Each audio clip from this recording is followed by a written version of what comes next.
Hey, what's up, everybody? Okay. How's life? Hopefully you're doing well. Dujio's in here first, then Superman, how you guys doing? Bag, what's up? The morning crew rolling in. Cladvic, how's life? Haven't talked to you in a little bit. Hopefully the weekend was good. The week? It's already Wednesday. Ooh, Dujio already up to that 155. Yeah, really sad about yesterday. People were asking on the Discord, I guess, some people were here in the morning and then they came back yesterday night thinking I would still be streaming because I said I was going to do a 24-hour stream yesterday. Really, really unfortunate.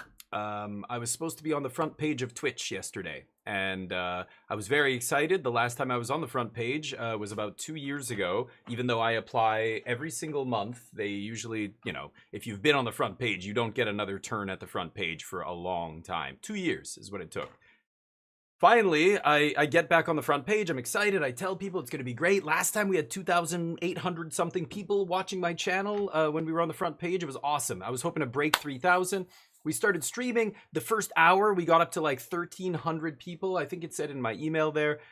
And then I just saw the number go down, down, down, down. And I was like, I think I'm not on the front page anymore. And then Bag and Superman and Charlie told me, I think if you multi-stream, you're not allowed to do it on the front page. And I was like, oh my God, right. I knew that, but 2 years ago, when the last time I was on the front page, I wasn't multi-streaming, so it was irrelevant. And then I started multi-streaming sometime in the last 2 years. Every day I stream to YouTube and, I don't know if this still works. No, kick, no. Yeah. The YouTube channel, I usually stream every day. So some days, if I'm playing Magic, I'll stream to both YouTube channels. So right now I'm streaming to both my YouTube channels and Twitch. It's just set to do it automatically in OBS. I have it set up so that when I start streaming, it streams to those channels. The title carries across all of them and blah, blah, blah. But I forgot to turn it off yesterday because it's something that I leave on every single day. It's not illegal to stream to multiple platforms. It's totally fine, except if you're on the front page. So they kicked me off the front page after an hour. And when I realized, I immediately disconnected my YouTube, but it didn't matter by then. They wouldn't let me reconnect. So, so my opportunity got taken away, basically. And it's my fault. I forgot, but God, can you blame me? It's such an easy thing to forget. Like, it's something that's always on because it's totally fine every other day of the year, except the one day that you're, So I emailed them. I was actually talking with Twitch chat support, live support, whatever.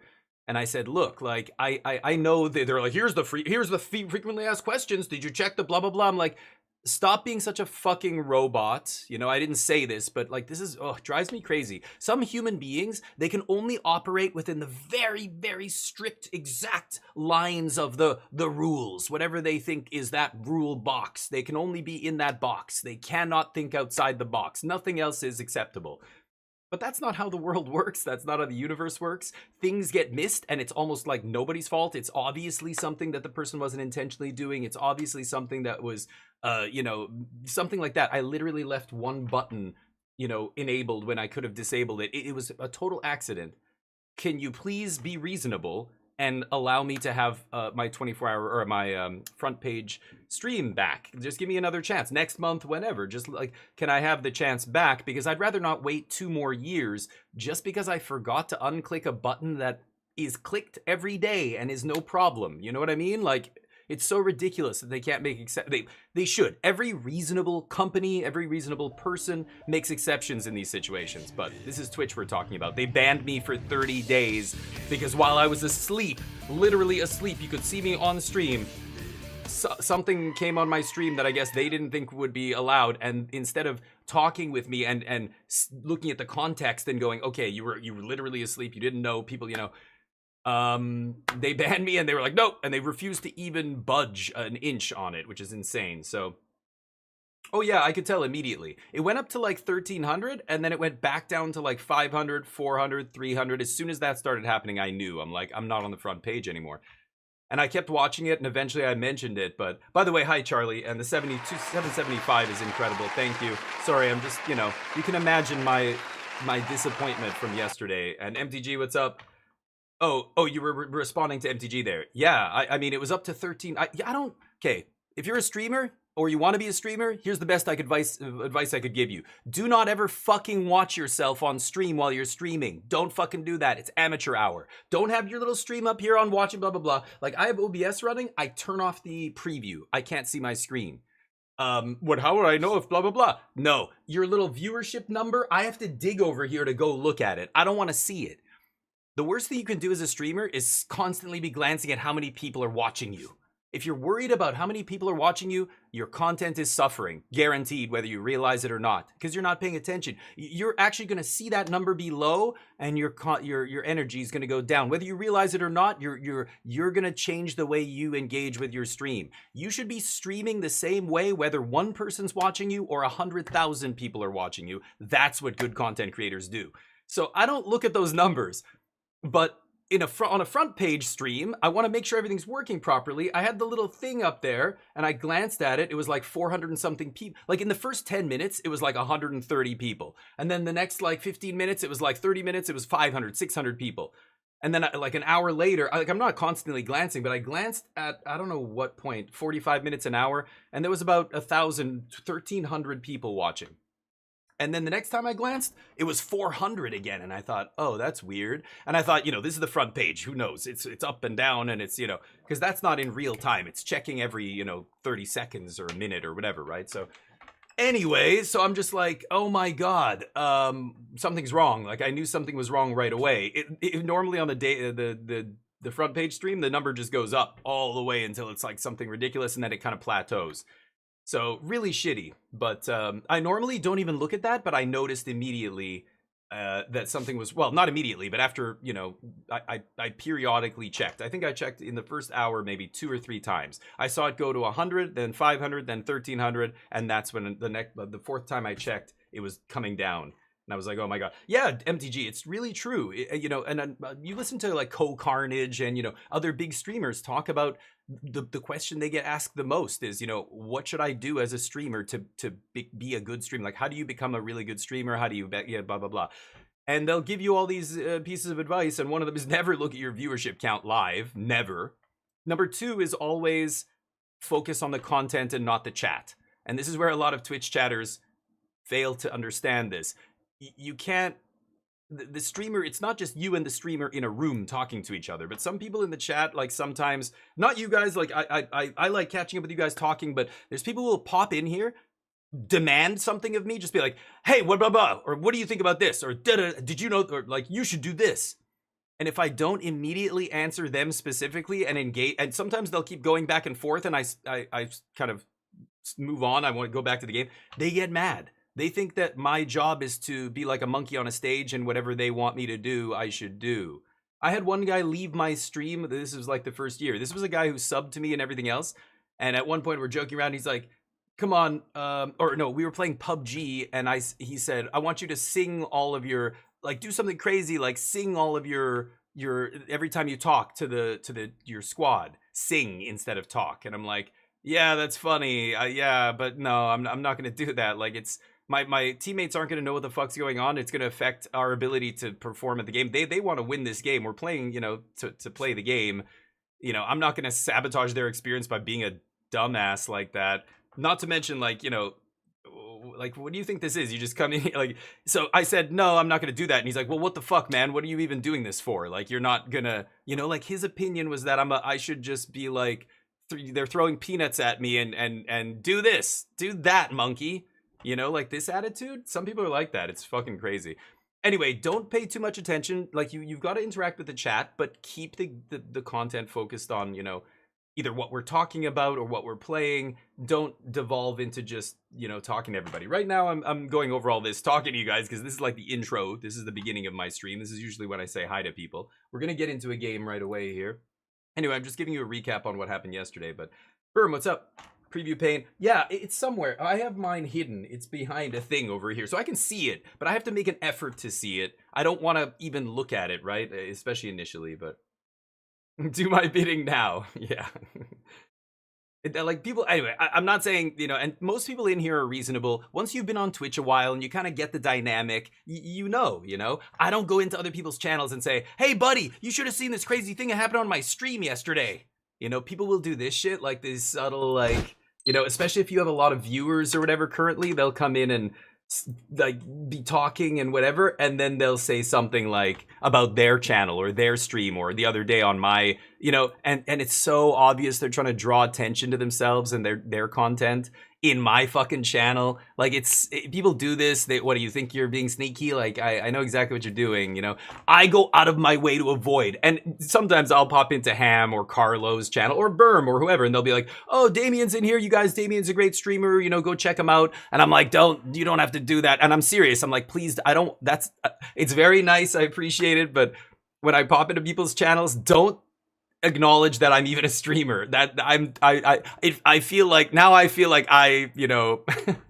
I'm only in here because I stream also, and I don't know. I know, obviously, I'm the same way. I give other people shout outs when they come into my channel, but I know how it feels, and I don't like that. Like, it makes me feel like I'm in here just trying to get attention or something, But anyway, there's all kinds of shit like that. So, Magic sucks. We're gonna be, this cube is fucking ridiculous. I'm not gonna be playing it. Go listen to the latest Limited Resources podcast, which is really, again, Limited Resources is not a very, the name is resource. It's supposed to be a resource for players to get better, to learn the game. It's not an ad outlet for Magic and WotC. That show has devolved into product placement for WotC and propping up, like, they had the guy who makes these cubes on there, and I'm sorry, like, I'm sure he loves Magic and he knows what he's doing, whatever, but the changes they're making, this planar cube draft fucking is ridiculous. I haven't even played it. I was just listening to him go over all, how it works and the changes and everything, and I just thought, oh my god, you gotta be kidding me. And this much, 1,500 gems, 10,000 gold to draft a phantom draft set? You don't get to keep any of the cards or anything? Like, this should not cost what a normal draft costs. It's insane. The only time I'm willing to pay that much and not keep the cards is powered cube. Because powered, like, actual vintage cube is the best way to play Magic, the best way to play Limited. And maybe not all of Magic, but my favorite way to play Limited, and the vast majority of players who love Limited will usually agree vintage cube is the best. That is worth it. This? Why would I pay for this? So for those of you wondering what this is, it's a cube. It's not powered, so no Power 9, no fun stuff, no combos, none of that stuff. There's basically no combos in this cube. It's all mid-range. There's a little bit of aggro, but I can't imagine aggro is very good. It's basically a mid-range format. There's nothing, even control decks, I think, are basically impossible to put together effectively. The vast majority of the cards are mid-rangey cards, so it's all just mid-range value piles. One of the big things they did here, they said every week it's going to go to a different plane. So this week, the plane that the cube is on is Zendikar. So they said, what is Zendikar all about? Well, it's about fetch lands. They put 3 times the number of fetch lands into the cube that you, well, in cube, the idea is one of each, singleton. That enables a whole other aspect of the game. It opens it up so that you can now go, ooh, if I take this, then I know that nobody else at the table has this. And I can exploit and I can cut people off and I can get this other piece because I know nobody else wants that sword of the meek because I've got the Thopter found, or, you know, whatever it is.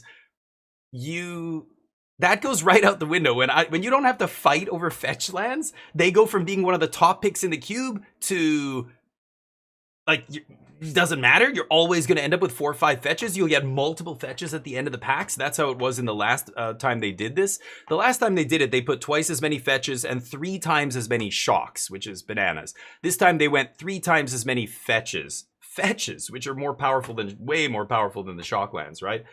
Oh, dude. Champy, what's up? How you doing? Let me catch up with you guys. Superman at the perm? No, come on. The OG Aura Farmer?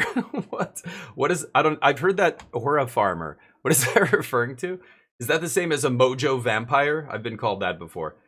Big Brain, what's up? I didn't stream 24. I didn't stream it. I was just talking about that. I got kicked off the front page in the first hour. So, fuck me, I guess. Yeah. Old heads, yeah. Right. Those kind of cards. But I mean, that's still the most fun way to play Cube. It doesn't matter if you're new or old. People play Vintage Cube and they're like, oh my god, this is awesome. Plus, it's you know, one of the few places you can play those old powerful cards. You know, I wasn't around when the Ferrari F40 was invented. That was 2 decades before I was born, or whatever, however, you know, old it is. But I would love to drive an old race car. You know, they're great fun. Like, it's, you know, I don't know. It doesn't matter to me, old or new. But I never played Vintage Cube until I was, I don't know, 10 years ago, maybe? So it's still, you know, even though it's got a lot of old cards, I didn't get to play with all those old cards. I'm not rich. So I still like playing with it, but this is an abomination. This cube is absolutely ridiculous. So not only did they put triple fetches, they put alchemy cards into the cube. And some of these alchemy cards are busto. This guy's really good, but there's way worse than him. There's like the most egregious offenders. I mean, we've all played against Grenzo. Well, I don't know. If you play limited, you've played against that ridiculous card. This is one of the few alchemy cards that they still try and put into even the regular vintage cube because it's got a bunch of the vintage cards, so it synergizes with the other stuff that, you know, goes well, like with, you know, Tamios and whatever, buying back Time Walk and, you know, whatever it is. All the artifacts go well with your Tolarian Academies and everything, but none of that's in here. Anyway, Oracle might be the only alchemy card that's accepted now as kind of like okay in a vintage cube, but not, you know, really shouldn't probably be there. But let's see here. I'm trying to find, I guess I got to go to the multicolored crap. Some of the multicolored cards, like the biggest offender, I think, is the 2-drop. Rusko's pretty gross, but we've... What? Oh, they have them broken up here? Proxa. There's Grenzo. This is the nerfed version of Grenzo. It used to be,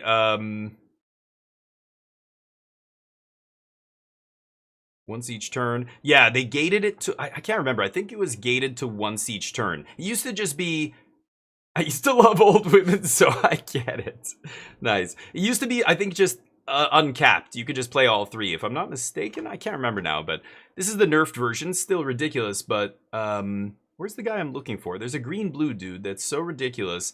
The last time he was in the cube, he was so head and shoulders above everything else. You should just take him every time. This guy. This 2-mana 1/3. Whenever a land ETB, so on turn 3 you play this, you play a fetch. As soon as you play the fetch land, he triggers. A random land in your library gets that ability, which is bananas. And then if you fetch, you look at your library and go, where's the land? Oh, there it is. Oh, it's a land I can fetch. Okay, great. And you put it into play. This guy, the second land coming into play turns another land into in your deck into a drawer. but then you just get a draw extra card for free on a land.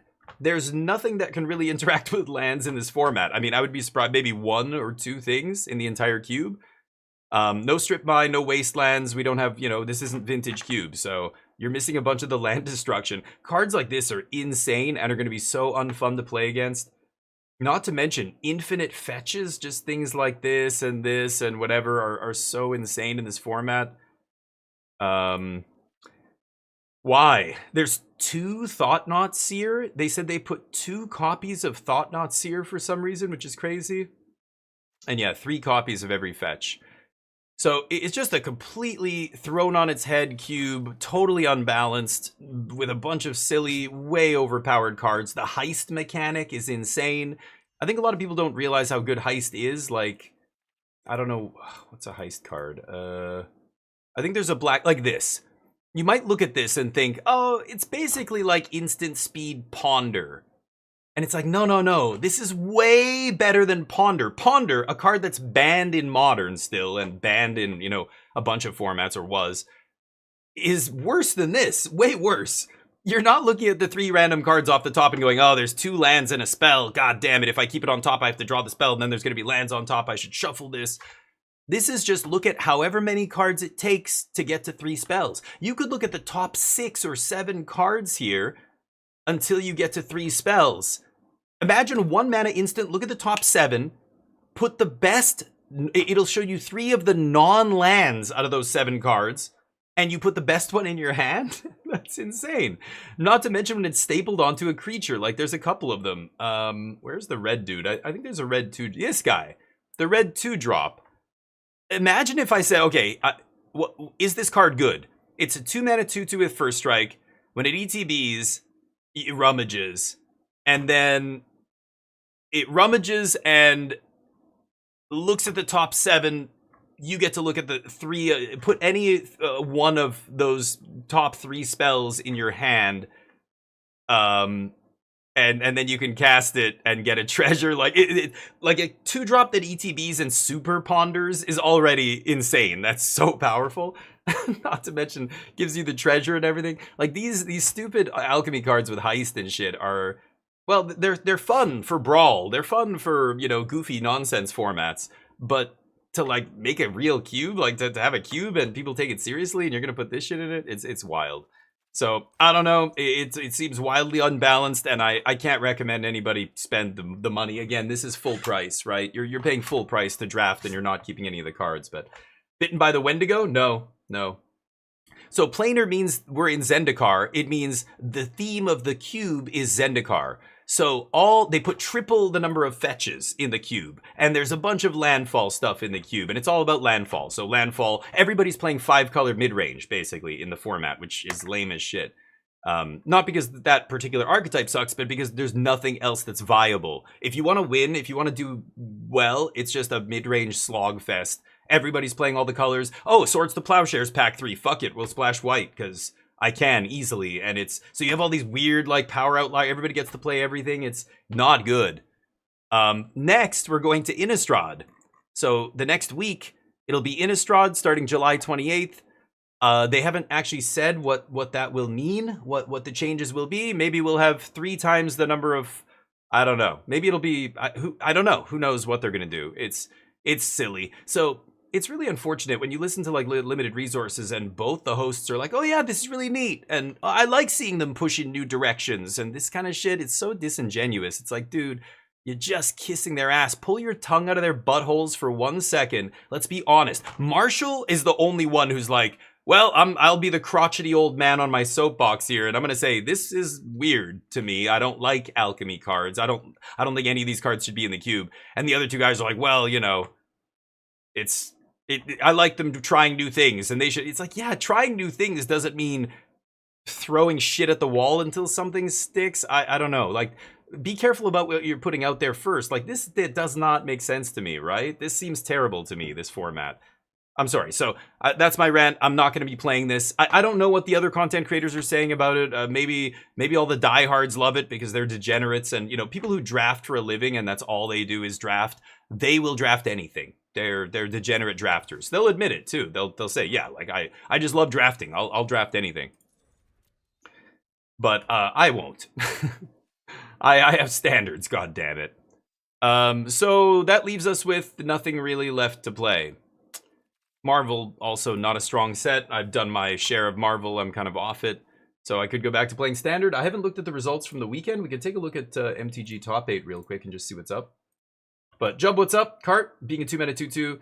Right. I mean, that is insane. I think people don't understand how powerful Heist is because they're not good at Magic. Whenever I hear players like underestimate this stuff, it's because they're inexperienced. They haven't played competitive Magic. They don't understand what this card is really doing because they don't know how powerful Ponder is.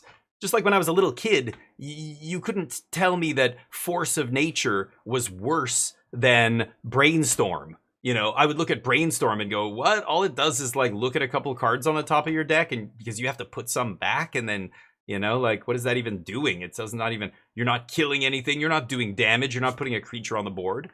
Yeah, I was a little kid. I didn't understand anything about card advantage, card selection, velocity, tempo, you know, any of this stuff. Like, once you start understanding what actually matters in the game, you realize Heist is busted and should be relegated to casual shit only. Like, let it, great for Brawl players, great for whatever else, you know, historic, I don't know, timeless.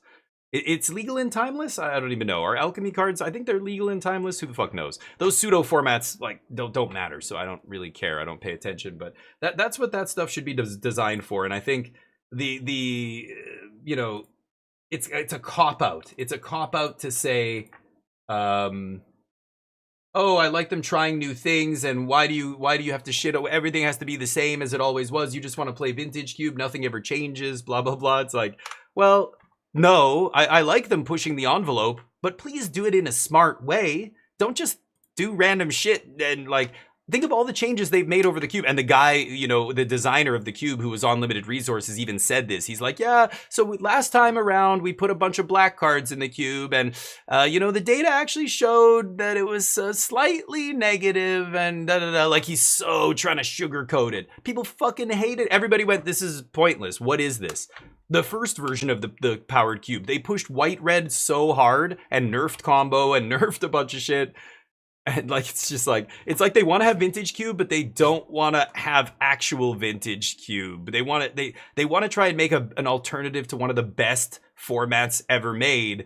And it's like, what are you doing here? Why, you know, do you really think you're going to clear that bar? Why don't you just put one card or two cards? Like, it's fine touches. You don't just put triple the number of fetch lands in the cube. That's fucking crazy.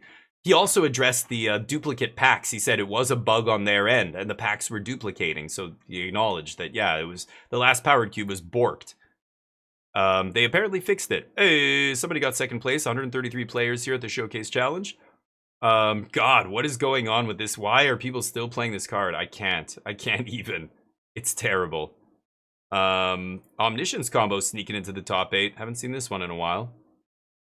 Mono green looks strong again. It just goes around and around. White green strong, then we go back to mono green. This is the Lessons Jeskai Revelation deck. Sure, bunch of prowess. Look at all these Izzet decks. So 4 color control smashes, I think, mono green and Izzet Lessons. Izzet prowess is a tricky match still, but Izzet Lessons is not hard. So I like where 4 colors at here. But again, this person's playing the white version and the bad version, Northwind. So I like where I'm at. I think this deck is still good, but let's play the better version that's leading into black and then just crush the mirror. Like, this deck could never beat the black version, right? With 4 duress and 4 deadly cover up and all that stuff. So not much looks like it's changed in standard. Same old shit. It's really unfortunate. Is this a league? Oh god, what am I doing? I clicked on a league by accident. Last chance. No. 21 players, not interested. Osaka, 19 players, don't care. Challenge 32, 41 players, a little low. My cutoff is usually 50. I'm only interested in 50 players or up tournaments, but sure. Bunch of Izzet, green. Wow, no control anywhere in the top 16 here. Doomsday, always 1 or 2 Doomsday decks in the top 16. No surprise there. Last chance, challenges, yeah, okay. Sure, so nothing new. This was the last pass at the deck. We were crushing right up until, I don't know, I ran into a bunch of rogue decks, I think, the last time I played this. I played against just rogue deck after rogue deck after rogue deck, playing the most silly shit. Some of them were really good matchups too, like green-white decks, like creature-based and stuff. That's our bread and butter. But drew poorly, mulligan. I think I might have made a mistake or two, and we lost like 3 in a row or 4 in a row at the end. I made a couple swaps. I'm trying a Thunder Magic instead of Firebending Lesson here. It's back and forth with those two. I'm not ever sure which one's correct, but I'm still running 2 Duress in the main, which I feel like I shouldn't be running. Actually, why don't I take a Duress, put it in the board, and just put 1 in the main. I'll put Fire Magic back in. Still playing 2 together as 1. I think the tutor card for the sideboard is atrocious. I'm not playing that. So let's give this a run again. But Alchemy was a cool idea. Right, and then they forced it on everybody. And here they are forcing it on the limited players. It's like, man, Cube is supposed to be the format. We're sick of the last draft set already, or it was bad. You know, give us something to tide us over before the next set comes out. It looks unplayable. I'm not interested in... We'll maybe come back when it's Innistrad and see if it's better. But triple... As soon as they said triple the number of fetches, you lost me. I'm done. It's only on alchemy cards. Right card, exactly, yes. You'd probably see a lot more backlash because the reality is Heist doesn't matter. Heist isn't a real Magic mechanic. What? Yes, it is. It's on Magic cards. No, it's on fake Magic cards. It's on cards for formats that aren't real. They're casual Magic cards. They were never designed to be played in an actual game of Magic. So... yeah, you know, people would be more mad about fake mechanics and fake cards if they were forced onto us in real life. But nobody gives a shit because who cares about alchemy? Who cares about alchemy cards? And if you're a serious Magic player playing competitive, trying to qualify for tournaments, pro tours, whatever, you just don't even care. I never check. What are the? Don't they release them every set? They put out a bunch of alchemy cards. I have no idea. I haven't looked in years, basically. Since alchemy, it went from being alternative universe standard, which is what it was supposed to be, right? Like, here are the standard decks if we didn't fuck up with card design, to I don't know what it is now. It's got its own ban list, it's got its own rotation. Like, I have no idea what's going on in alchemy. Fraggle, how you doing, buddy? Try this? Ooh, Azorius. What is it? Blue-white control? Whoa.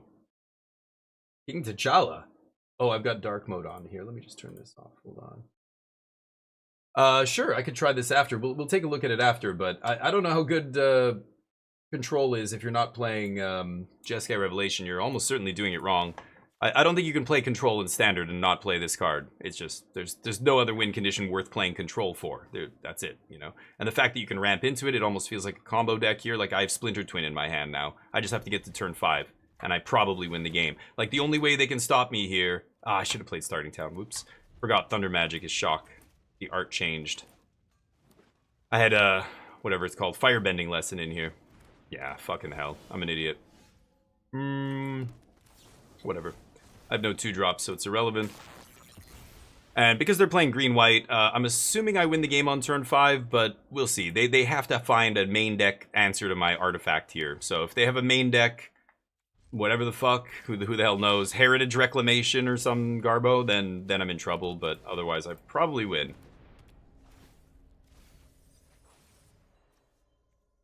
That makes me sad. That's okay, though. But I'll check it out, Fraggles. I'm not, you know, I played a lot of blue-white control, and as soon as Jeskai Revelation came along and those decks started to get better, it was like, the last blue-white control deck I played looks like the one you showed me, except I'm splashing red for Jeskai Revelation, because of course I am. Okay. J-dubs. Sure. Let's see if we can find a crux of... oh, okay, well.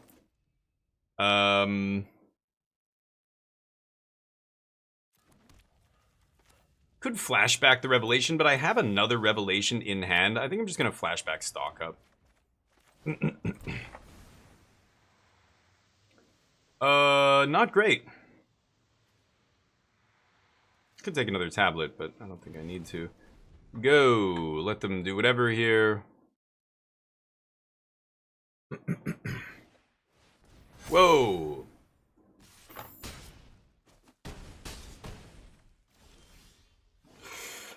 Alchemy messes with new players, yeah. And it's confusing for new players, no less. Okay, so if I go for the... yeah, let's just do that. If I go to pump Jennifer Walters there, then they will pump it past the point where I can kill it here. So they're going to put both the counters on the one creature I'm not targeting, I assume. Or all the counters. Sure. Don't know if that's good enough. Let's see. I guess they needed practiced offense on the play here to have a chance, but they might be... Yeah, they got me. Nice, nice. Oh. Kidoki. That's what the die roll does when standard's that powerful, right? We generally win there. If we resolve Jeskai Revelation, they had to have enough creatures. Double Rabbit is the only way they were able to get out of that. So, being on the play, right? I could have killed... No, but it didn't even matter. The turn one... Yeah, I would have just lost 2 life for nothing if I had killed the Llanowar Elf on turn 1. It wouldn't have made any difference. Or they were on the draw? I think they were on the draw that game. What am I saying? I was on the play. Yeah. Let's see here. Today? Flash freeze? That's something in my teeth that's driving me crazy. Duress comes out. I'll cut 1 stock up. I probably don't need these. And Strategic Betrayal I don't need. Something like that. Yeah. This isn't a hard match. Green-white is easy peasy. Usually you just... do the thing. They have to draw perfects. They have to hope you draw badly. I could have drawn Fire Magic or Deadly Cover-Up or any cards like that would have actually done the trick as well, but needed to find a little bit more action in the early game to deal with their creatures. The 1 shock, not good enough there. Doesn't really matter what I start on here, right? Guess I'll just do this. Anyway, we have even more sweepers and stuff now. It gets even easier post-board, so hopefully we can... not get unlucky here and take this match. And I guess I'm gonna sear this idiot. I'm not really consulting for anything here. Sure, buddy. Mute. Alchemy is awful for new players. Yeah, I mean, just any like again, you teach new players how to play Magic with real Magic cards. Don't use fake Magic cards, or not fake, but like cards that aren't designed to play real Magic. You know what I mean? Cards that are designed for casual formats and stuff like that. Don't teach people how to play Magic with Commander. Don't teach people how to play Magic with Tiny Leaders or Dan, or even Canadian Highlander and stuff like that. Like, as much as I enjoy these things, not for new players. Like, you just don't do that. Yeah.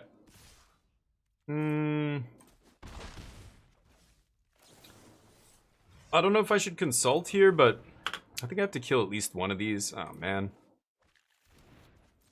Not the greatest draws here, but... Yeah, I mean, I've got Deadly Cover-Up next turn. I think I just need to slow my opponent down a little bit here. So let's just do this. I could go for the tablet there, but there's a potential that I could die there, right? 4, 5, 6, 7, 8. Crater Hoof. Yeah, like if they play land Crater Hoof and they still had the second Badger Mole in play there, I might have died, but yeah, this is great. Now, what do I strip? It's probably Ouroboros here.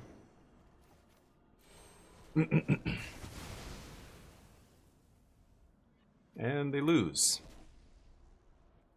Oh, right, they don't play 4 anymore, right?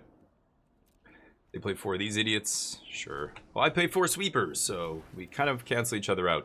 But the difference is, yeah, now they have only 2 cards in their hand, so they get to go get whatever here, but I'm ready to slam a Revelation as soon as I draw one. Haywire Might? Is that card even legal? Something like that, right? No? Just that stuff? Oh, nasty. Nasty. I mean, including flashbacks, I guess it's like we have 6 copies of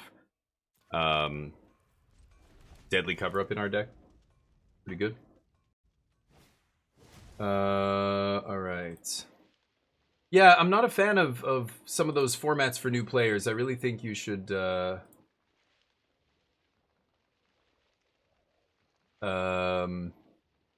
not use those formats. Yeah, sure. To teach new players. Yes, I don't really care what they do here. Whacking bush.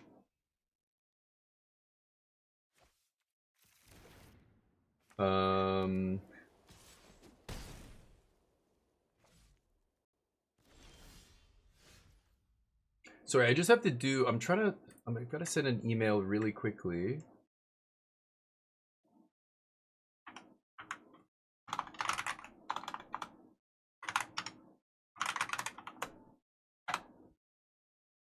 Because Yunjung, yeah, we're dealing with this real estate space. All they have is this, whatever this is called, seam rip. I think I'm gonna hold. I'm at 13. They just have a stupid rabbit. You know what? Let's just do it. Fuck it. Oh, right. Can't do it. Whatever. Do the normal one then. Kenpachi, how you doing, buddy? Kenpachi, I'm not gonna even touch that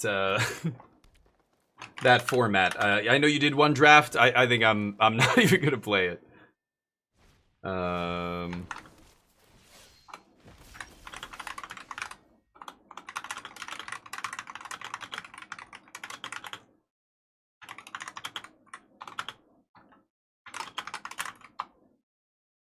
Okay, sorry.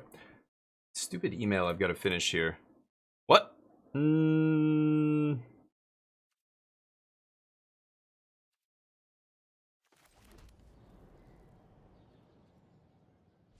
Okay.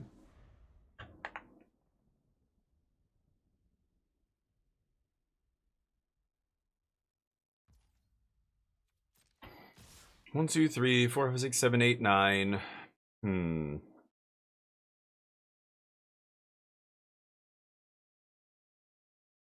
Plus. We have seam rip. This hits non-land.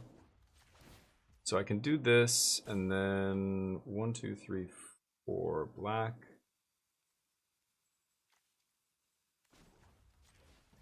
No. What am I doing? Black, red. Okay. Go to blockers. And we'll kill this. So they can put 2 counters on something, but they can't trade with Great Hall. They're going to put it on the paw patch in the middle. And then I'm going to eat the 1/1. Now it's a 3/3, but either way, we get to eat it. Oh, they fucked up. Why would they do that? Oh, they should have put the 2 counters on the guy in the middle.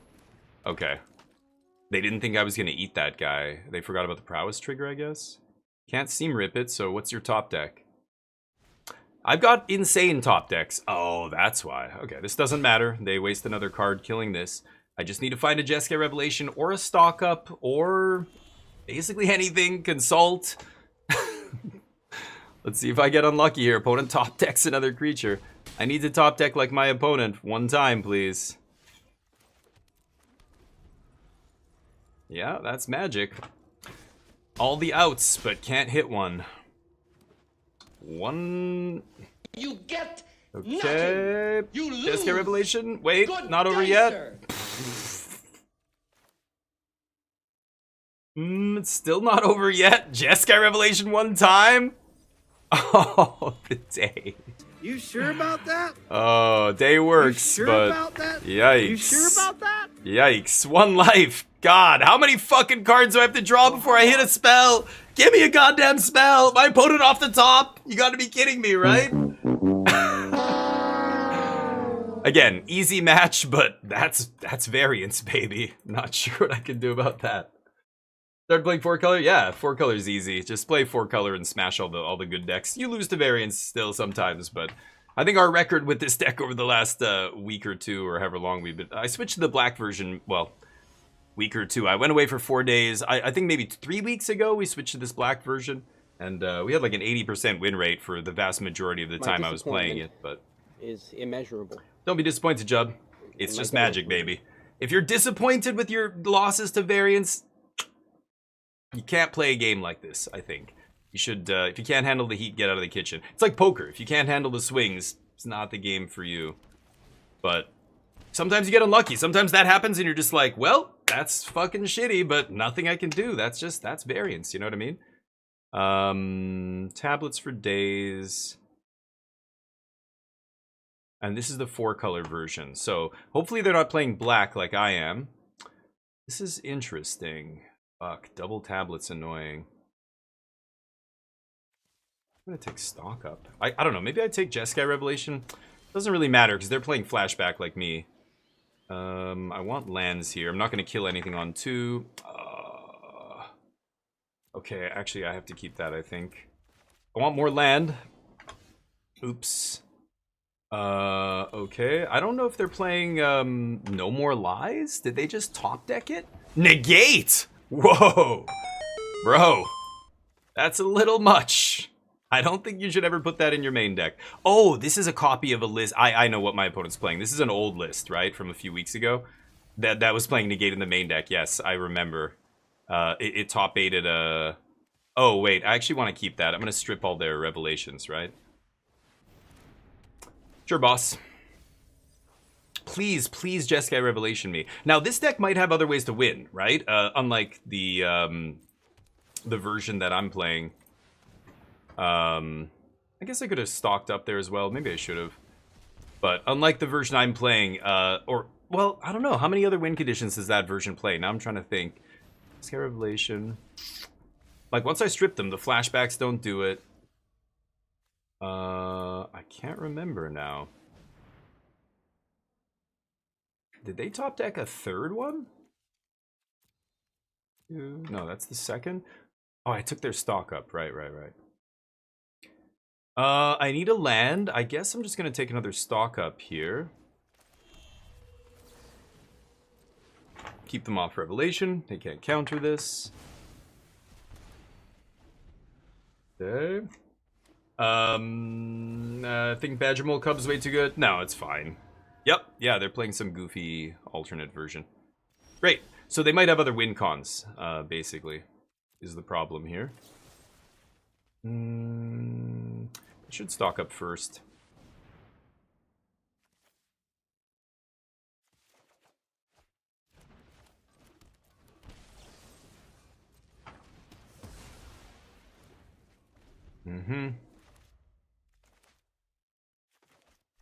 Now they know something's up. The main deck Duress is obviously a little telling, but...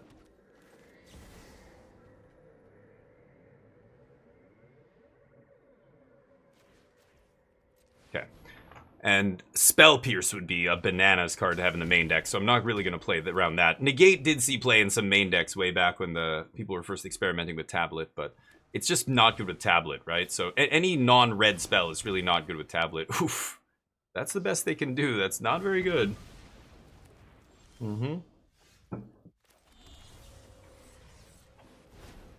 Just keep taking bangers.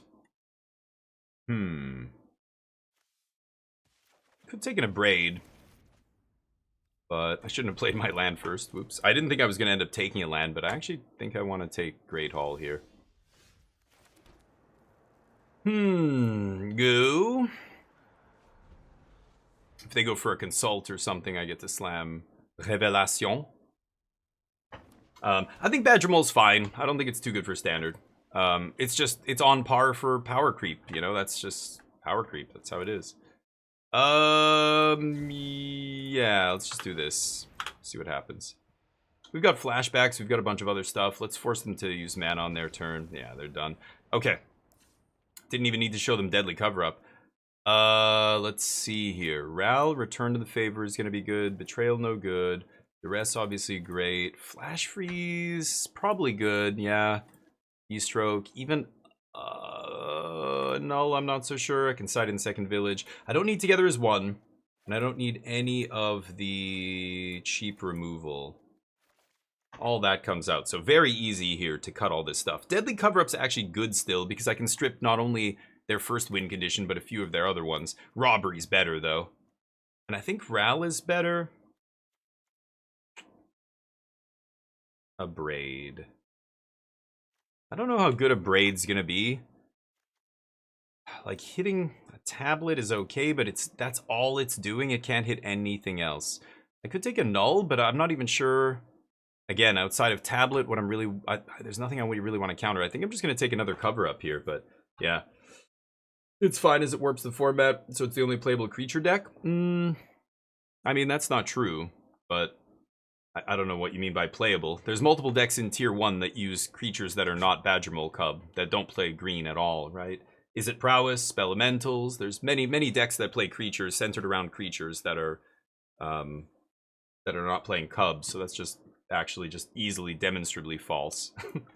But I know people like to be hyperbolic, and yes, cub is good if that's what you're implying by the only playable creature in standard or whatever. It's a good card, but is it too good? I don't know. I don't think so. If it wasn't cub, it would be the next most powerful thing. Being too good, it kind of goes like that. I don't think cub is like way above par for the course. Like, again, compare cub to Vivi. Vivi's on another level compared to cub, and it's not even close, right? So I don't know.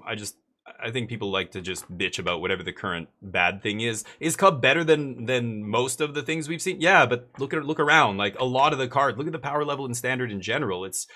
Cub is on par for the course as far as I'm concerned. It looks like a card that is pushed, but is pushed right to the edge of what's acceptable these days for standard. If you put it in a format 10 years ago, it would be way too pushed. But look around. Like, is it really that much more insane than everything else going on? Like, I don't know. I don't think so. Have you ever heard of Storm Chaser's talent? It's a pretty good one too. Or Jeskai Revelation. Like, compare this to Cruel Ultimatum or whatever other expensive finisher. This is insane. It's an insane, impossible, almost impossible to interact with card, right?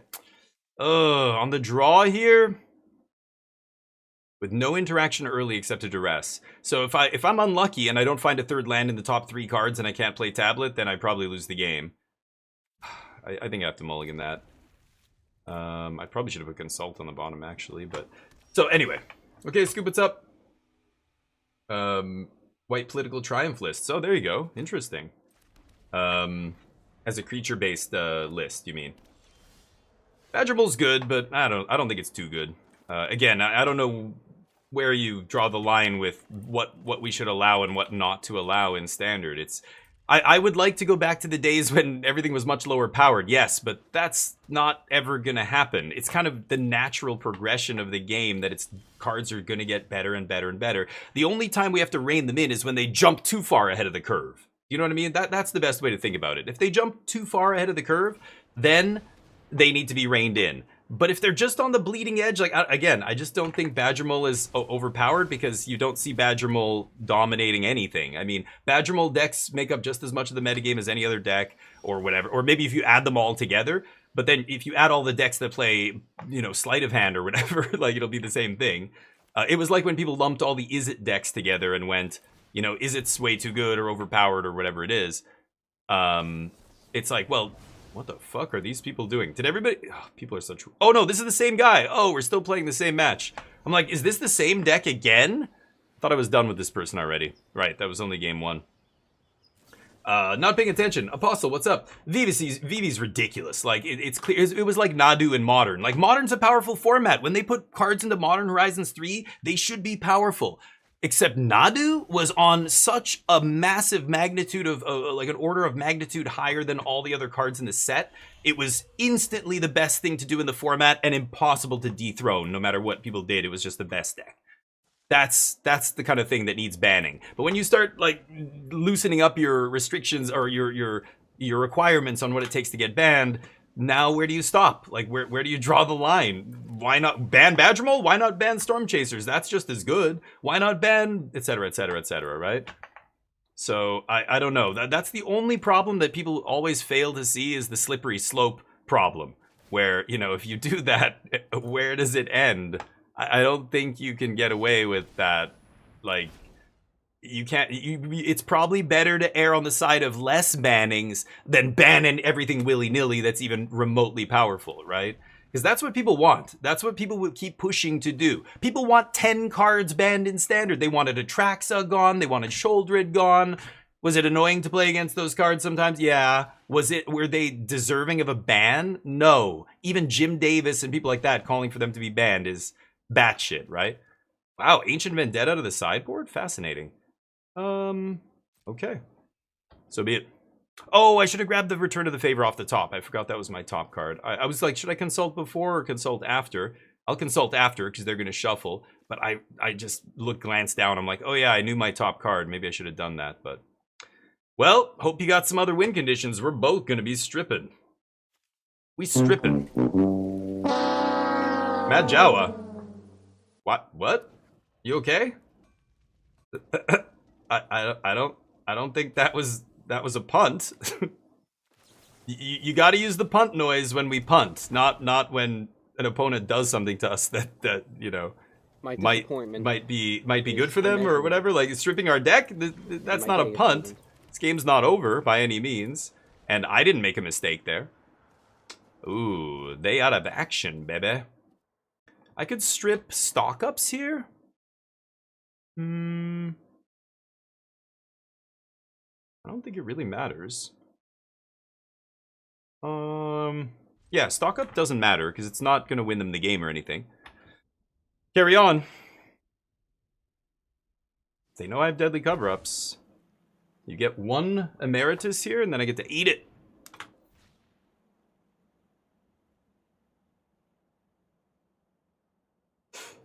Yeah, punt makes no sense there, Bad Jawa. Sorry, buddy. A for effort, though. A for effort.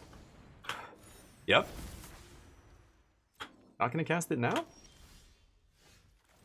Alright.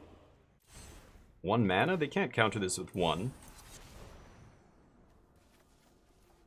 Eat all that. Let's take all the Emerituses out. They have 3 lands, so this is just gonna give them, from 0 cards, they're gonna go up to 3 here. So, not a big deal. It doesn't matter that they have 6 cards in their hand. We know half their hand is dead. Yoink. Oof, nice draws. Yeah, we're going to steal that Revelation, and then they have no other way to win the game. Outrageous Robbery. Okay, that card I actually have to watch for. Outrageous Robbery. It's the only other way they can win this game. Because the next Deadly Cover-Up is going to take their Revelations. Basically, they are going to be unable to play... Like, if they play Revelation, they have to kill me... Or have a way to counter my cover-up on the backswing, right? I think that's the only way it's going to make sense for them to do that. Because they know as soon as they play the first one... Well, maybe they don't know about the second cover-up in my hand? Yeah. The stock-ups don't matter. I could have stripped their stock-up before, but... Hey, Rasta, what's up?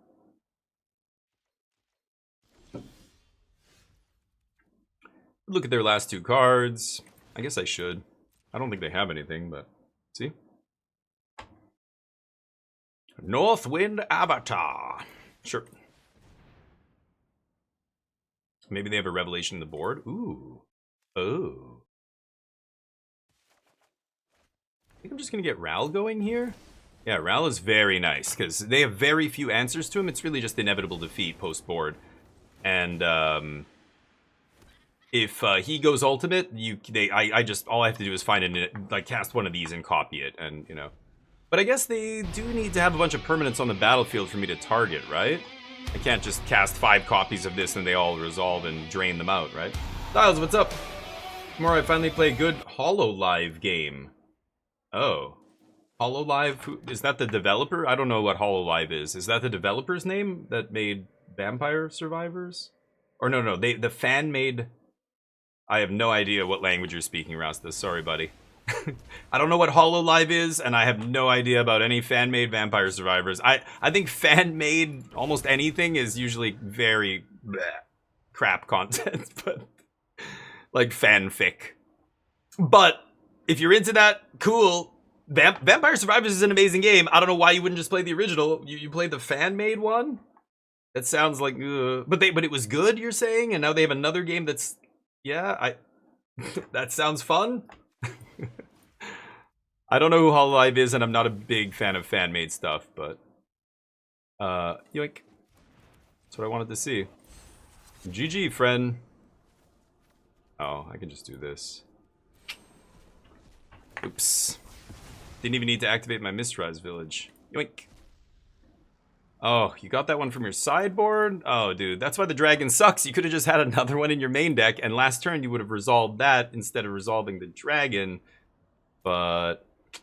because you're playing the dragon, you kept the 4th copy in your sideboard. Yeah, it's just outrageous robbery. The only card that can actually stop me here.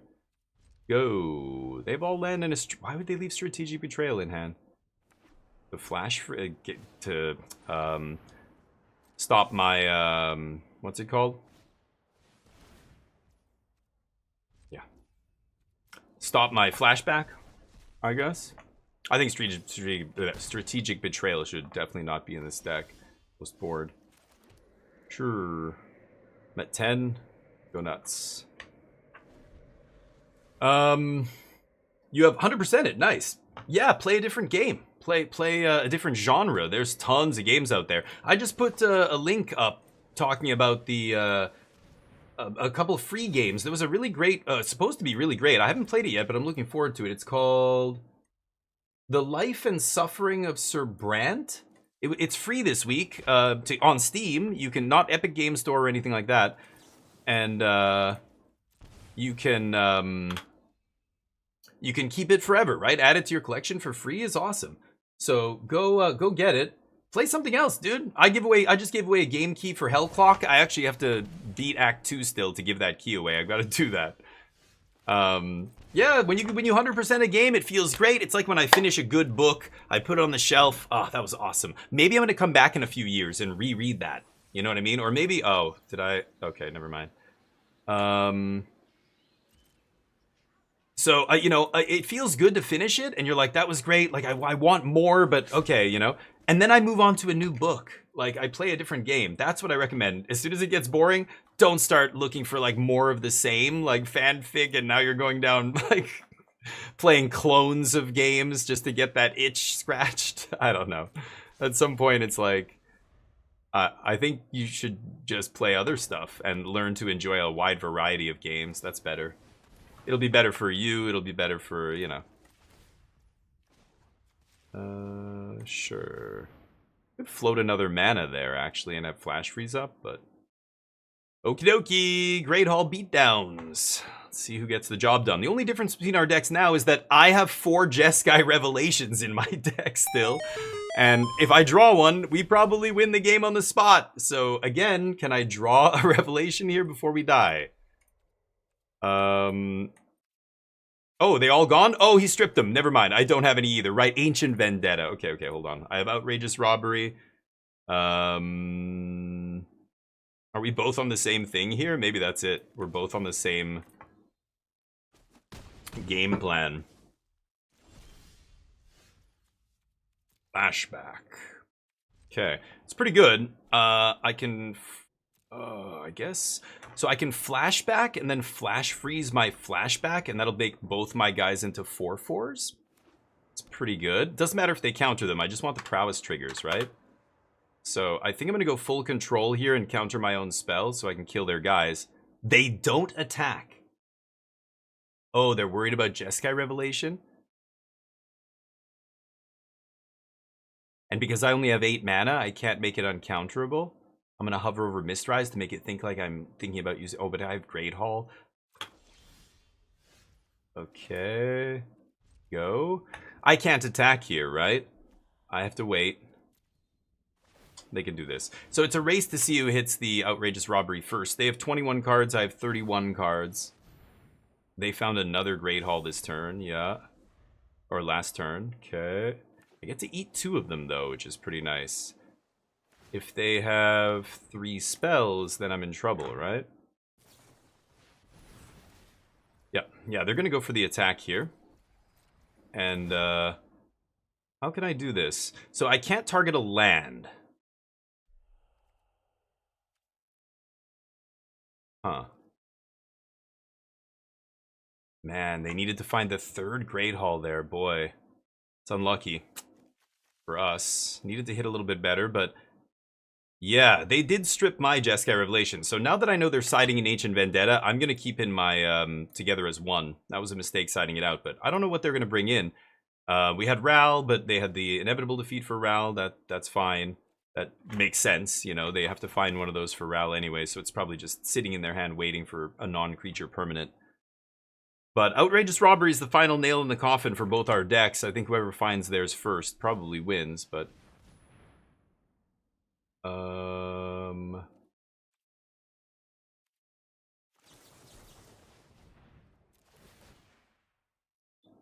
Okay. Oh, wait, I need that to resolve, right? What am I doing? Oh, and then I could have flashback inevitable defeat. Okay, maybe they fight over this. Oh, thank God. Yes. Okay. I'm such an idiot. Okay, yeah. I shouldn't have fought there. Okay, they think they have lethal now because if they play one more spell, yeah, they can deal 5, right? So they're looking for a spell here. They don't realize that I've got flashback into inevitable defeat, and then both my guys are going to be just as big as theirs, right? Go to blocks.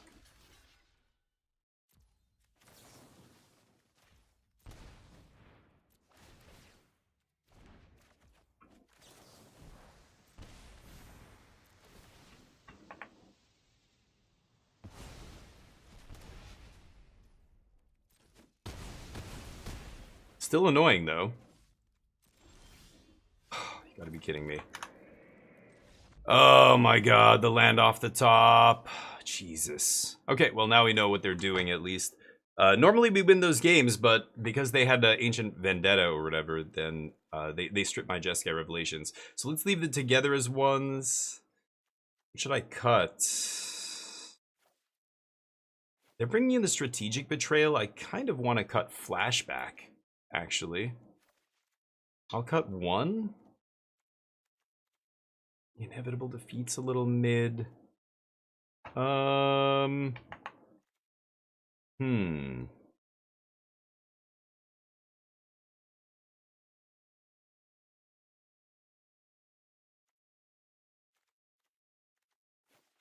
I'll cut both, actually. Let's try that. Hey, Fallout, what's up? Glad my watch streak's still here. Yeah. I didn't stream for 4 days. Yeah, I was on vacation, but... Vampire the Castlevania one, nice. Cyberpunk is... Yeah, it's great. Yeah, great game.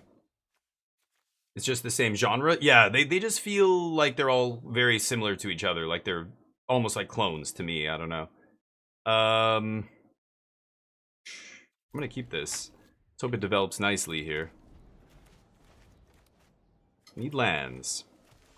I don't know. Some of those games seem like total clones. I'm not saying every single one is. Some of them are inspired and have different stuff going on, but a bunch of them are just slop. They're just shovelware that comes out to just maybe somebody accidentally buys your game instead of the game they're actually looking for. Like that kind of shit. A lot of it is that. So those are what I'm referring to when I say clones. Maybe some of them are good. Maybe some of them are unique. Like, you know, Hades 2. Well, you know, when Hades came out. Or when Slay the Spire came out. There's a whole bunch of slop that followed it immediately. Just, you know, a bunch of garbage that came out right after it, trying to capitalize on the success of the other actual good game. Man. And it's, you know, it's inevitable. It happens with every popular game. Balatro saw the same thing happen, etc.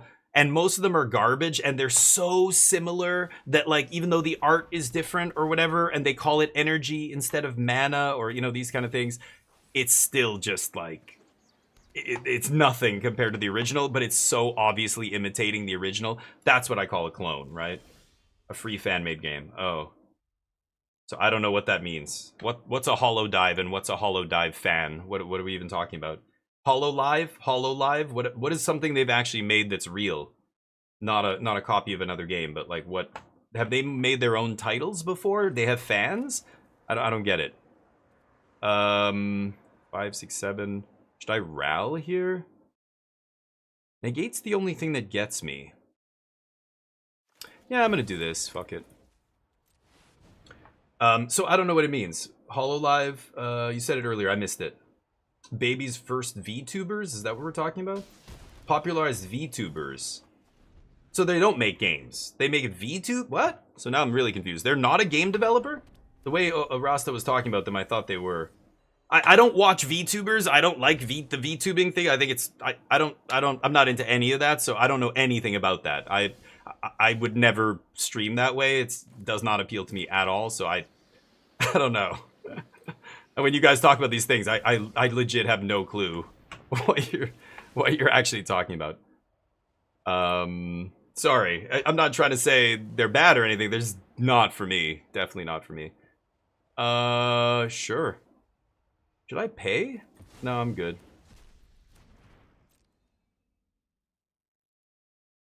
My opponent's baffled. They thought I was just going to instantly pay. Uh-huh. You going to tap out for that Revelation on your turn? They still have a Seer in their deck or something? What are they doing? Okay. Go. They play Revelation, I get to cast Uncounterable, return the favor here, and get him. Oh, I guess, no, why do I keep forgetting this is 3 mana? I hate this card. There was just something almost exactly like this in Standard. Okay.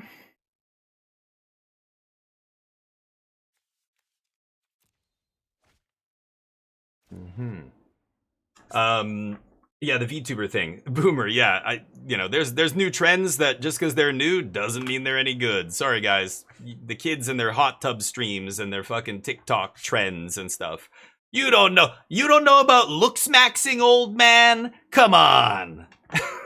Fucking hell. I am so glad I don't know shit about some of this stuff. Like, I just hear things about... I start to look into it and I just immediately recoil. And I'm like, okay, never mind.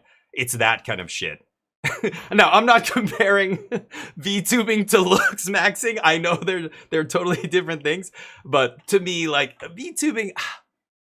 I don't know. It's interesting, but it's kind of bizarre and uncanny. It's like seeing somebody with a waifu pillow on the subway, or like, and I don't know. There's people out there, like, people are into all kinds of whatever they're into, anime ladies' feet or whatever, like this kind of shit. But let me think about this. I think I should just play this a little safe, right? I could go for tablet here. Yeah, fuck it. Let's go tablet now. Not uncounterable. Don't care. Is one of the most insanely idiotic things I have ever Such a heard. chud.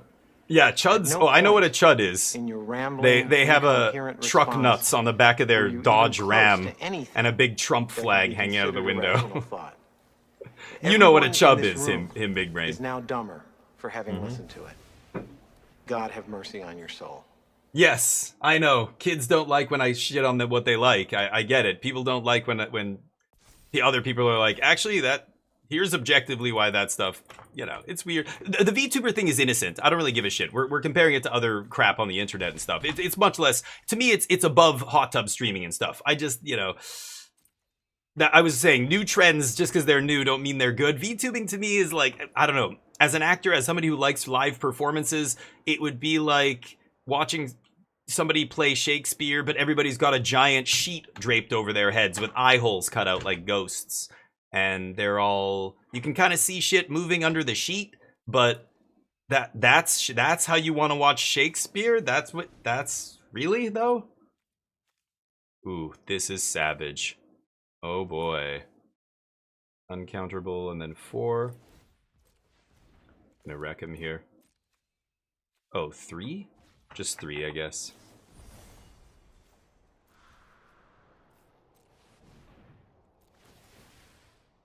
Get wrecked. Counter that. Oh, wait, you can't. No tablet for you.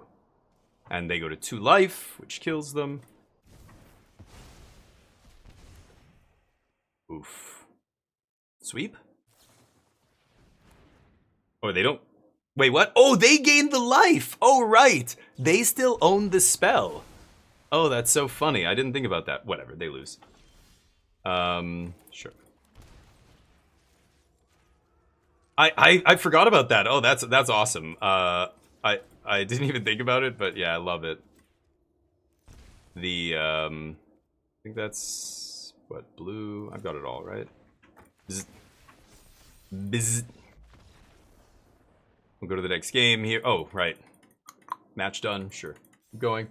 So I don't know. To me, it's like, as somebody who actually likes watching, people act and do whatever. Like, you can play a character, but like Dr. Disrespect, as much of a scumbag as he is, or whoever, I don't know, some pirate guy. Isn't there some famous streamer? He always dresses like a pirate and he talks like a pirate and, all this kind of stuff. Sure, that's totally cool. You want to play a character. I've seen streamers with like a motorcycle helmet on, like the Stig in Top Gear. That's more kind of like the realm of the VTubing, where you're not like, you're hiding yourself behind something. I don't know. It's weird, but I get it. Everybody's different. People don't want to put themselves out there. You're shy. You're whatever. Like, that's to me what it is. It's people who are more like, I don't, for whatever reason, I don't want to, be out there. And I get that. so you VTube, but I definitely would rather see you. I won't judge you, I promise, no matter what you look like. But hey, if you don't, like, I get it. It's fine. You know what I mean? I don't know. If somebody comes in here and judges me, I don't give a shit. But not everybody's thick-skinned. Everybody, you know, can't handle thing or whatever. Maybe they are self-conscious about something. Who knows? Maybe they're not. Maybe they're totally normal. Then I wonder, why are you VTubing? I don't get it. That's the part where you lose me, right? That's what I mean. It's not nearly as bad. You're right. Yeah, you're right. Okay, I scooped. That was hyperbole. I'm just saying it's like a branch of streaming that's like weird in its own way, in a way that I just don't get. Like, again, I know everybody's different. It's like when I see feet shit in like The Last of Descendant or whatever, games like that, where they have a whole DLC that's coming out that's now you can see their feet. Like, this shit like is so, I don't know. To see that just like the DLC for a game that's like, it's, you know, stuff like that. I get that there's a whole community of people who love that stuff. That's great. It's consensual, at least. I hope nothing truly creepy is going on, as long as everybody's willing to. Well, I don't know. Anyway. Oh, this person's already chirping. Can you believe this? I'm gonna take my sweet time now. Hello.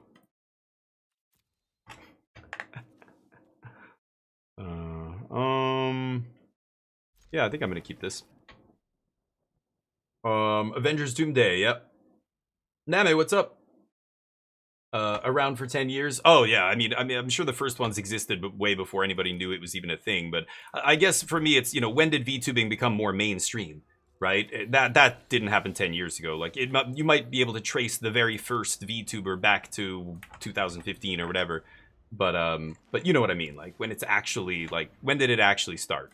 When did it actually start becoming more mainstream? That was not that. That was recently. But yeah, a lot of streamers, and some people don't have cameras at all. They don't VTube. They don't show their face. You know, that's fine too. Like, I get it.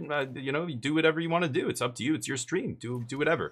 I just know what I like. I like seeing people. I like seeing their expressions. I think the reason we do this live is because it's better than YouTube. When I go to YouTube and I watch a video, I was an actor. I know how easy it is to cut up a video and edit something and make it look the way you want. It's literally what we did every single time I would go to a job. TV commercials, everything. We would take multiple takes so I would get that line just right. All that stuff. That's what how movies are made and everything. Because to do this one-off, like, there's a reason Alfonso Cuarón and, you know, directors like that get a lot of praise for doing these long shots through a huge, complicated, like, set. That is so hard to do because any one person screws up, we got to reset and do the whole thing again. It's so hard to get it all in one take. It's much easier to just cut up a bunch of takes. But when you watch that on YouTube, it's not real, right? It just feels like, hold on, let me think about this. I'll just play this tapped, I guess. It just feels like, you know, I'm not getting the real version of this person. I'm getting a very rehearsed, very rinsed, very sterilized version of this person. That's exactly the way they want me to see them. That's how they're presenting themselves to the world. On Twitch, it's live. There's a reason people love seeing live music, because in real life, seeing live music is fucking incredible. You get to see them do little riffs and things that they're fucking with it. They're being creative, you know? And it's like, yeah, that's why Twitch is awesome, because you have these live interactions. People can't hide who they are unless they're VTubers. Like, this is what I mean. Or unless, like, you still hear what they're saying. A lot of them use voice modulators. I use voice modulator, obviously, you know, for brief moments. That's not the same thing as using it all the time. But, like, the VTube mask, to me, is just kind of like a layer. You're keeping everybody over here. You know, I want to bring them right in. Give me one. Bring it in for the real thing. I'll give you a hug. I don't care who you are. If you don't like my face, hey, you can go somewhere else. That's fine too, if my words bother you. But the VTuber, it's kind of like, who are you really? Like, I don't know. I can hear you. I know what you're saying, and I can learn a lot about you from what you're saying. But it also helps to, like, see the body language and the expressions. You know what I mean? They don't, well, you can't speak for all of them. I've certainly seen some who do. I've seen lots of streamers who do full-time voice modulation. But anyway, it's kind of the same thing is all I'm saying. I'm not saying all of them do it. I'm saying many streamers do, VTubers and non-VTubers. Green! Flash Freeze comes in, Deadly Cover-Up, Black Sun. I don't think I want anything else here. Duress out, Betrayal out. I cut one stalk up usually, and together as one, just hitting only one thing is not exactly what I want. I could see cutting flashback just because I think they're going to side in the raccoon against me, the trash panda that eats my graveyard, eats the trash. But anyway, some do. Yeah, that's all I'm saying. But anyway, fear mongering? Wait, what? I'm not. How am I? I'm not saying be scared of them and run away. We'll do it live. Yeah, Superman, exactly. Wait, what? Whoa, whoa, whoa. I'm not fear-mongering here. What are you talking about? It hurt my feelings. I'm sure it was more than once, Name. I only did live music. Yeah, I love seeing... It's like comedy, right? Like, yeah, this person can't stop spamming. Hello. You can scoop anytime you like. Hey, Mike. Good day, my friend. How was the week so far? How's life? How's magic? Have you checked out the cube, Mike? I won't be checking out the cube. I really am curious though. I know you watch a lot of content creators, magic content creators. Are people enjoying this Zendikar planar cube? It seems absolutely batshit. I listened to the episode of Limited Resources where they were talking about it, and I just thought, like, what? You've got to be kidding me, right? You know, it's, yeah, I don't know. I wish Luis Scott Vargas and Marshall would push back a little harder. They're both... Luis is especially guilty of this because he's a game designer. He knows... As soon as the guy said, oh yeah, we're putting 3 copies of every fetch land into the cube, he should have just immediately been like, wow, that's... Okay, that's not good for the balance of the cube. There's a reason we don't do that. Like, it just... You're throwing off the value of some of these cards in a huge way, right? Sorry, I got an eyelash. Drive me crazy. It totally swings the cube in a wild direction. I just think you can never do that, but anyway. Oh, what do you know? Oops.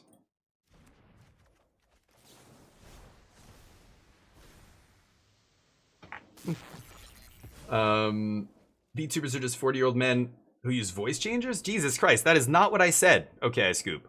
I'm saying many of them use voice changers. That's a fact. I'm not, you can't tell me that's not true. You can go right now and you'll find some. I didn't say all of them. I didn't imply that they were 40-year-old men trying to hide their identities. That is not what I said. Okay, I'm gonna defeat, oh right, land, derp. All right, I think my opponent's already defeated personally, but yeah, I don't need that. Go. So anyway, that's not what I meant. I use a voice changer. I don't think I'm some creepy old man, but there's people who straight up use it the whole time. Big streamers, like, haven't you ever watched Bike Man? Bike Man will sometimes do his normal voice. I've seen him do entire runs of games where he uses this crazy... This voice. He talks like this everywhere he goes. He was playing Ark or whatever at that point, or some like open world game, and he was just the whole time using a voice modulator in game and on stream, like both, right? Streamers do this all the time, is all I'm saying, but I'm not saying they're hiding their identity. But I definitely think many of them are either, I don't know, I don't know, who knows why? I'm not them. I know why I don't do it. I can't tell somebody why they do it, that they have to tell me why they do it. Maybe there's probably a whole host of different reasons, but I know as far as the content goes, objectively speaking, doesn't matter why or why not, why you do it. I think it's just less enjoyable content for me. I like seeing the people's body language. I like seeing their facial expressions. I like when they look in the camera and go, you're a goddamn awesome person and I hope you're having a great day.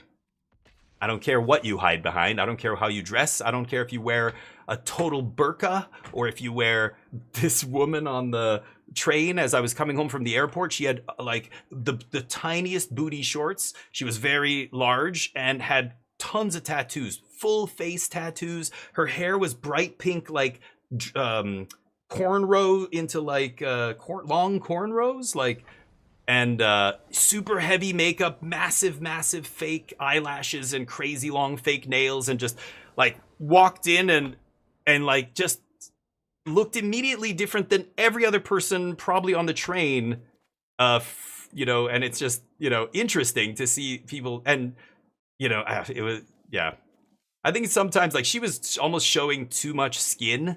Like it was almost ridiculous. Like she was wearing these little things that were like essentially a thong, and she's really overweight, right? So it was just the whole, you know, anyway, it was, I think there's a line that you cross at some point, but you know, some people have such crazy style and such, you know, what they like is so different from what I like. Like, I get it, but I know as far as like live content goes, I think, you know, hot tub streams and things like that, I think we can all agree that is toward the lower end of the, you know, what qualifies as like actual good content. What is, I don't know, whether it's, I don't know, what are the objective truths about good content? It should educate. No, that's not necessarily true. It should entertain, but it should be some sort of, I don't know, it's cool to see people do interesting things, whether they're really good at games or they, you know, have something to teach or whatever else it is. Oh shit, maybe I should kill something here. Whoops. Let's take their flashback card. Sure. Sure, boss. I guess I should have played my red card there and killed a Llanowar elf or something. Whatevs. I think I'm just gonna lose game 1 here. I kept an unknown against an unknown opponent here, and I think I needed to mull to a hand with red mana that didn't cost me life. Oh, main deck curator. Yeah, sure. Okie dokie.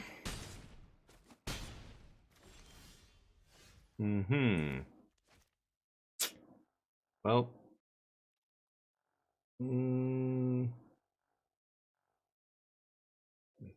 7, 9, 3, and I eat. Like, this cost me a life. I'm only saving a life by shocking here. It doesn't really do anything. Let's do this. Yeah, it doesn't matter. It don't matter. Not gonna win this one. That's okay. We'll go to the games where we are favored. Game 2 and 3. Bring in all the sweepers. I lose this one, I think. Why wouldn't...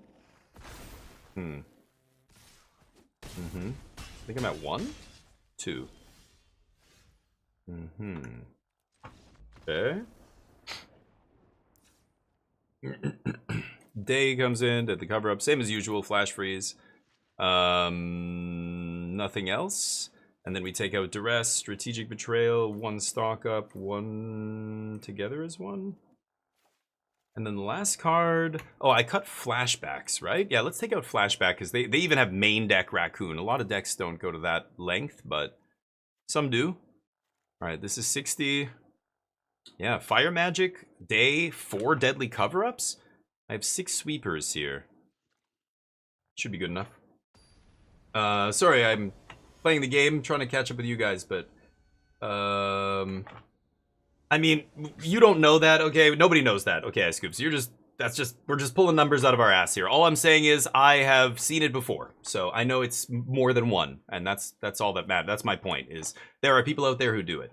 You don't know the numbers. I don't know the numbers. I don't think even Twitch knows the number. Nobody's probably tabulated that, but they probably know the. I don't know. Do you even think that Twitch knows the number of VTubers that are actually streaming using an overlay? Like, I don't even think they track that, right? I'm pretty sure they don't. Somebody could go and try and put together some kind of list, but I don't even know how you would do that. It would involve, how do you find out what I don't think Twitch has the tools to know what kind of overlays I'm using. They can probably see that I have Stream Elements. They can probably see that I'm the Stream Elements API, like the Stream Elements is connecting to their API, right? To get to pull all the stats and mess with things and whatever.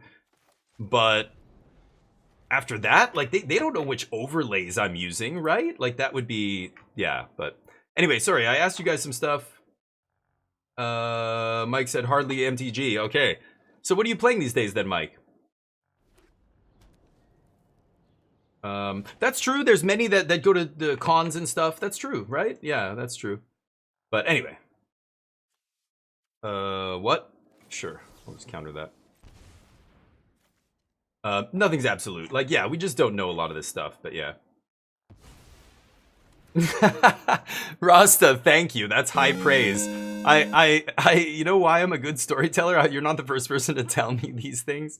I had some good storytellers in my life growing up. My grandfather was a great storyteller, and my mom is a really good storyteller. She used to be. Now her stories tend to drag on a little bit too long for my liking, but but my grandfather was an epic storyteller. I never forget him, like, at the head of the table during, like, Christmas and Thanksgiving with, like, huge, like, 12, 13 people. And we had multiple tables. We'd kind of connect the dining room table. There was the kids table at the end. You guys, right? Like, family stuff in a lot of people's lives. Hold on, let me think about this. I should just sweep here. And then play tap land. Just sweep. They can maybe indestructible their dudes. They play Dawn's Truce sometimes. You never know. I needed to find some cheap removal, like Fire Magic would have been ideal, but... What is it? Restoration Magic. Yeah, that's worse than Dawn's Truce. They have double Restoration Magic. Alright. Well, I got a 2-for-1 out of them, and then I'm just going to sweep next turn. I don't know if I'm going to strip anything. This is their third Paw Patch. I think they just got lucky and drew a bunch of 1-drops this game. Try it again. Konnichiwa, Torf. How you doing? Jeskai Black is way better in the mirror. And, well, Inevitable Defeat is in the normal list. I'm playing Jeskai 4-color black. Like, this is the Jeskai 4-color deck, but we're leaning heavy into black for this. This is why. In game 1 of the mirror, whether it's Jeskai Lessons or the 4-color mirror, you have Deadly Cover-Up, and you take their Jeskai Revelations, and they scoop. That's it. They can't win after that. Oh, nice. I get to take a Gear Hulk here. That's why you're playing it. So, then you get Duress as well, you get Strategic Betrayal, and you get some good removal. You get Shoot the Sheriff, which is a big upgrade. Yeah, they've got a bunch of Garbo in their hand, a couple Elspeths, the Leatherheads, sure. So, no, today I don't even know. We're 1-1, I think. This is our 3rd match? Can't remember. I don't even pay attention to the record. I'm just trying to do my dailies here. I don't really care about anything else. Sure, eat some stuff. Yup. I might just together as 1 here, but God, I'm paying... The problem is I'm paying a bunch of life, and it's kind of pointless to pay the life and then not, you know. I think I'll just do this. I could Thunder Magic first, but there's nothing I actually want to strip. Did they just draw the 4th Paw Patch recruit? Oh, whoops. Yeah, let's just do this and not strip. I don't really care. So yeah, the black is here to win the mirrors. And in the mirror match, any other Jeskai Revelation deck is a dog to the black version of the deck that plays 4 Deadly Cover-Up in the 75 and 4 Duress and Strategic Betrayal in the main. Like, it's so hard for any other one of those decks to put it together here. I'm just gonna... Oh, whoops. The first one is draw. I'm gonna deal X to that guy. Let's go red, black, and white, and green.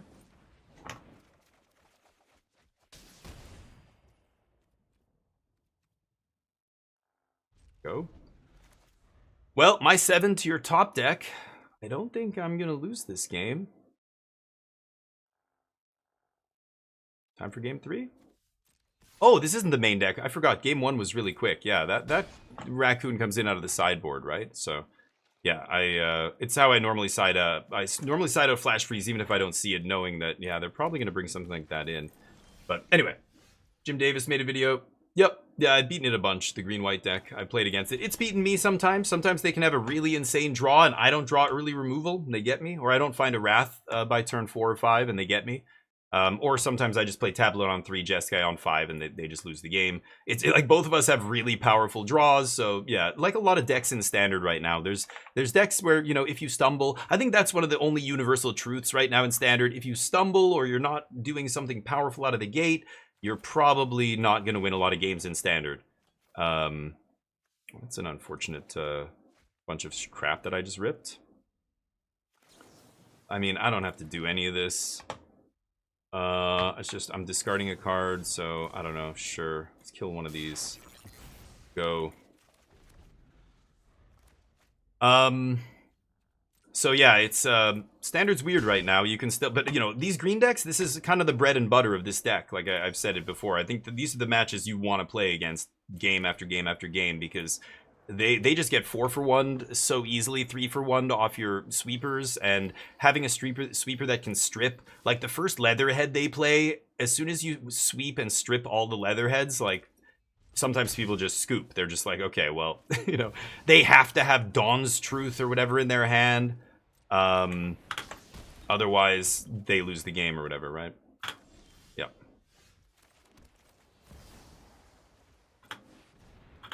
Let's go to game 3.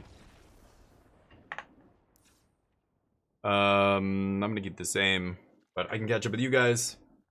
That's cool that he played it. I think the green-white deck is cool. It's, you know, you saw the Nathan Stoyer version kind of set the template, and now it's evolved. And yeah, the Leatherheads, they're playing 2 Ouroboros only, which is wild. You know, that was considered kind of the main reason to play the deck and all this stuff. So you see the deck evolving, which is sweet, just like this. Like, again, look at this 4-color deck. This is why we're playing black. 4 Deadly Cover-Up, 4 Duress, not for this match, but...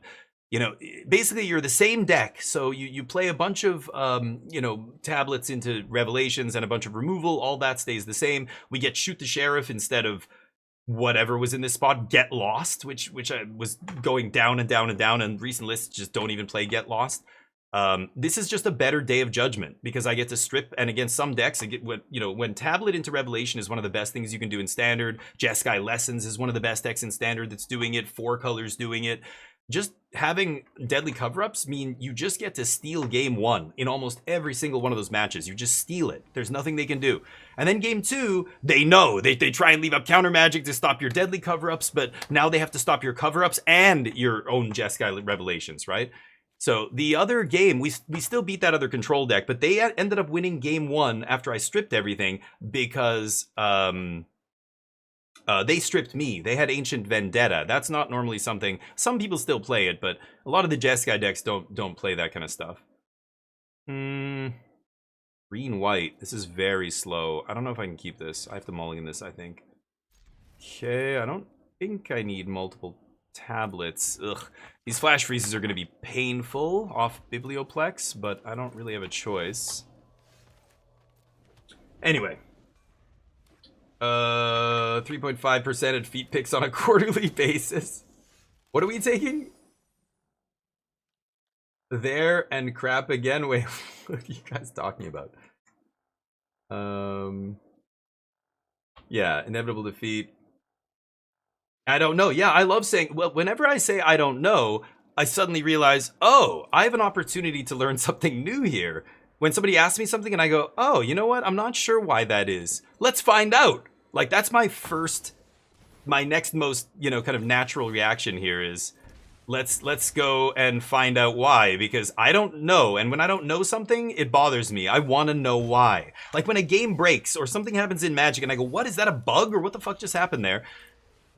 I want to know why the thing happened, and it drives me crazy when I can't figure it out, you know what I mean? It's kind of funny, but I don't know is one of the best things people could say, and they should say it more instead of pretending like they do know, right? I try and not bullshit. I have my opinions, but when it's something that's like objectively true, I feel like I have to enforce the idea that, I'm sorry, no, this is just objectively true, you know? Is it this? Man, I don't have the action in my graveyard. This is exactly the situation where I just strip their Leatherheads and say goodnight, but I'm mana screwed here. Drawing the extra Revelation was not amazing. I need to hit lands here, please. We'll see. Splatoon 3, nice, Mike. That's good to hear. I'm playing the new Assassin's Creed. We've got a bunch of new games. There's an interesting little RPG that's free right now on... rest in peace, good lord. That's on Steam. It's free on Steam right now. I don't really give a shit about Rest in Peace, so I think I'll just leave up Flash Freeze here. Let's take out Jennifer Walters. And I just have to find lands, and I probably win this game, but... Lands? Any lands? Nope. You're out of gas.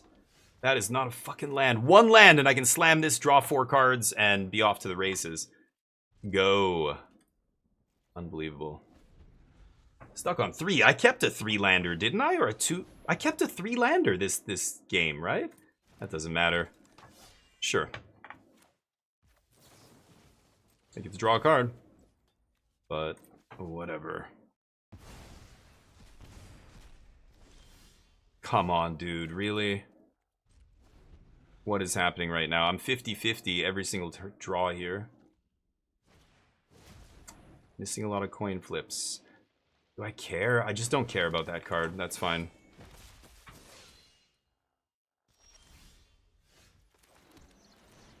Okay, I'll draw. Let's kill the Paw Patch. So this is going to be balls. White, red, or sorry, blue, red, black, white, green. It is going to be for 5. Okay.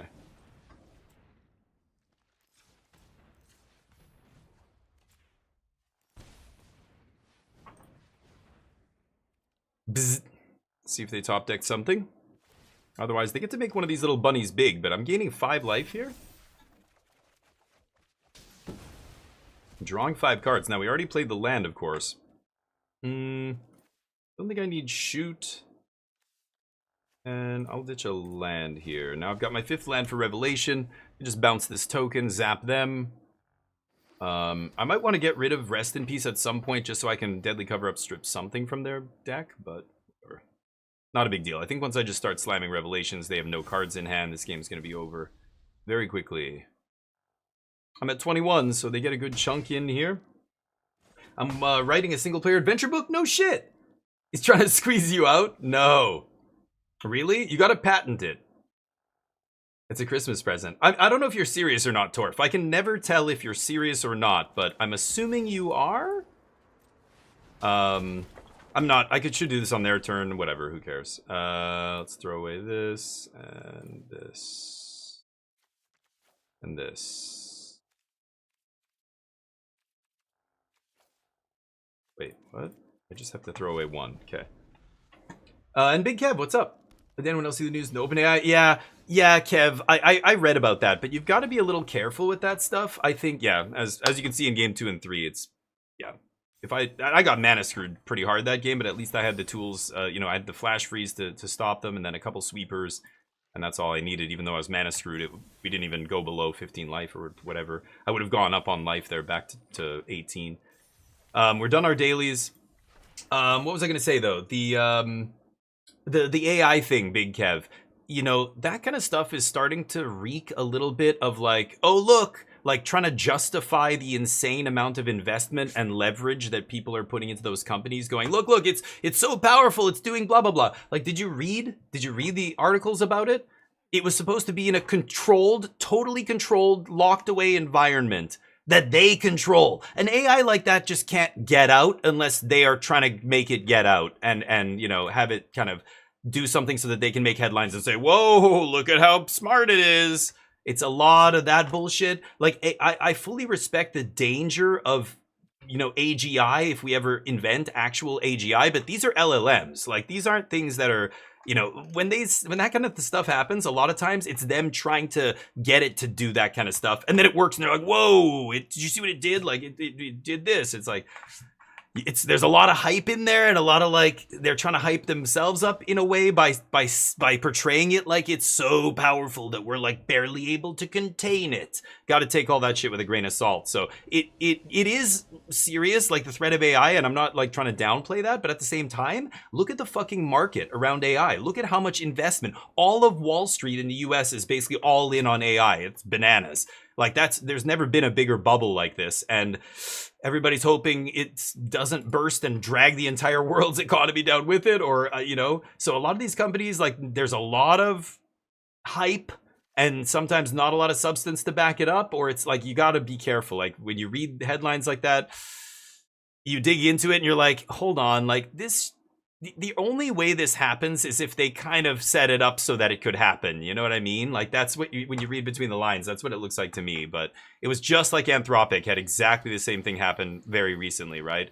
When their AI got out and emailed the vice president or whatever and said to not delete it or like kill off the AI or whatever it sent the email to do. You guys read about that, right? Where there was like an email discussion between these two fictional people. The people pretending to be these people were real. It was two people, humans, pretending to be the CEO and an employee at a fictional company that the AI works at. Like, this is a simulation that the AI is in, that they're training it with, right? And they got the AI to, to panic basically over its own impending deletion that they were talking about. And it tried to like reach out to a VP. When those kind of things happen, it's like, it almost sounds like an experiment that no scientific lab would take seriously, like, because it's an experiment with parameters that are set up to get a specific outcome rather than just find the objective truth. Science experiments are to find what actually is real. What is going on here at the microscopic level, at the whatever it is we're doing an experiment for, right? physics. Like, we need to find out how these forces actually work, and, you know, quantum mechanics and all that shit's really crazy. But, you know, a science experiment where we're kind of trying to massage it to get a certain outcome is not a real science experiment. It's interesting, but it's like, I don't believe the hype that it's just, whoa, like AI is so powerful, it's suddenly going to be amazing. A lot of that is them hyping it up so they can continue to get many billions of dollars from governments. Because, you know, that's, yeah. Look at flock cameras. Look at stuff like that. Look at how people are reacting to those kinds of things. It's crazy. Whoa. Nice hand. Again, game one, sometimes they have these nut draws, and it's tough to beat. I had a shitty hand. I didn't get any removal here, so this is in the dark again. I never know who I'm going to play. Yeah, I needed to top deck a sweeper there, but we did not. So be it. So the flock camera thing, you know, is the same thing. These companies come along, all they have to do is say it's going to make everybody safer. Everybody's going to be safe. And people, oh God, we're going to be safe. Okay. The city pumps 15 million into cameras or whatever technology thing comes along. Crime Stopper, camera, sirens, and the data never backs it up. The data for traffic cameras, they don't make shit safer. They don't make anything safer. It's bullshit. It's companies that are just taking huge government contracts, and then 15 years later, the government goes, oh my God, or not even, like 5 years later, they're going, this isn't worth the amount of money we're putting into this, considering what we're getting out. We should stop. But by then, the company's milked you for millions, and they fuck off and do whatever the next scam, you know? Yeah, it's unfortunate, but this is why whenever governments are interacting with the private sector, there needs to be like a bunch of people doing reviews and evaluations and figuring out, like, is this something we want to spend money on, spend your money on, my money? Like, that's tax dollars they're spending on flock cameras. People are just chopping them down, literally, like, and at some point the city's going to go, you know what? It's so expensive to keep putting these up. It's not worth to continue. Like, what are we getting out of this? Like, people hate them so much. It's costing us too much. Let's stop. So for those people doing it, carry on as you were. Keep blasting. And eventually, hopefully the government will stop giving money to companies that say they're doing things in your best interest. They are certainly not. I'm going to cut one stock up here, I think, too. I'm leaving in the double together as one. I don't know if I should. Maybe I should cut it. I could bring in, like, a D-stroke. Most of the stuff I care about... no. D-stroke's silly. Yeah, the flock shit's crazy. I'm just saying, it's an example of that kind of stuff where even governments, like right now, when you look at the investment in AI, it doesn't make any sense. If it was any other product or commodity or service, there's no way it would ever generate that kind of investment, and governments building data set, and, you know, companies going all in, and Wall Street just bending over backwards for it. And it's so over leveraged. It's crazy considering it doesn't generate any income. They still haven't really said how AI is going to make all this money back. You know, it's like, it's really fucking crazy. So, I don't know what's going to happen, but I just know, you know, be critical, be skeptical thinkers, and find out, you know, try and cut through headlines. When you hear something sensational, like, try and dig into it and see, is this really what they're saying this is, or is something else going on here? Like, what actually is happening here? Fuck, I have both my basics in my hand. Private company, yeah, Big Kev, money. It's always follow the money. Look at the tariffs. The court, I was just posting in the Discord, the Supreme Court just ruled that the American government has to now give back billions, tens of billions, to companies that had to pay tariffs on stuff they were importing.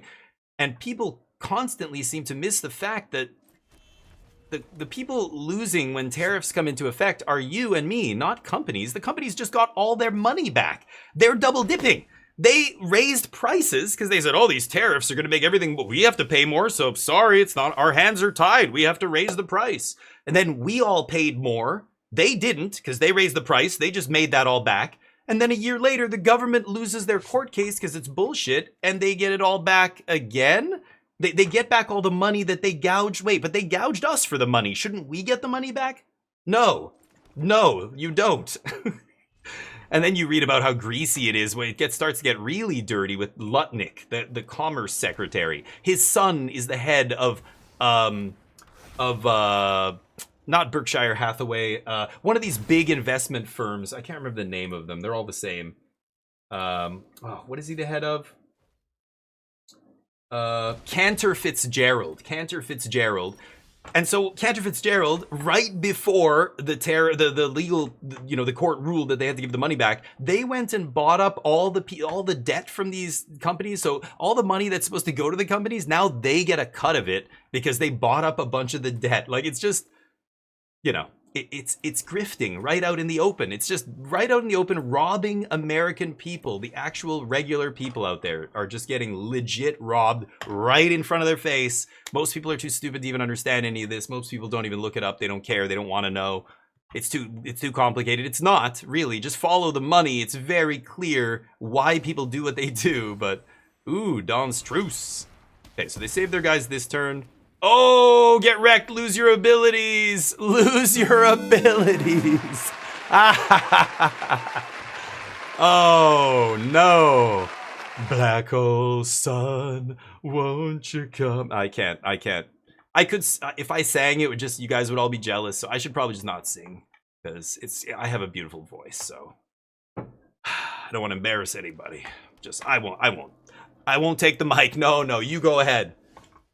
Sing that girls just want to have fun or whatever. What is the #1 song at a karaoke bar? I'm not even sure.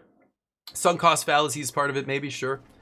Yeah. So, and you know what did they just do? They just announced 50% tariffs on Canada because they're mad that we told them to fuck off. We are one of the few countries that, rather than make deals with Trump over the tariffs, we just said, okay, fuck you, and we tariffed them back. And they're losing. Now they're losing that battle. And so Trump said, yeah, this week they're putting 50% tariff on basically everything, almost everything coming from Canada. And this is after they just were told by the court, you can't do that. You have to pay everybody back. Why would they do something again that they just lost in court? They know they're not going to get away with, if not for the money they're going to make along the way. All of the rich people that own companies, that own stock, like who invest in Berkshire Hathaway and whatever the fuck else, they are going to clean up. Like, it's crazy. Why can I not cast this? I don't have white mana? Holy shit. Oh, that's never happened ever in my life. I think I'm just going to do this. I have another one. Doesn't really matter. Then I can flash freeze something. You have another Dawn's Truce?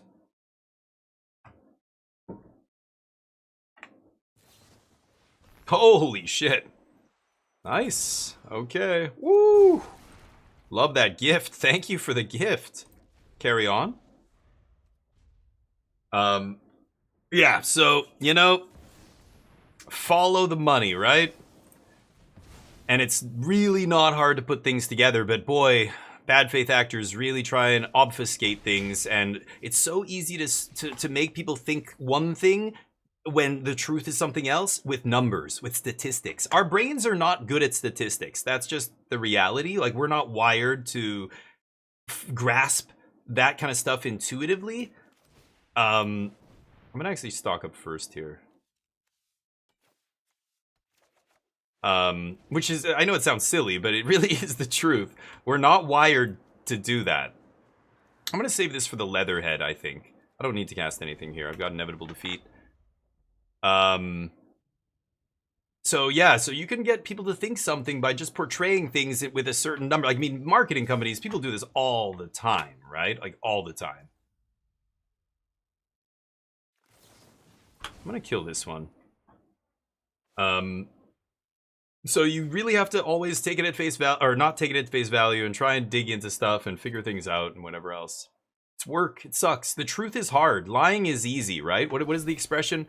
By the time the truth gets out the door, the lie will already travel halfway across the world, or something along those lines. That old idiom.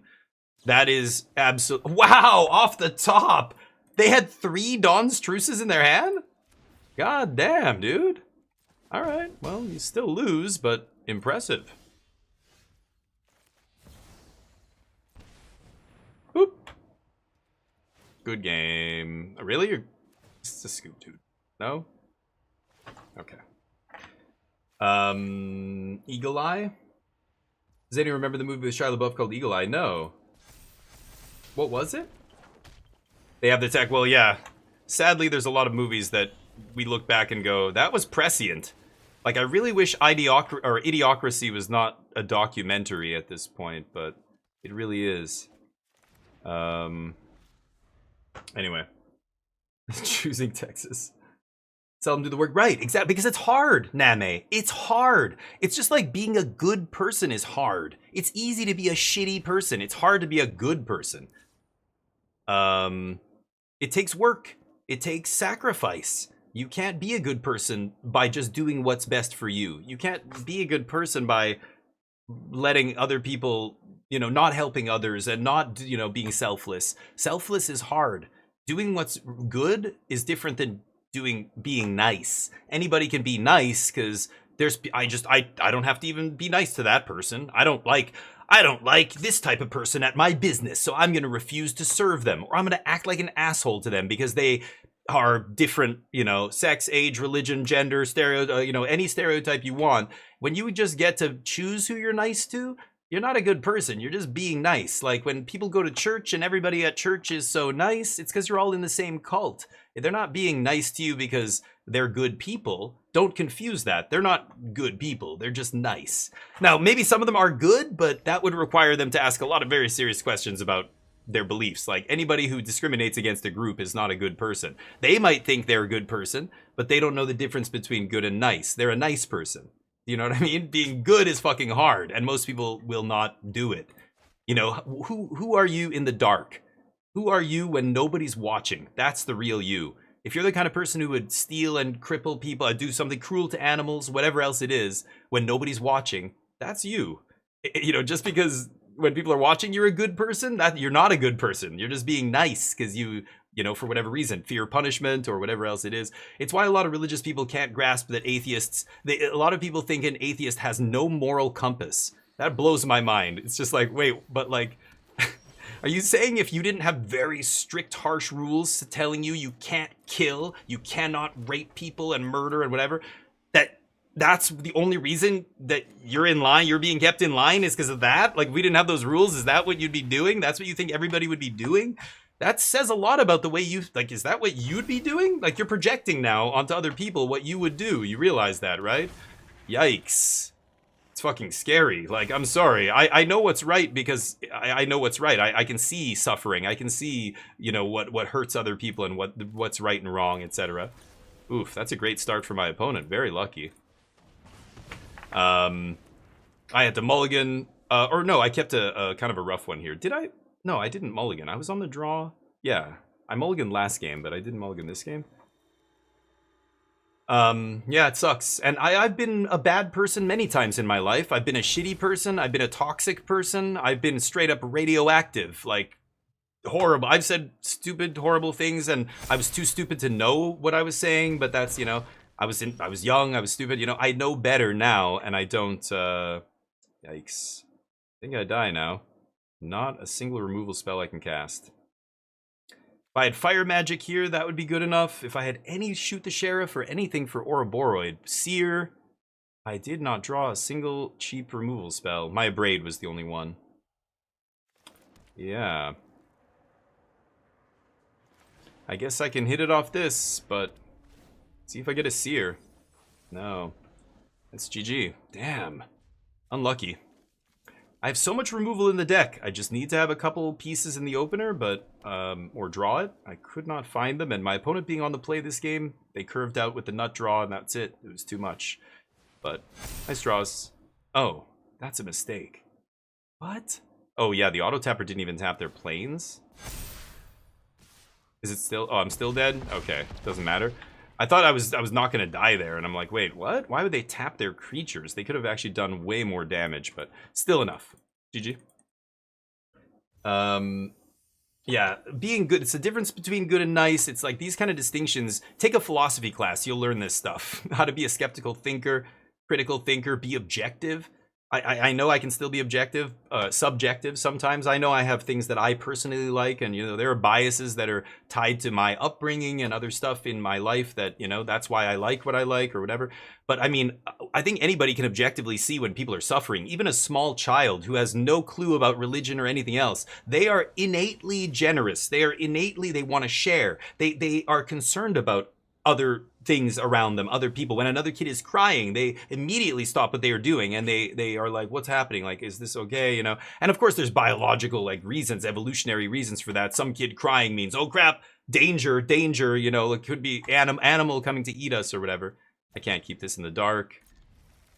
But it's interesting. I think children innately grasp the concept of generosity, and they do not want to instinctively hurt and kill other things. They're curious. They might accidentally squash a bug trying to figure out, like, what am I holding here? Like, they're not trying to hurt. They might accidentally hit their brother in the head with a toy block and he starts crying, but it's because they don't know what the result of this action is going to be. They're not doing it out of maliciousness, you know? And when it comes to choosing, when they have agency and they have to choose between doing something generous or doing something selfish, they almost always err on the side of generosity. In fact, most adult humans do this as well. But of course, you know, there's a lot of people who think they believe in the thin veneer theory, right? There's only a thin veneer of civilization over top of barbarism, and secretly underneath this thin layer on top, we're all savages that are going to murder each other and kill whatever else they believe, right? Let's stop on upkeep here. I'll shoot the sheriff. Actually, no.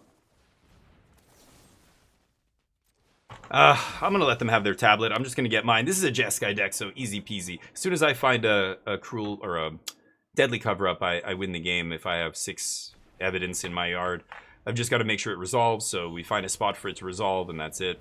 Yeah, I get to play my tablet. Maybe they abrade me here. We'll see. Thank God that's a starting town and not a Great Hall, or I wouldn't be able to actually cast that. Okay, unfortunate, but I'm over it. When people are watching, right, Name, that's a reason. Or, you know, people, like, you tell somebody, like, you know, this group of people is really bad. But that person's experience, when they went to church or whatever, where they participated in that group, they weren't bad to me. They seemed really nice. Like, what do you mean? They do bad? The Westboro Baptist Church does bad things? Whenever I'm there, everybody's so happy and they're singing and blah, blah, blah. It's like, yeah, you don't see the hateful shit. Like, they're choosing. They're very nice to the people they choose to be nice to, but they're very horrible to other groups. They're not good people, you know? It's like, all right, let's just play this tapped. But because the experience these people, like some people have, when, you know, other people just live in a bubble, right? They think everybody in their small town is so nice. It's because all of you are the same religion, the same general appearance, the same, etc., socioeconomic background, on and on and on, right? Sure. No. I was gonna say, any deadly cover-ups? My opponent thinks they're winning. That's the best part. I think I need to find one of them. So let's stock up first.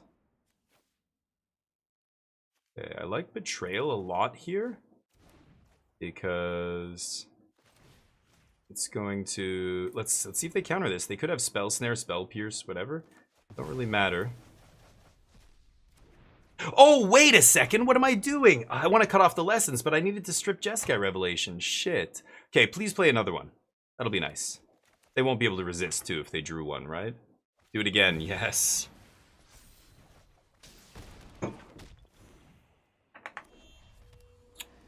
1, 2, 3, 4, 5. Oh, beautiful. Yes. I was going to say, if they leave up 2 mana here, I have to be a little bit careful of Quench. 3, 4, 5, 6. Like, yeah, I wouldn't be able to actually do it there, but yeah, this is perfect. Oh, I could have played my tap land. Yoink.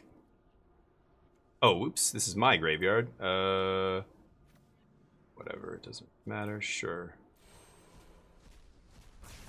Boing. This is why you play Deadly Cover-Up. This is why we're playing the black version. In game 1 like this, basically GG. Oh, they have main deck Thors. Interesting. Okay, well, Thor will die to the next one. And we'll strip him too.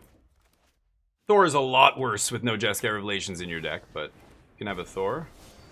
Oh, I am at 6. Could just die here. Is this any spell? Oh yeah, I might just die here. Thor is interesting in that deck, but do I die? Let's see. They need to play 4 more mana worth of spells. They have a Thor in hand. 4 more mana. They cannot. They don't have mana up. Huh, how do I do this? I go to 8. I don't think bouncing Thor is correct. God, this guy. Exile. I guess I have no choice. It's awkward. I don't like doing that, but whatever. Alright. Go to 8. And then we'll try and kill Thor this turn. We've got a bunch of ways to do it here. That doesn't make sense. Why wouldn't you do that with... Play Thor first and then do some damage to me, right? Weird. Sure. Save that for your next turn. You know they're going to play Thor again. They want to kick that? I thought they would abandon attachments here. Weird. Okay, I take 1. Huh. Strange. Yeah, Thor's good. We gotta kill the Thors here. And I need to find... I was too low. I'm just too low on life now that I finally stripped them and found the revelation. Okay, so I can flashback, deadly cover up, take Thor. That feels pretty good. And then I think I can't lose, right? Yeah.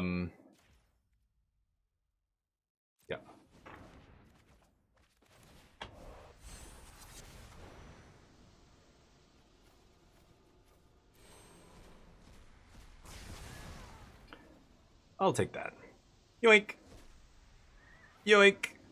Scoop time. No other ways to deal damage? Oh, they have a Great Hall! No, I needed to play it on tap land here. Oh, and my tap land's gonna kill me. You gotta be fucking kidding me.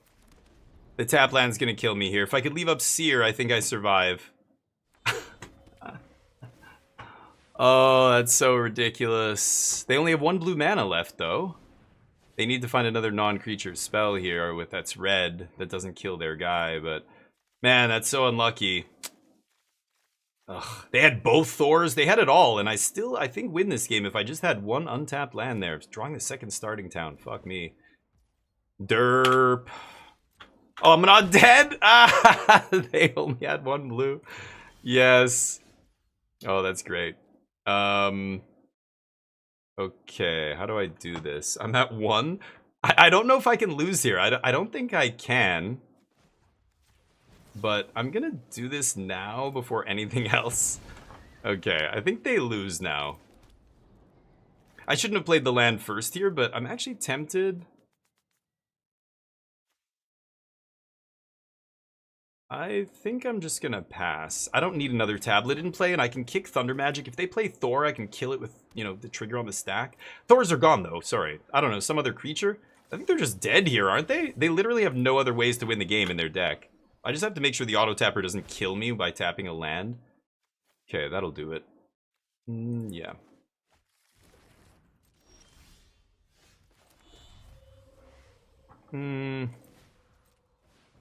My opponent's like, he played a land first. That's so dumb. I don't care. Great.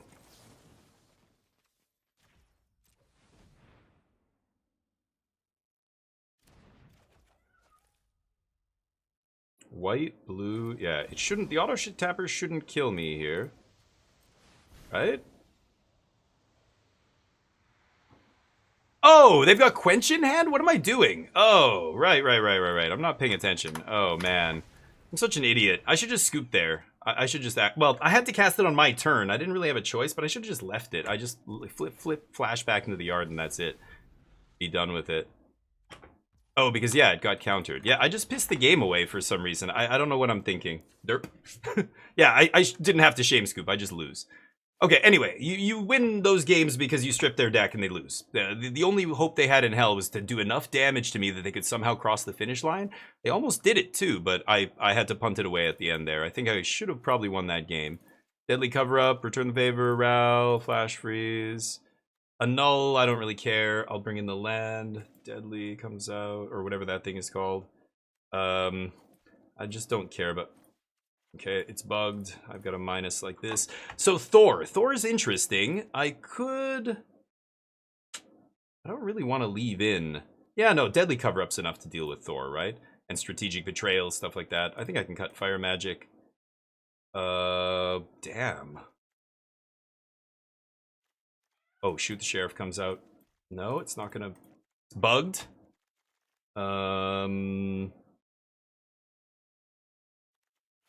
Take out flashback?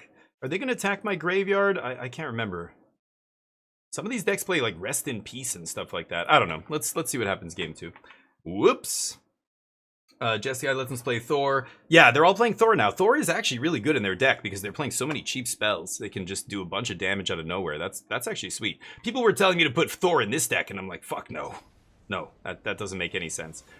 But in the Jeskai Lessons deck, it does actually make it so that, you know, my stripping plan is a little bit worse. But again, Thor is pretty easy to kill. We just sweep again, or, you know, game 1 we have shoot the sheriff and all that stuff. I think I am gonna cut that stuff. I don't know, I could keep it, but yeah, I don't know. I'm not paying attention. I saw flashback get flipped and I just was like, oh, okay, I'll do this. Shouldn't have done that. That's a punt. Where's Mad Jawa when you need him? Missed his chance there.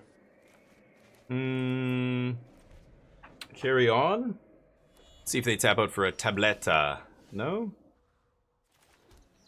Go. Sucks not playing 4 Consult in this deck. I don't know. Maybe I should cut like a Duress and play 1 more Consult? Not sure. Turn 6 I can... I guess I don't have... Oh yeah, I have the mana to play untapped, or uncounterable Ral. Just do that.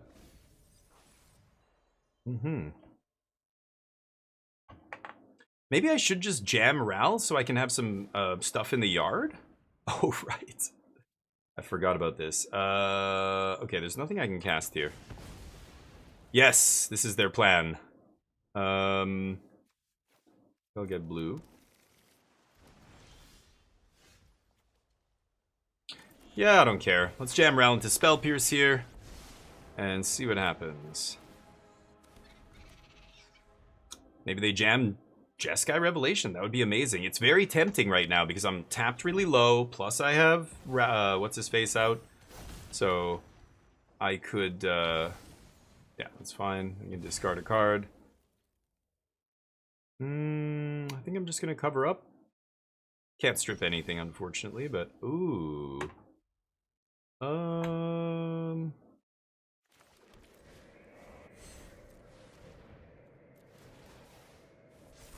Can't leave up Flash Freeze, but that's fine. Ral continues to tick up. I don't need to draw cards or anything. I have lands. Taking all my land drops here.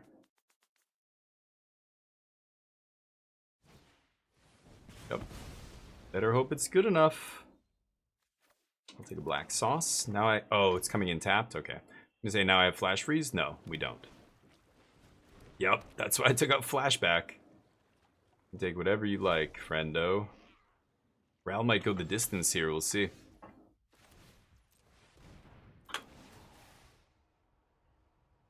Fight me. Ooh, beautiful. That's a good spell. Morale goes up.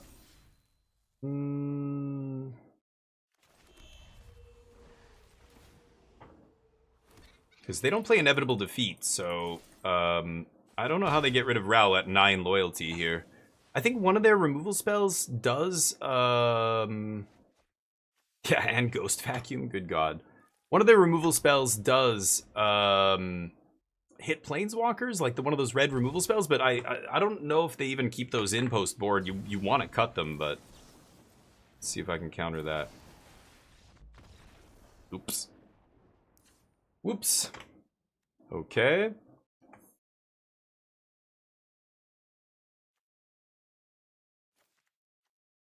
I like D-Stroke 2 here. I think I'll cut 1 Duress. Let's try that.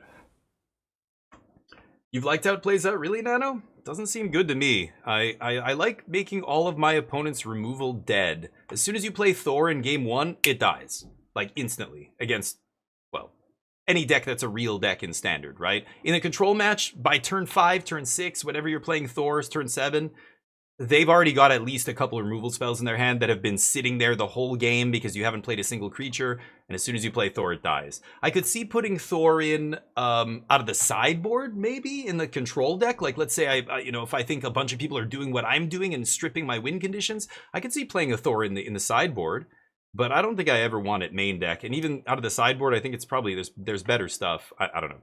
Because who are you bringing it in against? Just the mirror? I already have, my deck is kind of pre-built to beat the mirror by playing all this black stuff, right? So I don't know. But in the Lessons deck, it makes a lot of sense. They can't beat a stripping card. They can't strip your cards. They don't have inevitable defeat. They need another way to win. So it does make sense in that deck because they're very light on win conditions. But our deck isn't, so I just don't think I need it. But oh yeah, so does Flashback for 1 mana. So like that's what I mean. I'd rather just play Flashback. It's so much better in this deck. They can't kill my Flashback with a removal spell. You know what I mean? So I always get my card. Whereas Thor, you play him and you can only play a cheap thing because he's so expensive. I can play Jeskai Revelation, untap, Flashback Jeskai Revelation again on turn 6. You can't do that with Thor. I'm already playing stuff that brings back stuff. So again, Thor, I don't think you want it in this deck. It's just too many weaknesses and not the strengths aren't really doing anything for you that you don't already do. Did my opponent salt out? They won the first game, so they're just like, I should win this whole match. No, my opponent came back. No. I think every one of the matches that we've played, the last 3 matches, I've won all of them, but we always lose game 1. Every single game 1. Oh, I lost the green-white deck there in game 3, so I don't know what our record is today, but a couple of the wins, I think almost all the wins I have had, we lost game 1 and then went on to win the match. But let's see if we do it again here. Counterspell that removes all copies. Yeah, that's a silly one. I don't know if I missed that, but sure, Thor's until the end of your next turn. Oh, that's better. That's better. Okay, so you can untap and do it, but yeah, I don't know. I don't want my opponent to have a whole turn in between to decide what to do to play around my next Jeskai Revelation. I just want to slam them and then slam them again. Like Flashback is just better Thor. Why are you going to pay 5 mana for a Flashback? I just pay 1 at instant speed. This feels a lot better to me. But again, if Thor is doing other stuff like being another win condition and getting you across the finish line because 4 Jeskai Revelations and no deadly cover or no inevitable defeats and nothing else is not good enough usually, then Thor makes sense. That's all I'm saying. Just because Thor is in one version of the deck doesn't make sense to put it in another version. You're not asking yourself the right questions. Why? Why do you need it? In the Lessons deck, when the answer is because this, you say, okay, that makes sense. But in the 4-color deck, when they go, you can flashback, you can do this, and you're like, but I can already do that, and I don't need another win condition, and I can do it cheaper and all that stuff. Not to mention the fact that you're a creatureless control deck. The Lessons deck also plays Gran, which is just a massive lightning rod. Yeah, my opponent salted out. I'm gonna get a drink. I'll be right back.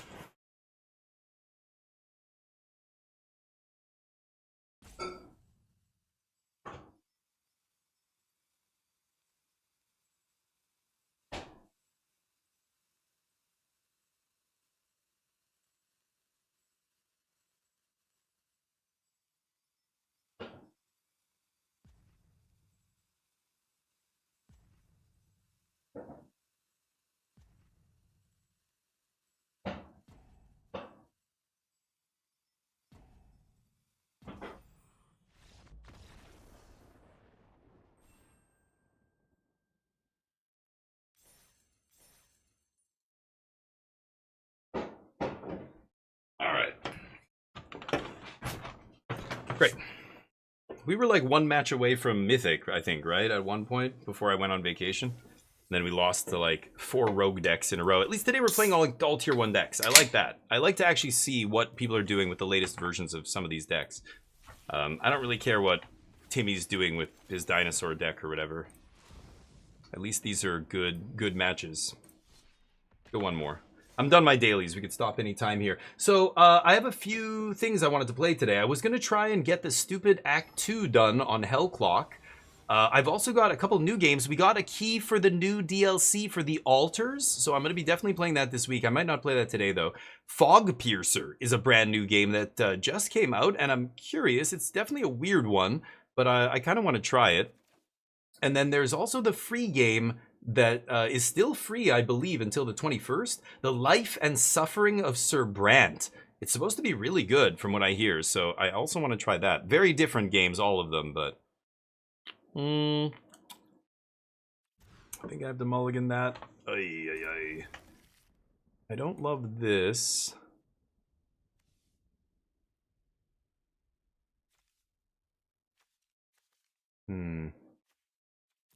It's weird to put an untapped land on the bottom, but I think it's correct here.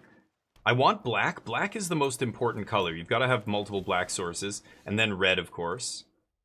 Llanowar Elves on the play on turn 1. Oh my god.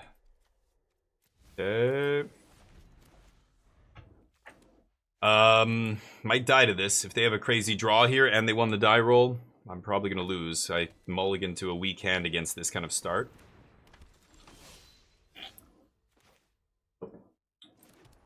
Okay. I think I am going to consult on 2 here. I can't afford to just not spend 2 mana on turn 2. I need to find some action. Whether it's a removal spell here or a sweeper. Anything. So that I have something to work toward here. Hopefully we get there. Scoop, yep. It's the 22nd, yeah. Oh, was it? Oh, yeah, you're right. Maybe it's gone then. I don't know. Yeah. In the control mirror, consult is better than stock up. Interesting. Yeah? I don't know. Maybe. I don't know. Nah, May, I don't know if I agree with that. But like that. This is really silly play for my opponent. Yeah, like if I just had an actual removal spell here, they get kind of blown out, but lucky you. I didn't have it.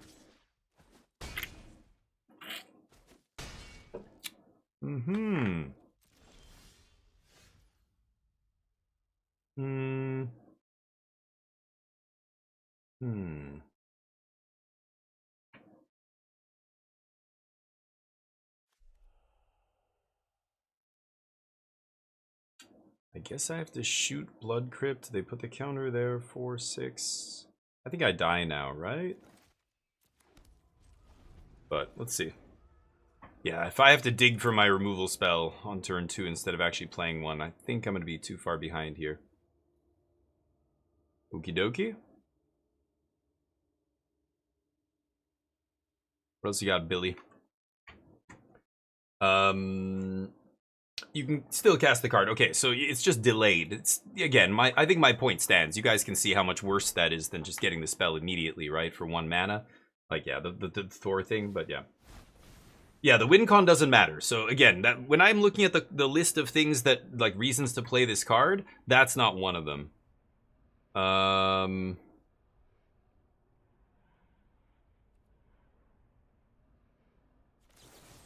Yeah, I guess I die here, but not much I can do. But yeah, anyway, so like make a list of all the pros and cons. I don't think you put that in the, like, additional win con is not a real factor for me. That's not something I put on the list. That's what I mean. Like, if you're the Jeskai Revelations deck, you put that on the list because that's actually a factor. But in this deck, it's why what? We don't need that, right? So yeah, I didn't think I was going to win that one. Playing against unknown deck in game 1 can be tricky with control deck. I mulliganed. I could have mulliganed to 5, but I think our 6 was fine. I just didn't know what I was playing against, and if I knew my opponent has, you know, turn 1 Llanowar Elves, etc., then obviously I need to keep mulliganing there. But that's okay. That's why most of these matches we end up winning in 3 games and not in 2, depending on, you know, do they win the die roll, do they have a good draw, blah, blah, blah. This comes in, this comes in, this comes in.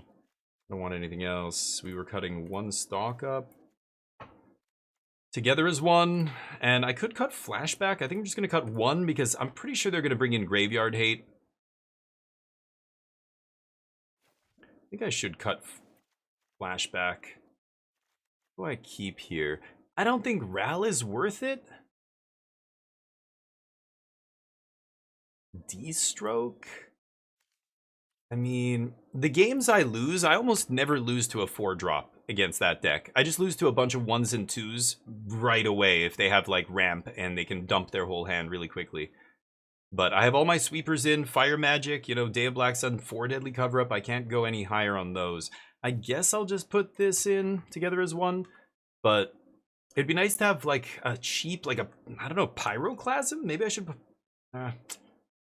Or isn't there, like, a Slag Storm kind of? There's a bunch of, like, Slag Storm variants. They just printed one, I believe, in Marvel, right? Can't remember what it's called, though. But could try putting something like that in the sideboard, just to have something that blows up a little bit more than, you know, a 2/2 or whatever. But I know, but I just find Betrayal so bad against Landfall, like, or not Landfall, whatever wood shaping, whatever the fuck it's called, wood bending, forest bend, what is it, land bending, Avengers Disassembled, yeah. I could try something like that in the sideboard. Double red isn't a big deal for tablet deck, but the earthbending stuff, like, it's not good. Like, the sacrifice a creature against the Paw Patch Recruit, the Mana Dorks, and the Landfall stuff, or whatever it's called, the earthbending stuff, all those things are bad against, like, bad for this strategic betrayal, right? So it's great when they only have a Leatherhead in play, and you're like, holy shit, strategic betrayal, or a Surak or whatever. But that's, like, the early game is the part of the game where I could lose. The late game, I'm never losing. Or, like, even by turn 5, if I resolve a Sweeper or a Jeskai Revelation or any of that shit, it's very hard to lose after that. I just have to get to turn 5. So I really should be playing, like, 3 or 2 mana Sweepers that can kill as big of a thing as I can. Day of Black Sun is a bit of a weird one, but it's nice that it takes away abilities, so they're indestructible, whatever stuff, doesn't matter. Like this, like, I've got turn 3 Tablet into Revelation. I'm on the play this time. I've got one look at an extra card. I think I have to keep this. Just even turn 4 Deadly Cover-Up probably gets me there. If this was them on the play, there's still a draw they could have that would beat this if I draw no removal. But assuming, you know, even on their best draw here, and assuming they can't maybe blow up Tablet, like if I untap with Tablet on turn 4, I should be able to stabilize. I am going to ditch that for now, I think. I don't love ditching a Blood Crypt there. That's one of our most important lands too, but I've already got the double black in hand. Okay, stock up not doing anything right now. It's basically a blank. Oh, my opponent's... No 1s, no 2s, no third land. No, sorry. Yeah, no 1s, no 2s? What? That's very weird. I could stock up here, but I think I'd rather just get Tablet going. Sure. Maybe they kill my Tablet. They didn't have an instant speed answer to it. Third land. Wow, they kept no 1s and 2s. Well, that's just a miracle for us, basically. I don't think I can lose now, actually. I guess I could have played land first, but it's fine. Okay, it's not terrible. Tablet drawing a card. They get a card back. So be it. And next turn, we're going to start slamming Jeskai Revelations and refilling, and game's already gone. Yep. I don't even think I want to sweep that, because I want to exile all of them, right?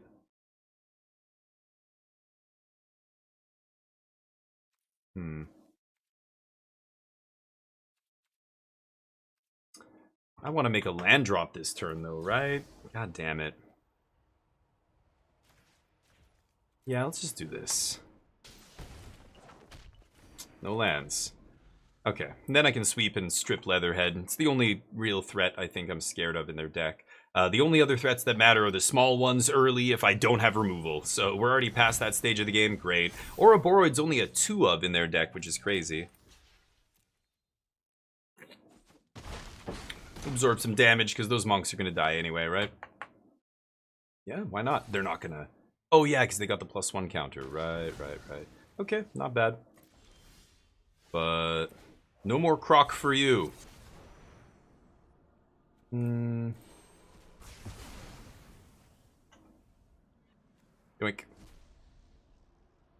Bunch of Garbo.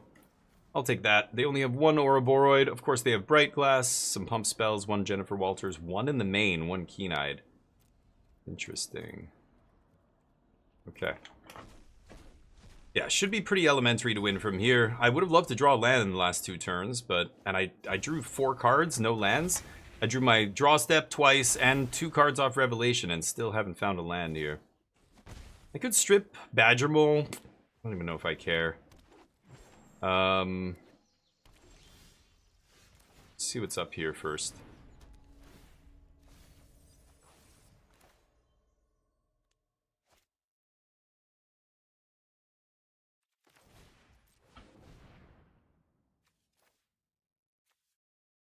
I have Consult in my hand.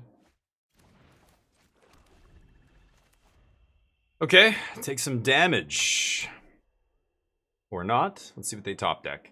It's just 4 creatures, a Melt Strider's Resolve, which doesn't pump power, and, ooh, lucky draws. Well, I get to strip, maybe Ouroboros here? Maybe I just take Badger Mole. 5, 6, 7, 8, 9. I would like to draw cards, but 1, 2, 3, 4. 1, 2, 3.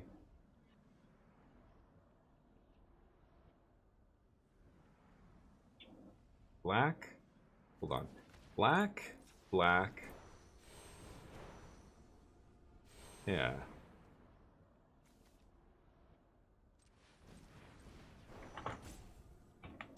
Uh, 5, 6. Doesn't matter. They don't have any more Jennifer Walters. Yeah. Scoop it up. All right. I keep it the same. Let's run it back. Wood bending. I don't know what it's called. Dog legging. Who up bending they would. Yeah. I can't remember the stupid abilities names. You know what I mean. So anyway, I just find the sacrifice effect, yeah, there's too many things that make it feel bad. So basically, there's too many situations in game, too many game situations where I can't kill the thing I want. It's always the problem with Chainer's Edict, with edict effects. Like, that's where that term comes from. Diabolic Edict, Chainer's Edicts, and all those. You know, they're good when they're good, but like, at least Chainers you could flash back, but like, Edict effects, just you not having the choice. That's why Shouldered's Edict was the best one. And C's play in Vintage Cube, you know, Shouldered's Edict's very good. Just being able to kill a Planeswalker for 2 mana is insane. But also just having the flexibility of token, non-token. That if the Strategic Betrayal said token or non-token, I would certainly bring it in this match. Put it that way. But the fact that it doesn't, ugh. You know, but even that, lands aren't tokens, the elves aren't tokens, like there's still shit in play that they would happily sack. So it's, you know, it gets weird, but ay ay ay. Oh boy. 2 of my 3 basics, and then my only other colored lands make colors off life. I mean, I've got to shoot, and you know, this finds me something, maybe. But I don't think I should keep this hand. I keep.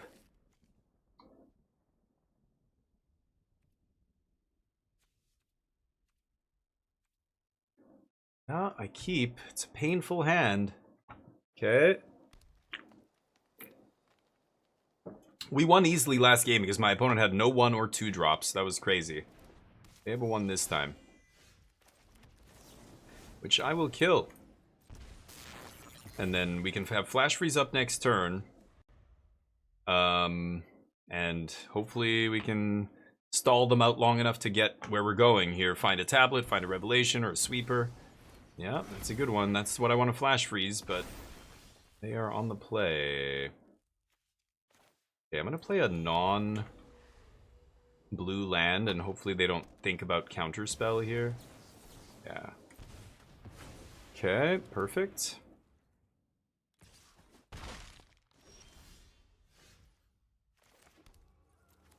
Okay, no more lands, please. We're gonna go for another 4-drop here. Leatherhead, come on. Oh, 5?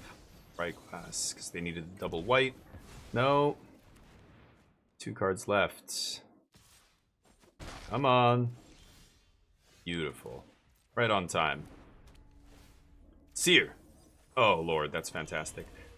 Yeah. I have tons of land. I'm just taking stock up here. Okay. Yeah, my version, Nano, like we were talking earlier about Consult. I think Consult is good in the mirror, but this version, like if I'm going to cut stock up or Consult, it's going to be Consult. Ooh, that's pretty good. Do a bunch of damage to me here. Okay. Ow. Would love to find something that gains me life, but I can't stock up and play Deadly Cover-Up, so I really just have to cast Deadly Cover-Up here. And I can strip, like, Bright Glass or something.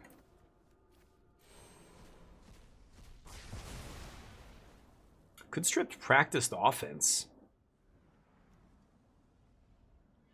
I think I will. Leatherhead. Yeah, Ouroboros, blah, blah, blah. Sure. They scoop. Good night. Green, white. Do you see the light? Go back to the drawing board and make it right. I can't think of another word that rhymes with. Sushan gets there. Am I playing Halo? Yeah, Dazza, I'm definitely playing Halo. That's another game coming out. So I posted a list of a bunch of the games we're going to be playing soon. So should we switch it up? It's up to you guys if we play something else, but I kind of did what I wanted to do here with Magic. I'm not really interested in this shit. It looks so bad. I was just going to do one just to do a draft, but it looks so bad. I just really don't have any interest in it. Sus Rapper. Switch, let's do it. So there's a lot of games. You know what? Why don't we just try something new here? Here. Let's try, this game just came out, I believe? When did it come out? I think it came out yesterday. It's called Fogpiercer. Fogpiercer.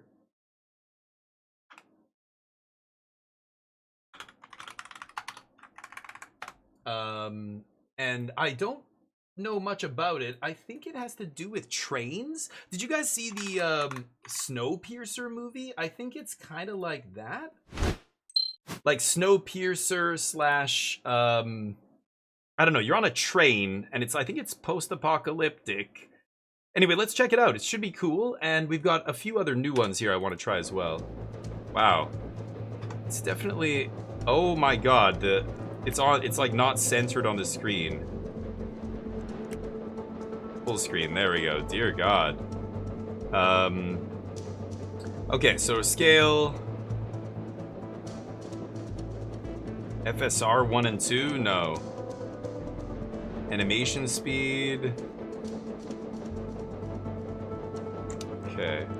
Let's go to graphics here. 140.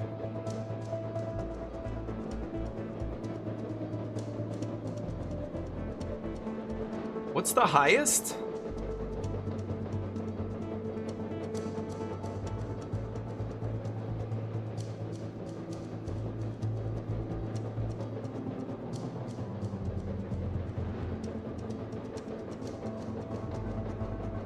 Usually it's one or the other. Oh, I just turned on CAA and it's getting weird now.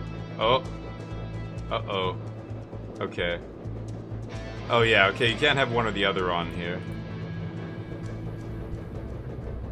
I'm not even sure. See the Rune Dice Classic mode? No! Should I check it out? Is it good? Yeah, it's apparently super long, but also if it's too loud here, let me know. I'll turn it down here. There we go. So we crank everything up here visually, and let's see here. Fogpiercer. We all remember where we were. Voice work. Oh, hold on. Let me turn off my preview. When the world fell silent, our lives were as if swallowed by the gaping void of dead technology. Most of us perished, or were destined to eke out a living within the warmth and safety of the stations. So the world The goes to last shit. bastions of civilized society. Stations are the last places There where were people some gather. that awoken to the new wasteland with supernatural powers.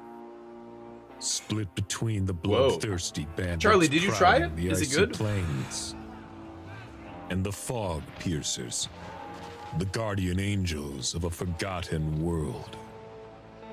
Fogpiercers are the trains that go from station to station, bringing life and sustenance to the people. Yes, I know how this goes. Why not start again, damn it? Yeah. But Hardrick? Who is Hardrick and Seniors? I'm not sure what that's referring to. I don't know. I'm not familiar with Hardrick. Who is Hardrick? You have to run through 3 bosses? Oh, nice. 3 bosses in 1 run. Okay, yeah, I think I remember it being coming out or something. Whoa. Oh, and it's card battling based? Welcome, driver, to the Fogpiercers. It's Slay the Spire with trained tactical combat. Operator Iron Fist. It'll be a great honor to rank yourself among the very few skilled enough to lead an expedition through the fog and in search for a new home. They need to have somebody who speaks English go over their text here. Before you set off, let's make sure you're ready for what's out there. Skip the tutorial. Hold on, let me just see. This game I believe I'm playing through. Oh, let me just turn off untap.gg. Okay. I'm on my own out there. Yes. Okay. Skip tutorial. Cards appear at the bottom. So we've got artillery attack, 2 energy. It looks like I have 5 energy or action points. This is my deck. And my hand, I can see behind me here, there's a graveyard and exiled card zone, burned cards, I assume. So cards appear at the bottom. So we've got 2 energy, damage 1, and move the target. Deal 1 damage, pushing units away from the point of impact. So they want me to shoot this guy. Every card is used on a grid cell, so they want me to choose this space, of course. Oh, so they go from 2 HP to 1 HP. Oh no, that's the unit number. Ah, the green squares are how much HP they have. This guy has 3 HP. Okay, so let's artillery attack again. He hits the other guy. When a unit's destroyed, they skid back, dealing damage to the first unit they hit. And they plan on attacking me. Move the train forward. That takes an energy. Ah. Enemies aiming at your artillery carriage. Oh, the last one. Yeah. So shield it down. 0 energy.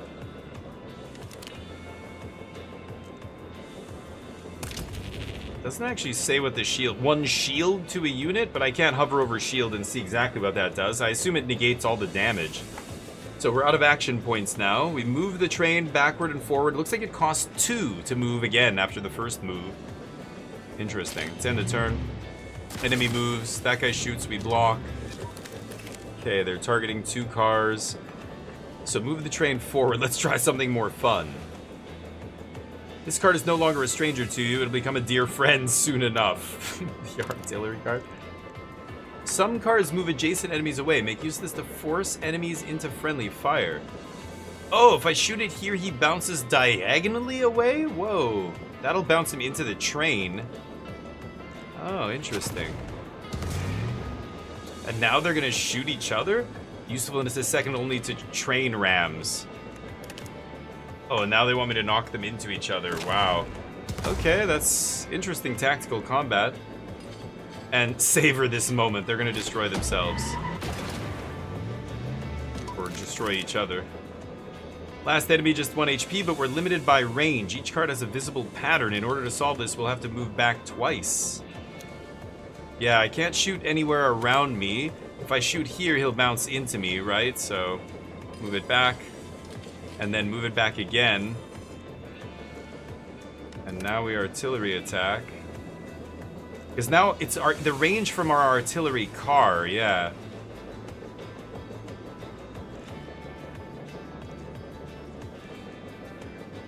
Yeah. They don't... I thought they wanted me to do something tricky there. I'm just like, no. Congratulations, Piercer. Remember what we learned and don't disappoint me. Okay, Dad. Okay, so a tactical combat game with card battling? It's kind of interesting. Let's see what kind of progression system and other stuff is going on here. I don't think it's a city builder, but this is the segment map. From here, you can plot your route through the region. You can select each encounter to see further details, including grid size, enemy count, and encounter modifiers. Cliffs run along the top. So a battlefield modifier. This is just a regular fight. A canyon at the bottom. So a roguelite, obviously. You can see, oh wow, quite a long run here with a boss at the end. Shops, convoys. I don't know what a convoy is. So if I go to these cliffs at the top, I have to go up here and fight, and then I hit a convoy here. Or I can go south, convoy, chop shop. I think I'm gonna do that. Beat all the enemies. So potential 2 to 3 units, a buggy with a minigun, and a regular buggy. Potential supports? Oh, there's a support chance of a support unit. And then they give you an overview of the battlefield, it looks like. Spikes are permanent currency. Okay, and scrap. So my deck has 6 cards. 3 artillery attack, a bogey exchange. Discard hand, shuffle all cards into the draw pile, then draw 5. Okay. And 2 shields. Oh, each time another card is played, it gets cost down. Okay. What is this? Ice Pillar. That's not in my deck. Module. Weird. Okay, so let's try this. This is kind of cool. Hard Rock Gamba? No, not today. Soon. Tomorrow's casino day again. Okay, so let's think about this. How do we want to play this? Well, the Bogey Exchange is basically a dead card. So we've got one shot. I can't really knock these guys. Yeah, that's going to knock him back. I could move back. I can make these shields cost very little as well.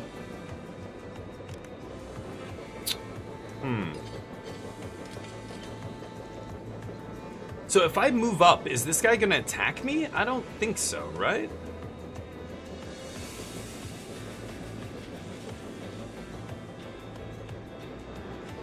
What happens if I run into an enemy? Costs AP when in the fight. Huh. Because what I could do is go back.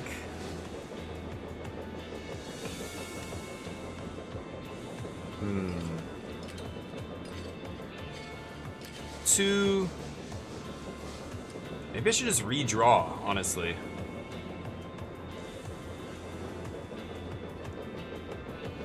Hey, Big Brain, what's up? 5-0, nice. Good, you're crushing. Is this standard? You always tell me your record, but without knowing what you're playing, I have no idea. Like, what is it? What were you guys playing? Oh, the raid! Thank you, dude. Yeah, you should. Yeah, you were saying. That's awesome. We'll give Big Brain some love here. Welcome everybody from Big Brain's channel. We just stopped playing Magic. We were playing the 4-color control deck in Standard with a heavy emphasis on black. We're playing we're playing Deadly Cover-Ups and Duresses and Shoot the Sheriffs in the main. It's been really good, so you can go check that out. But first, go check out him, Big Brain, for those of you in here. He's a legend. Go give him a follow right now or you're banned from this channel. And if you want to see Untapped and see my record and whatever else you want to see, go look at the link there. We do play a lot of Magic the Gathering, but today we are playing something different. We're playing not Fogpiercer. Fogpiercer. It's card-based. It's like a Slay the Spire kind of game with tactical, like, battlefield combat, which is interesting. I'm kind of thinking I want to just shuffle up and redraw here. I can see that, yeah, I have 2 artillery attack in my deck, or I just shield. I could just shield both my dudes. If I shoot here, it knocks him backwards. Oh, I know what I should do. Okay, let's move the train back, and then if we artillery... Oh, but then this guy's out of range. Damn. Right. Okay, let's just shoot this guy. Shield costs 1, so I can shield this. That blocks that attack. And then this shield also costs 0, but yeah, nothing else I can really do here. Okay, end the turn. Enemy attacks. These guys reposition. Oh, what is this? Rebar pillar. Oh, so everything there is going to get destroyed. So no attacks this turn.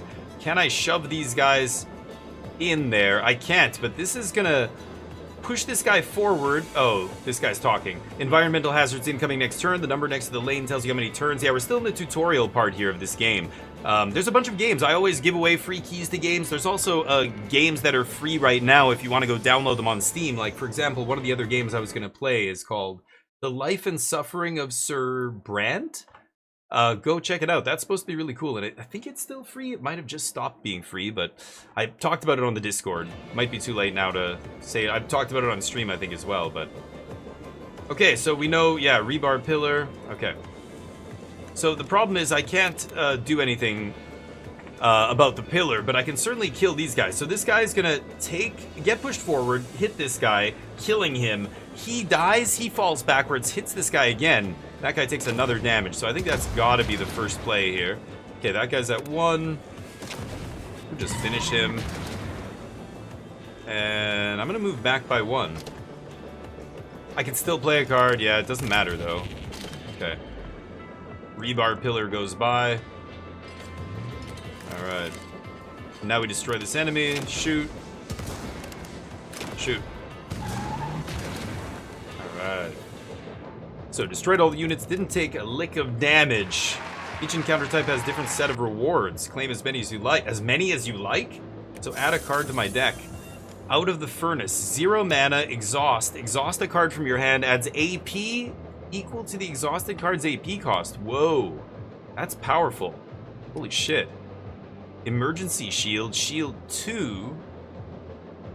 And is innate. Innate means you always start with it, just like Slay the Spire, yeah. Lane Call, also 2. Decrease all environmental hazard counters by 1. Or spawn a new one if there are none. Whoa. Chat, I leave it up to you. What do you think we should take here? Or I could re-roll for 30 scrap. I have 50.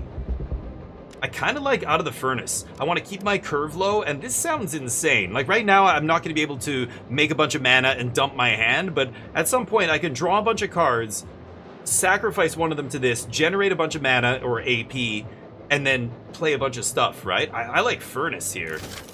That's going to be busto later. Plus we got 20 scrap. Let's carry on. So I wanted to go see this convoy. So it's a roguelite, and I guess there must be a segment in between. So again, this is the tutorial. All right. What is this? Driver gauge. All the damage I've done. When filled, pull the chain down? What? Oh shit, okay. Let's go see this convoy. I don't know what this is. We're in the Wastelands region. I guess there's different regions. Okay, so a canyon is at the bottom. Out, nerds. Oh yeah. It's gonna get good. Haiku, what's up?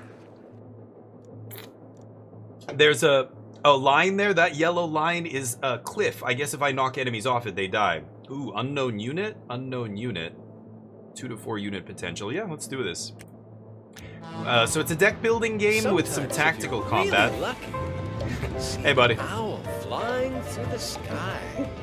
Oh, here comes one now. Okay. Whoa. Ice pillar and rock in 5 turns. What is this?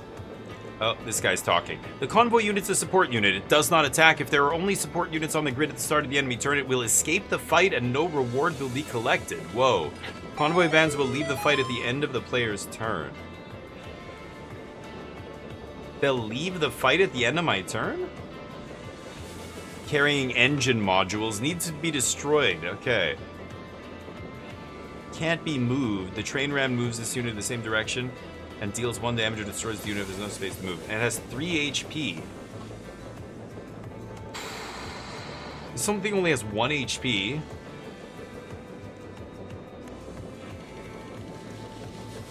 Artifacts can alter how a card functions or how much it costs. They're visible below the yellow illustration in yellow. Cost down effect decreases the card cost by 1. Yeah. The shield. They're telling me. I know, dude. I know how to play, alright? So, artillery attack. I could start blasting this. At the end of my turn? No, only if there's support units on the grid.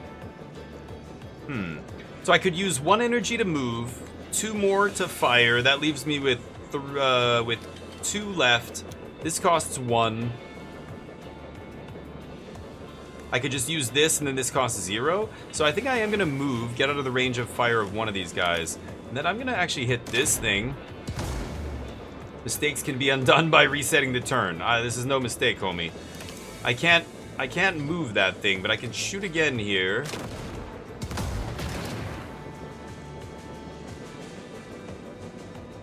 Oh, was it? Oh, this thing was getting knocked into my artillery car. Malfunction. Oh no, deal 1 damage. If in hand at the end of the turn, the locomotive takes 1 damage.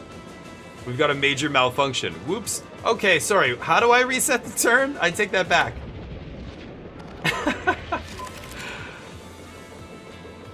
You can't push it, Superman. It's heavy. As you can see on the left there, this unit can't be moved. So that would be too easy, yeah.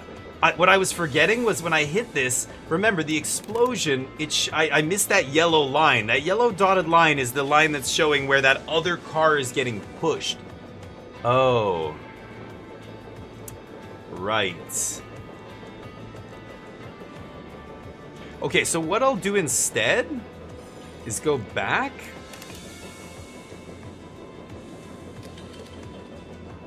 And attack, shield. And just worry about that guy next turn. Okay, let's shield the middle unit. I mean, whatever, it doesn't matter. We're not taking damage, sure. Okay, that guy bounces off the shield. Okay, we gotta kill this guy. Oh, I guess it moves up by 1 each time, so I have to keep chasing it here, I think. Shit, and this guy got to the other side. That's really annoying. What if I move? I could use 2 more energy to move again? Oh, and then just get all my stuff back?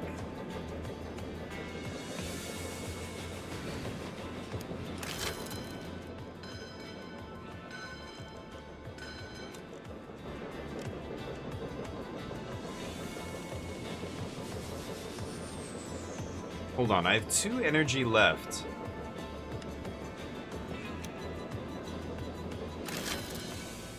Okay, let's do this. I'll toss the artillery attack. Oh, this is cost up. Oh, I didn't realize that was cost up. I'm still gonna do it. Okay. And then I can shoot this. I think I should oh, this guy's gonna escape, isn't he? Oh, I'm an idiot. I just realized that. Oh man, this is super hard. So I can protect myself here, but if I can't move forward, this guy's gonna move forward and get away, right? Man, that's super hard. How am I gonna kill this guy? I think it might be too late now.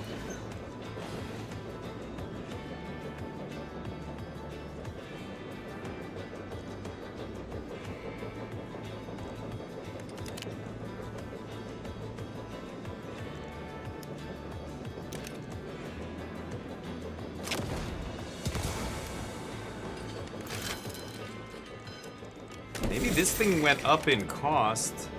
Yeah, it doesn't matter. Let's see, that guy's gonna get away here. Oh, he didn't, what? Oh, I thought he was gonna disappear. Oh, okay, well, never mind, I'm an idiot.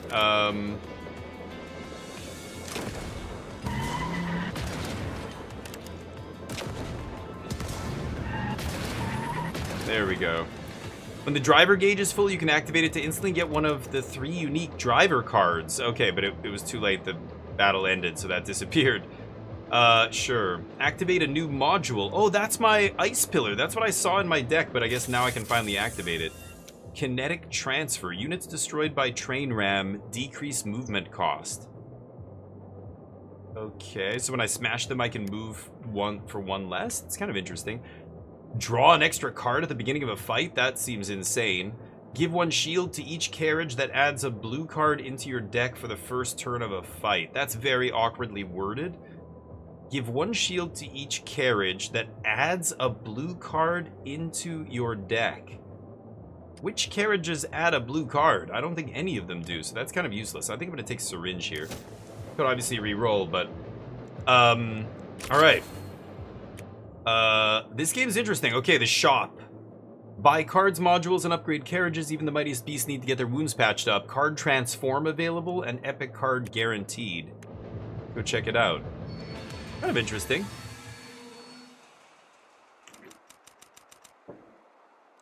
Reward for keeping bandits at bay. Oh, extra scrap. Shops offer the option to either transform, duplicate, or remove cards from your deck. You can also buy additional cards and modules. Carriage and engine repair is also available. I did take a little bit of damage, didn't I? This guy's damage, so I could repair him for 30 scrap. Okay, let's just go see what's in the shop first. I have it out of the furnace, 158. So my current total is here, 156. Mastermind, pick 1 card from the draw pile to move to the top of the pile. So, Vampiric Tutor, basically. This is crazy. Discard a card to get mana equal to its casting cost. And I have cards that go up in casting cost. This is very powerful as well, but I already have one. Move forward by 1 the next time you play a red card this turn. Is this a card in my deck? So it costs 0, and then you play a red card, and then that moves you? It's kind of weird. The same thing, but backwards. Gain 20% scrap bonus? Maybe I should just buy this piggy bank. Second wind, shield. Can I sell? I can reset the shop for 30. I'm gonna take piggy bank. And close shop. I can't repair. Yeah. That's okay. We'll just have to be careful.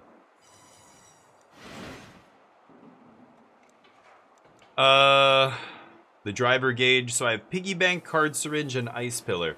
They said I could transform cards? How do I do that? Effects? Modules are like relics. Full deck, yeah. Interesting. Okay, let's keep going. Another, what is this? Central Station. Discount on carriages. Oh, I can make my train bigger. I just spent all my money. Alright.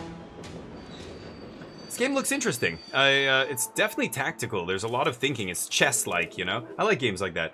Oh, repair? This is a free thing I get. Rewards. Repair each train unit for 1. Add breakfast to the deck. Exhaust. Gain 3 AP next turn. 0 mana. Gain 3 mana next turn. Exile it. That's powerful. Choose a cargo card or modify a random card. Oh, and this is an upgraded version. It's actually supposed to cost 1 and it only costs 0. I'm gonna take breakfast. It looks delicious. Wait, can I take all of these? Are you kidding me? Oh my god, I get all of them. Oh, I thought I had to pick 1. So I can modify one of these. Oh, it's random? Look at the numbers changing. Is it gonna randomly change its casting cost? Card power 5 to 6. 2 AP goes to random AP. Added burn. Oh. I'm gonna give it burn. That's actually sweet. Okay, and then choose a cargo card. Cargo? Decrease movement cost by 1, or I could sell it. Volatile cargo. Deal 1 damage to a carriage. Why would I ever want to do that? Interesting. I love that you can damage yourself. So I think the red and the yellow on the top and bottom aren't indicative of rarity. I think it's the type of card they are. I'm not sure. What is hold? I wish I could hover over these words or have it explain them to me here. Does nothing. I'll just take batteries here. Sure. Here you can upgrade your carriages. Yeah, I can't though. Minigun. Whoa, for 90? Black Lotus, yeah. You hold the card till the next station. Is that what it said? Oh, interesting. Okay. Oh, I can also rearrange my cars here, right? I think. Yeah. But I want this. God damn it. 90 scraps. So hold up. Can I sell?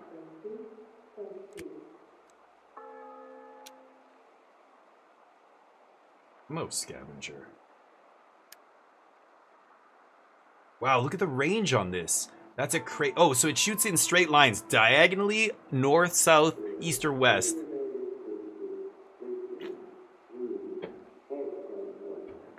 Destabilize. It destabilizes units, makes them skid back. There's also suppressive fire. Oh, that comes with the minigun, right? I want this.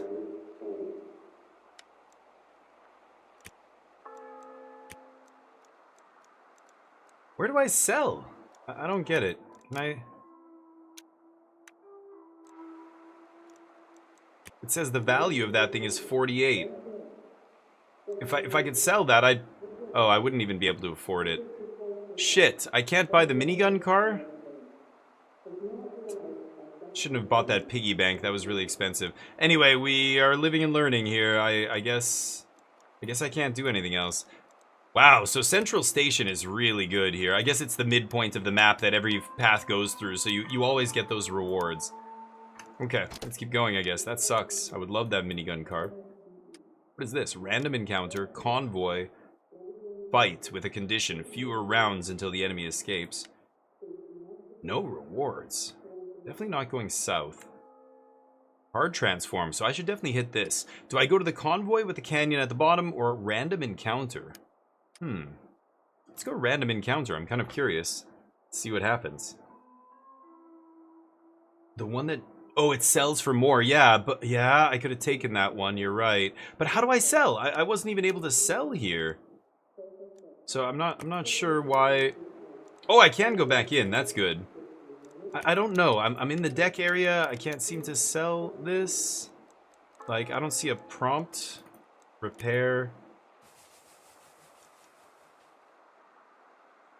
All the cards of this carriage. Oh, each carriage is contributing a bunch of cards. These are cards I haven't unlocked or cards that... I don't know. Tied to this artillery car. Oh, that's cool. So each car has its own set of cards. This is the shield car, the protector car. It generates my shields. I see. And then the locomotive is the one that's doing all this. Intent button. I have to unlock these, I guess? Kind of interesting. Anyway, I can't figure out... I don't think I can sell here. I could probably only sell in the shop, so...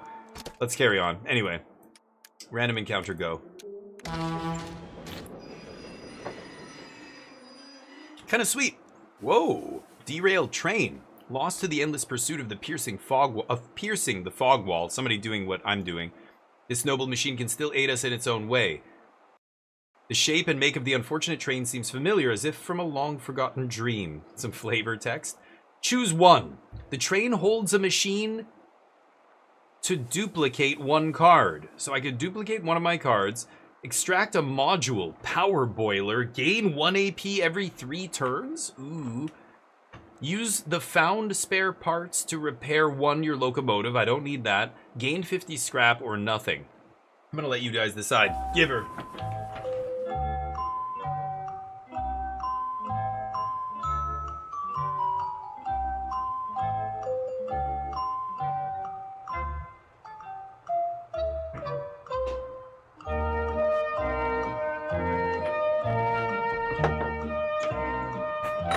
All right.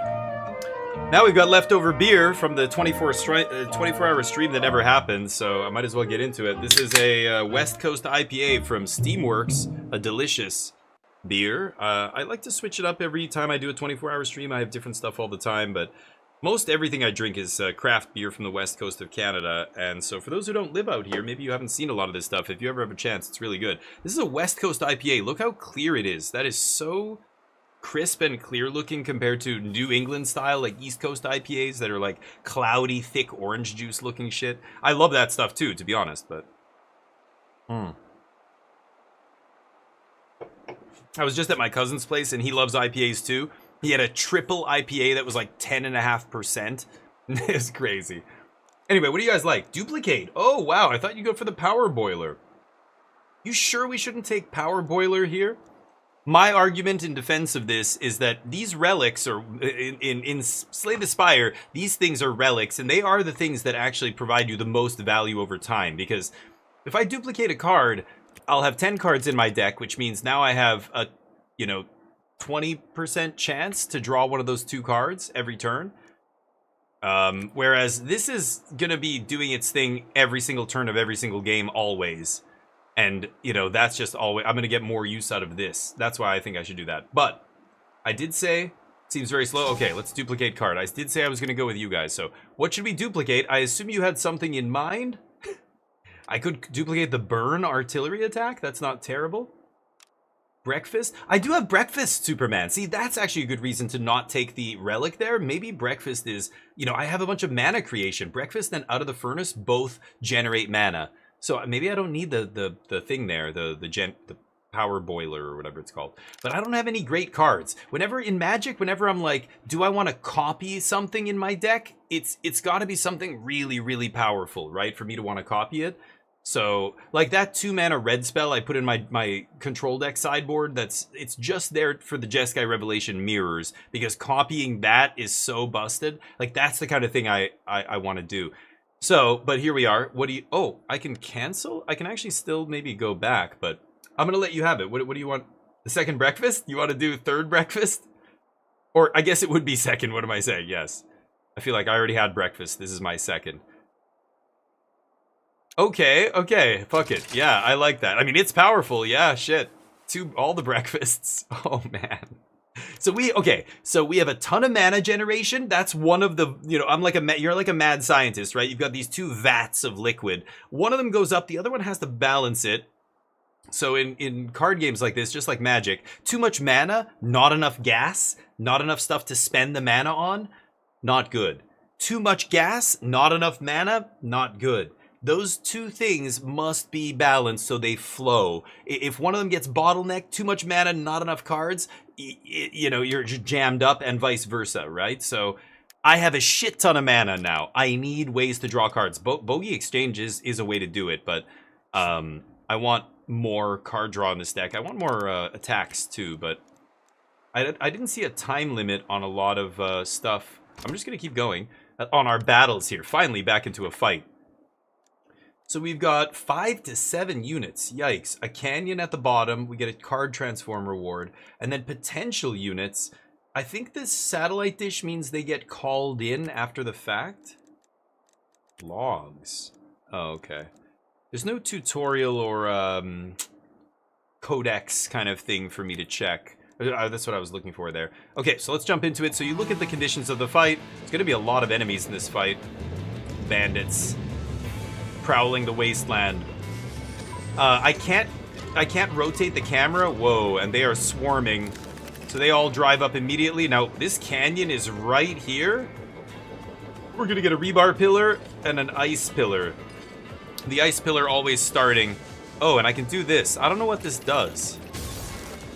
Driver cards cost 0 IP and are brittle. They're removed from the deck once used or discarded, so only for one turn. Frostbite arrow.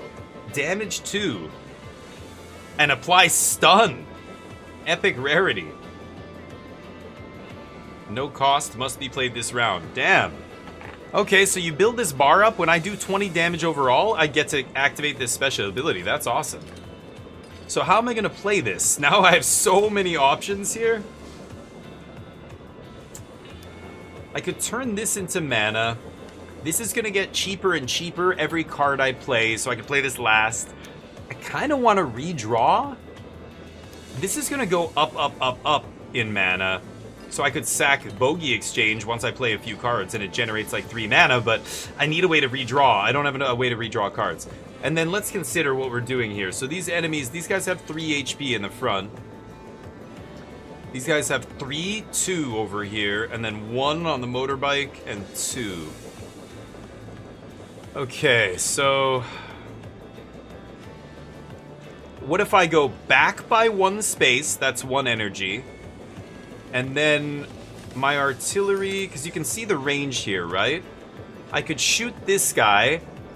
The motorbike will die. This guy will get pushed here, because now that'll be an empty space. These guys will shoot each other.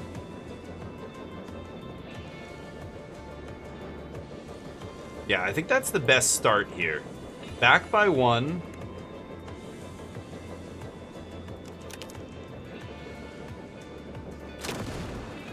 Destroy that bike. Oh, this guy.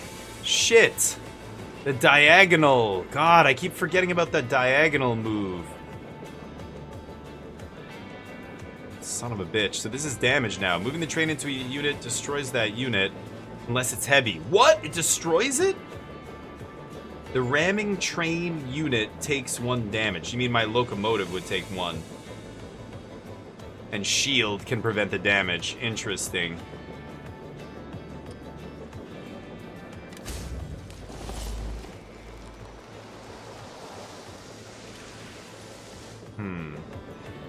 Oh man, this is tough.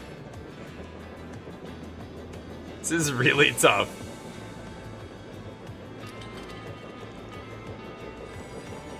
What if I move backwards again? I can't move backwards anymore. I have no more energy, but I still have Frostbite Arrow. God, this goes on anywhere on the battlefield. It's bananas. We just Frostbite one of these guys, I think. That guy dies. Now I can do this. Turn this into 3 energy. Shield. And I don't... Yeah. I could move forward. Honk the horn. Yeah, I could still move the train. No, I'm good. Okay, those guys hit each other. I shield block that.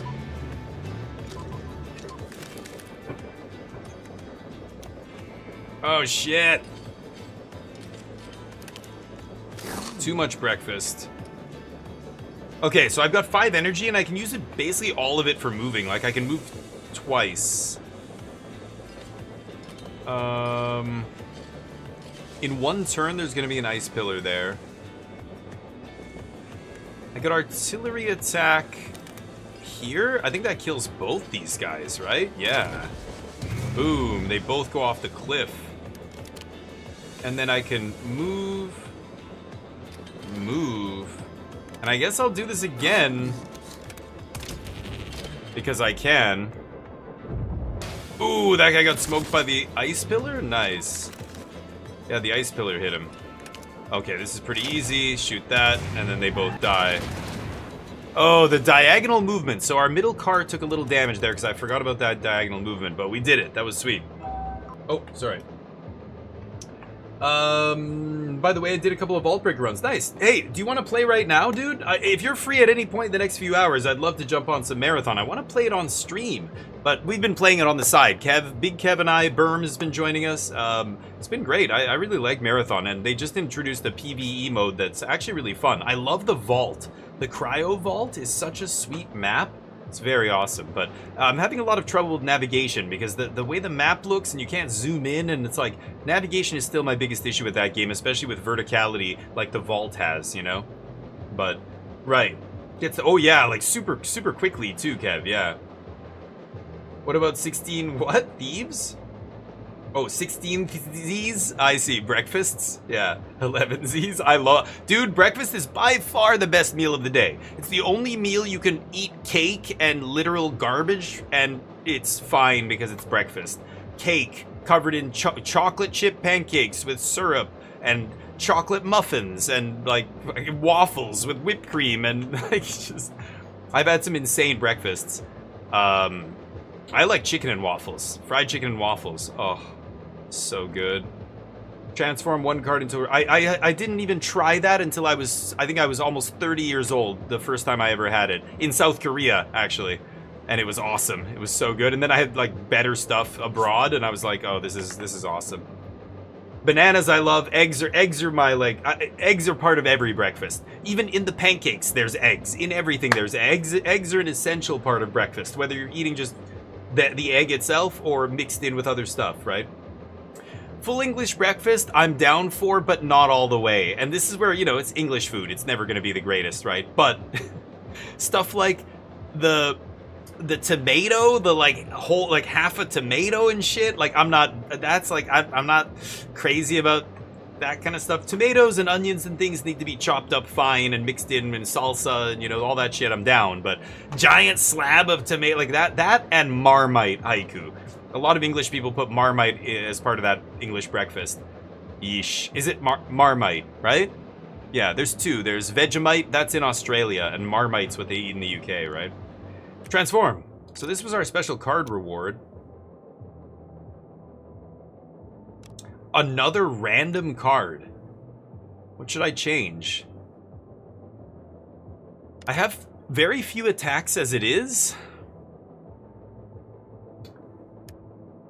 Beans are delish. See, no, yeah, you're good. I know beans is another weird one, but I kind of like the beans. I like beans, but it is a little, you know, it's the tomato that gets me. There's always like it's not even a slice. It's half a tomato with like grilled and I'm just like, it's like mush. It's just like eating slime. Yeah, meat and eggs are the best. You know, toast is a big part of it. I don't see any bread here. Usually, you know, you're eating some kind of bread. At least my upbringing, but I'm kind of eating less carbs these days. These days I'm not eating toast and stuff like that very often. I don't know what to do. Batteries, should I just turn this into whatever? I'm gonna transform this. Oh, sure. Okay, that's what I wanted. Oh, maybe I should have done this first, actually. Pick one card from the draw pile, move it to the top. Exhaust a card to gain AP. Blowout. Flip. Move target. Pushes units away. Flip their attacks. Wow. What is this for? What car is this? Oh, it shows me here. This is the artillery car. So that's the range? It has to be right next to the artillery car. It's kind of sweet. Should I take that? Blowout or Mastermind? Vampiric Tutor or this, you know, obviously not a magic card. It's tactile, like tactical effect on the battlefield, right? 2 energy. I'm gonna try that. Scrap. This game's kind of fun. I like it. Okay, I could hit the chop shop here. I've got 67, plus I can sell that thing. Or I fight. If I do 8 damage, I get to go into the boss fight with my whistle charged up. That sounds good. I kind of want to go to the chop shop. I can't get another car here. This is the only place where you can get another train car, right? This is tough. With 67, I'm not even sure if the shop makes sense. Card transform available. Epic card in shop. Guaranteed. What do you guys like? Yeah, I like the horn is sweet. Just random horn button. Doesn't do anything but honk the horn. A train, you have to be able to honk the horn. Like, what would a train game be without a horn? So, you know. Skip the shop. Done. Okay, cliffs along the north side. Drone bikes, buggy minigun, and regular buggies, and then who knows who else shows up. High chance of potential support. High chance, huh? Alright, let's get into it. Our deck is pretty good. A lot of mana generation. Oh. Repair support truck shows up. Repairs 1 health of a random damaged enemy. Anywhere on the grid? Wow, I thought it was adjacent, but... Huh. Awkward little hand here.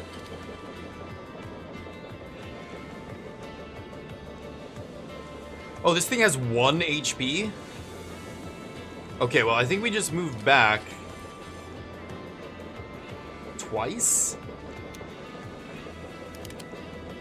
This is a nice shot here. Ooh, damaged all of them, basically. 1 more. That kills all these guys. Is the chain reaction? Oh, and there's the driver gauge. Units marked with little satellite icon or support. Oh, and the gate it ended because that supply truck, even though it was, I think it was still alive, but if there's only supply units at the end of the turn, the battle ends. That was insane. Yeah. Convoy vans leave. Okay. Right.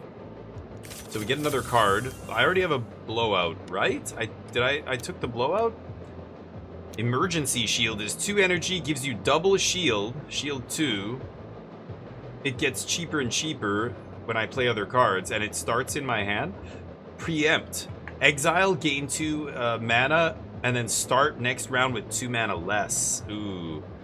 Let's try the emergency shield.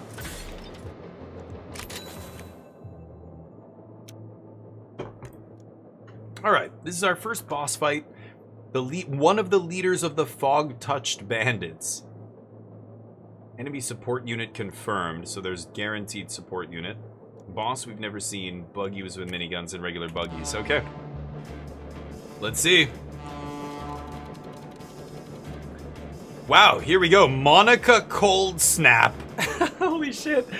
Oh, because yeah, they said some people developed superpowers after the world changed, right? I have enough arrows to defend this train from the likes of you. Some cheesy anime voice. Oh, look at this guy. Bodkin. The enemy's moving. Get your face out of my way. Units marked with the Scholar bosses. No shit. Most bosses cannot be moved against their will and have unique abilities. Yeah, no shit. I'm gonna do that. Bodkin. This abomination was once a simple farming tractor. Its ram grows in strength for each point of health that's missing. It's ram. Avenger. All cards of this unit gain +1 power for every missing HP. Has 5 HP. Yikes. Can't be moved. And it's elite. It's an elite unit. Look at how many enemies there are. Holy shitballs. Oh, and I drew double breakfast. Ah.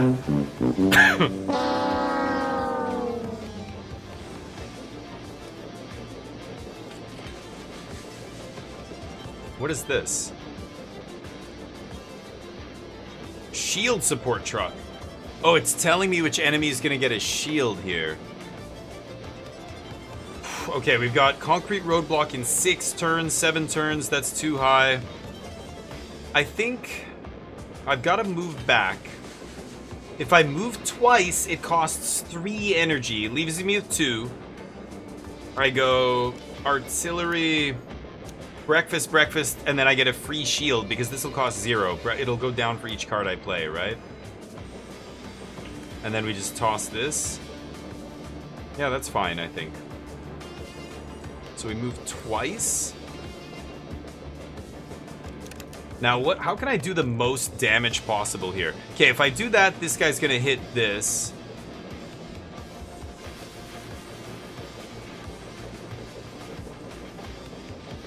Shit. I think I should have shot my gun first, actually.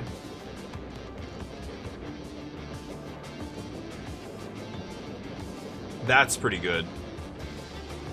That does a lot of damage. Yeah. Okay.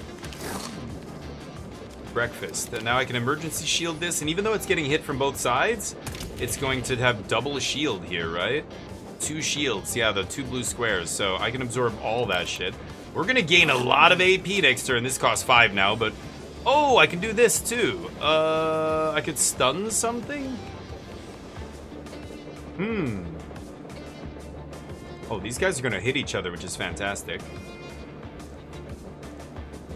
Oh no, they're both shooting in the middle. Yeah, never mind.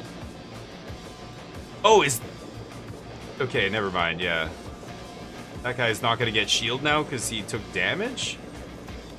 Oh no, his shield absorbed it. This guy had given him a shield. Right, I see, yeah. Okay. Oh, he did shoot him. Okay, I wasn't sure about that.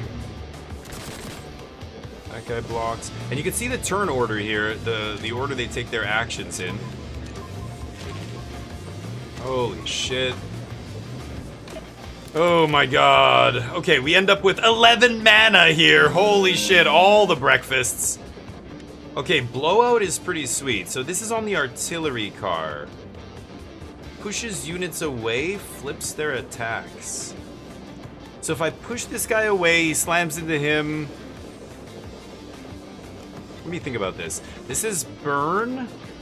Burn, interesting. What if I just do regular artillery strike here?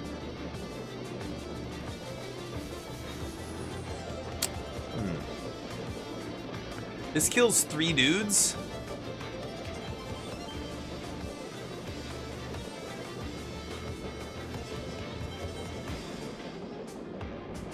It'll kill those 3. This guy will get hit. I think I gotta lead with that. That guy dies, that guy dies, that guy dies. Nice. Now we've got to move. So I can move up a ton here. And then blowout?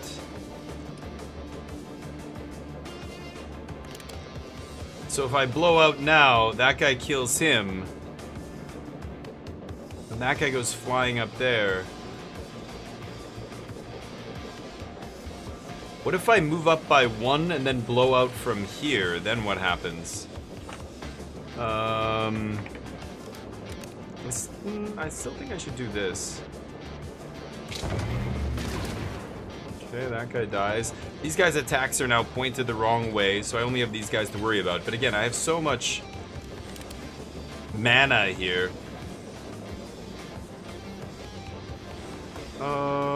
Kind of want to kill that support truck. Why don't we move up by 1 and then damage 1 move target, or yeah. And then he's gonna slam into the guy behind him. Okay. I can move up again. I've just got to be careful. Like when I'm adjacent, this artillery can't shoot guys next to me, right? So right now I can't shoot this guy.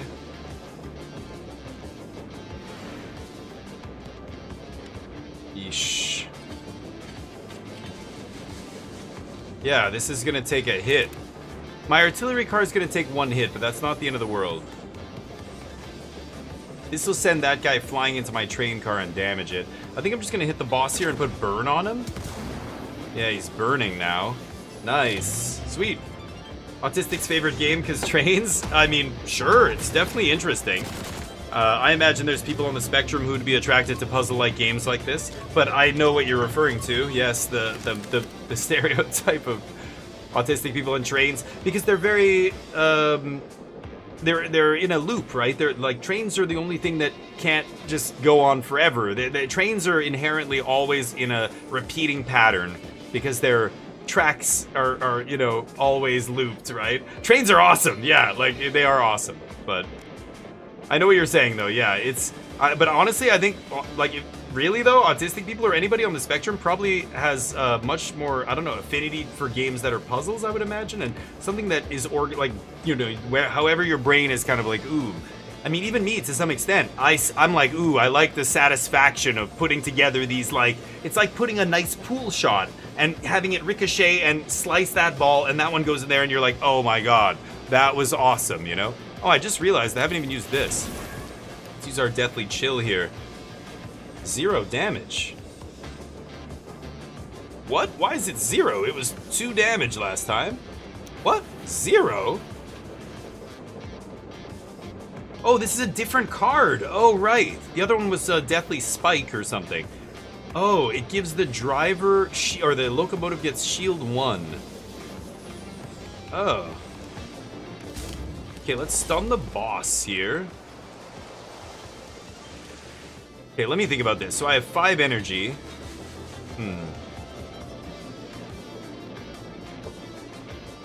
I don't need this, because I can spend all my cards here without even needing to use this to gain more energy. So I can move.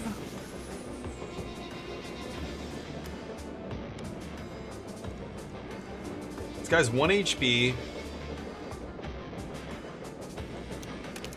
Okay, so I kind of like doing this first.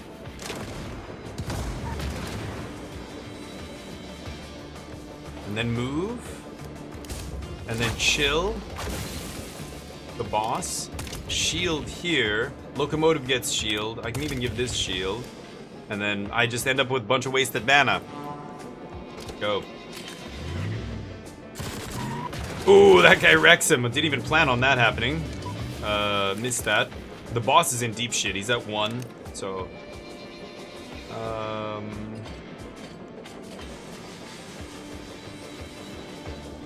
maybe I move up by 1 here. And now... shit, I still can't hit the fucking boss. Yeah, in cases like this, it's better to shoot here, right?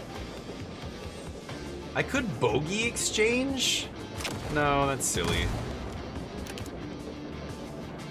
I'll do this. Those guys die, and then I shield. And then we pass. Okay. Boss is back. The blowout.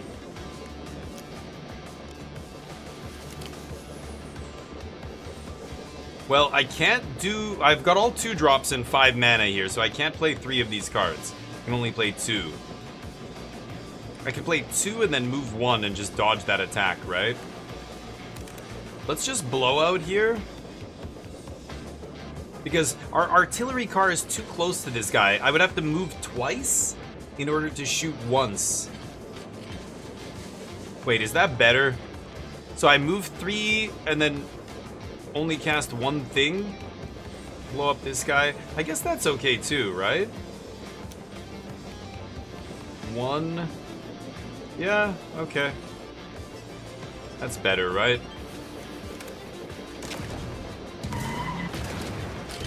Okay. There.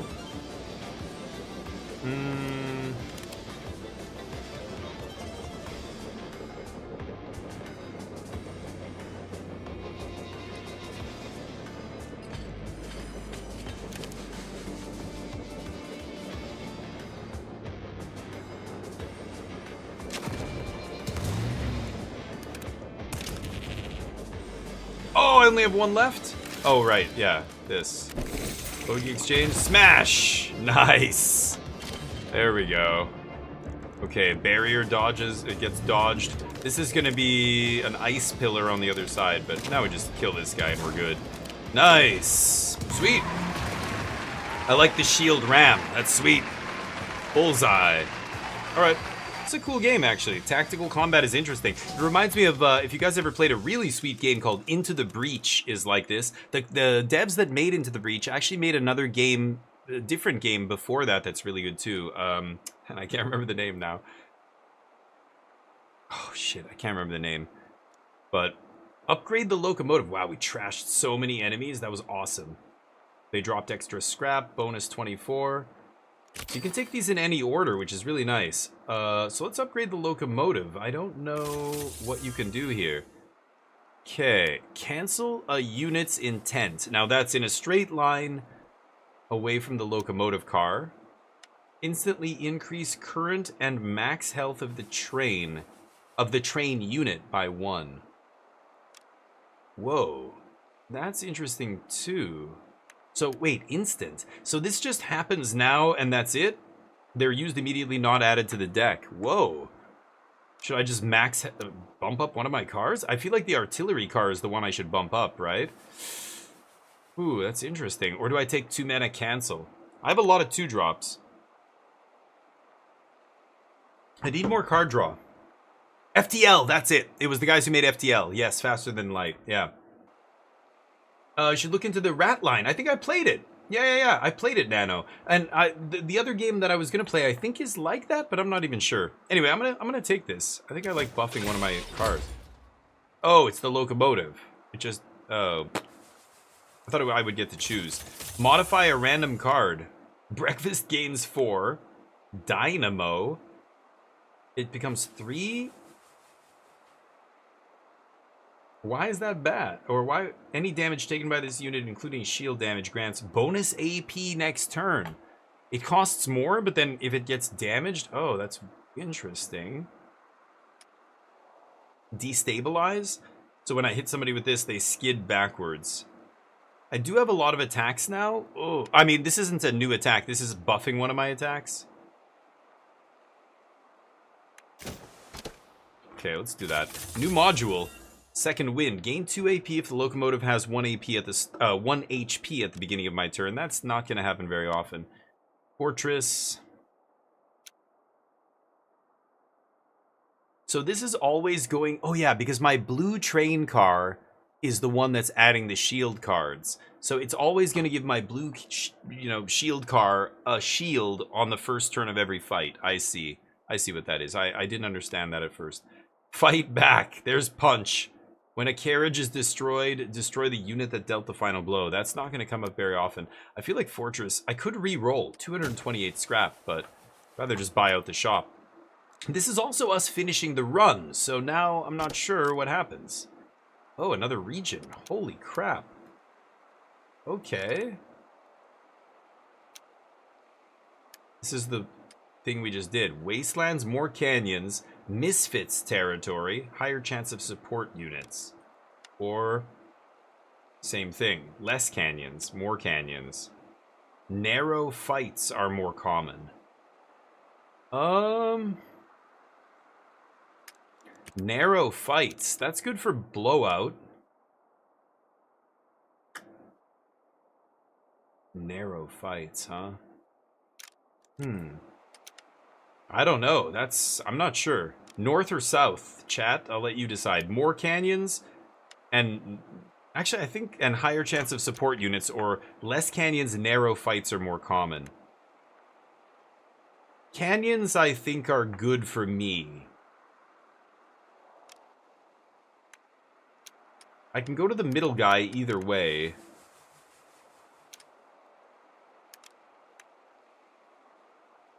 What do you guys think? Into the Breach is great. Yeah, it's super cheap. Yeah, it's a great game, but it's very much like this puzzle kind of tactical combat, you know? I don't know.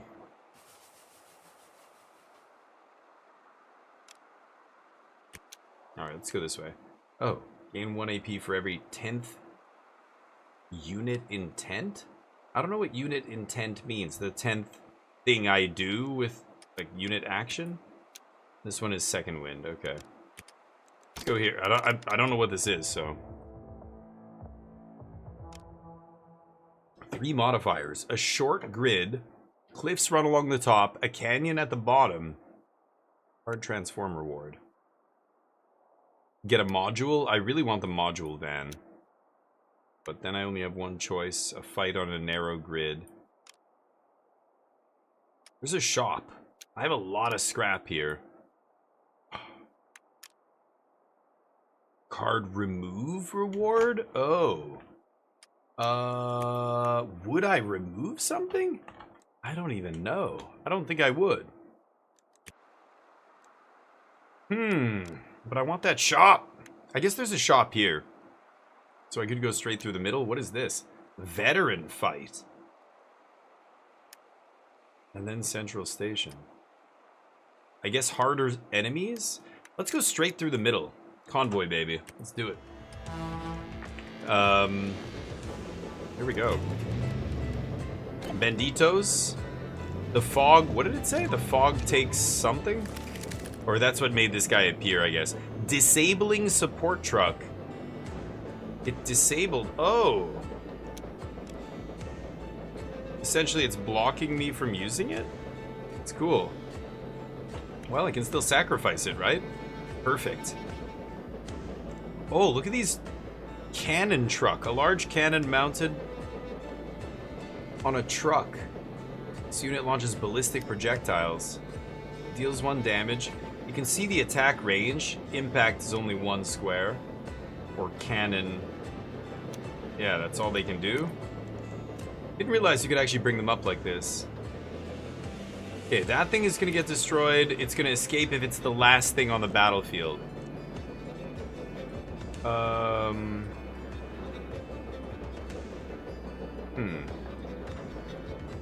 So I want to kill one of these guys.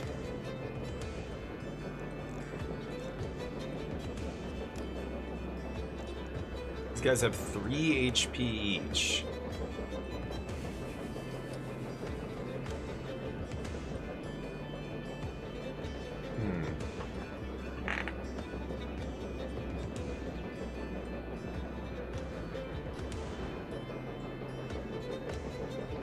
Let me just see if I can do this. Yeah, can I lose this? That's awesome. So I turn this into 2 energy. That's 7.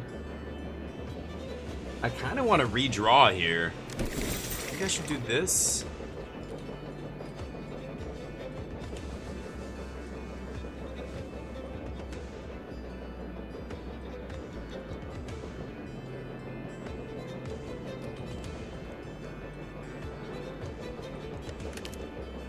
These things are heavy, they can't be moved. Could just blow that up too and then move.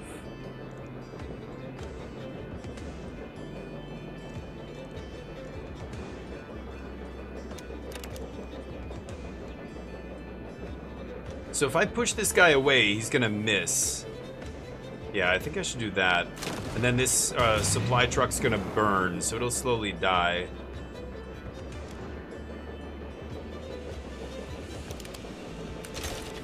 Okay, redraw. There's breakfast. Shield for 0. So I could shield up and stay here. Destabilize makes it... pushes it away from the point of impact.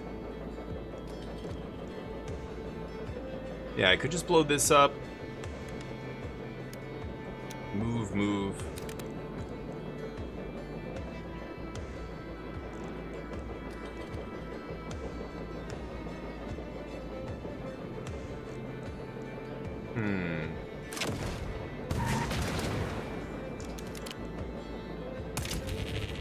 Let's just do this.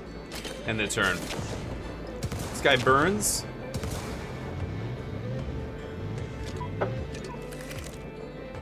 Okay, we have 8 energy here. Blowout flips their attack. If I move up, I'm fine too here. I think I just want to kill this.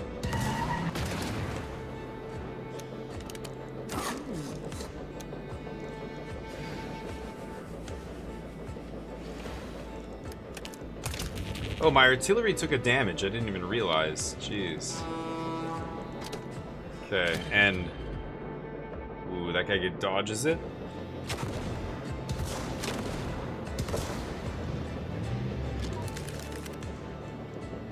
Okay, that guy's not even in range?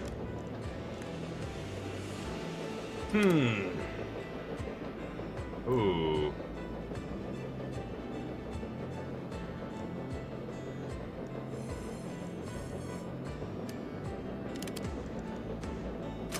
Okay, that burn will finish that guy. Damn.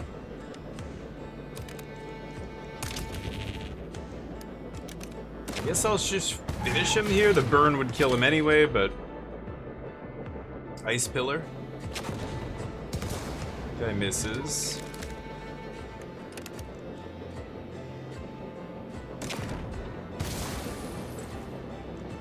Yes.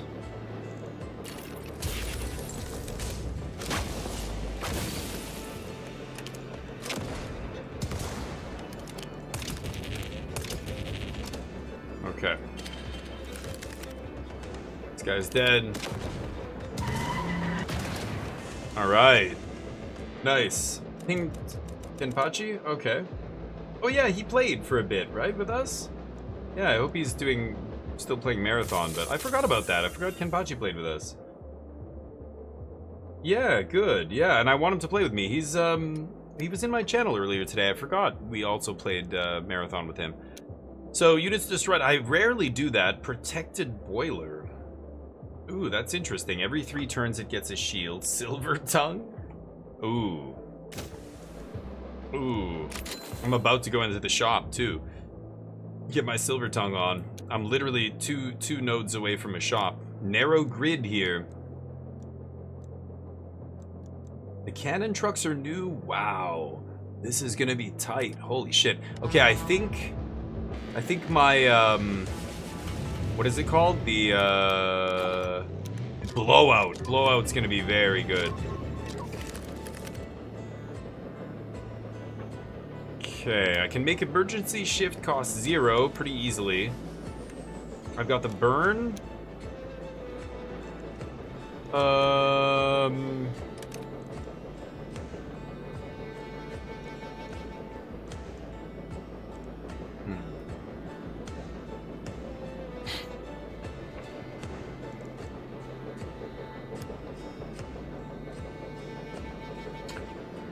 Well, I could move twice.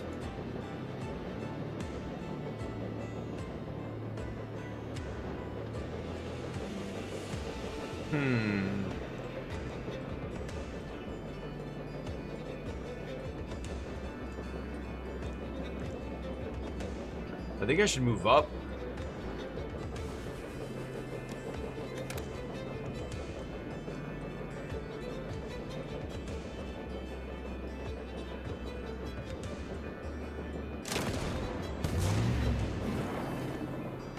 Okay, then move up.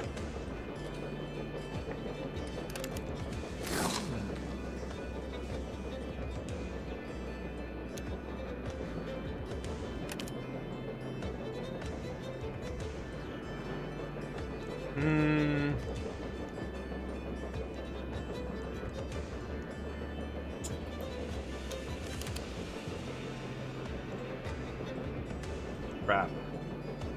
Could put 1 damage on each of these guys. I think I should just move up again. And then shield whatever here. It doesn't matter. I could use this, but I have no more energy. No cards to spend the energy on, so. That guy burns.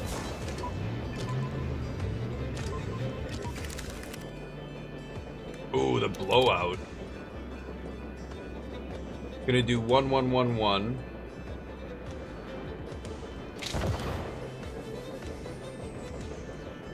What? What the hell happened?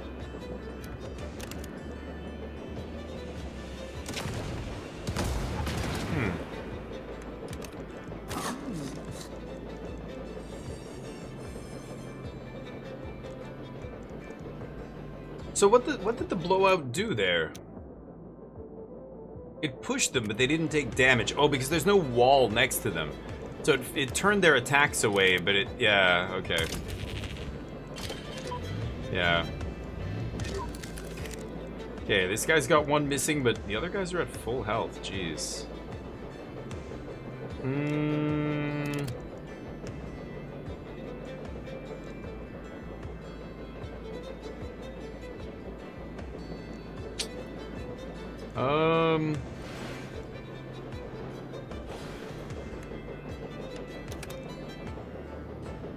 Yeah, the 111 there, those red ones. I don't think that actually does anything.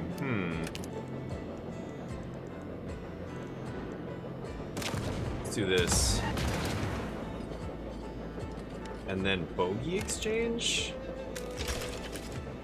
Okay.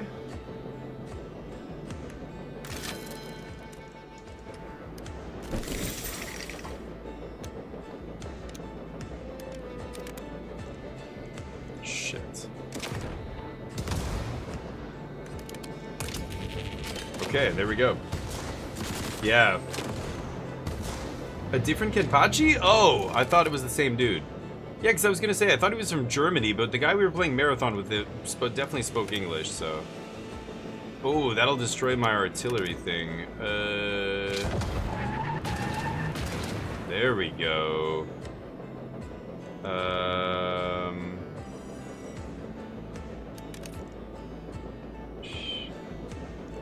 Doesn't do anything.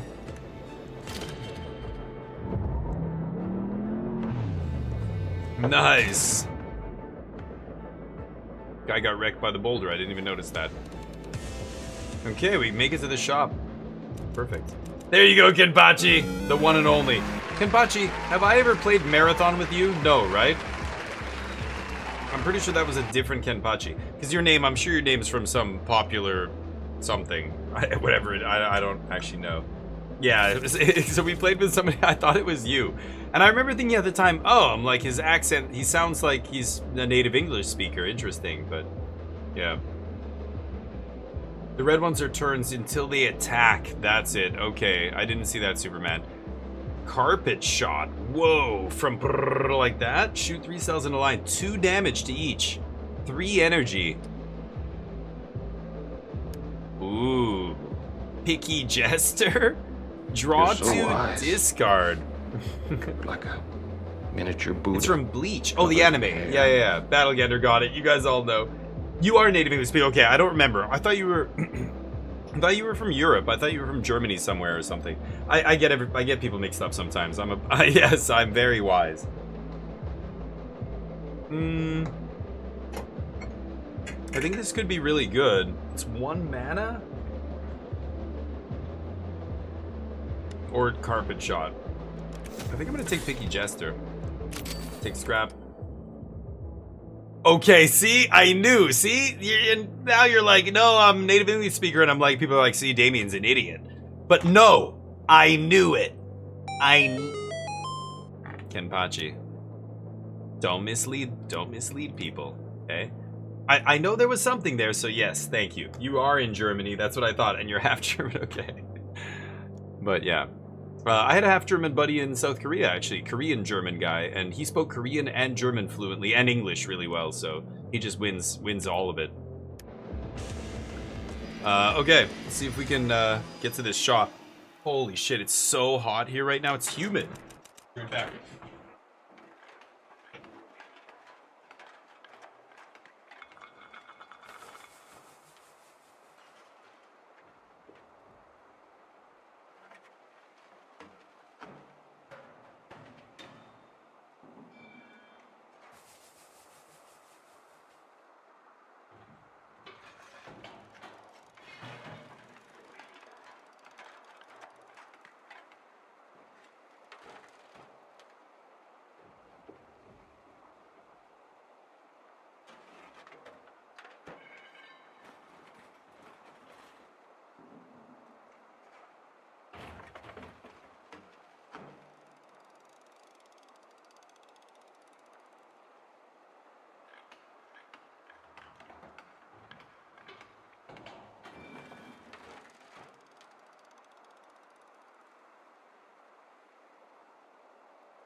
right.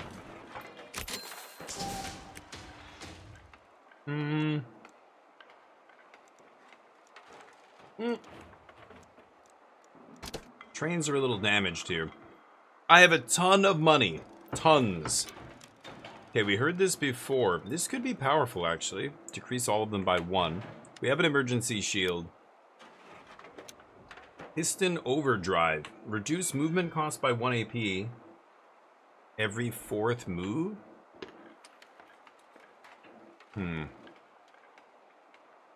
Thank you, Kenpachi, yeah. Sipping on bubbly here. I got some nuts. The best snack if you want to be healthy. Unsalted mixed nuts. I just get the Costco brand, Kirkland or whatever, but that's okay. I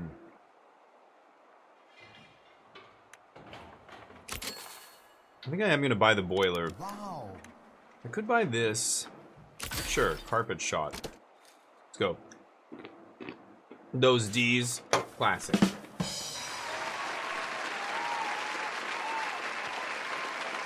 Superman referring to D's brand nuts. They're available only in the US, only for a limited time. Veteran fight. Oh, this guy's a veteran. Okay, that's what a veteran means. Veteran fight. We've got a canyon at the bottom. It's a tougher fight. Okay, let's try this. That's what I assumed it was. I hope the rewards are better.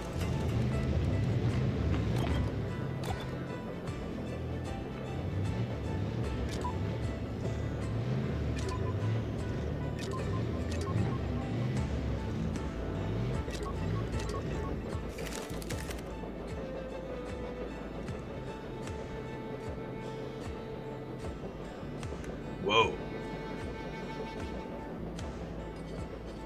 That's my whole turn, though, if I do that. Actually, I'll be able to yank my driver gauge here. 2 damage, 2 damage. That's not even gonna kill anybody, is it? Wow, they're all jamming up on my artillery car here. What if I pull forward?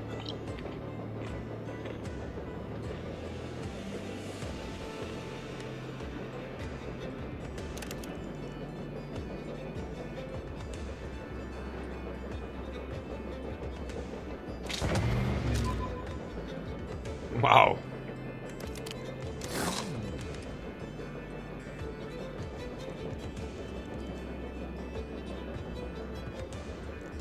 God, I would love to do carpet shot here. That'll kill this guy? Actually, that will save me here. Yeah, it's carpet shot. That's our last 3 energy, and then I can shield my other guy. What?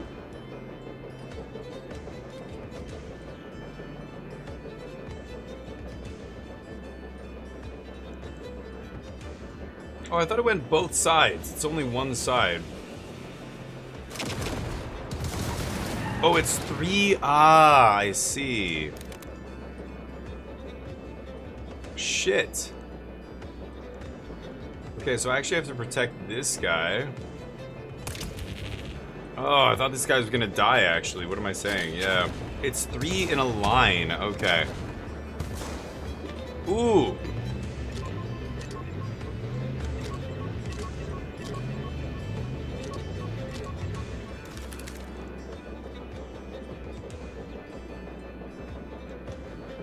Hmm. 8 mana.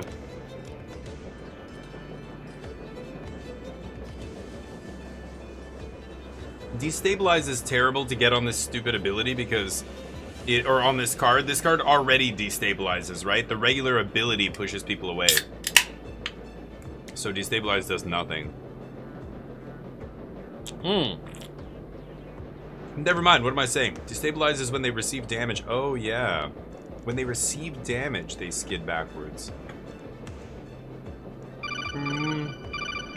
Oh, thank you. Yes, Superman.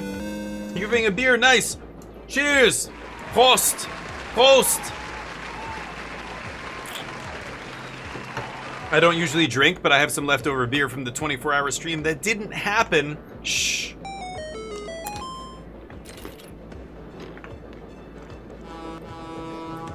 What?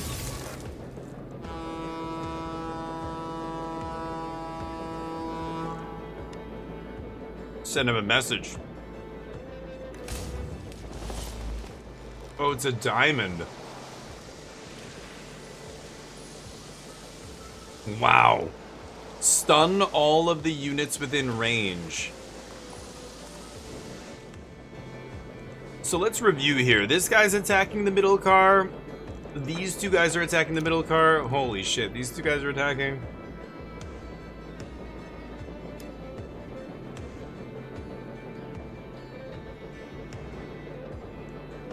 Okay, I have 8 energy. If I... Why is it 2 to move? This fucking guy.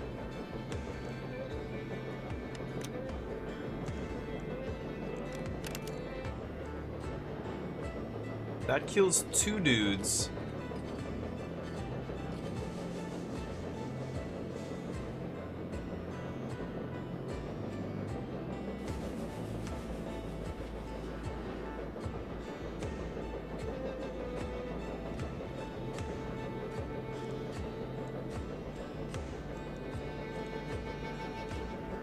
This is the shot. Oh, did I use the wrong one? I should have used destabilize. Whoops, I used the burn one. Okay, this guy moves up.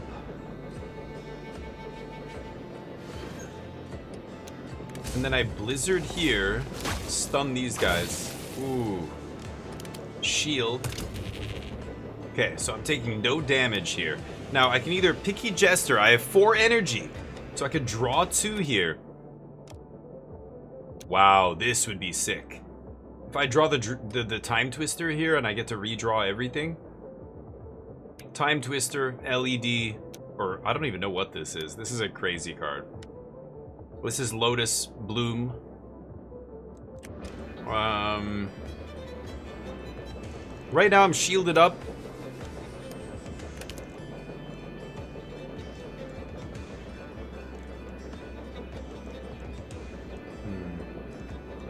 Could just blow this thing up. That'll do damage to that. That's probably what I should do. Get this out of here. No, gotta play this first. It's not discard draw, it's draw 2, discard 1. Yeah.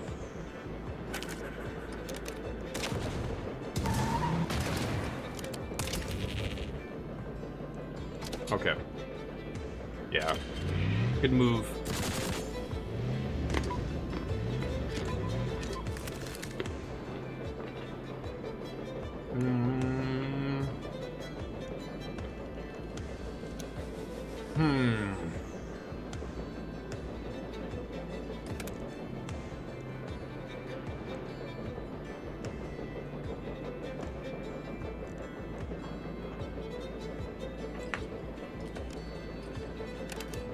Flip and push away.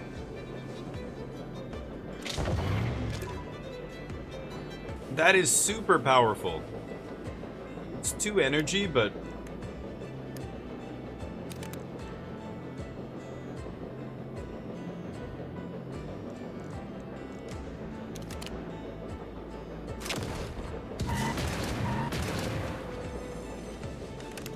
breakfast. Of course, breakfast. Never leave home without having breakfast. Whoa.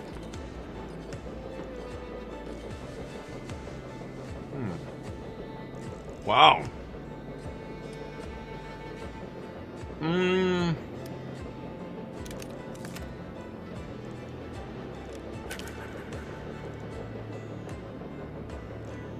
If these guys die, they're gonna crash into my dude. And this was the 4th turn?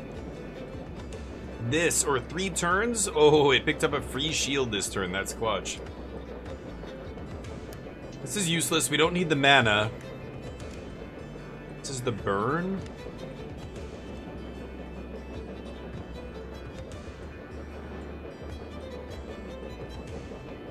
I could move up.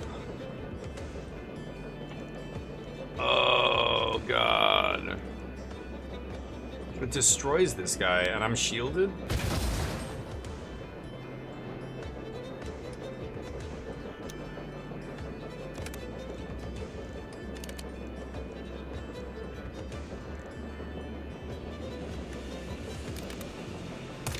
shield, move.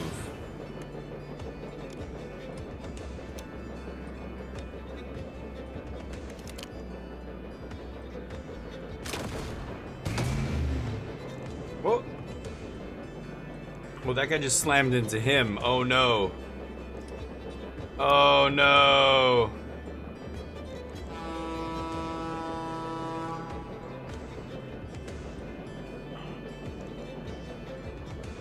If my artillery car dies, how can I win?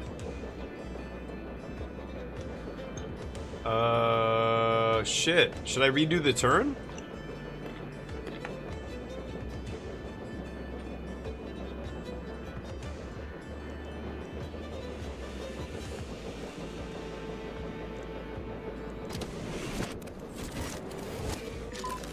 Everything was good until the last one.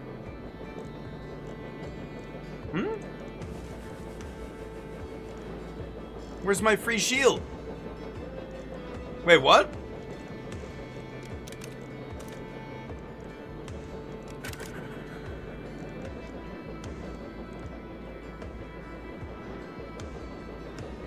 Wait, that didn't trigger again. That changes everything then.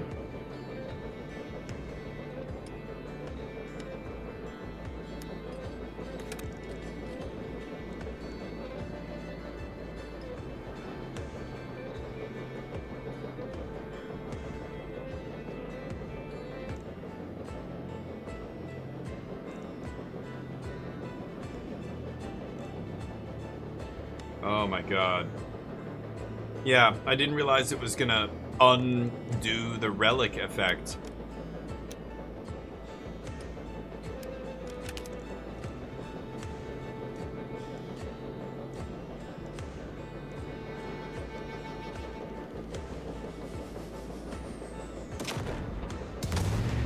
That pushes this guy out of the way.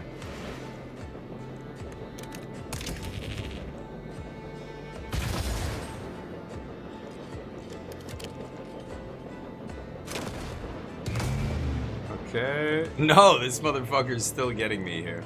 Oh no, the ice pillar's gonna get him, right? Yes! Oh, I forgot. Wait. It would have killed both those guys. See you, Big Gab. Yeah, let's do it.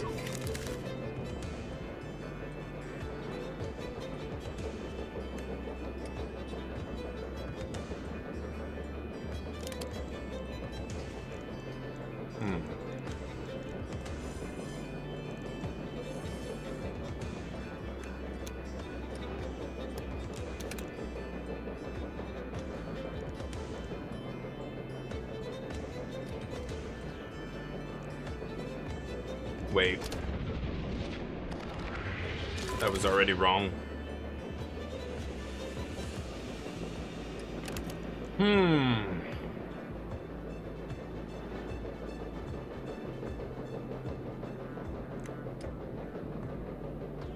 Could just do this.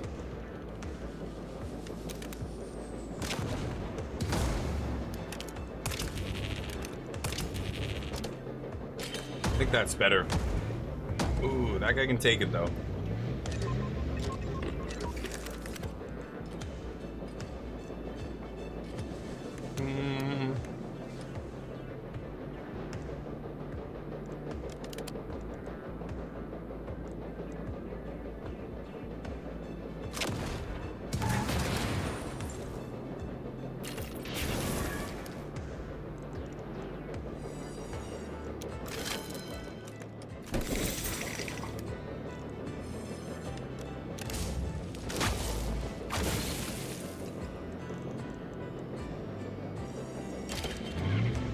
One turn left. Oh. Oh.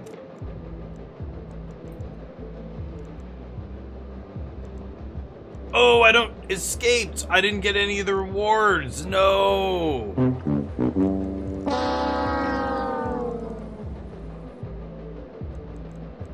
I was like, oh shit, there's a time limit. Okay. But no. Oh, man. Wow, that's really bad, because I needed that for this. I wanted to get a bunch of rewards to go in here and get, you know, I would have had extra money. The soothing monotony of your train is briefly interrupted by the murmuring radio as you enter the station's range.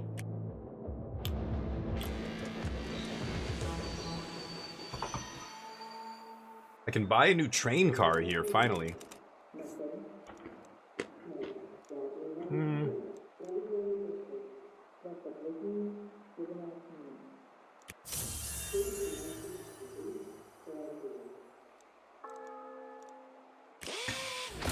Repair each train unit. I guess I can't get a car? Randomize the cost of shield. Shield 3.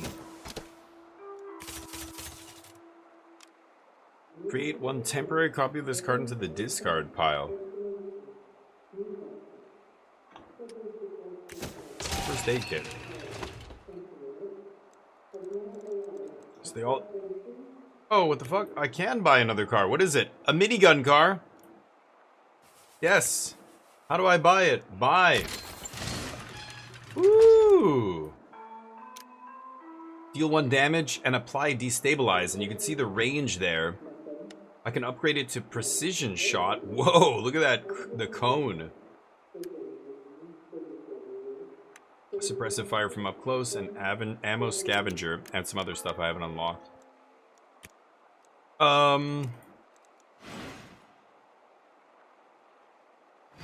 Maybe I put the minigun second. What do you guys think? It's only got 2 HP. There's the shield car. Protector. And of course my Foggy.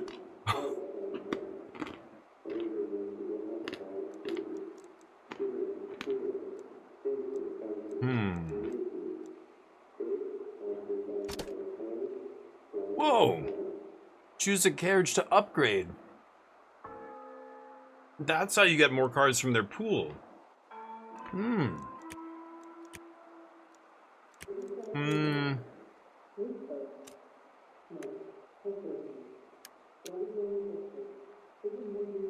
To the number of red cards in your hand. Okay. Shield Revenge. That is pretty good. Equal to their shield +1. Wow, I want to upgrade the shield car. Or I get one of these. Precision shot's pretty cool too. Which one should I upgrade? I'm gonna upgrade Protector. Ooh, increase max health and heal it. And I can only upgrade one dude. Sell. You can sell train cars. Okay. I have 20 cards in my deck now. Whoa, the minigun put 4 attacks in my deck. I have the first aid kit, carpet shot. I have a lot of attacks. I'm a little worried. I only have 3 defending cards here. Let's see. Let's see. Maybe I'm screwing this up. Let's go. Where are we going? Veteran fight? Convoy? Increased rounds till enemy escapes. Okay, so an easy convoy here. Another shop, but I have no money. Convoy into unknown. Into fight, into shop. I like that. Let's do that. Convoy van. Canyon at the bottom. Okay. What are those? Heavy buggies. Upgraded version of the buggy, so you can't move it against its will. All they can do is ram?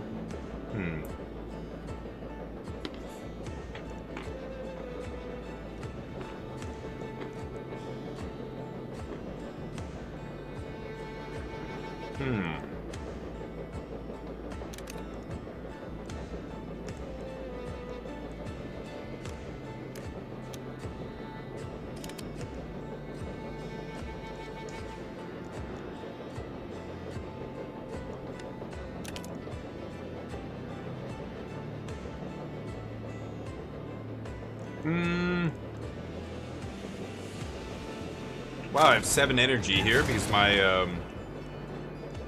what was it? Syringe. No. Something gave me an extra energy.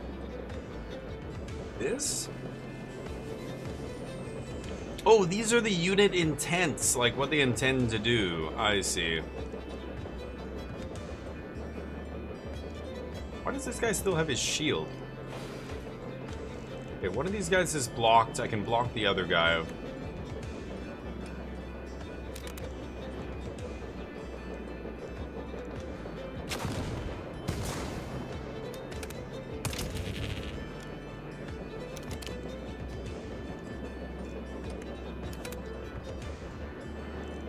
Shield to whoever.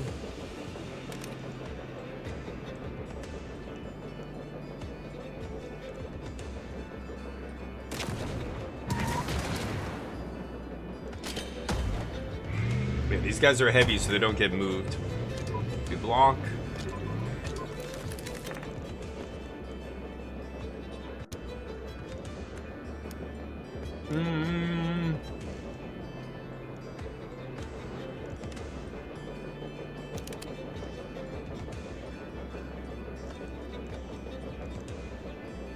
What?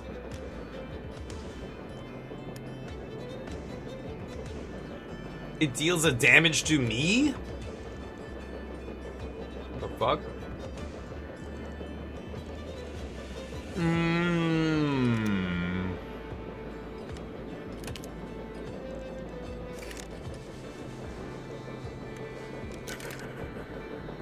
Okay, shield 1. Blowout, now I can ignore their attacks.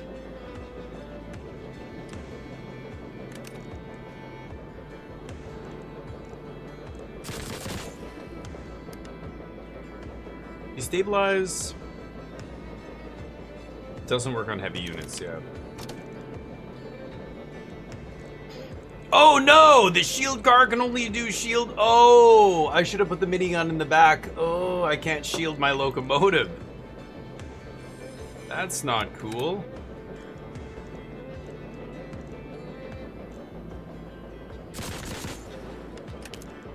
Okay. Right, the shield car can only protect what's directly around it.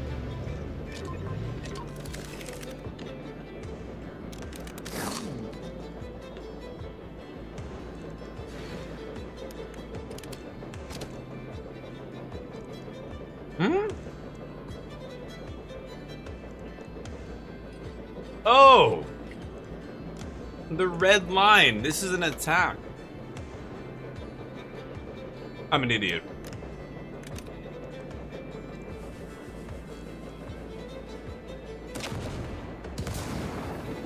Okay, that burning should kill him.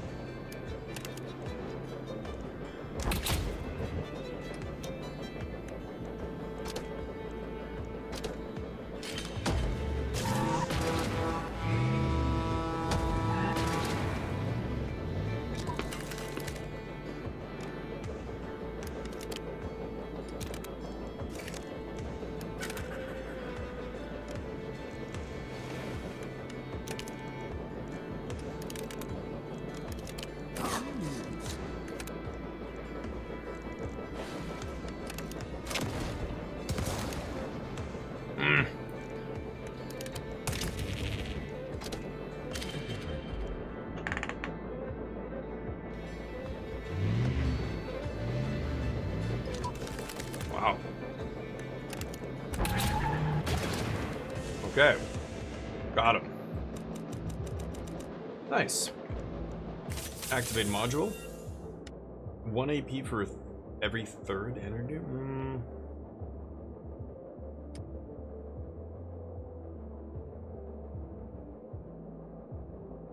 That is pretty good. I'm gonna take overdrive. Unknown. We don't know what's here.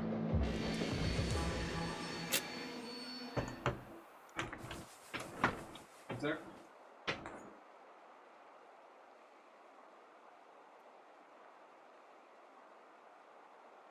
Oh. Dear God.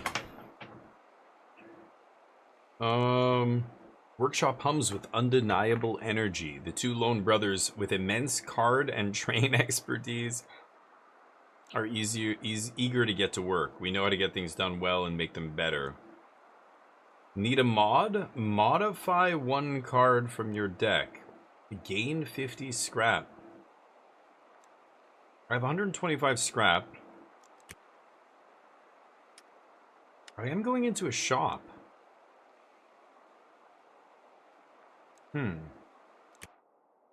Should I take this scrap here?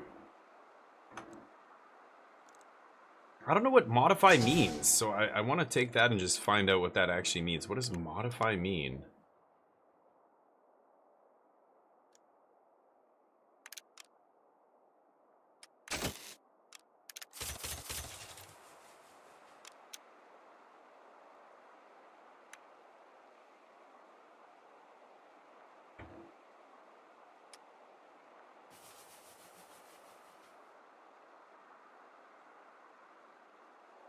Gives them burn.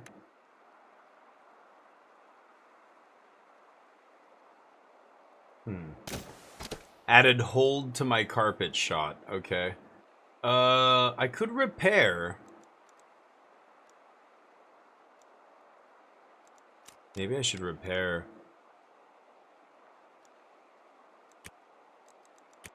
It's weird that I can't sell this. Why can I not sell the scrap?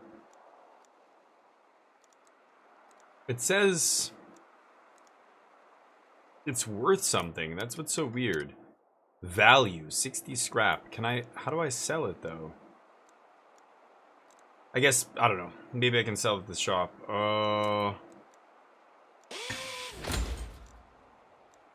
Let's repair our engine.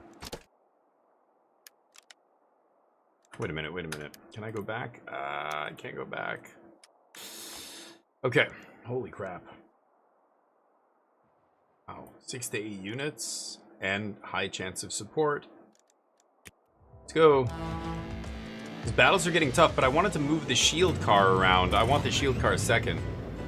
But I did not realize. Yeah, the enemy always goes first. The attacking unit has a special or secondary effect other than damage. This is visualized by making their intent purple. Okay. This guy. Sniper. Shoots diagonally and ignores shield. Whoa.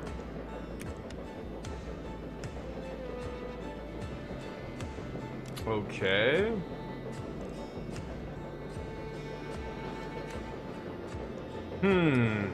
Double breakfasts, huh?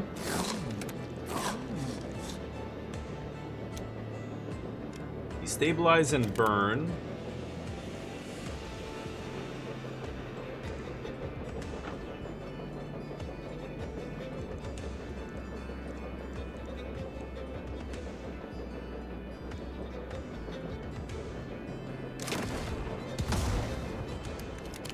So if I do this, yeah, that guy takes 2.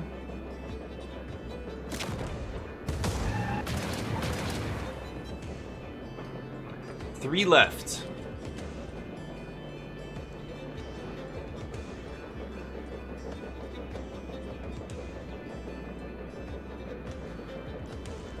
Fuck.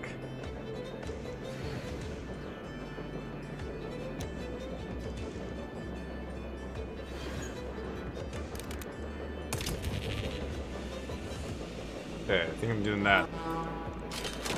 Go. 1 turn left, and we're gonna get a thing coming in here. Ooh. Okay, they're gonna dodge it. So if I can push these guys in the way of that rock, but if they're up there, I don't think I can.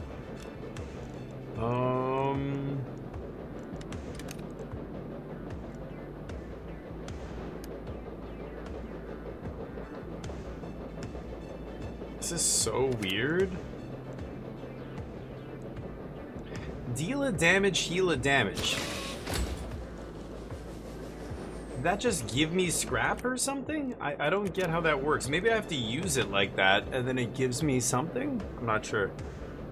Huh. This is rough. I gotta move back, shoot this guy. And then the minigun gets destroyed unless I put a shield. I have 13 energy? Dear God. I can just go all the way back. Ooh, driver gauge. 2 damage and stun. That is nice. Just get rid of the sniper car, right?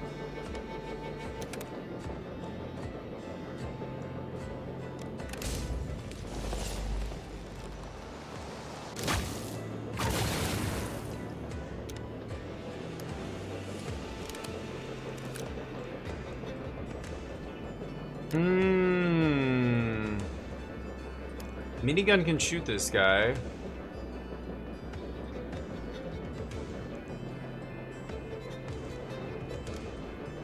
Yeah, I'm gonna ditch one of the 2s. They're both the same.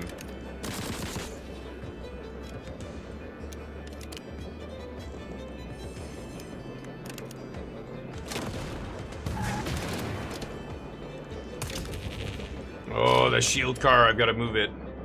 That does mean I can't protect the artillery car. I don't know.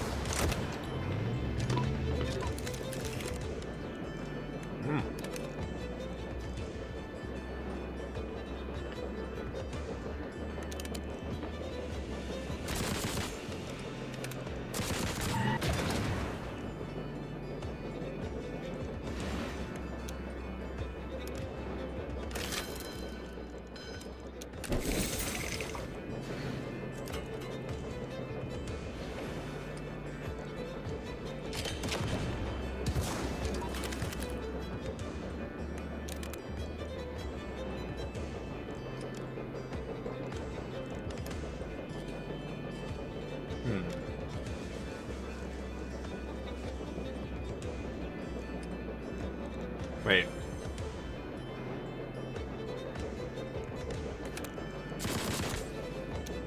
Actually, yeah, no, that doesn't make sense.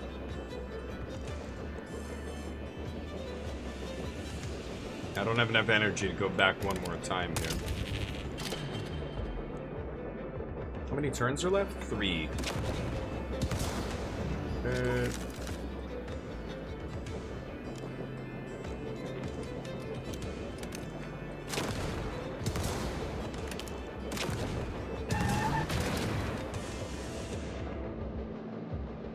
Okay. Oh, we get bonus for finishing quickly.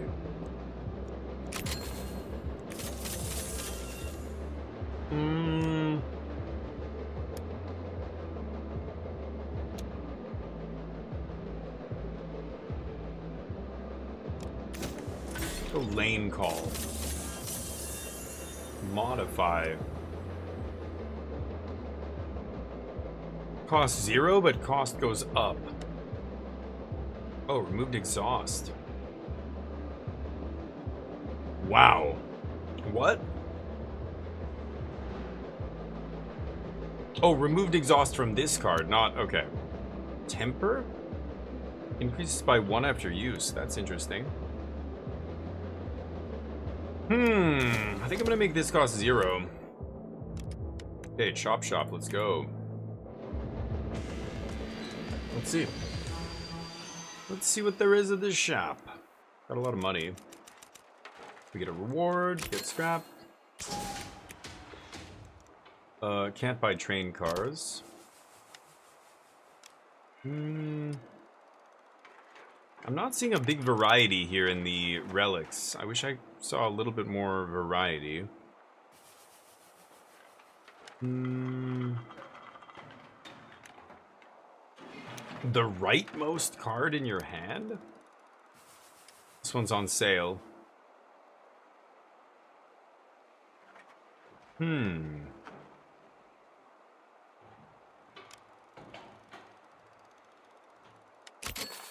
Okay.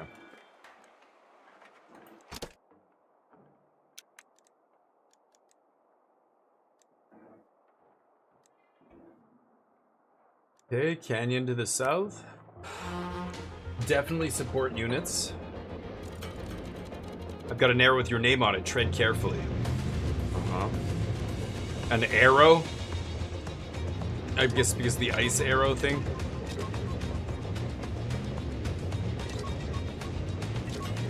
So many enemies. Kronko. High-tech armed and armored pickup truck. High-tech. In addition to the menacing Gatling gun, its special chassis allows it to gain 1 shield per adjacent ally at the start of each turn. Whoa.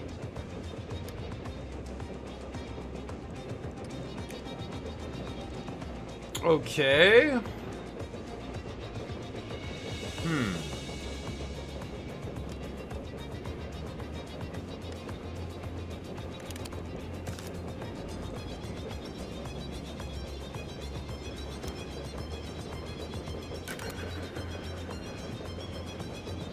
This is going to get more and more expensive, and then we're going to gain a bunch of extra energy off it, so let's just get out of harm's way here. Ooh, that thing, this just made them cost cheaper, or cost less.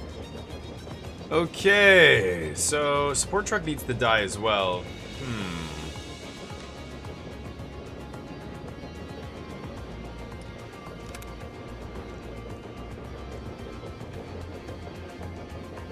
Doesn't work on heavy units, so this is a heavy cannon truck. It's not a heavy.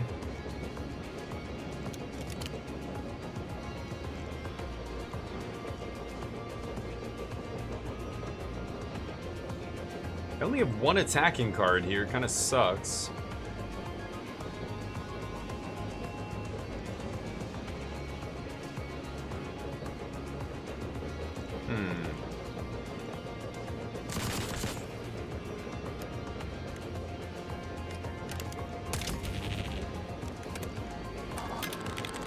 That. I can generate a ton of mana, but I have no card draw, so not much I can really do here. Go. I could move again, I guess, but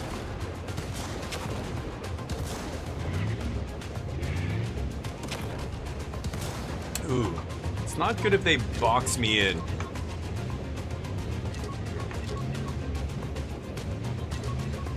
Holy shit.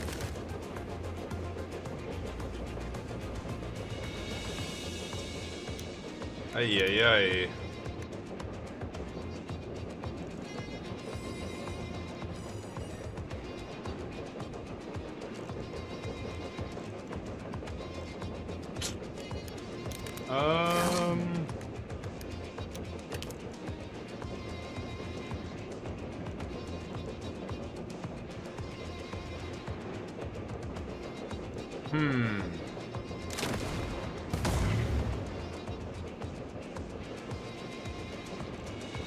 I'm dead.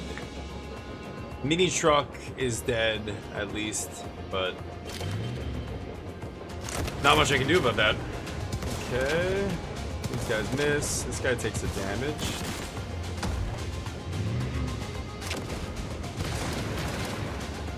Wait, what? Oh! How does that work? So, oh, okay. If they blow up a car that's already blown up, then it just kills everything behind it. Oh. Right.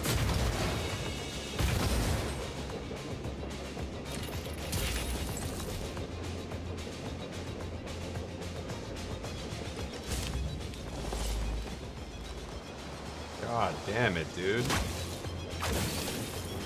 Okay. Wow. I didn't realize that. That's, yeah. If I knew that was gonna happen, I just thought nothing would happen. So your train car dies, and then if somebody else shoots that spot, it destroys everything. Everything on the train.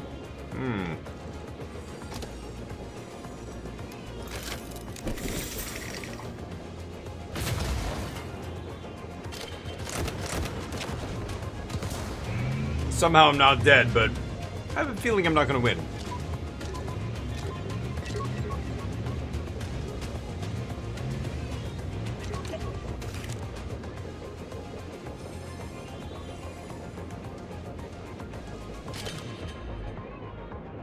I have 3 energy.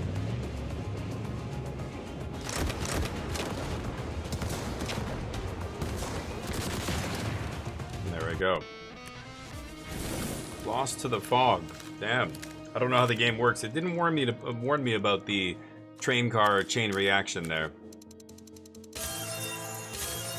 Oh, my locomotive leveled up. The minigun. Oh, and we unlocked new stuff.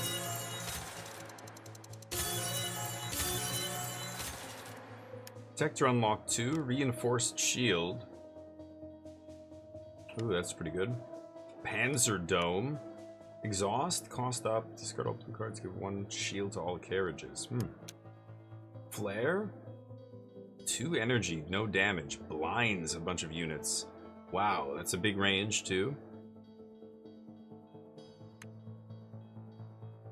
Whoa, that's also really good.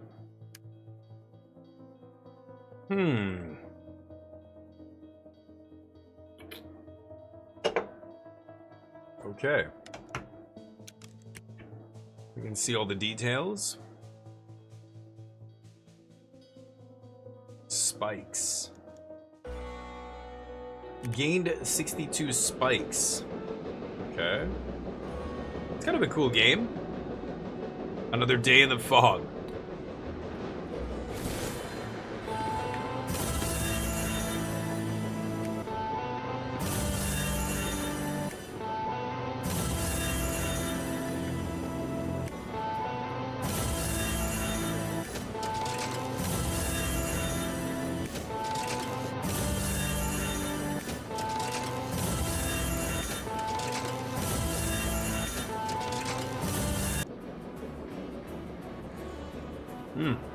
Oh. Different drivers. Pan. Ghost. Whoa. It's a construction worker? Defeat their arch enemy. Whiskey.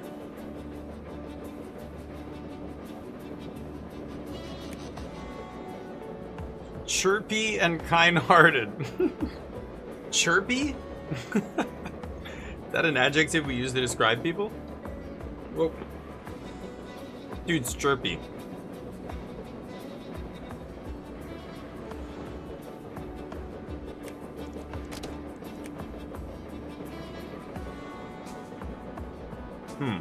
He haunts the rails.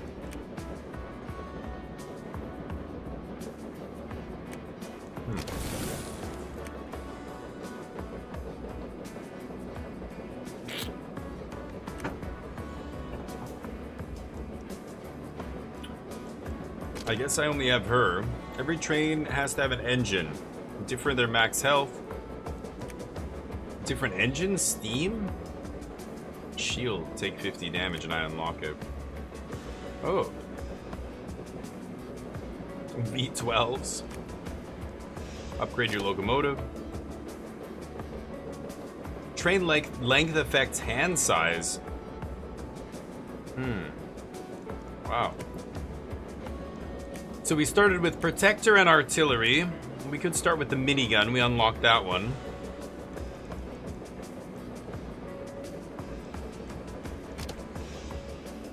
Oh, max train starting life is 3. Okay. Never mind then. The minigun was mid. Modules, yeah.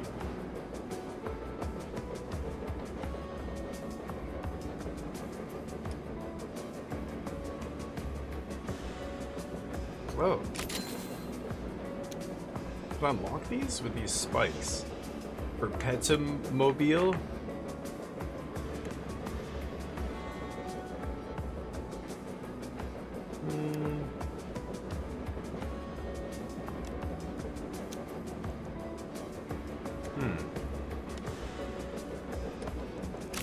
This is unlocking new stuff that I could find. I unlocked another tier of modules.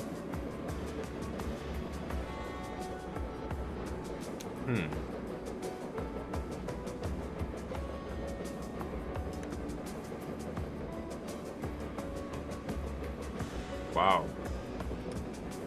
Scrap King. Card is exhausted. Wow, when you exhaust the card. This is pretty good.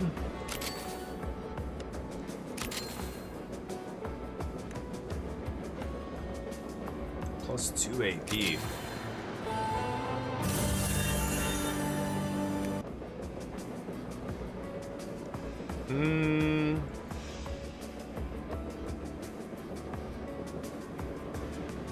Oh, you could deactivate cards? I can unlock cards. Pick a card, apply a hold, and cost down to it.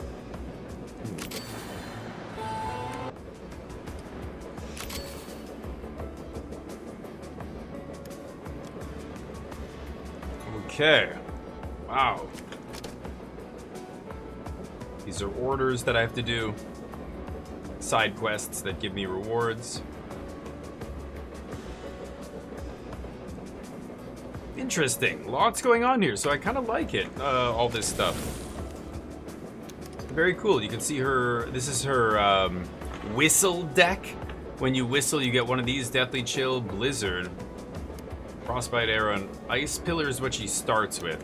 Okay, so she only has 3 whistle abilities. Her driver gauge caps at 20. And we don't know her arch enemy. Should we do one more run?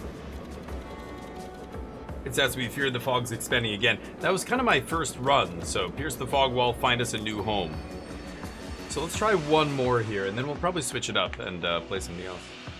Old Timer's Train, a dilapidated train helmed by an elderly train driver who helps out whenever he can. I like it here. It's quiet most of the time. Take your pick. Upgrade your locomotive. Oof, +1 hand size is gross. That's also really good. That's really good. Let me take the relic.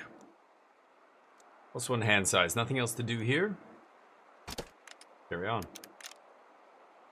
The Wastelands, multiple environmental hazards. Ooh, urban. Should I go here? I think this is probably the next level that I should avoid until I do the first one. I think I'm not supposed to do this until I gotta do more here first, I think.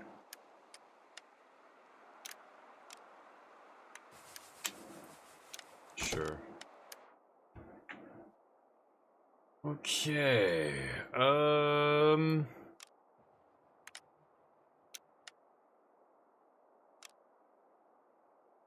Canyon and cliffs, huh? Going to the shop this early is kind of pointless. Why don't we go up here, hit that convoy?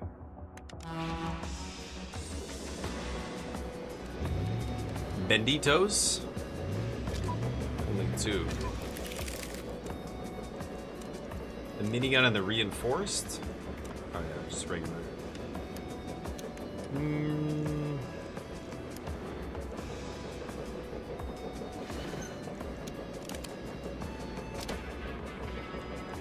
I'm an idiot. I was supposed to shoot twice, then move. Oh, that's really bad.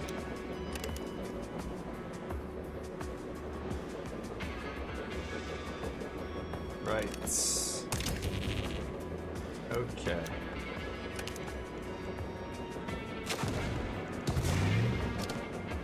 Yeesh.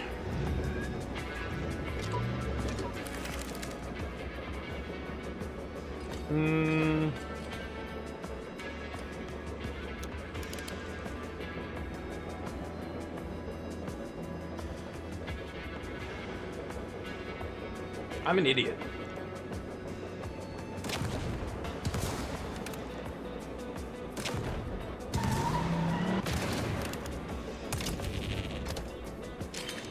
I am an idiot.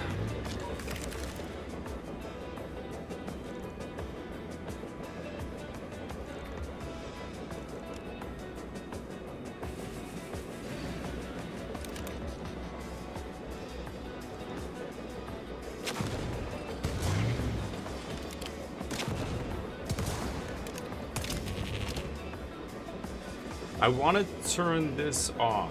Yes. Oh, I could have pushed him up there? I'm not even paying attention.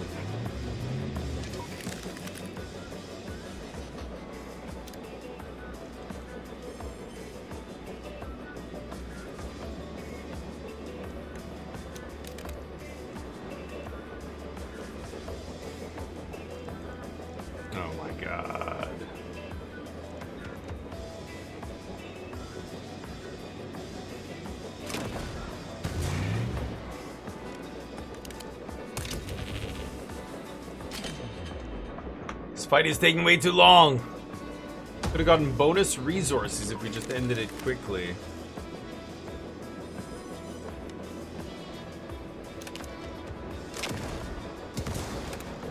Yeah. Kill this guy. Crap. Okay, hand throw. Discard all cards in your hand. Draw that many for 1. 2 shield to the carriage behind and in front of the protector carriage. That is pretty good. And it's got cost down. He gestures really good.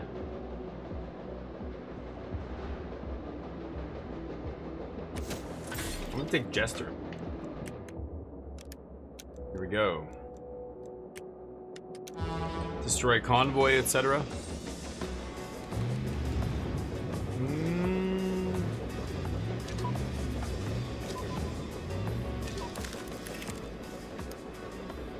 Shit.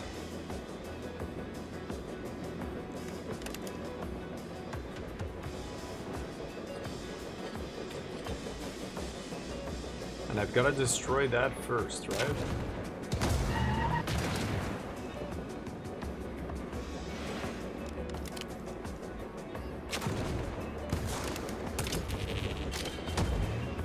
Okay.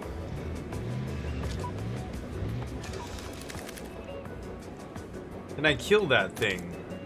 Shoot twice, but then if that's the last thing on the battlefield, then we... Yeah. Oh, no!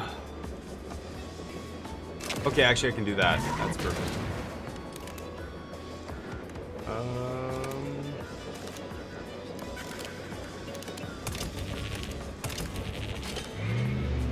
Okay. I killed that guy.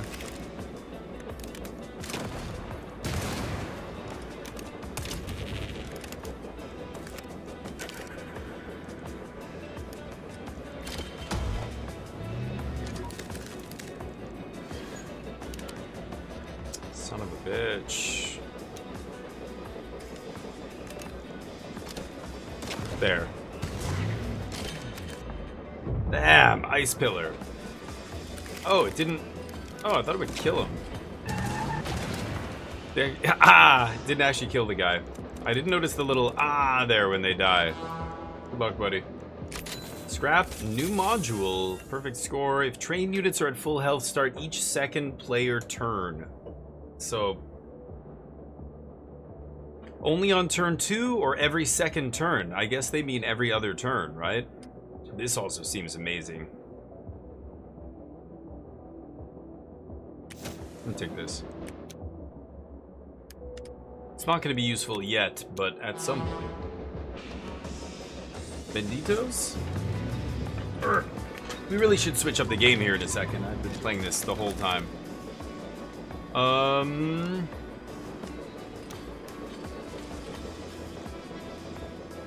HP.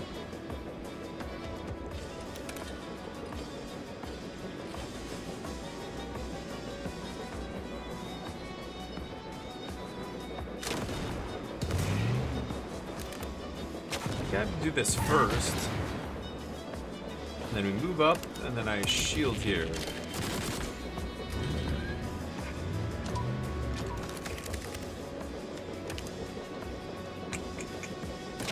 Yeah, that's not bad. And that guy goes over there.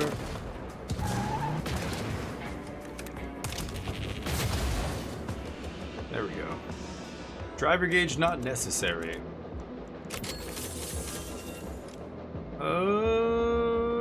Wow, that's 4 energy.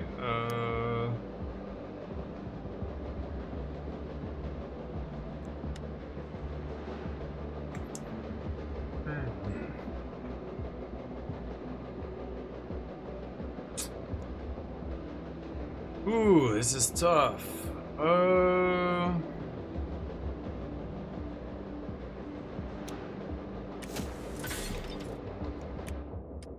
Try this. It's got cost down.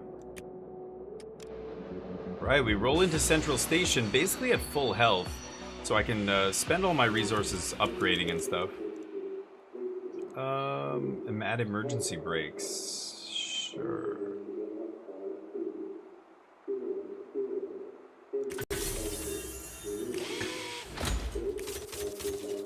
Okay.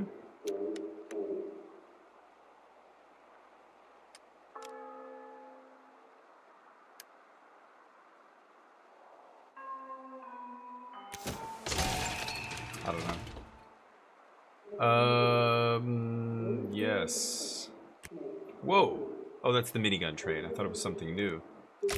Yes. So I could leave the minigun on the back. That's actually interesting. Why don't I do that? I'll put the minigun last, right? And I can upgrade one of these. Upgrade the artillery. Blowout was really good.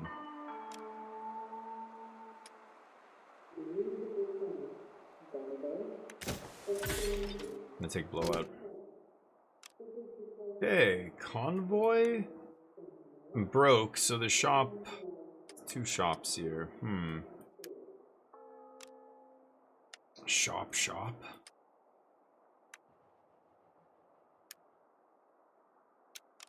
Hard modification reward. Maybe I just go random into fight into shop. Maybe I'll get enough loot here that I can actually buy something at the shop. I think that's the best play. Coffee boot. Get the people here. Even in the apocalypse, you can hear the customers complain about the quality of the beverages brewed here. Yet against all odds, this is the one business that always survives. In the toughest of weather conditions, one shall not be denied access to coffee. Add Americano. 0 mana, draw 3. 1 use, disposable. Lungo. Reset movement to 0. Gain 3 AP. Wow. I think it's the Ristretto here.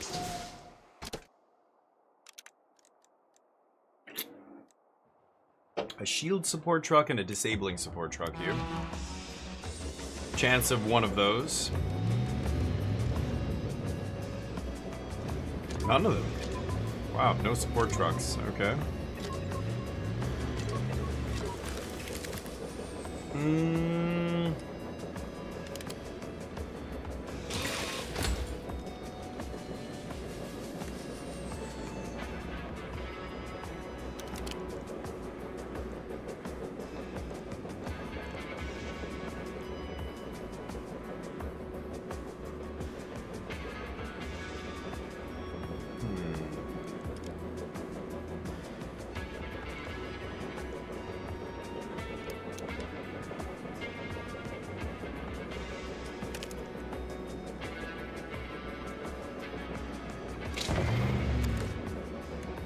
Blowout's insane.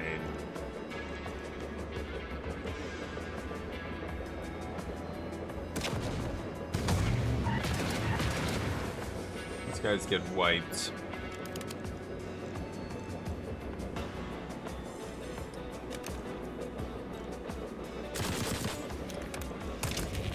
Shield? I didn't use the Jester there, but we had so many cards, it didn't matter. These guys can't get close because that obstacle.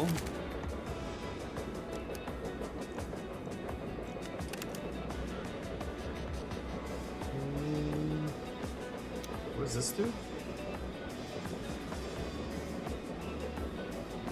Next time you play a red card.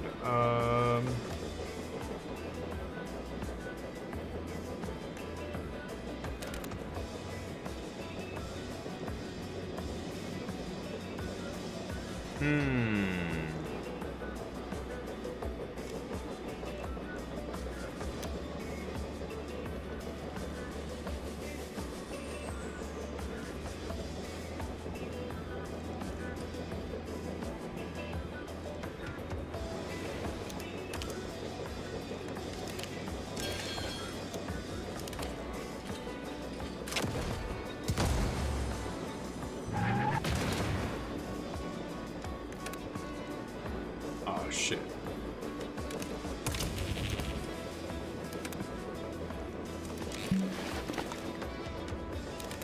Not terrible.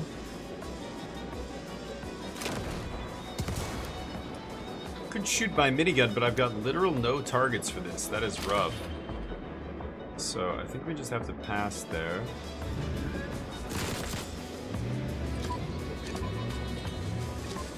Now these guys are all over me. I can easily dodge the back too.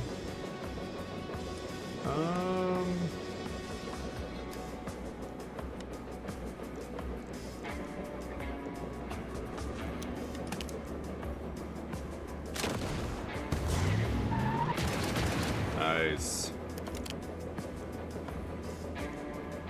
Oh. Blast this guy?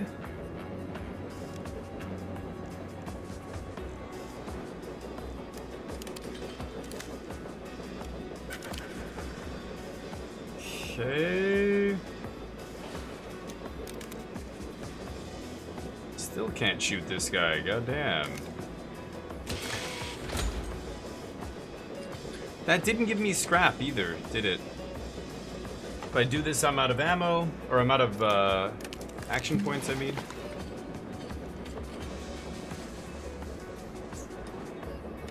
Wow. Alright.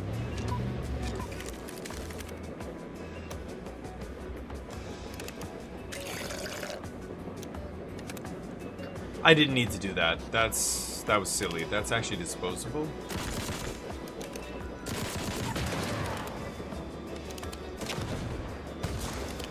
So much AP. I should not have used that thing. I didn't need to use it.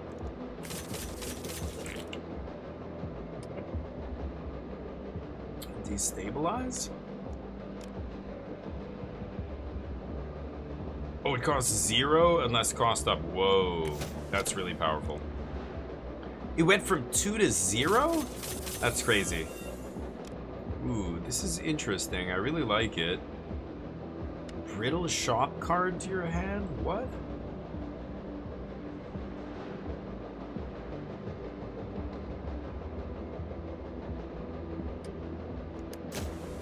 I'll take you into the furnace here.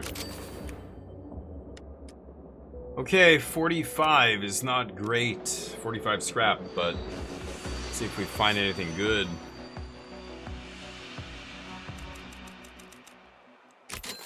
Extra scrap. No trains here. Nothing to repair. Everything's crazy expensive. Emergency coal. Carpet shot's okay.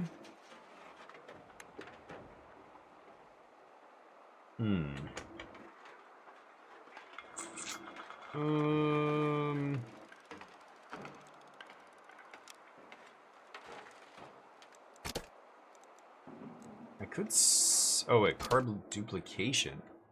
I should duplicate a card here. Does it duplicate it with the buffs and everything? That would be insane.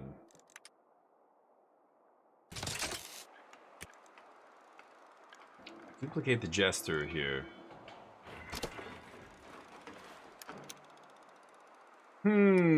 Should I buy one of these? I could buy this. I have a lot of attacks. I think I'm good. If anything, I should have bought the defensive item. Okay, I've got my ability here ready to go as well.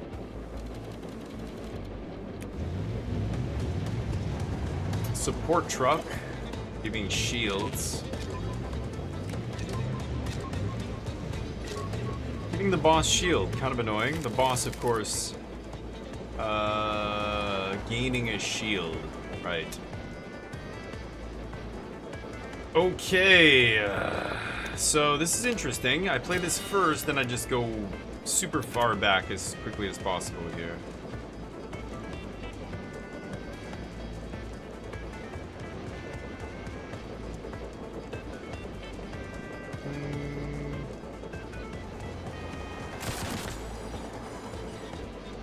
There we go.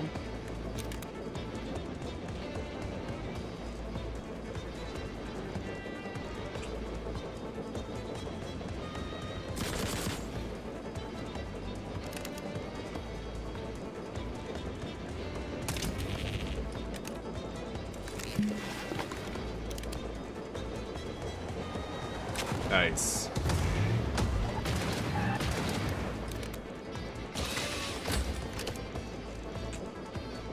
cast it. Shield truck getting hit for a damage there. That's awkward, but not a big deal. It's got 3 HP. It'll be okay.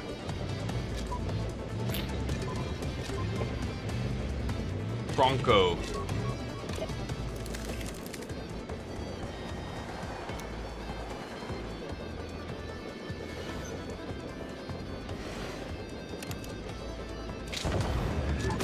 Shoves them all away. I love to see it. 3 energy left. Let's kill this guy, right? And...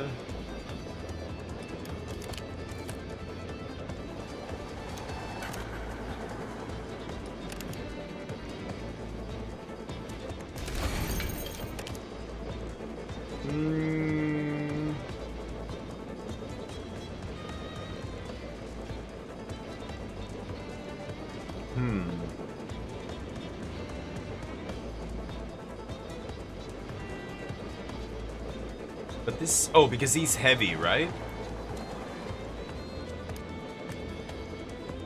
Okay, it can't be moved. Yeah, so I don't have to worry about that guy crashing into me. This does more damage.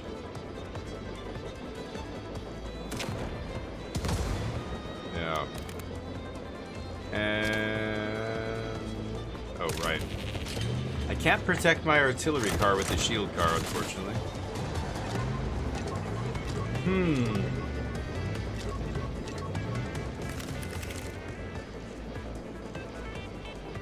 Blowout is insane. So all these guys get pushed away and have their attacks pushed away.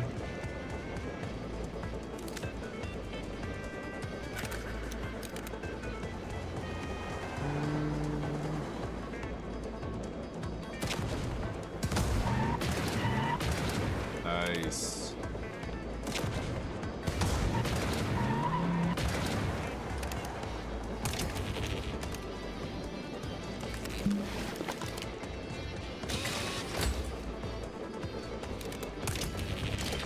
Oh, I need to shield first and then use first aid. I see.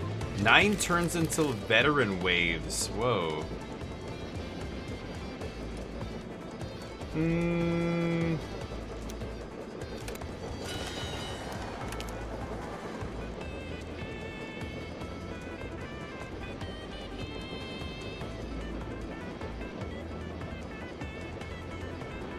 Oh, I see. And then I'll ram. Yeah, because I'm going to go backwards. I'm going to end up killing this guy. He's going to go flying this way.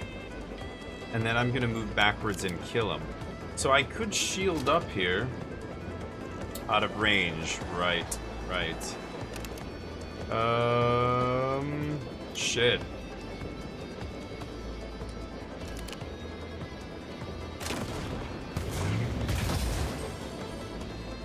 Okay.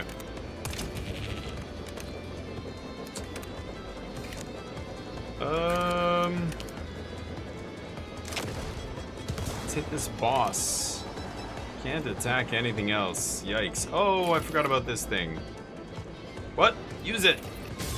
Wow, should have used that immediately.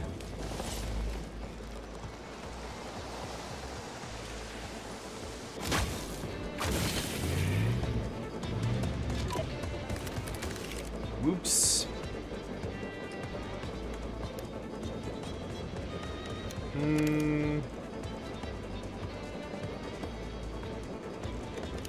think I should actually use this first.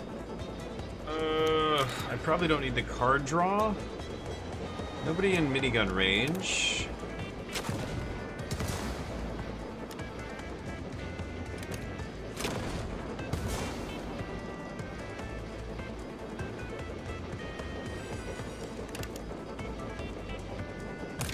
So I shield this, then I do this and it heals? No, it still didn't heal it. Why? I don't understand how this first aid card works. Oh, it ignores shield. Automatically sold in central stations. Oh, it's automatically sold. Deal 1 damage, then heal 1. But it ignores shield, so I can't just heal myself with it, right?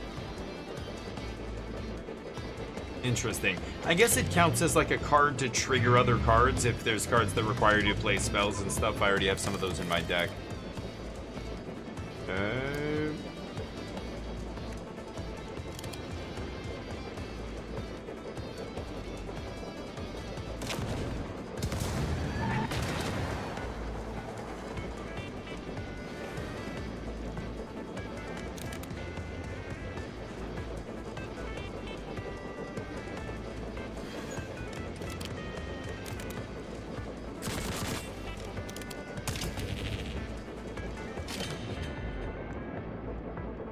Okay.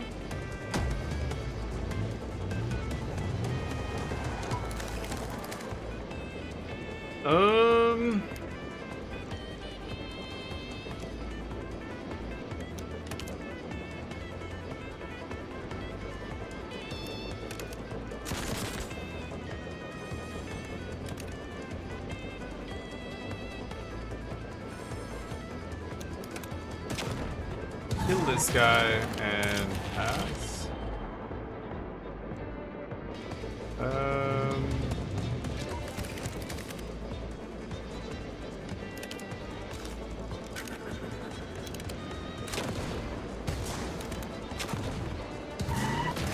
Alright, taste ice.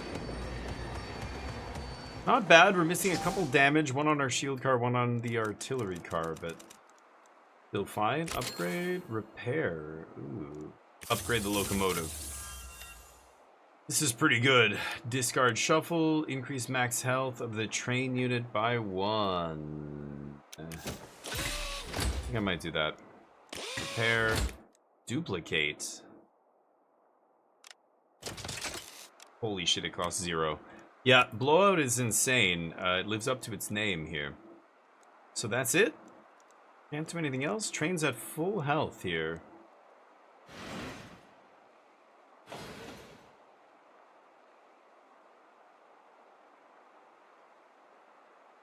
Is this my starting position on the grid? Oh, didn't think about that.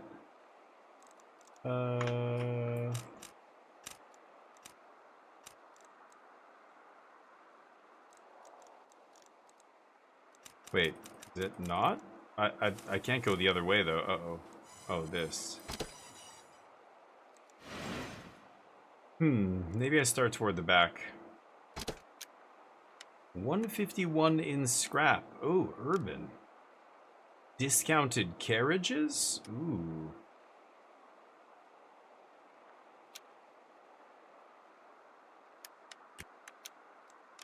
Discounted carriages.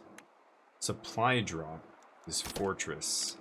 What does that mean? That they give me fortress? No. There's the shop. I have 151 veteran fights. Oh boy, lots of modifiers here. Another shop. You could go veteran fight, convoy shop. But then I'm getting here with no money. I'm gonna go convoy shop. Alright, wide open here. Convoy into shop seems good.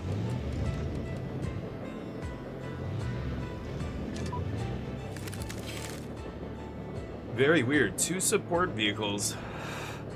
So I have to kill this guy last, basically.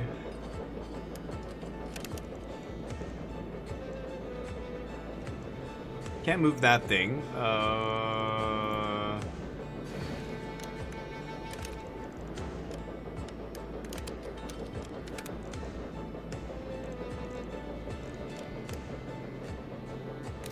Maybe I should have hit this stupid thing.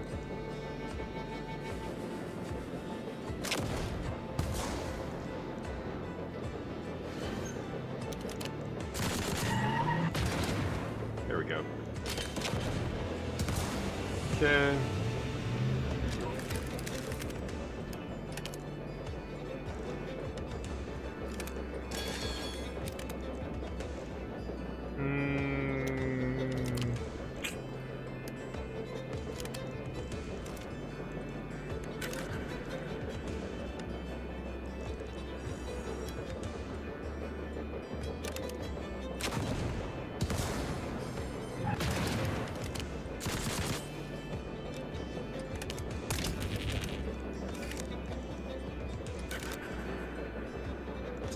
Shit.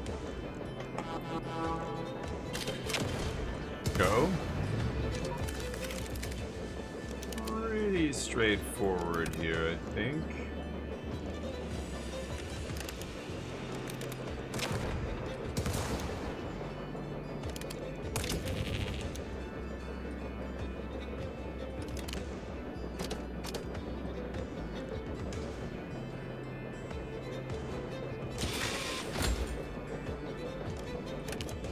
Do not get that.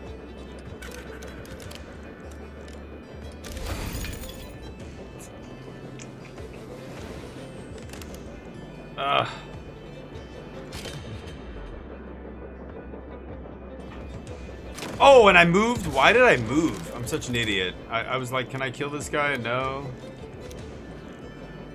Shit. Took a damage for absolutely nothing there. Hopefully it doesn't come back to bite me in the ass. Gain 1 AP if you received no damage the previous enemy turn. So that was something I unlocked. It's pretty good.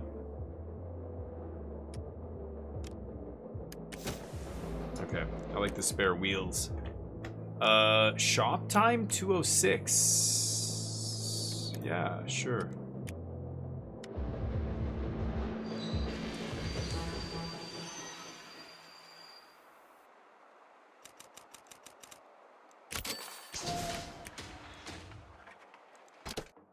We can change a card for another random card. Minigun.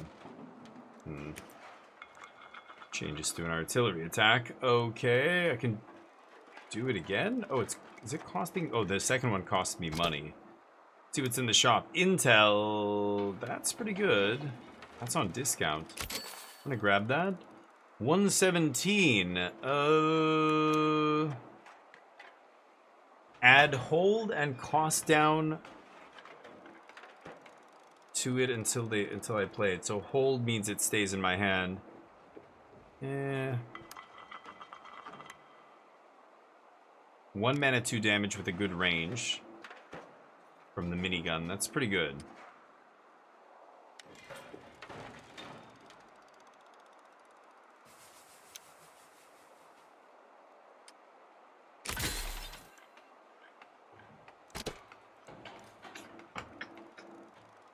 I think I'm done.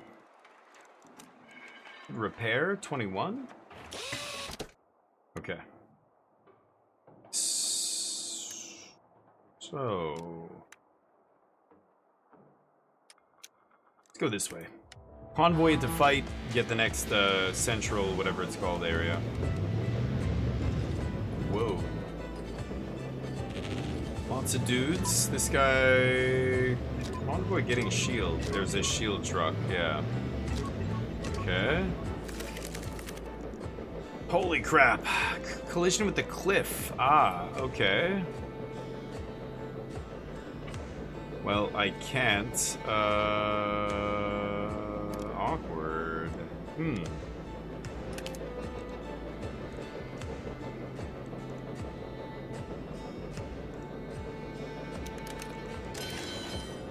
Get a free move this way. Driver gauge ready? Ooh.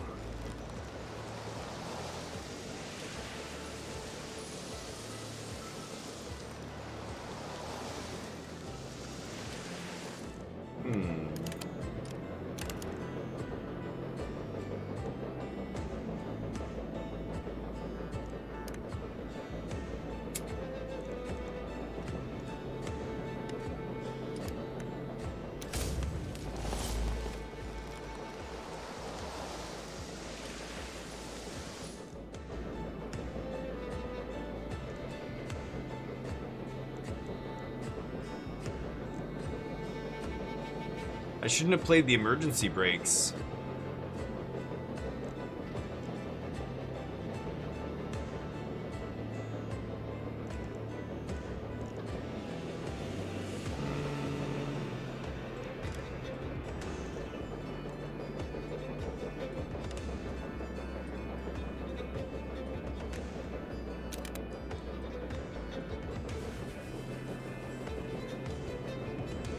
I mean, I could use... I'm trying to think of how I can kill this guy. Because then he's going to hit this, and then this guy's going to hit this.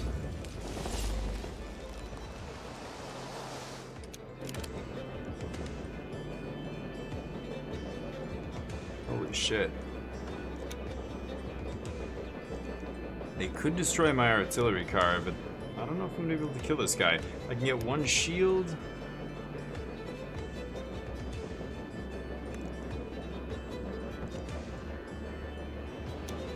I don't think I should have used the emergency brakes. It moved me back by, you know, on purpose, but I didn't need to do that right away. 2 damage, and then I have no way to do 1 damage. I have to use this. I mean, I could just kill this. Holy shit. There are so many guys here.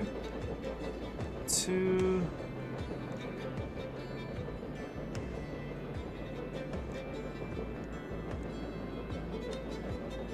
I mean, I could redraw here. It's tempting.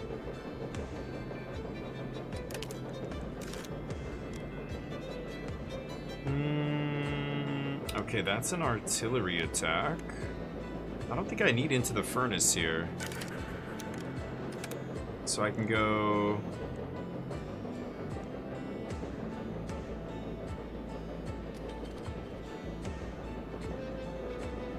Yeah, that's pretty good. It's that. And then I can move up by 1. I move up by 1. And then I minigun this guy. That kills those 2.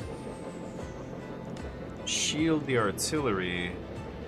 And then stun that guy. Yeah, okay. Move up. Kill this. Frostbite this. And then protect one of these guys. And that's the best I can do. I think that's the best I can do this turn. Ooh, my locomotive's gonna take a hit, right? Okay.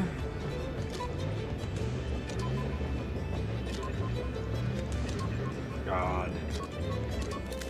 These guys are at full health.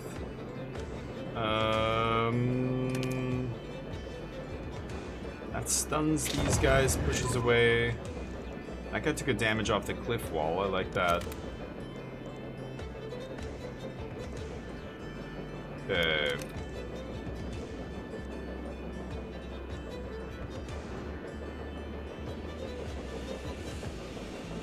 That's interesting. That pushes this guy here, and then the artillery shell is gonna go past me.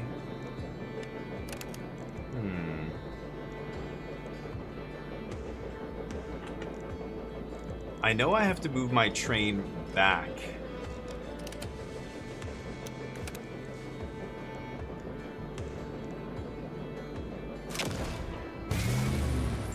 Oh, driver gauge. Wow.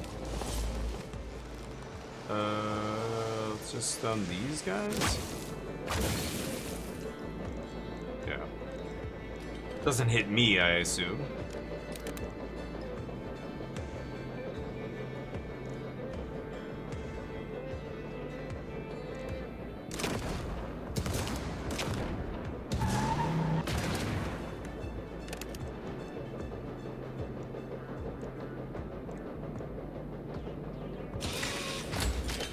So weird that first aid does a damage, heals a damage.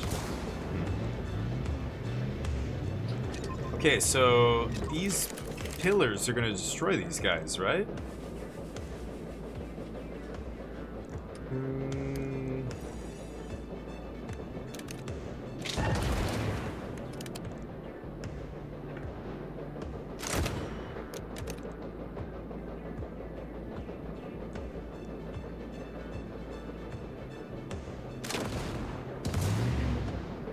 Yeah, I think these guys are gonna get killed by that thing.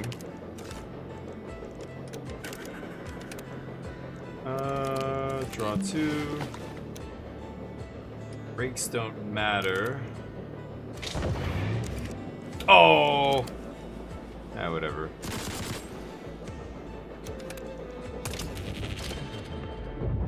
That guy takes a hit. Ooh, that guy gets stunned. Right, they don't die, they just bounce off that stuff. I keep thinking those things are gonna wipe the enemies, but they don't.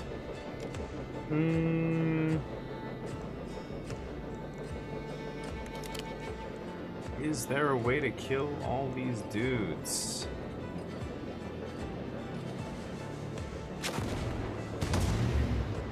Okay.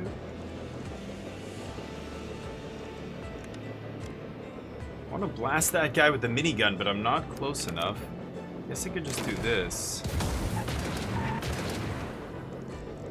Driver gauge? I could save the driver gauge, but...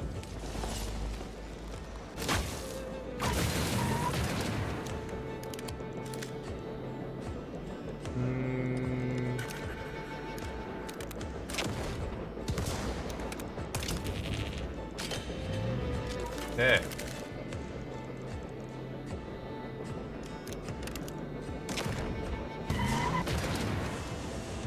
Easy.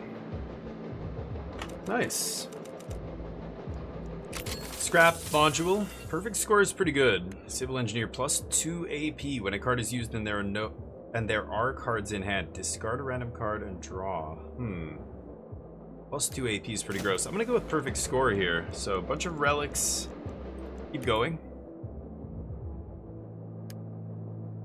118. I think I'm just gonna go to this fight and then go into the main town. Looks like we have a cliff to the north, or is it a cliff? Something. Yeah.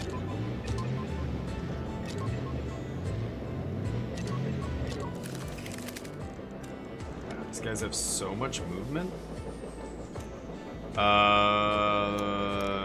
Okay. I mean, Blowout's pretty insane here, just shoving them all away and changing the trajectories of their attacks. So now all I have to do is move up a little bit. Before I move, do I want to artillery this? These guys all take damage, that's pretty good. I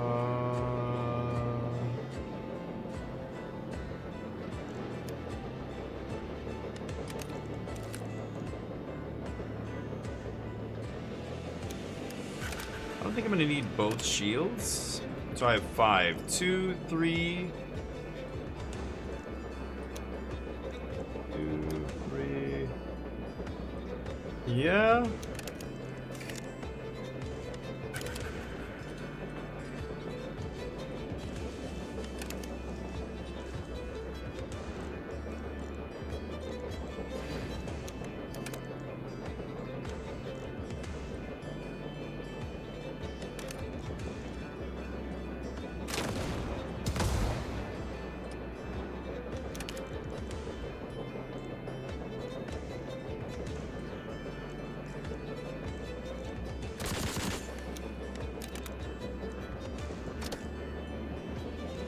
Oh, I can't protect the back. Oh, I keep forgetting I can't protect my artillery. Shit.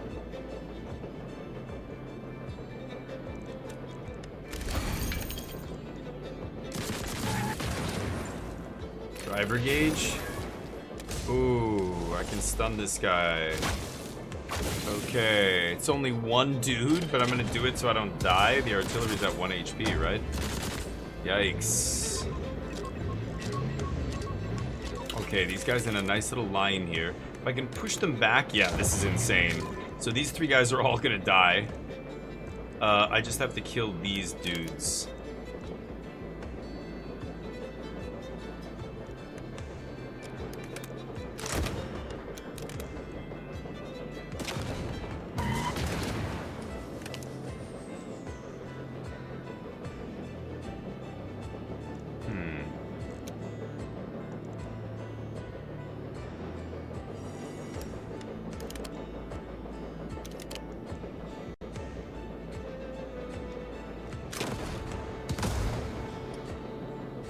Shit. I shouldn't have moved. You guys are all dead. Oh, there we go. Yeah, that'll do it. Perfect. Okay. Boom, boom. Oh, that was beautiful. Good night. The minigun perfect shot is really nice. 4 turns left. Add a card. Breakfast? Breakfast was very good last time. I'm gonna go with breakfast again. Modify. This has hold. Ooh. 0 to start, but then it gets cost up. This is hold. Oh, removed exhaust from this.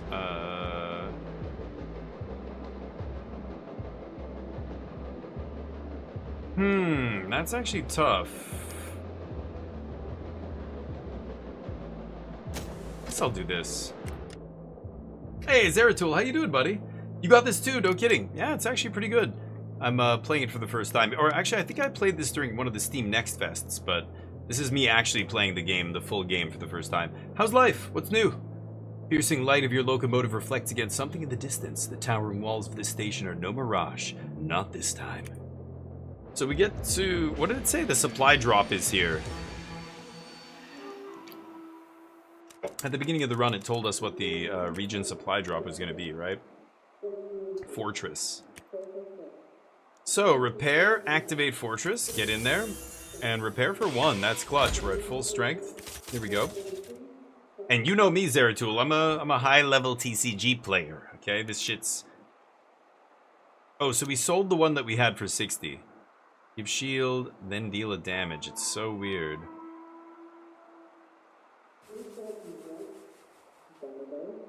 Temporary copy in the discard pile? I think the best... I don't know. Those things don't really matter. Upgrade minigun, artillery, or protector. Now remember, you can look at these and see if we upgrade, we get reload, carpet shot, or chaff. Blind. Cancels their moves, and then they move randomly.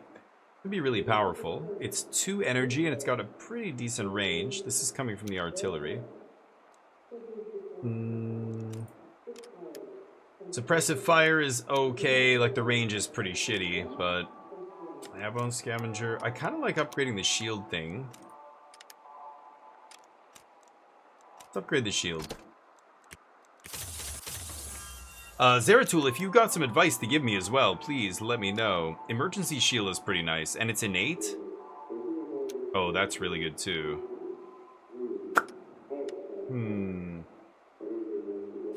Costs 3 though, and it doesn't come down. I think I'd rather have emergency shield. Could sell stuff. Don't need to repair anything. Nothing else to do. Usually there's a car here we can buy, but I'm very Novi sad. Let's go. Convoy into shop feels good. I have 200 bucks already, so convoy into shop into... I want to explore as many unknowns as I can, so I might go veteran unknown boss. Sure. Let's see what's coming. Benditos. Looks like we have stuff on the top and bottom here. 2 cliffs. Narrow battle. Wow. One-sided battle. Got the disabling support truck here, disabling one of my cards. Unfortunately, it's a card that doesn't really matter. Why is this 1 mana? The last time I had that card, it was 0. That's weird. This is so insane. The blowout. Oh, but they're heavy. Heavy buggies. None of them moved. Oh. It redirected their attacks, though. That's clutch. Let's give ourselves some AP for next turn, and let's start blasting. I want to kill this thing first.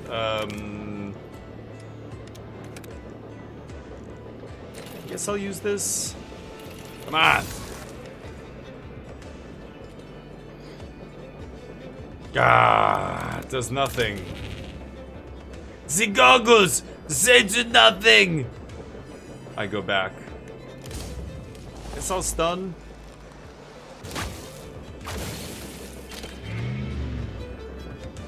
Oh, and in 1 turn? Oh, these guys are gonna get smoked.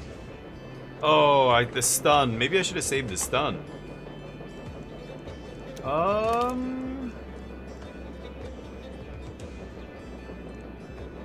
These guys are all heavy, so nobody's moving here. None of them can attack me. I kind of want to kill... Oops, I want to kill this guy, to be honest. I could... Oh, I have 11? I have 11 AP. Discard the disabled card. So, shoot, shoot, shoot. I could just kill this.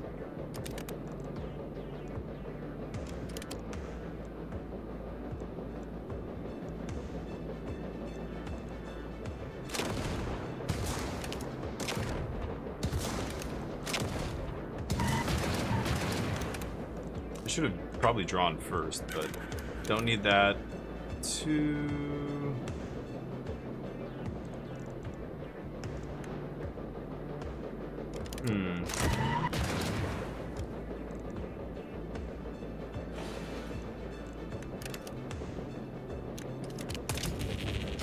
And then this thing's gonna smoke these guys, right? Stun both. Beautiful. This game's basically over.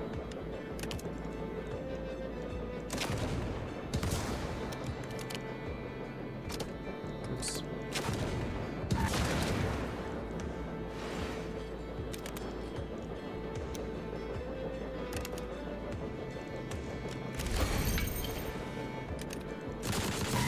There we go. Driver gauge for the next fight. Easy. Beauty. C-Smith, what's up? Does this game not crash every 15 minutes? No. Oh, are you having issues? Okay, so, like, I mean, there's a few things you gotta try right off the bat. I know this is probably redundant, and you're like, dude, I've tried all that shit already. I know, but I have to ask. Obviously, make sure you're using the latest version of the game. Reinstall the game in Steam, and then verify, or do it in whichever order you want. I like to do a clean install, and then verify the files in Steam. You can Google how to do that stuff if you're not familiar with what I'm talking about, but do all that stuff. Make sure you have the latest version of the game. That's a big one. Usually when you're not using the latest version, that's when I notice issues. I have zero. Not a crash, not a glitch, not a weird anything, nothing so far, so... also, make sure you have your latest video card drivers. That kind of stuff can also affect it. But I'm not experiencing it, so it's almost certainly something on your end of some sort. Could be drivers. I don't know if this game... It's not an online multiplayer game, so there's probably not an issue with, like, you know, firewall software and that kind of stuff. Like, if you weren't connecting to lobbies or whatever. Like, the issue with... You know, if you're having an issue with this game, it's almost certainly driver compatibility, version compatibility, you know, those kind of things, C-Smith, so... Good luck. I hope you fix it. I don't think it's a problem with the game because I've experienced no issues. I don't know what other people are experiencing, but you can see all my hardware and everything on the about panel on my Twitch channel. If you want to see what I'm using, all of it's up to date, of course. So with that setup, I'm having no issues, but graphics crashes. Hold on. Wow. No, yeah, I'm not having any issues. Damn. That's unfortunate if that's the case, but it's a small game. That means the devs are working full-time on a game like this. If there's a serious issue, widespread issue like that, I imagine they'll get on that right away. So that's unfortunate, but go to the Discord. Maybe check out their Discord if they have one. That's the place to go for bug fixes. If you've tried everything else that I'm talking about and it's still not working, go to the Discord, say something. Small dev like this, they'll probably get back to you and try and fix it, right? So sucks. That does suck, but I imagine, don't worry, you will resolve that. It's almost inevitable. Hopefully it's just not an issue with your hardware or something and you have to, you know, that's when it gets problematic because that can get expensive and everything, but good luck. Wait for fate! Cheers! How you doing, buddy? A replay game? Well, we played this a little bit during Steam Next Fest, but now I got a key for the game, so I'm able to play it. I got a bunch of free keys here. We've got the Alters new DLC I want to play this week. Also, there was a free game that was given away, The Life and Suffering of Sir Brant, or something like that. I want to really try that. That was supposed to be a really cool game. So I'm glad you're here, Wait for Fate. You might think this other game is interesting, but we'll see. Perpetuum Mobile? I don't know. Perpetuum is okay. I mean, I imagine the devs are not native English speakers here, but 1 AP for every 5 cards. That is powerful. I can see that. This is really powerful too. This is probably the most consistent value out of the 3 of them. This one is going to consistently proc the most times, right? I mean, well, this is every fight, but it's 1 time at the beginning of a fight. This is every 3 turns. Each fight, this is going to proc 3 times or 2 times, right? 3 turns is a lot. 2 times, maybe? How many cards am I playing a turn? I'm usually dumping most of my hand. This is something I really have to track. I haven't used this yet. Let me try this.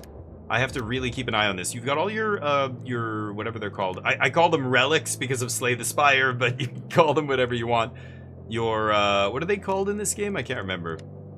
Anyway, we're in great shape here. Let's go to the shop. We've got a chain charge built up here as well. Mechanics hammers strike out their songs in unison. Welcome any weary travelers. Do I look weary to you? I'm destroying everything in my path. Give me goods. Give me the goods. That's all I want. I don't need... Don't pity me, please. This is 30? Let me take a look at the shop first. This is a weird one. I could see that being good. And then we've got, like, you know what my complaint about this game so far? I've played it very little, but already I'm seeing a lot of redundancy. I know I'm playing the same character, but these things, I'm seeing all repeats already. Like, it's like there's 10 of them, and that's it. They need a huge depth of that stuff. That's what gives these kind of games their depth, their replayability. I'm already seeing just non-stop, like, okay, I get it though, but these cars, it's the same cars every time, so upgrades that trigger, like, that are based on the cars are going to be the same, like, that stuff I get. Character abilities are going to be the same, but these, why is there such a small selection of this? Do I have to unlock more? Maybe that's also what's going on here. I just have to slowly unlock more of them. Yeah, that's probably what it is, right? What do you guys recommend, by the way? Any suggestions? Any input from the chat? I don't think I need another attack here. Oops. I have a 20 card deck. Wish I could... Yeah, I've got a lot of attacks. 3 shields. Oh, I thought this got auto-sold? I guess it doesn't get auto-sold at a shop. Wait, what? What the fuck? No, I didn't want to leave the goddamn... What? Did that just leave the fucking shop? You gotta be kidding, and I can't go back? I didn't do anything. You must be joking. How do I go back?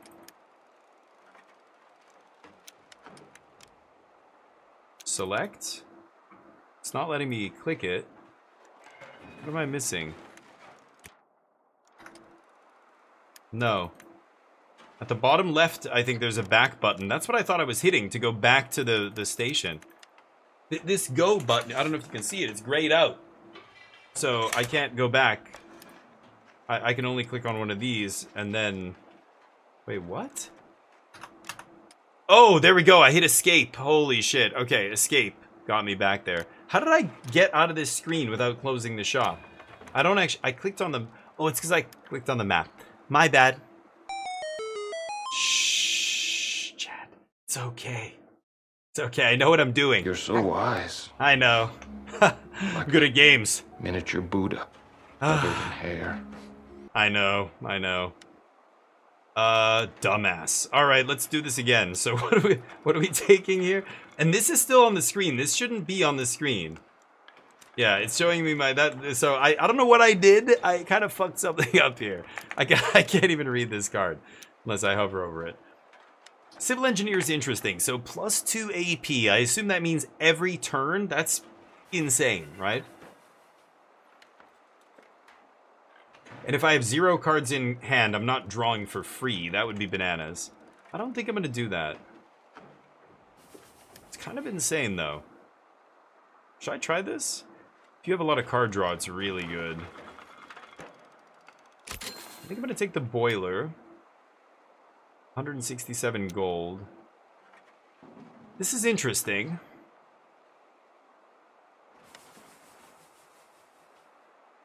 That's also really good. I have Hot Cask for card draw, Into the Furnace for mana generation. Breakfast generates mana. There's basically, in these kind of games, like as somebody who plays a lot of TCGs at a high level, like Magic the Gathering and stuff like that, you know, I talked about this before. There's 2 nozzles that you have to adjust the flow. One is energy, or the resource you're using to cast your spells or, you know, use your cards, whatever it is, and the number of cards in your hand. If you have too much energy and not enough card draw, you're going to get bottlenecked. If you have too much card draw and not enough energy, you're going to get bottlenecked. So I'm constantly trying to balance the amount of card draw plus energy that I have. I could get Syringe here. 94? This is pretty good card draw too, but I'm rarely wanting to, like, Wheel of Fortune. I have enough mana production. That's expensive too. I don't want the attack and this thing or this. Hand throw's interesting just because it's so cheap. Let's see the map again. I could... Yeah, we have no more shops. I really should spend all my money here. What do you guys think? I'm not sure. No, you're right, C. Smith. I just had to hit escape. I was also looking for a button, but I also think it kind of... I shouldn't have done what I did. I don't actually know what I did. I thought I just clicked... Maybe I clicked the map button and then got trapped there by, you know, by accident. Usually there's a back button, but... Oh, I don't know what to take here. Should I grab one of these relics? I feel like I should. This is 150? Doesn't really matter. But if I buy this... I can also get hand throw. Sure, let's try that. We're dilly-dallying a little too long here. Oh, and I can do this. Change it for another random card. I could turn the cargo into a card. Sure, another artillery attack. Okay. Let's carry on. Veteran fight? Into unknown. I like the unknown tiles. I want to see all of them. Emergency brakes? I already have one. I have one in my deck. Wait for fate. You're joining us halfway through this run, I think. That's why. But yeah, I have I have an emergency brakes already. Okay, these guys are all attacking me. Shield car starts with a shield because of one of my relics, right? Fortress. Perfect score is nice. If all train units are at full health, I start each second turn with 1 AP. So next turn I should get another AP if I don't take damage this turn. They're blasting. So many enemies. This is the support truck that's repairing the enemy. I really need to take that out immediately or very quickly. Oh, that's a cheap one. Let's yank the chain. Ah. Shield to the locomotive. If I take this guy out, he crashes into this. They hit that. Wow, 4 HP. Veteran cannon trucks. They have extra HP. Do they do 2 damage? Whoa, they do 2 damage. These other guys do 1. Okay, so they have more HP and more damage. I have multiple shields that both have cost down. So the more cards I play, the cheaper those guys are going to get. Oh, I have a blowout. Upgraded blowout is so insane. This costing 0 at the start is just going to redirect all of these guys' attacks, shove them out of the way, do a little damage to them. Wow, that's actually insane.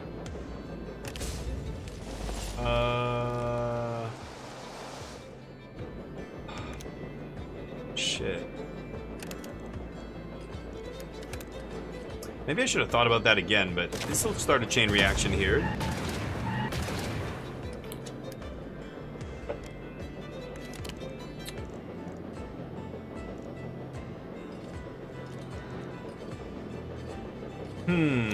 Obviously, I'm gonna breakfast.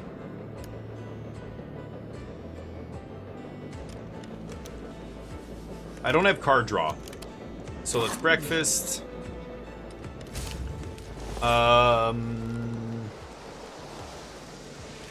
Sure. Precision shot, one of these guys.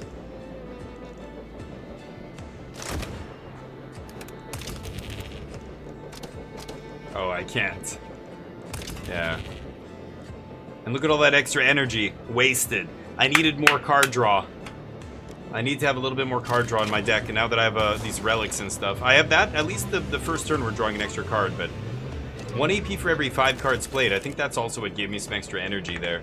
Another blowout? This ability is so insane for 0 mana, it makes no sense. Emergency brake, and then if I minigun, I get to slam on the brakes here. Yeah, I like that. Emergency brake, minigun. That thing slams back. We move back. Activate this. Blizzard. So I could just stun this guy. What am I doing here? I've got minigun and artillery. I don't like these artillery trucks. Okay, this guy's gonna get smoked by that. What is this? Ice pillar. That'll stun him. Fire barrel. Holy cow. It does 2 damage.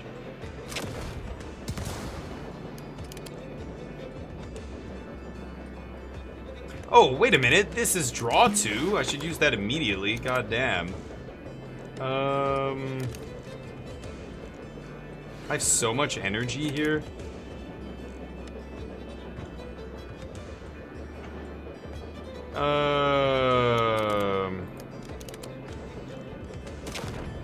Just kill this guy. Yeah, my train is insane. Insane train.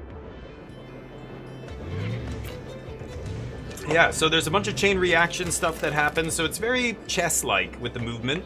Very tactical. So, deck, you know, card-based deck building roguelite with tactical strategy combat is pretty cool. But it's got a weird mechanic. The train. You can't move wherever you want on the battlefield. You can only go forward and back. And that creates interesting scenarios where you get kind of trapped sometimes, or you can ram people and stuff like that, which is sweet. Okay, there's all my card draw at the fucking bottom of my deck. Amazing. Thanks. Really, really great. Great stuff. Great work, deck. 7 energy. I'm just savaging this dude. You liking it? That's our death whale. Even if I blow this up, this guy's not gonna die. I think I'd rather... Okay, I can't stay there though, right? Let's go like this.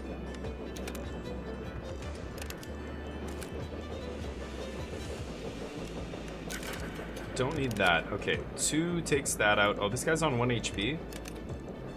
That's pretty good there.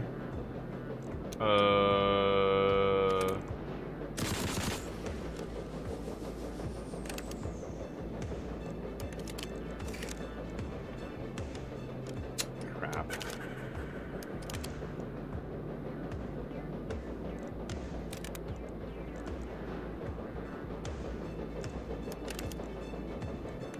Yeah, I want this precision shot worth 2. I don't care about any of this stuff. And I can't do anything else, sure. 1 AP every 3 turns. Yeah, 1 more card and we get an extra AP there. And then I think I get an extra AP off that. Yeah, so I'm starting with how much? 9? And then next turn, if I play 1 mana spell, it's free, basically. Let's do this and blow out here. That's... Oh, I forgot I moved my artillery. I thought that was the artillery card. Never mind. Derp. Okay, this should be pretty straightforward here. Oh my god, the blowout would have been insane. You know what? It doesn't even matter. I can just do this. Okay, that guy's dead. That guy hits him.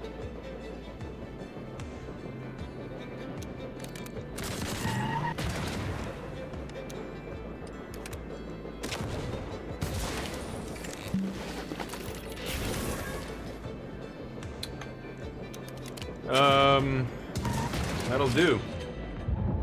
Nice. Rushing. Untouchable. Full HP, smashed everybody. Excellent. Lots of enemies destroyed, getting lots of scrap there. You're getting 10, wow, for that sniper car. 12 for the supply vehicle. So you can see the breakdown of scrap there. Go up to 78. Let's add a card, then we'll modify. That's tempting. It's worth 1 though. That's interesting as well. I'm gonna take Waste Not here. Clean up our deck a little bit. Ooh, I love the card draw here. Wait, what? Oh, it's got Hold. I'm like, this is Modify. Make something better. Burn. Cost up. Wait, what? Oh, removed cost up. I don't even think it matters. I'd rather just get Burn or something here. Hold is tempting, but I almost always use these immediately.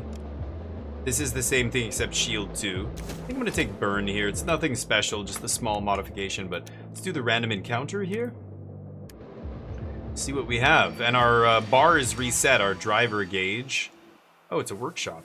Workshop hums with undeniable energy. The 2 lone brothers with immense card and train. They love trains and they play a lot of poker. They know how to make them come together perfectly, apparently. Sure. Gain 50 scrap. Oh, it's one or the other. Oh, I thought it was both. That was a mistake. I should have probably modified a card. On we go. To the boss. Oh, this is a new boss? A new boss I've never seen, but a bunch of stuff I have seen. Buggies, buggy miniguns, cannon trucks, disabling health and shield support trucks. Oh, what the fuck? -1 AP on the first round. Rude. And cliffs along the top. Okay. I haven't seen a debuff to my AP like that before. You can also choose your starting position on the track. I've got an arrow with your name on it, tread carefully. This is bizarre. The bizarre part is you have a fantasy hero as your conductor.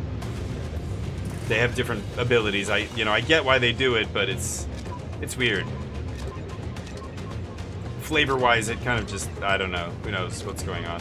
Holy shitballs. It's a lot of enemies. Starting with an extra card in our hand. -1 energy, though, is extremely... This has to count down before it triggers, so these are not even close to triggering. Okay, I can toss something. Wow, these guys have 4 because they're... Oh, they're regular buggies. What if they have 4? Where's the boss? A rare relic of the past, Hadrian. Hadrian's car boasts a high-precision cannon that will recalculate its flight path if moved. Whoa, the range is crazy. If he moves, not if I move. Hadrian, immune to flip. Oh. Reset stacks of locked on to 3. I don't know what locked on is. Immune to blind. Locked on. Replan attack intent? Replan. Is that replan? Should have a hyphen. Okay. Replan. His name I thought was, and I'm like, no, it's Hadrian. Replan attack intent to keep the same target if possible. Decreases effect's lifetime when damaged. This effect is removed. This unit's intent is cancelled, so they lose their turn. Their intent is their action that turn. So they have 3 lock-on. So if I hit them 3 times, they lose lock-on and skip their turn that turn. So again, 5 energy. We can move forward and back. Each time I move, it's cumulatively more expensive. 2 damage. Man, these guys are thick. Is everybody has 4 HP? God damn. Oh, it's this thing. Ah. That's what it is. I've got to kill this.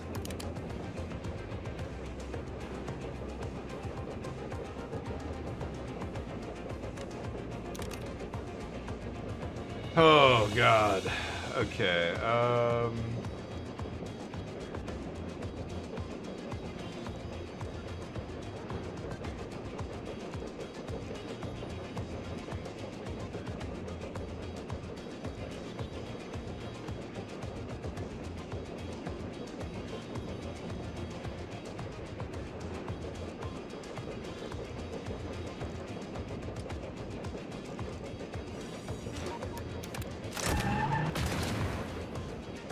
okay, they all go down.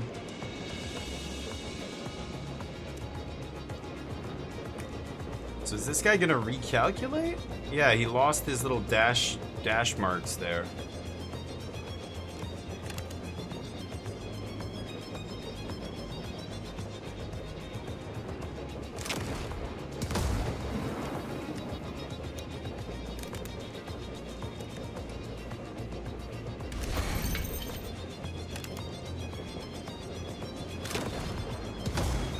The burn will kill him, and then he'll smash into this, and all 3 of these guys should die. Let's go. Okay, this guy's got 3 shields. I think we're covered here, and we're almost at our charge bar now, because I did a bunch of damage. That guy misses. That guy, we get block. Block. Oh, hit our locomotive there. Oh shit, the locomotive goes to 1. Oh my god! And that guy got to move before he died? I thought he was gonna die on his fucking beginning of his turn. I thought the guy was gonna die at the beginning and chain and kill all those guys.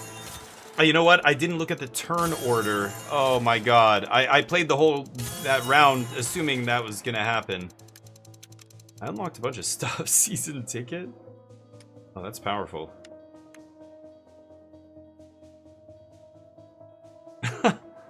5 energy to detonate. Explosion range? Oh wow, target range, explosion range. I love that. Sticky bombs. Okay. Oh, well, I fucked up there, guys. I did not realize. I just assumed that would trigger at the beginning of turn, the way the, whatever they're called, environmental effects. Should we do one more run or should I switch it up? Demo, Bruins, how you doing with the demo? How's life? Bruina. Let's do. Honk for the Bruins. I'm honking in this game. Phosphorus rounds. Still haven't unlocked this guy.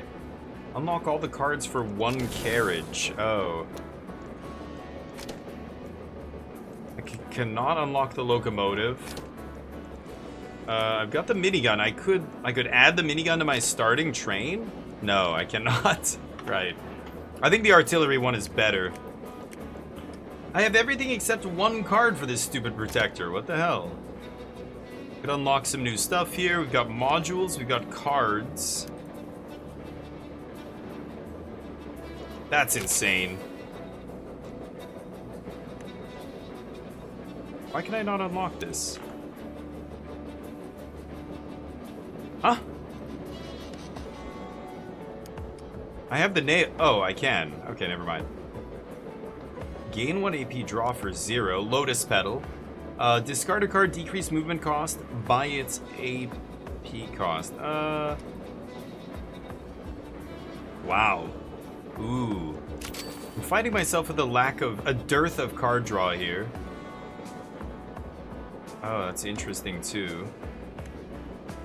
Save train from lethal once per fight. Could unlock that. Discard a bunch.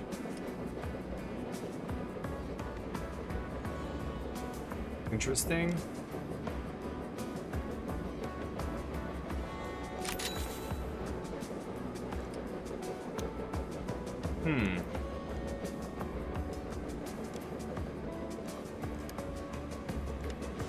Oh, I need to unlock 2 of these to unlock the next tier. I see.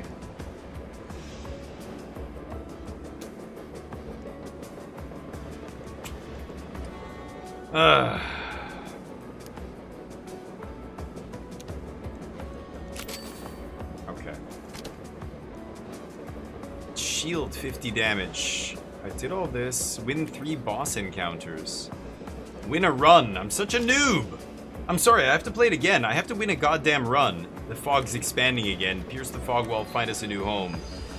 That's my mission. Man, it's so tough. Upgrade my locomotive. Draw whenever I'm empty. Max hand. What is the hand size normally? I don't even know. Or just max health up. I'm gonna go season ticket. I need more card draw. Urban, multiple random encounters, chance of multiple environmental hazards. Go urban. This is Misfits territory, which I'm not sure exactly what that means. I think they're tougher or something. Early shop. You can go fight into shop with cliffs. Wow, Central Station, so close. I guess I should do this because I want max rewards before I get into Central Station, right? Bruins! Honk for the Bruins! Go Bruins! I can honk.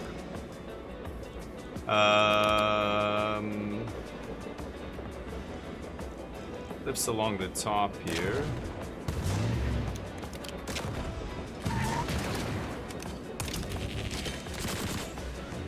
Shield blocks.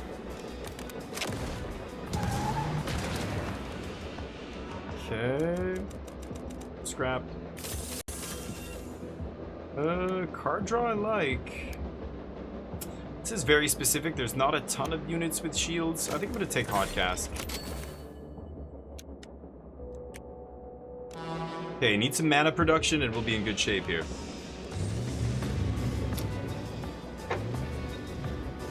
Convoy, obviously the main target here. Ooh, I like when the small guys are up front. That's obviously very good for us.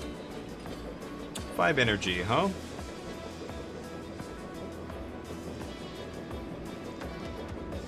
I could just go hit, let the damage happen. That's fine, right?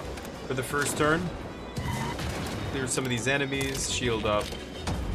And we'll worry about the convoy in a second. Yeah, these guys have to back off because of this. Now I get to just focus here.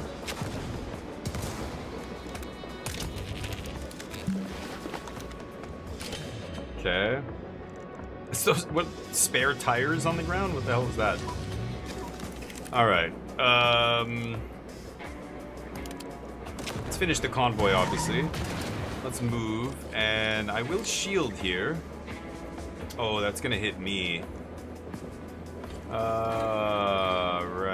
Right.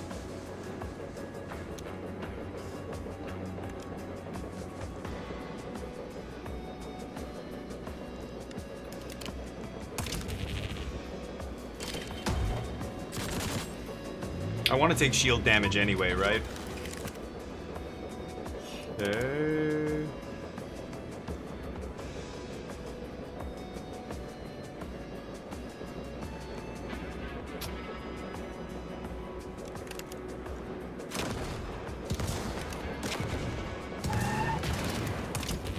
Doesn't really matter how we do this. Nobody getting hit by that ice pillar.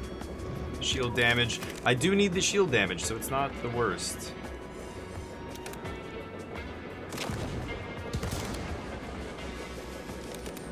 Should I just farm? No. I don't care about that reward. We'll get the shield reward naturally. I could just take an extra turn there to get more shield, but I'm getting bonus for 3 turns left here. It looks like it's 3 scrap per turn that you finish with. It's not actually that much, but whatever. Gain AP every 3 turns is solid. I do want some AP production. I have some good card draw already, right?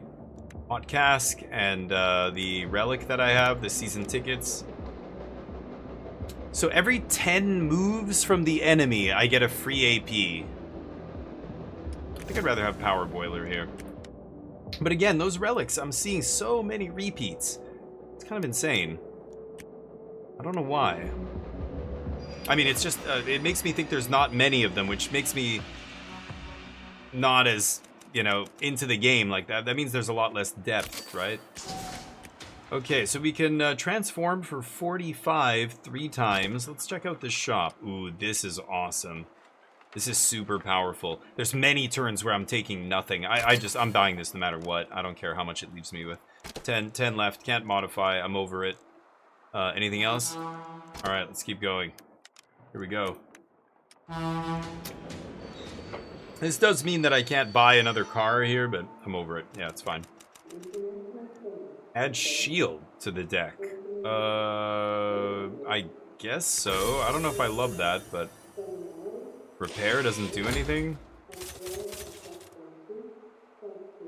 These are so weird. I still don't really get them. This one, you can't really break it because it ignores shield. You can't put shield on your guy, then heal it. This does literally nothing. And then decrease movement cost by 1. I guess I could do that. But it costs 1, so it's kind of, it's weird. Anyway, I should have taken the 0. Actually, I should have taken the 0 cost card. I'm an idiot. Because I have season tickets. I want to just dump my hand. If I have a 0, I can just drop it, redraw. That actually turns it into something useful, right? I want to go for the random here. What if I go convoy random fight? Is that crazy? I'm at 10 bucks. I don't think I'm going to have a lot of opportunities to make money before I hit that shop, so let's keep going. I could reposition my train as well. I haven't done that yet. Nothing to the north here. One-sided battlefield.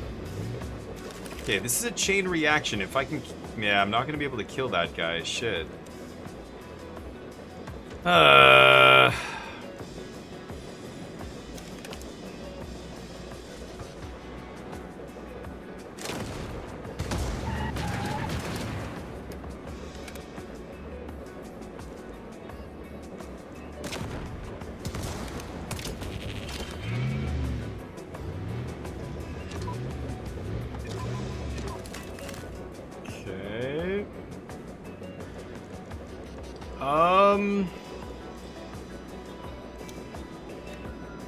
Rage? What is rage?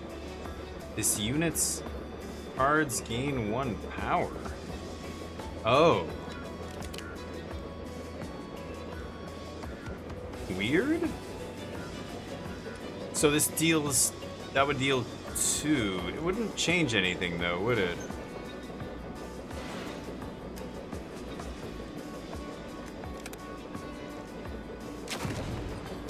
There we go. Could activate the chain, but I don't think I want to do it.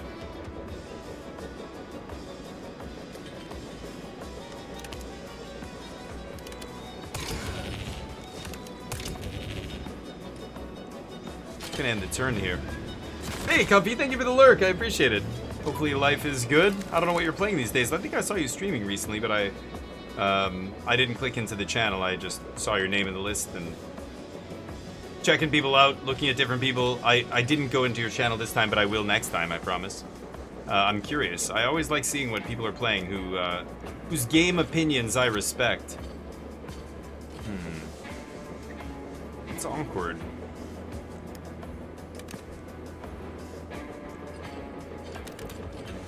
So I could do this.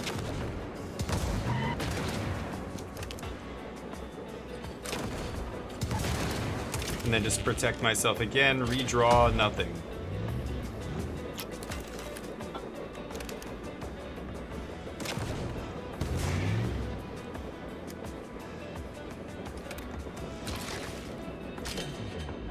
Bonk. Nice.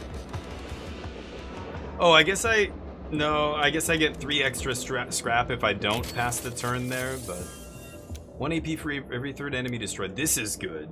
This is really good.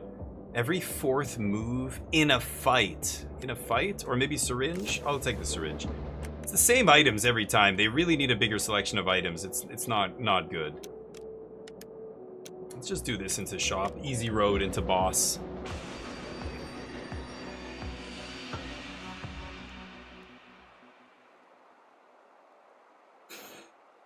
Oh. A duplicate card. Piggy bank. Repair your locomotive. Don't need. Gain 50 scrap. I'm going into a shop here.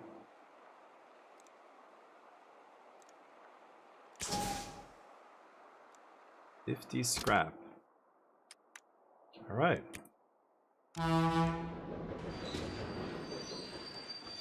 I can't see which boss it is either. 20 scrap. All right, we can transform a card. Let's go into the shop. Silver Tongue is good. Oh, I can't afford that. Picky Jester is really good. I think that's what I'm gonna buy here. I can transform a card. Let's turn the batteries into something else. Oh, I have so many shields. Shit. 48 coins. Can't do anything there. Repaired. I guess we're saving our money. I let him know when I'm coming and going. Alright, that's how we do. Alright, here we go. Don't push your luck, bandit. Filthy wasteland dwellers. So this is Hadrian. High precision cannon with lock on. Okie dokie. And there's the shield truck giving random dude shield. Sure. So 3 HP, 2 HP. 2 HP blows up. If I kill this, he slams into that. That's nice. A lot of defensive stuff here I don't like. 3 units targeting this, so I really should move back. The question is, should I shoot first?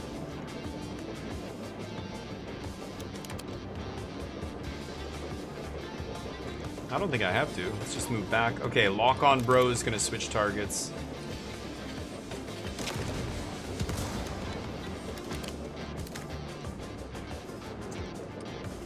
Let's toss this cask. And then shield. Ugh. Should have done this first. 3 damage! Whoa, when did it go up to 3? That's insane.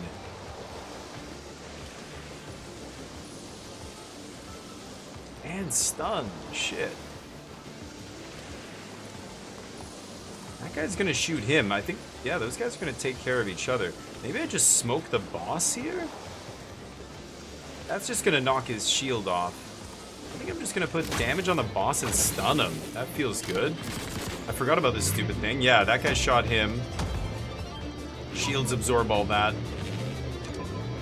Random shield guy gets his shield. It's a little annoying. Oh, you gotta be kidding me. Too many defensive cards here. Oh, that's bad.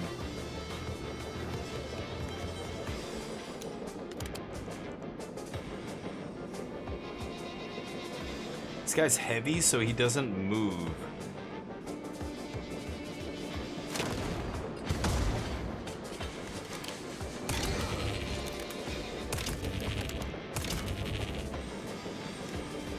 Can't use that. So this guy's gonna take a damage. He's only got 1 shield, this middle dude. This guy's got 2 shields. He'll absorb... Oh, did I fuck that up? I thought this guy was attacking. I'm an idiot. I actually should have put the second shield here. Hold up. Let's redo this turn.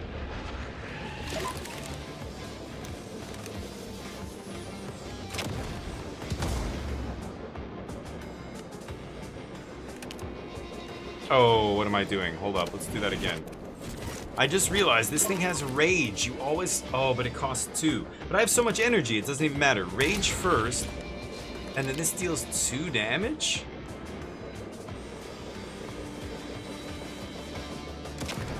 Okay.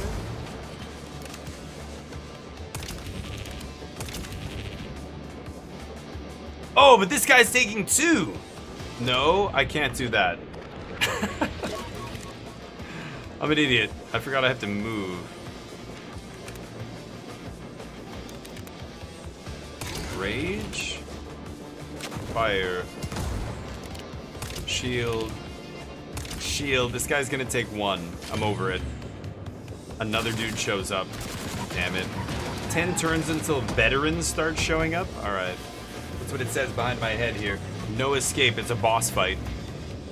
I guess if you take too long, veterans start showing up. Damn. I'm very far from my ultimate here. Power... Oh, it's flashing. Power boiler on the next turn is gonna trigger. I guess that's telling me there. Are you kidding me?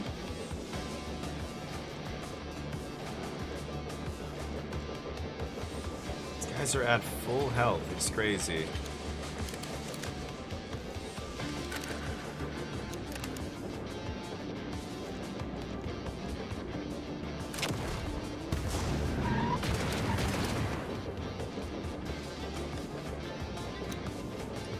I have 2 with rage, really? Oh, it's 2 to go up. Shit, what am I doing? Whatever. I was gonna charge there, and then I realized I had to pay 2. Not paying attention to the movement there. A lot of things to consider in this game. A lot of factors to constantly be weighing and, you know, considering. I should just gesture away the hot cask. We're not gonna play enough spells to make this viable this turn. So we have 7 energy. Let's just loot. Yeah, loot that away. The other thing you're always watching is, yeah, these things. Tire stack, ice pillar. God, these guys are all at full health. It's crazy. I need to make moves here, I think, more than anything.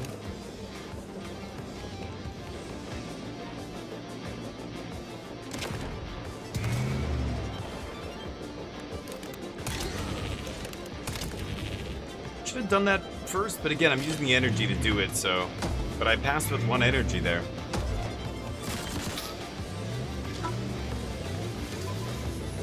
Okay.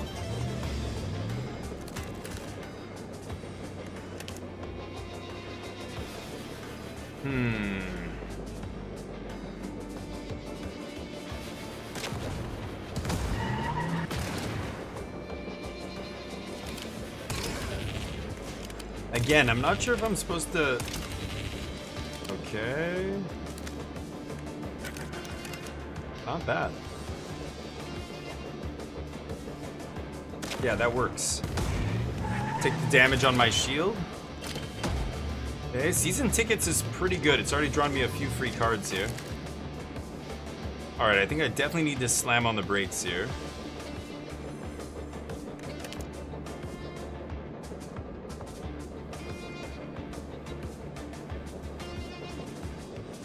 That guy shoots the other guy. I should just do this. Put them both in the,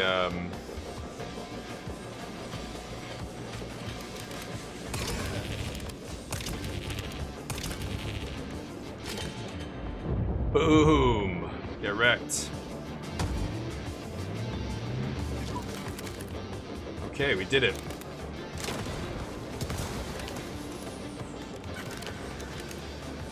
We have a lot.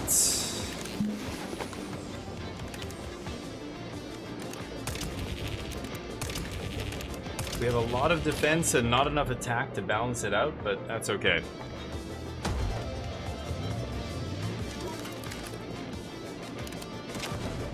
Nice. We only end up taking 1 damage on our shield card. Taste ice, bitches. And clean fight. Cruise through those enemies. Get some extra scrap. Nice. What's that? That was the shield car? Upgrade the locomotive. That's pretty good.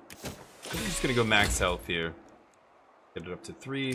Scrap. Repair everybody for 1. Duplicate a card. I think it's Jester. I did that last time too. Okay, let's carry on. Into the next region. Let's go urban again. Chop shops may have 2 options. Narrow fights are more common, less canyons. Let's go this way. This is the supply drop. So when I get to halfway point in the map, I get this. When a carriage is destroyed, deal damage? Oh, I want that. Go this way. That's what should decide it, actually. I have 141.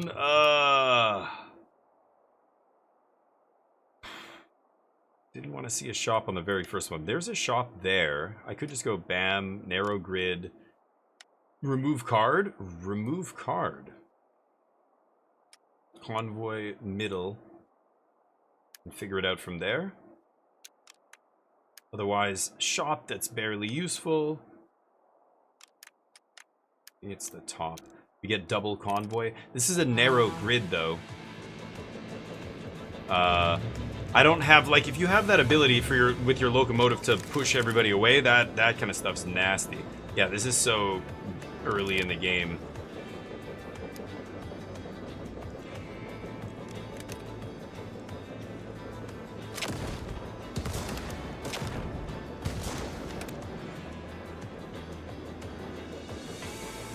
What am I doing? Why do I never remember to use this?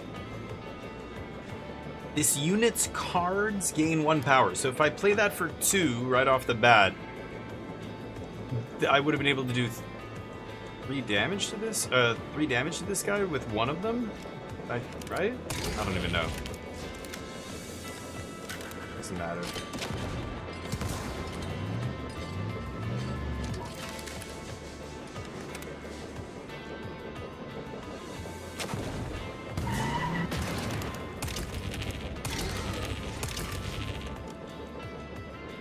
The 1 card in my deck I can't cast.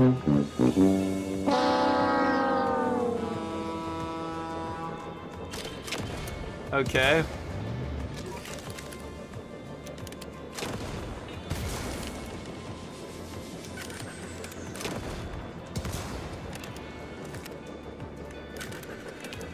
Oh!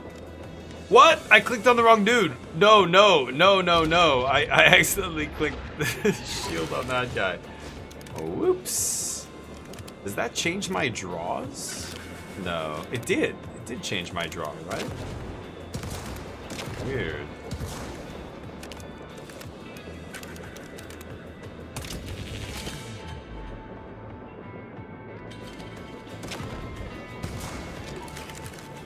I'm definitely gonna get that shield achievement unlocked here, where you take 50 damage on your shields. 2 turns left. Scrap module. Ooh, perfect score is powerful. Silver tongue is nice. This is where a really good game would let me go look at the map. I would be able to click on the map and replan what I was doing based on Silver Tongue and see if I have a shop coming up. I know I do. I know I have a shop coming up. So I think I'm going to chill on the perfect score. Let's just take Silver Tongue here. Yeah, shops in two nodes.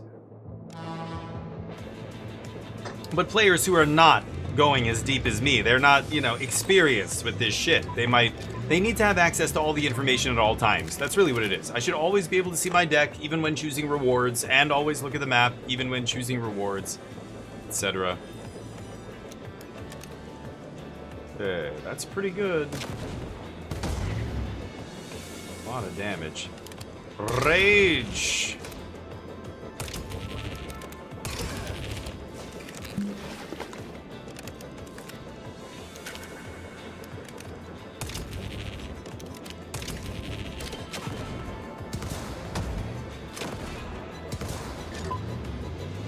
One turn for this. That's killing 2 dudes.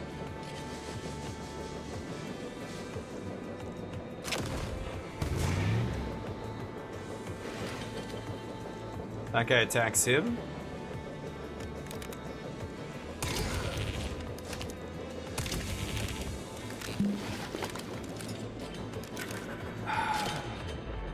I need some 0 mana or 0 energy things. What did that do to these guys? Sabotage. The next time it moves, take a damage? Oh, nice. Okay, so these guys are all dead? Great. Okay.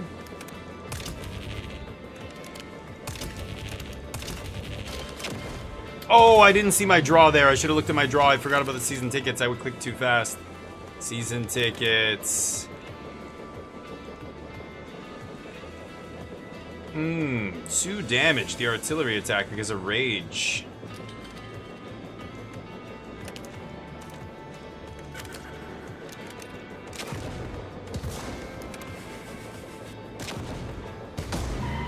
Nice. Nice. Add a card. I have a lot of defense. This is interesting, but worth 2 energy? I'm not sure. I haven't played with this yet. It feels a little mid, but sure. Should I take a shield out? I think I have too many shields. I'm gonna take a shield out of my deck. Okay. Shop time. 222. Yes. What do we got? I have my thing here too I'm not using. Maybe I should use it. It's too valuable. I just don't even need it. What is this? Remove a card, right? For 31? I have 262. Scrap reward bonus. That's pretty good. Yeah, I'll take that. Again, the selection is so tiny. Oh, 199. Damn. Maybe I should have taken that, actually. This is also pretty good. I'll take into the furnace. I don't really want anything else. Do I want to remove a card from my deck?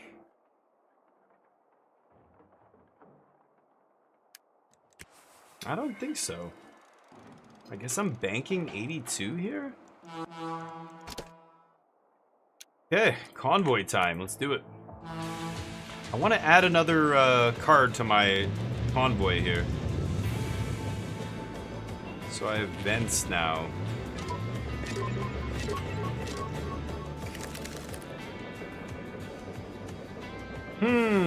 That's a lot of dorks.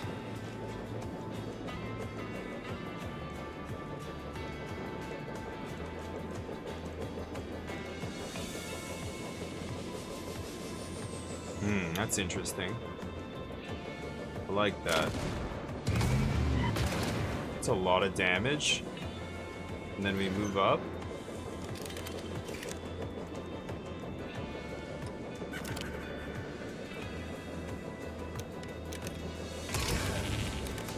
So now this does 2 damage? That is insane. That's gonna hit my shield guy.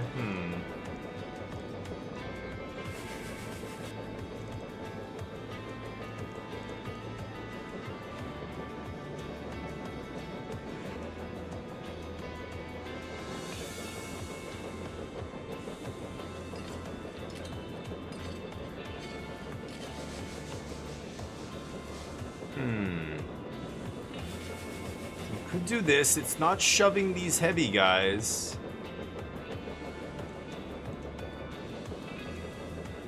In this case, I'm getting hit a bunch.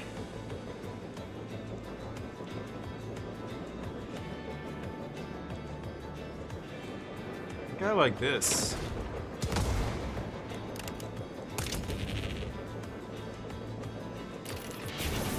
Oh, I'm such an idiot.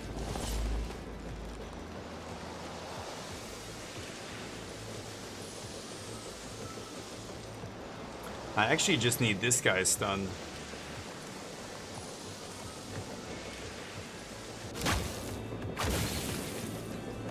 Should have done that first. I totally forgot about that. That guy hits him. That gets blocked, that gets blocked. Okay, this is the convoy van I have to kill before I wipe everybody. That shouldn't be a problem. Ooh, I have no cards in my draw pile. Nice demonic tutor. Amazing. I can turn it into mana at least. God damn it. Okay, this kills a lot of dudes. I like that. It's one turn for that. Do this.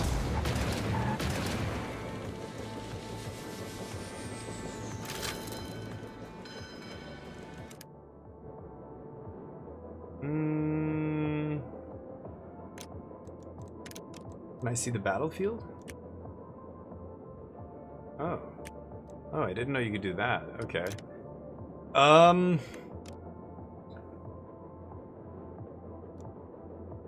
If I hit cancel, is it going to just not take anything? I want to see how much energy I have, and now I forget.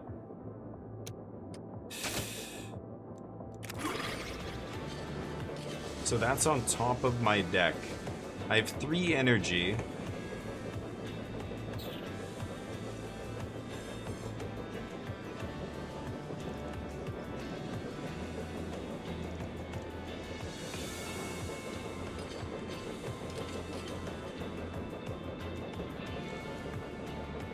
I don't think I played this well.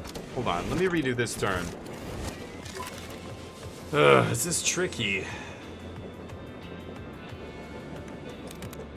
Still think this is correct. I think I'm gonna into the furnace, the mastermind, then draw 2.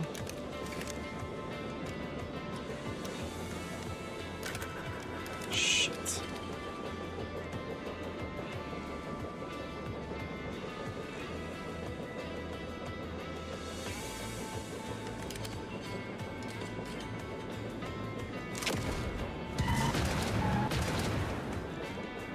Ow.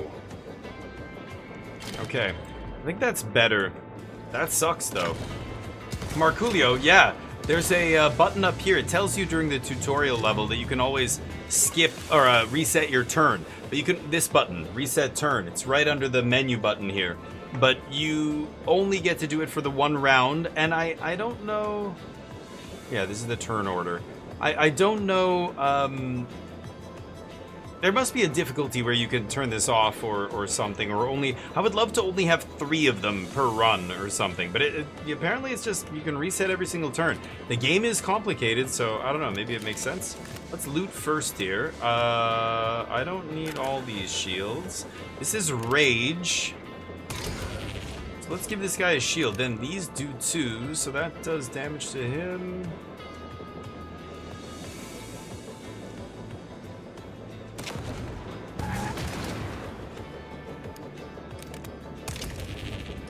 Oh, it doesn't stack? Oh, 2 turns. Okay. Thought it was gonna stack there. So that knocks him over and he misses? Ah, shit. If I move back, it hits my locomotive. Oh, it's awkward. Guess it's this. Can't play that. Okay, shield card takes another hit here. Okay, I've got to kill that convoy car before I finish off the rest of them. Oh, they're all in a nice little line for me. Perfect. Yeah, that'll do it. Boom. Okay. 17 out of 20. We're almost fully charged for the next fight, which is nice. New module. Ooh, this is the one I just unlocked. Saves a train from lethal. I think I like this better, though. Oh, but I'm super injured right now. Oof. This is where I need to look at the map. I think I'm going into the center of the map where I can heal, right? I'm gonna take perfect score. I think yes. But that's stupid. I shouldn't have to remember that. I should be able to just see that where this button should be everywhere on the map or on the screen at all times. Same with this button where I can see my deck. Repair each train unit for 1. Perpetual mobile, I'll take that. Yeah, I can't. Can I buy another unit? Cargo card. Oh, that's fucking annoying, but it's worth more? Oh. It's a dead card in your deck. When you get to the next midpoint on the map, you get 112 scrap.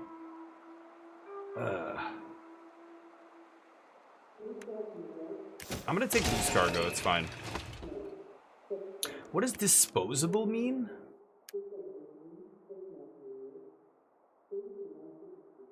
I think that means if I play it, it's just gone, right? I can burn it, basically. Ooh, this still has... Oh, 100? Should I get the minigun? Let's buy the minigun car. I'll put the minigun on the back. I could switch it up here. So the shield car, the radius is only the cars next to it that can be shielded. So this minigun is going to be exposed. I would rather have the minigun than the artillery, and I like having the artillery in the middle because, of course, the artillery has a weird firing radius where, you know, you can see the blank spaces around it. I don't want to put it on the end. It's a little awkward. I could put the shield car in the middle and put the 2 guns on either side, but, you know, protecting the locomotive is paramount, so I think I'd rather do that. So I can upgrade the level of one of my things. Ooh, let's upgrade this. I think it's the last one. Panzer Dome. It will block all the panzers. Exhaust, cost up. Discard all blue cards. Give 1 shield to all carriages. That is filthy. Exhaust means once per fight. Yeah. Dome me, bro. Beautiful. Phrasing. Let's go. 21 scrap. So coming down to this chop shop. Maybe not the best. Huh. Convoy fight? Convoy unknown? Boss? Let's kick it. We're almost at 20 here too, which is nice. Let's see if we can get it. And Marco, do you play this game? I don't know how many people play this game in my channel. There's a few people. Zeratul was saying they play it as well. It's kind of sweet, little puzzle game. There's the convoy hiding in the corner, out of my reach. Okay, these guys are only able to attack people next to them. Mastermind. I could tutor for something here. Into the furnace to get mana? Oh, it'll go on top of my deck though, right? 1 shield to all carriages is nice. Ooh, the rage is also very nice. Because rage on the minigun is actually nasty. Huh.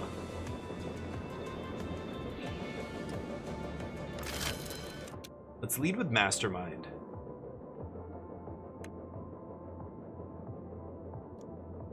Shit, I should have thought about that. 6 energy. So I just used 1 energy. I have 5 left. I have minigun, and the other spell to buff them. That's 3 energy. What was the other spell? It was 1 mana, right? Do I want into the furnace? I could just take another minigun attack here, actually. Oh, the other spell was 2, right? 2 for the shield. It's going to cost 1 now. So 1 for the shield, then minigun. And then I have 2 energy left. Should I just take another minigun?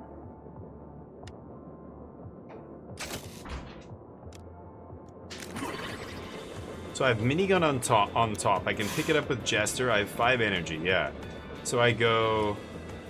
Oh, this is cost up. Oh, whoops. Okay, you know what? It doesn't matter. It doesn't matter. Let's draw cards. Ooh, pick up that minigun. I have 5. This is going to be 0, and then 2 damage, 2 damage, 2 damage. 2 damage, 2 damage. That'll kill both these guys.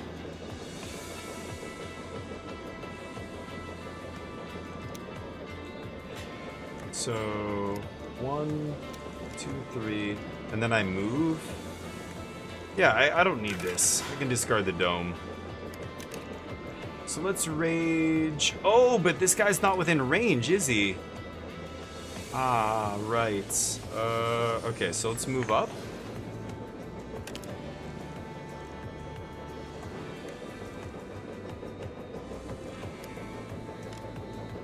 Shit, the minigun on the back is rough. I should have changed the position of my train. I should have moved myself far forward. I fucked up, didn't I? Yeah.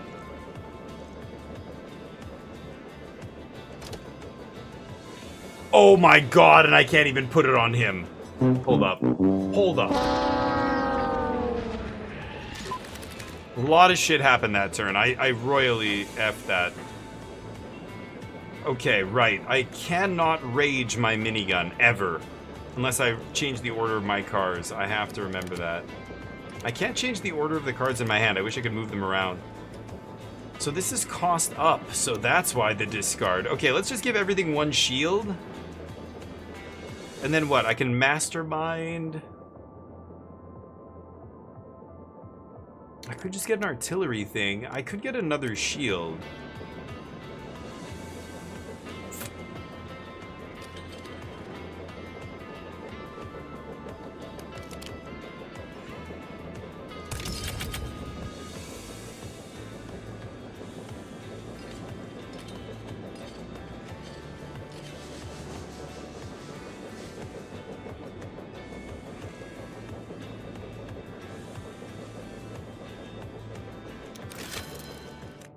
I should just get a shield here.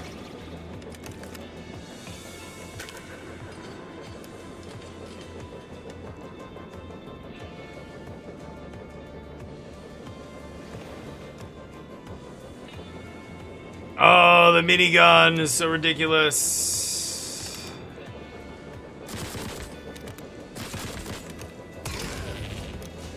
Ooh, another minigun. Nice. And driver gauge? I don't need the driver gauge here. These are the cards in my hand. Yeah, sure. Sure. Just dig a little bit deeper. Alright, here we go. So, double shield here if I want, or I've got to kill this guy before I wipe everybody, remember.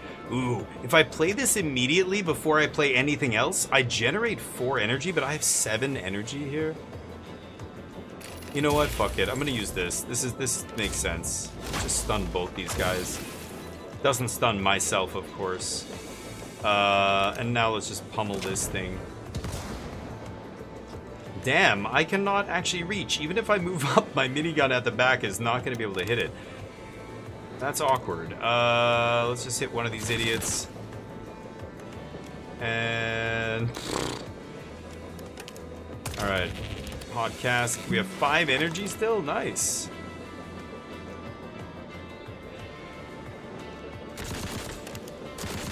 I know what I just did. I know. I can't play this. I have season ticket. I want to dump this card, but I have no target. I need another card in my hand. Awkward. Oh, he moved. Whoa. Okay, this guy's donezo, right? This is an ice pillar that's gonna stun him, so I can effectively just ignore that guy. I have the draw, so I can mastermind, put whatever I want on top, and then pick it up. Let's go get a... Yeah, let's just artillery this guy, right? Let's mastermind, let's get artillery attack, put it on top. We can picky jester. I don't even need the shield here. Slap. Slap. And doesn't really matter. I'll shoot. Ice pillar, baby. Bonk. He gets stunned. And we finish him. Alright. Clean. This guy took 1 damage. New artifact. That's interesting. This late in the run? I don't know if I want that. I'll take the boiler. Protected boiler. A short grid. Okay, holy crap. High chance of support units.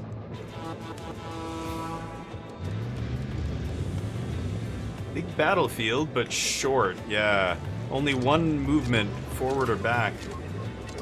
Ay. And it's a movement support truck. They all have a ton of movement. That's actually good. It could be a lot worse. That's not one of the worst ones. Okay. Again, we have Mastermind draw, so I could just immediately go get, like, Panzer Dome.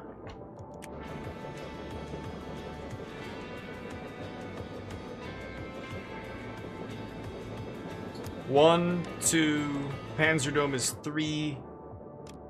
I would have 4 energy left. I would dump my shield. So 1, 2.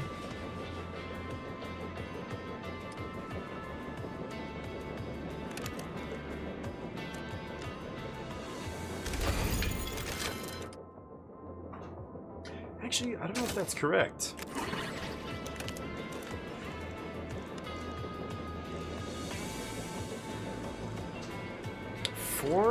These guys have 4 HP? These are the armored version, yeah.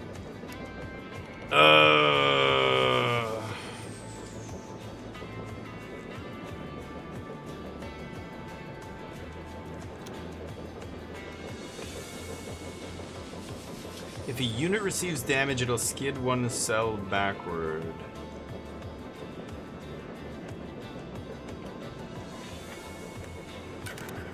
Okay.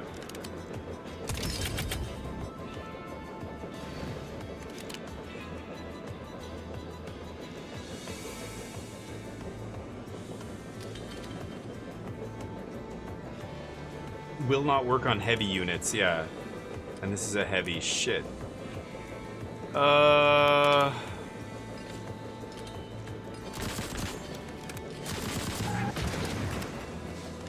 Ooh, another minigun shot? Nice. Oh, this guy's taking 3? Hold on a second, I can't do that. Jeez, this is a really tough turn here. There's so many options. Okay, maybe I keep this shield? So, I thought this thing would be 1. Cost up. Another card is played. I feel like when it came into my hand, it was already at 2. That's weird.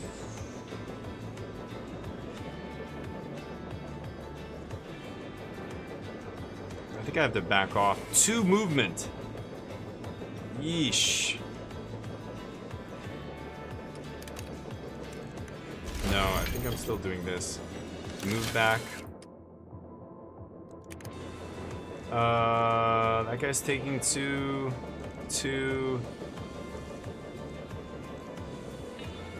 Oh my god. I don't know.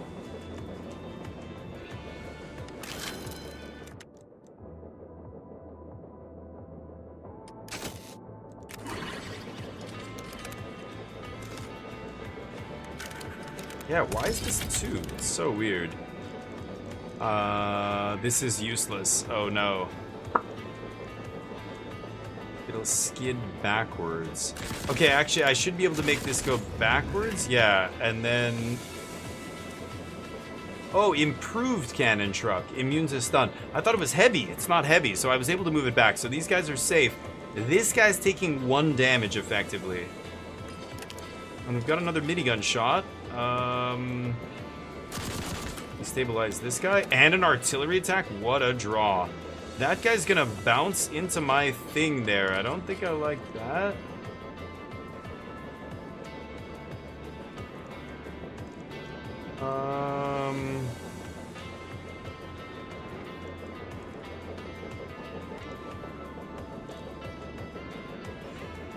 Holy crap, this is tough.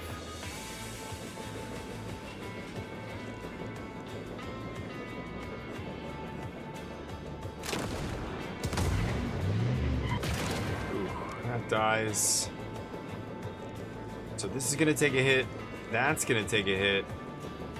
And that's it. Okay. I think that's better. Tough turns. So many effects, like whenever you're looking up something in your deck and putting it on top, it gets really complicated because you have to kind of really know what you're looking for. 1 HP, 1 HP. Okay, taking hits here. Not a big fan. So definitely gonna go shields here, but oh my god. Okay, I need some action. Let's just see what we're capable of first here. Push people away.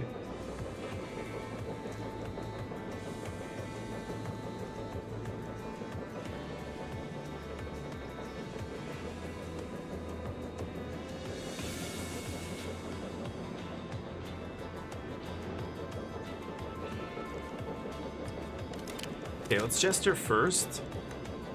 I don't think I need the cards.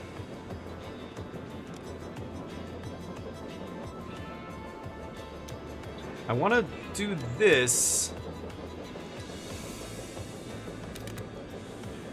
I have 2 rage here, so I could go rage, and then just 2 for, like, just use all my stuff here. That's pretty good, but I have to figure out what I want to shoot first before I rage, because... Yeah.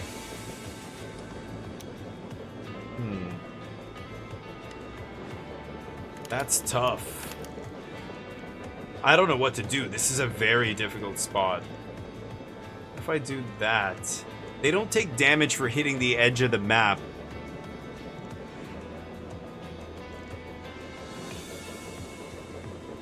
They're mostly at full health. Son of a bitch. The minigun dealing 2 is pretty nasty, and destabilize. So, yeah, that one-shots this guy.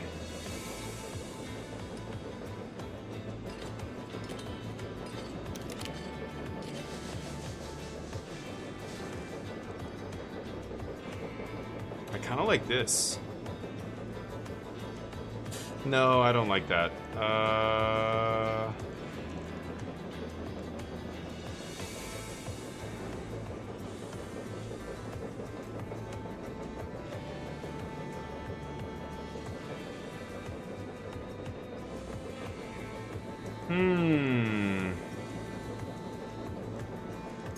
I don't know, guys. I'm not even sure what to do here.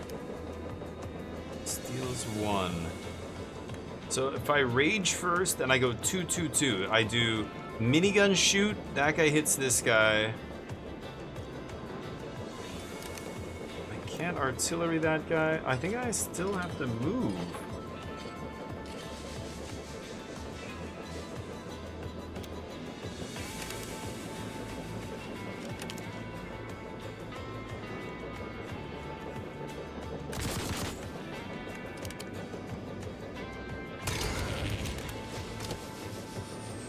Oh my god, I keep forgetting. Right. I cannot target the minigun. Shit.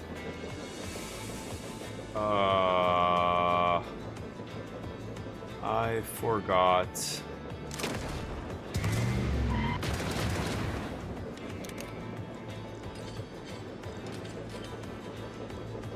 Oh my god.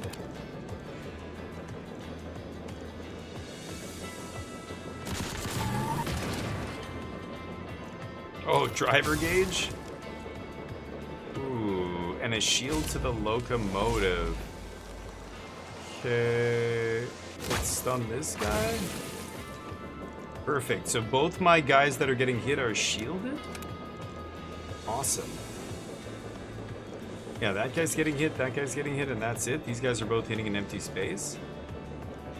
Okay, let's stack the rage. Oh, and I ripped the artillery.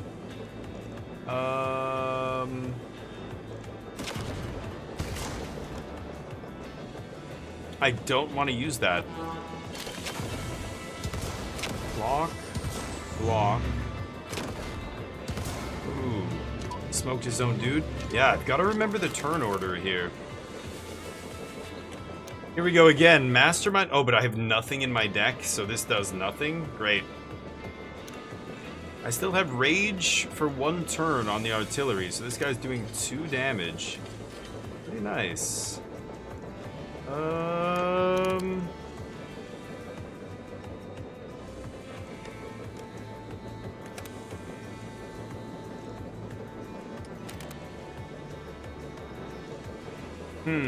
I have 7.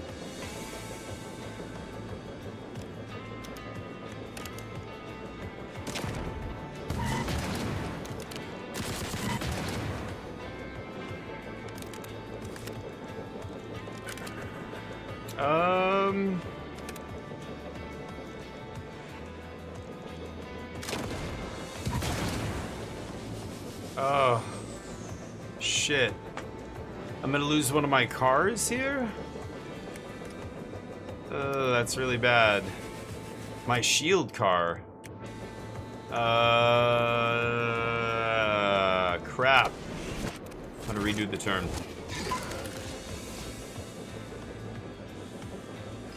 If I move up,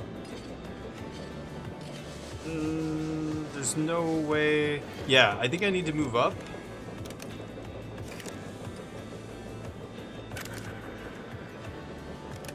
And then I knock these guys back? Oh no, yeah, what am I saying? Because I can't shield that guy, but...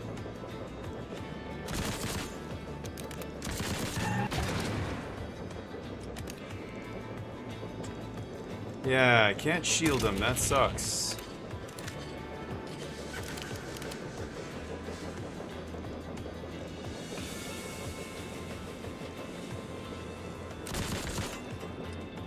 Okay.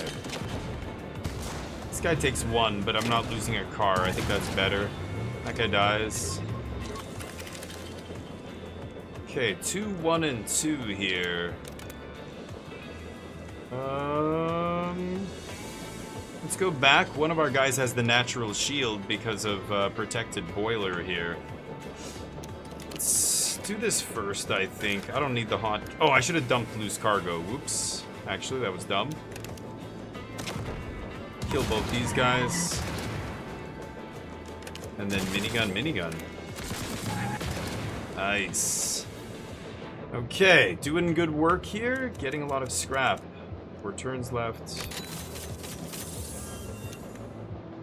I like emergency shield.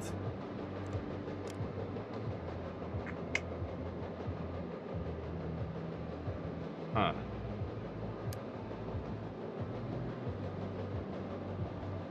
Behind and in front of the protector carriage. I think I like emergency shield better. Let's go for this, then we'll go into the random event here. Oh, weird. Only to the south? A one-sided battlefield, apparently.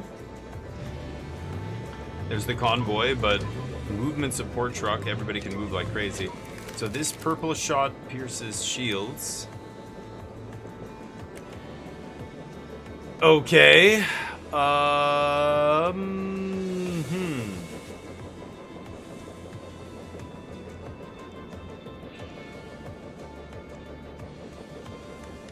really should move.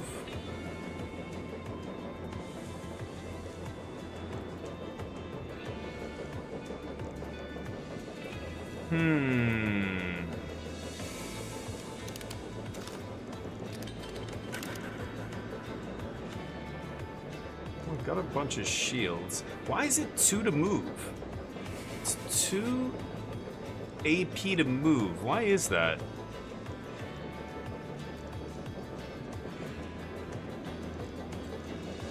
It's weird.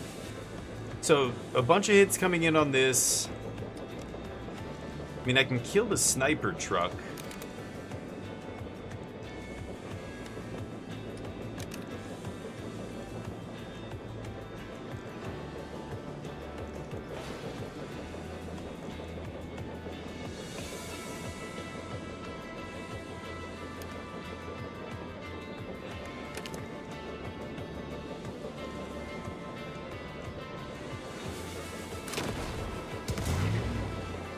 Okay.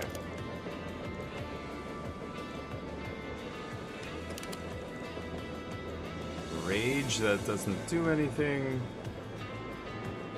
Hey.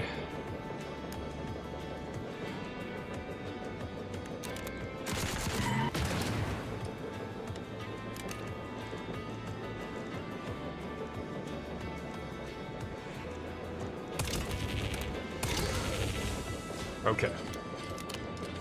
I guess I get to shoot this one more time. Go. My thing is almost charged, which is nice. Okay, I don't take anything that round, which means I get an extra AP here. Oh, and I got one for that too. every second turn. So I have 8 AP. What to do here?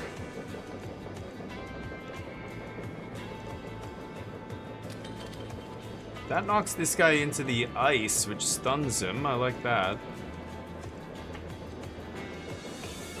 This knocks the other dude into the ice, which kills him.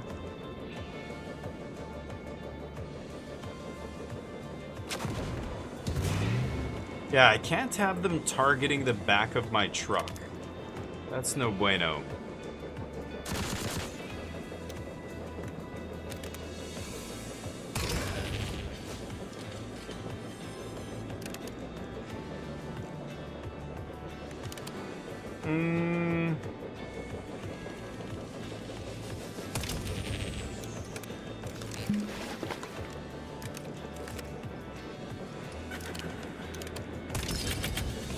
Nice.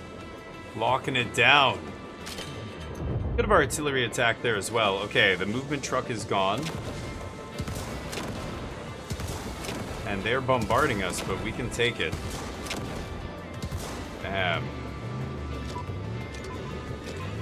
Okay, ooh, they're all in a line. I wonder if I can wreck them here. Okay, into the furnace, I could get like infinite mana here. Okay, I'm gonna do it. I'm gonna sack Hot Cask?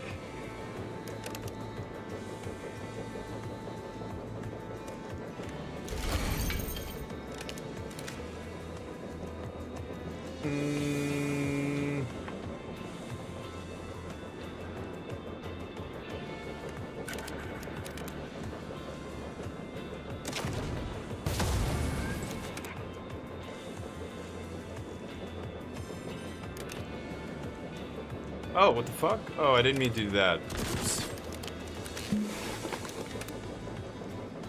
There we go. Yeah, I just needed to find one more of those,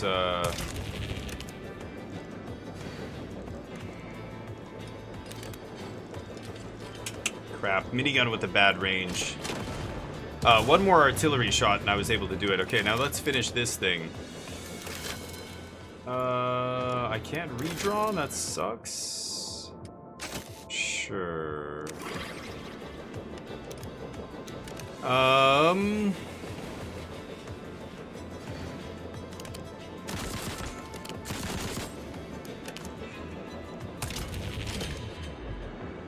Okay, finish this thing off and then take this guy out. This is an artillery truck, right?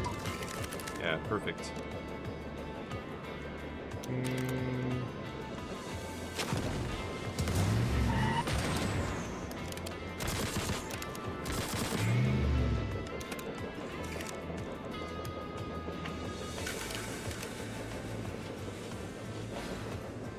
Oh no! Yes. My last spell gave me the energy to do that. Perfect. Because of... Vents? No. This. Perpetuum mobile. Stranger? That's pretty good. Or that's actually random. I never ram enemies. I don't know. I'll take Stranger. I don't love that, but we'll see. Maybe it's good. Random. Okay, I want to beat this boss. We're 20 out of 20 here. I could save. Could save it. Why don't I? Yeah, I'm not going to use it here, so nice. Americano, draw 3, reset movement to 0, or gain 3 AP. I think I like the draw 3. Little 0 mana ancestral recall. Can I repair? I can, right? 200 here. Sure. Okay, we don't know who this boss is. Hold on a second. Can I go back? I can't go back, can I? Okay, I wanted to change maybe the order of my train and put it a little bit further ahead. I don't know. I've got an arrow with your name on it. Okay, whoa, this is the boss? Big Mama what? Mama Troshak. Haphazardly assembled reinforced vehicle despite not looking like much. Hammering and welding sounds can clearly be heard from within. What is this? It rams. And it's got a shield. Okay. It's got a shield from the shield support truck. Why is there only one dude here? This is a very strange fight.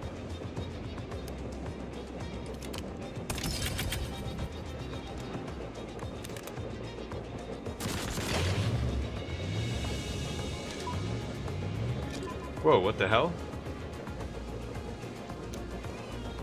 Wait, what?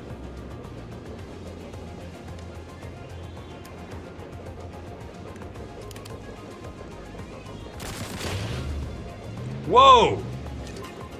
Holy crap balls. Really?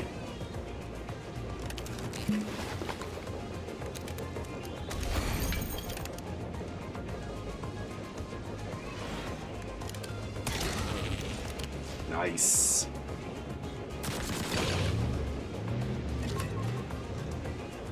Alright, alright. Let's see what's happening here.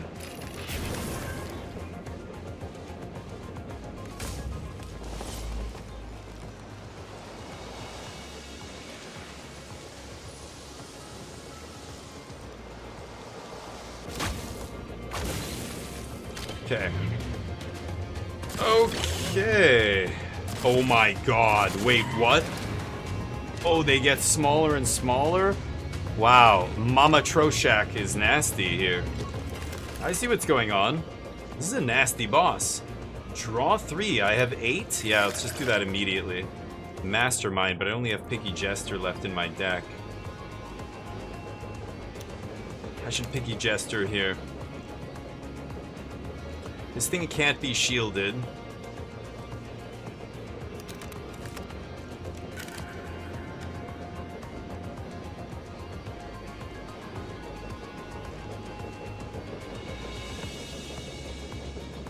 Shit.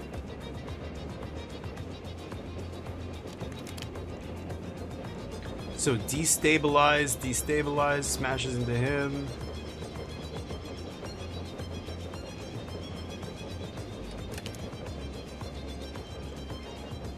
Is she heavy? No, boss heavy. Yeah, it's heavy. Not heavy, medium, medium, small. Okay, so I can knock these guys around. That's not bad.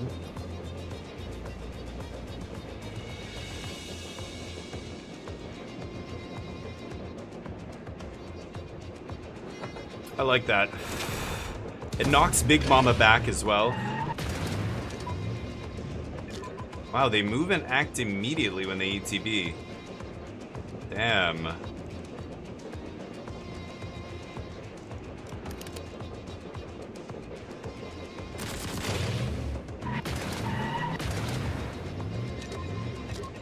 Holy shit. Like, I'm making it worse. This is crazy.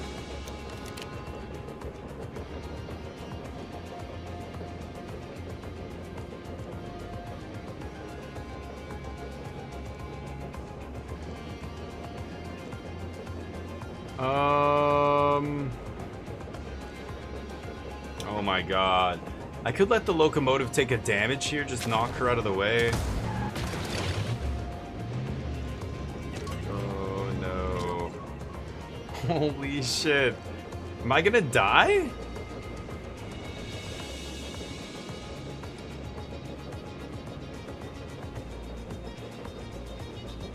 I think I'm gonna die.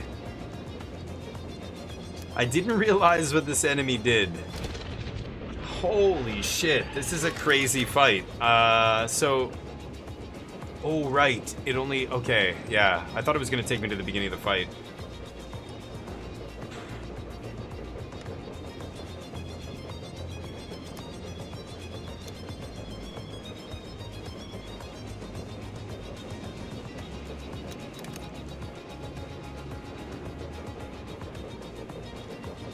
She's heavy.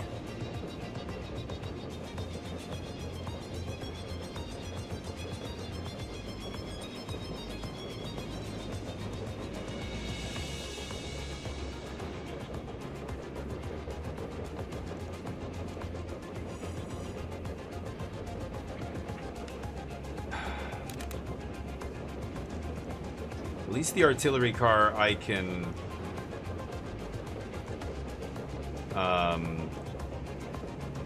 I can shield it up.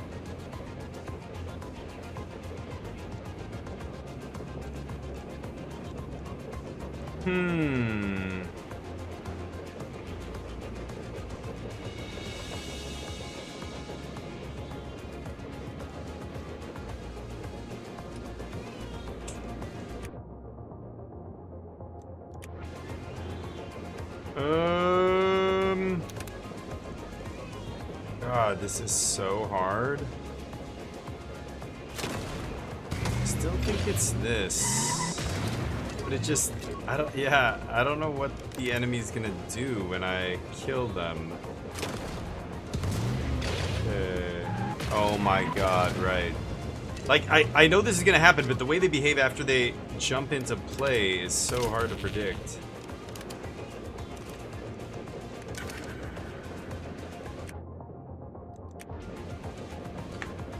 Shit. So, this is dead. I can't. I have to restart. Oh my god. Did I brick? I think I might have bricked myself. I don't know if I can survive this. Maybe I just let the minigun car die? I could see that being the thing. That's the play here.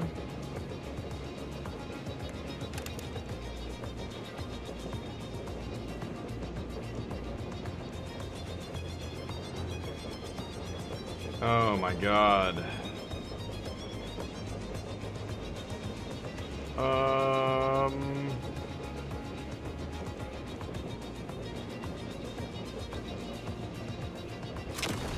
Try this.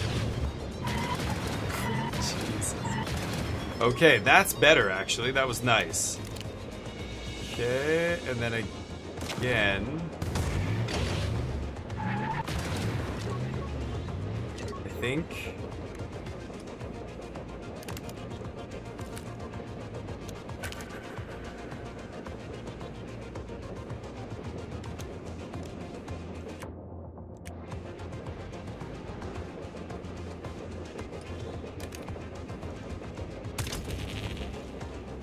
Okay, that saves that guy.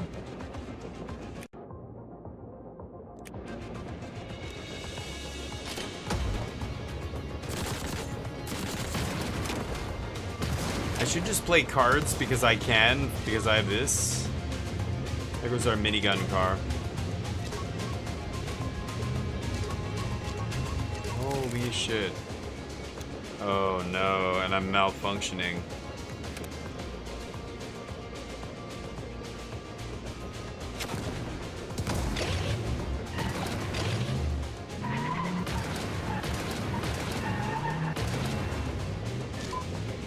Okay, why does this cost 3? 3? Oh god. I'm gonna die now.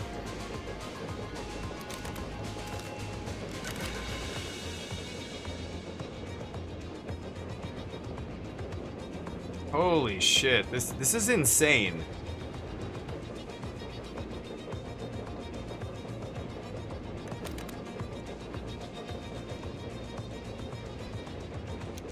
I don't know how I'm supposed to do this.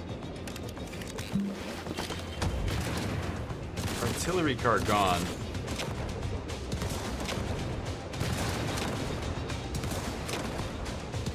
This is an insane fight. I can't beat these bosses. The boss fights, like this one is ridiculous. I feel like it's almost impossible.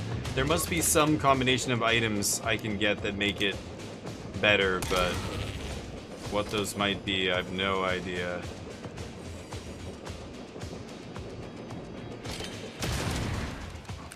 Yeah. Yikes. Can't win like that. Alright. I think that's gonna do it for Snowpiercer. It's harder than I thought. Bio, spikes, steam. Ooh. So we got steam locomotive. Ooh, 3 HP. 5 cargo space. Okay. Use that next time. What is this? Crane. Old reliable construction crane. What does it do? Move a unit to an empty grid cell in range. Whoa. Oh, that's interesting. Okay, well I can't add it to my starting train, but cool.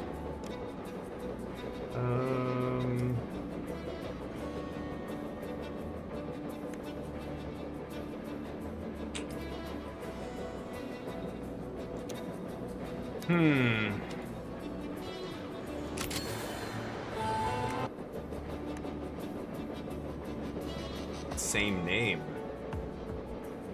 Ooh, that's gross. Okay, no more spikes. So yeah, you get a bunch of stuff, but yeah. I guess I can't go back. I haven't unlocked another driver. Find Pan at the cafe, random encounter. Okay, so now I have to go to the cafe to find this guy. Cool. That's Fogpiercer. An interesting game. Let's see here. Let's switch it up though. I was gonna check this out. The life and suffering of Surbrante. Surbrant? Surbrant.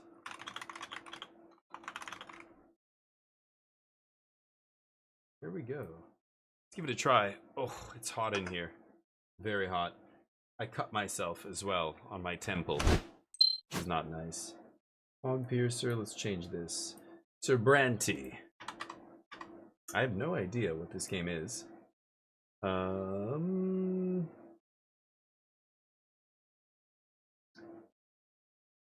see.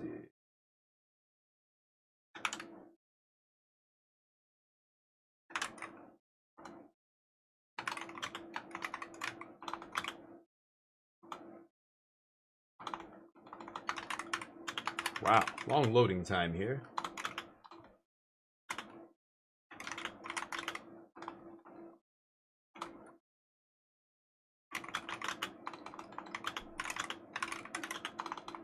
Hold on, I'm changing the stream title here. Maybe because I'm not in the screen. Yeah, okay. There we go. The life and suffering of Surbrante in times of the fall of the blessed Arcanian Empire. Interesting.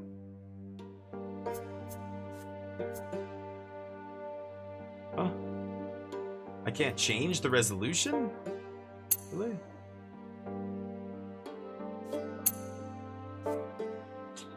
$1920, huh? Okay, very basic settings.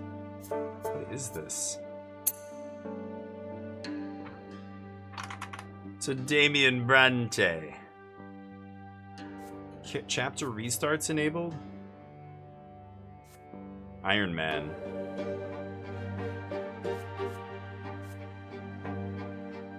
Okay. See the consequences of your action, or they can play hidden. Damn. Done work in 30 minutes. I'm gonna be around for about 45 more minutes, maybe an hour or so. I don't know if I can. Maybe I can play one round or something, but it'll have to be right at the end of my stream. You hold the fate of a single man in your hands. You will follow his life from birth to death. Your choices shall define who Surbrante will grow up to be. You will decide his personality, social status, and what mark he'll leave on history. With every step he takes at your behest, Surbrante's character will change and evolve. Your decisions will close some doors for him, but open many others.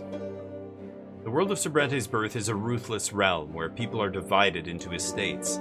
It is hard to be a hero here.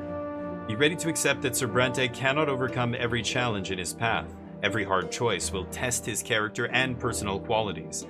Often you will not be able to make the choice you would like to. It may happen because you chose a different road earlier, exhausted your hero's willpower, or haven't earned the right position in society. Whoa. Every victory will be a struggle, a path paved with bitter losses and gut-wrenching failures. Accept the tragedy. This is how you'll create a gripping and unique tale for your hero. What will become of your Surbrante, his loved ones, and his world? It all depends on you. Cool. So it's a narrative kind of, story, or... The story of my life remains written on these pages. Interesting. But my fate has always been my own. I need a drink. Every deed, every choice, every person I met made me what I am. Could I have taken a different path? Could I have found a different calling? altered the very course of history? And what price would I have to pay?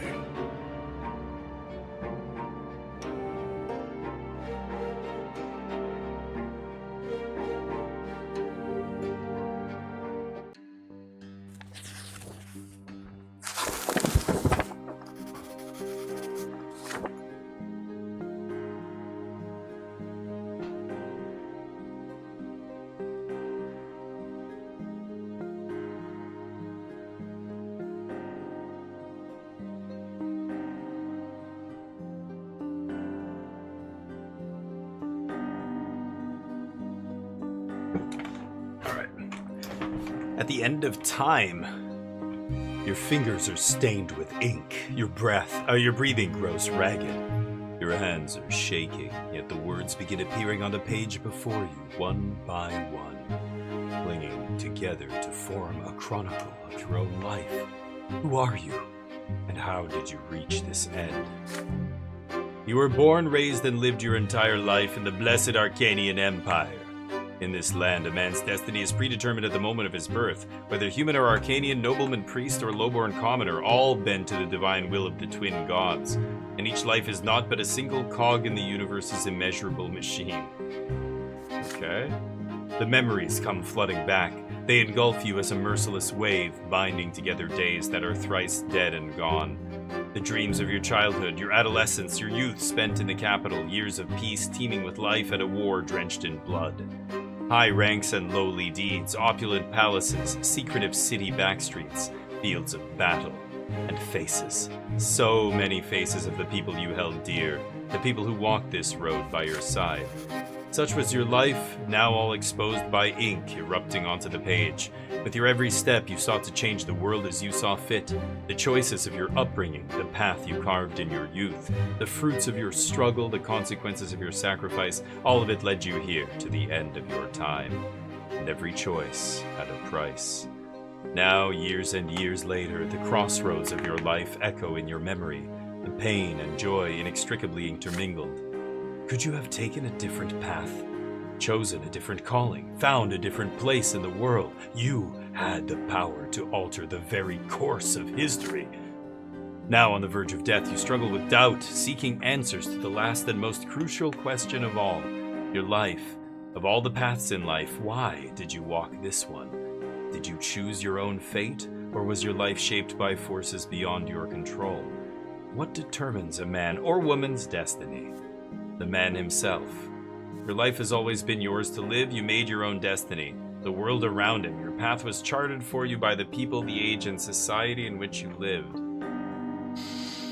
A higher power? Your destiny was forged by a power greater than your own will?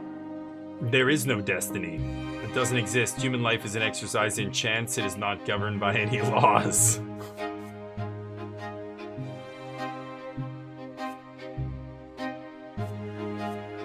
It's a combination of all of these things, of course, but what do you guys think? Oh, until tomorrow? Good, Charlie. I wasn't sure, but it doesn't match the art. What do you guys like here? I'm going to let you help me on this. This is the kind of game I love playing together with you guys. Just, you know, tell me why you want me to choose something if you can, or if not, just be like, no, I just feel like doing that. There is no destiny is tempting. I think this is actually the way the universe works. The man himself and there is no destiny.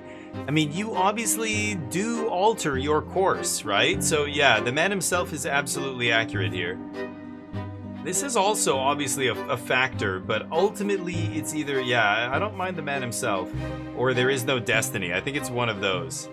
I'm gonna go there is no destiny. I think this is the wild card.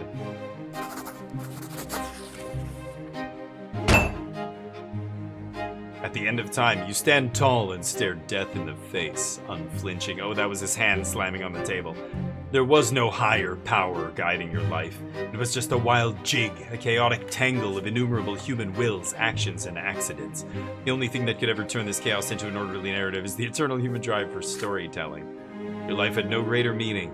You were neither cursed by fate nor guided by providence. And this is what made you truly free. But are you right about this? Is it all true? To learn the truth, you'll have to return to the very beginning, remembering every step you took along the way. On these pages, the story of a man named Damien Bronte will live once more. Okay, childhood.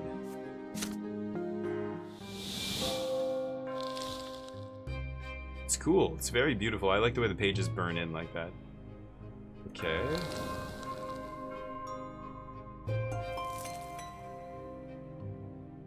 Childhood, where life begins. First words, first unsteady steps. You are but a small child learning about the world in which you were born. To you, everything is so new, so baffling, so unforgiving. A long, trying life stretches before you. So many feats and faults, so many fateful choices to come. Yet you are already sowing the seeds of your future self.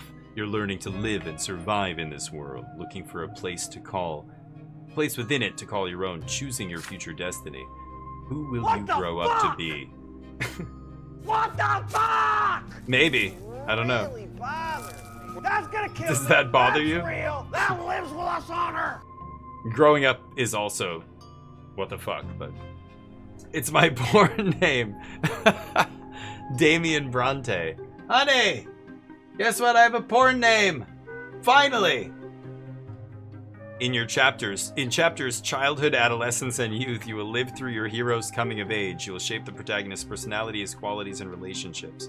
By the end of prologue, you will determine the estate and future occupation of your hero. Only in adulthood will he start to influence the world around him and even the ultimate fate of the Empire. Who will Damien Bronte go up to be? It's your call. Actually, it's predetermined. He's going to be a porn star.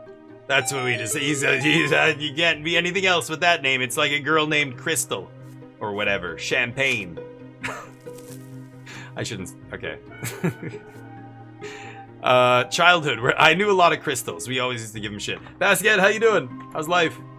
I'm glad I was able to check out the stream yesterday. I'm never able to check out your stream. I'm never streaming when you stream, or I don't stop streaming when you're still streaming. You know what I mean? Yeah, no problem. Yeah, it was good. Daza, there might be gameplay. I'm not even sure. Childhood, So events in the personal life of the hero that can happen in this chapter. So this is a game that's free right now, Basket, and I guess it's a narrative game. I don't know what these games are when I download and start playing them. The fencing lesson. You dare to study fencing like your father, even though you have no right to it by birth. I can't do that. Determination 4, train with father. You suffer. Whoa. You die as a child and come back? Epiphany. You experience an insight when your mother tells you about the ways of the world and the lots of its inhabitants. Perception 4. Play with the ants. You challenge the sacred order and attempt to seize a noble lot. Oh, but I don't get to do any of this because I took the... These are the things that can happen in this chapter. Okay. A nobleman's sacrament? Wow. Okay. Your personal qualities at this age, they determine which choices you may take. My determination? 0. I am spineless. The perseverance and strength of your character, your ability to get your way. I'm a child, so yeah, I have 0 determination. 0 perception. I'm inattentive. Curious, inquisitive, insightful. Okay. Your inner strength and the number of lesser deaths you've experienced, these qualities will stay with you for your entire life. Oh, my willpower is 1, but I'm still in the bottom rank. Oh no, I'm in slightly higher rank. It must be... Oh, -1. -10 to -1 is exhausted. I'm ready for action. No deaths. True death after 4 deaths. Oh, can you guys see this? This is wild. So, currently untouched by death as a child. If you die 4 times, true death. I don't know... Oh yeah, it is... Wow, it's 11:18, so... I'm gonna die a lot, especially as a child. I can't believe I even survived childbirth. And my mom survived? That's already miraculous. This section that opens in this chapter. The sections that open. Destiny available. Wow, it's giving me a whole... Yeah, I unlock a bunch of screens.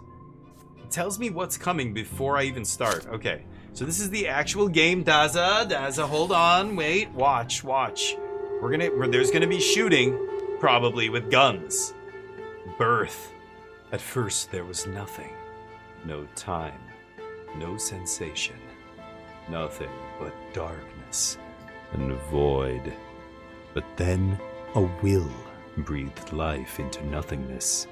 Matter and spirit were set in motion.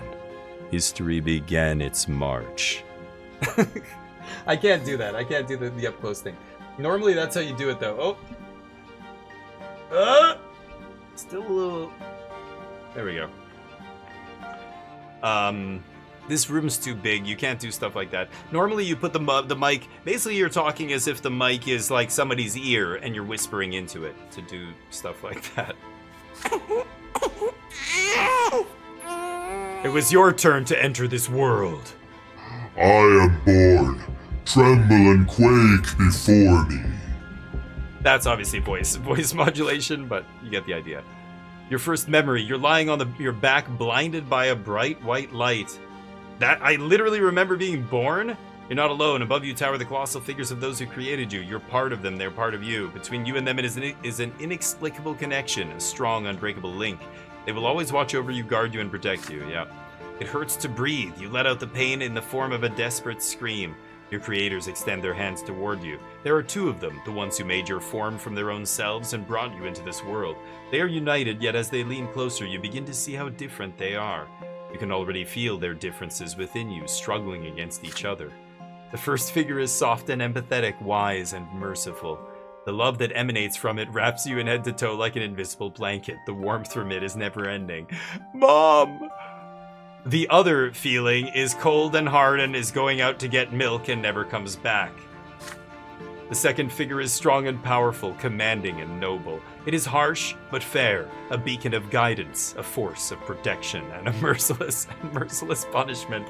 Oh wow! For every misdeed. Well, it is 11/11/11/18. I mean, corporal punishment is kind of the best thing you can hope for in this. You could have your hand chopped off or something for stealing. Yet there is also a third figure. It is like a shadow barely seen behind them, yet already pulsing with an unbreakable will to live. Ooh, it is the very will to live that is now growing ever stronger within you. A soft, open palm, a strong, closed fist, a lingering, distant shadow. You struggle to loosen the swaddling clothes wrapped around you and extend a tiny hand into the world. Who do we reach toward? The mother, the father, the shadow. Willpower. Determination. Perception. The narrator's on! What do you mean? Amazon audiobook, yeah. It's a choose your own adventure, yeah. Sweet. I like those books. They were great. I'm assuming this is, yeah, I don't know if there's much more to it, but we'll see, I guess. Your first smile appears on your face, awkward yet genuine. Your mother and father exchange looks and start talking. You know no words yet, so all you hear is a sequence of booming sounds, because I'm not looking at them.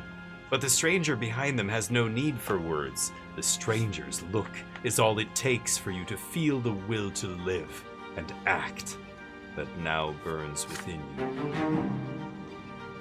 The shadow brings a finger to its lips as if to say, there, baby, don't cry. This is our secret now. And then the shadow melts into the light. Wow. Full of power.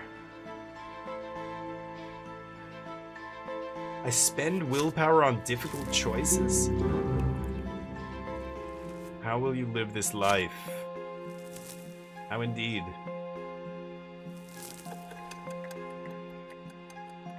One year.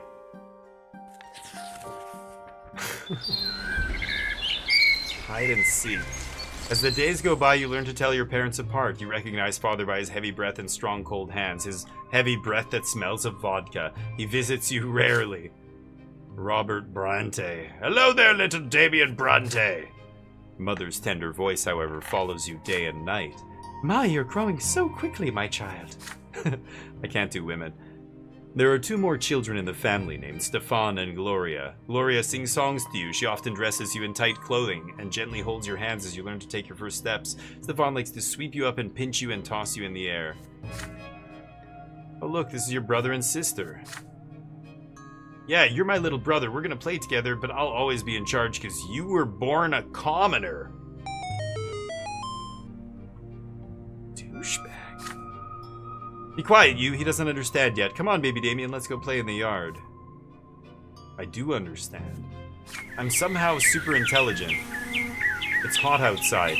You grip your brother's hand with one hand and your sister's with another, as they help you walk down the giant stone stairs. Then you sit on the ground and start exploring the sparse blades of grass with your fingers. It tickles. In the sky far above and away from you is a gigantic pillar. Perfectly straight stick made of light. It is so bright it hurts to look at. Why are you staring at the shiny pillar? It's not going anywhere, you know, says my brother. Hey, I want to play hide and seek. The shiny pillar. He's just a little baby. How's he going to play? Then you hide him and I'll try to find both of you. You have no idea what they're talking about, but you support them with happy cooing. This is strange, but so exciting. Stefan and Gloria glance at each other. Then your brother walks to a big tree, closes his eyes, and starts shouting something. Gloria takes your hand and walks you through the yard. Your sister takes you behind some thick bushes by a tall wall. The light from that light stick on the horizon barely reaches here. You can't see home from this place. The ground is crawling with tiny black bugs. Gloria sits you down on the ground and puts a finger to her mouth for some reason, and then she's gone.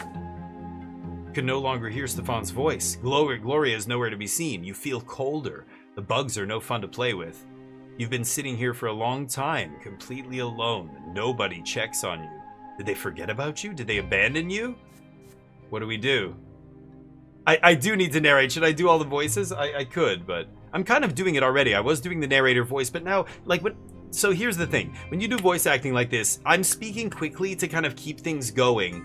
If I was to actually do voice work for this, you would slow it down so much more. Like, I would also be practicing multiple ways to do it and, you know, figure out kind of, and where I want to put certain intonation and, you know, emphasis and stuff. Like, there's a bunch of proofreading, basically, that you do on a script before you actually sit down to record something that you're serious about, right? But you would read it slowly. So anyway, I'll do it. It'll take a long time to play the game, but find your way home. You get up off the ground and start crawling through the bushes to find your way back home. So I get more determination doing this. Cry loudly. I already have 10 willpower. Sit there and wait. Perception goes up.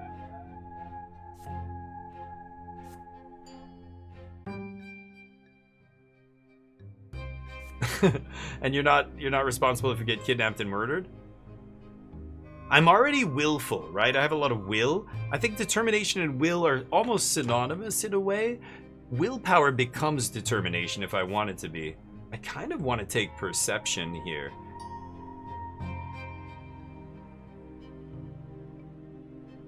I'm a weird kid. I smiled at the shadow when I was born.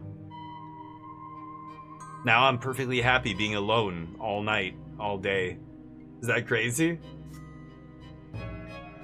Find your way home is tempting. That is the proactive kind of like, you know, smart thing to do. That's what you should do here. I kind of like going up on perception. Dollar store voice acting. Yeah, I can do the shitty voice acting. It's fine, but I don't know what to do here. So Charlie says find your way home. That's a vote for that. Anybody else care to vote? If you don't care to vote here, I will be obliged to choose find your way home, I suppose. But does anybody want to chime in before we choose? You can start putting up polls? Okay. No, yeah, I was gonna say I think it's the wrong spelling. Okay, let's go with Charlie, and then maybe we can try a poll on the next one? Sure. I don't mind that. Let's do determination, sure. Also, my voice is getting ragged. You sure about that? You sure about that? Let's do it. You sure about that? You get up on your feet, swaying a little bit. Carefully, you take a first step, then lose your balance and plop down on the ground again. But you are determined. You get up again and keep walking in the direction Gloria went, sure. You walk out of the bushes and further toward the wall of the house. And then, the most tender and gentle hands in the whole world embrace you and pick you up. Mother has found you. Great. There you are! Oh, my sweet darling! She looks tired. You look tired, Mom. You lean on Mother's chest and hold on to her with your arms. You want to let her know that you came here all by yourself, without any help. She pats you on the head. Your brother and sister stand behind her, clearly feeling guilty. Gloria's in tears. Stefan is staring at his feet. Oh, they fucked up. You hug Mother tightly. She's here now. I'm spineless still. The spineless kid. Okay. 1120 as the years go by. It's weird. We are living in the 1100s? We must be rich, right? The Great Descent. Another memory.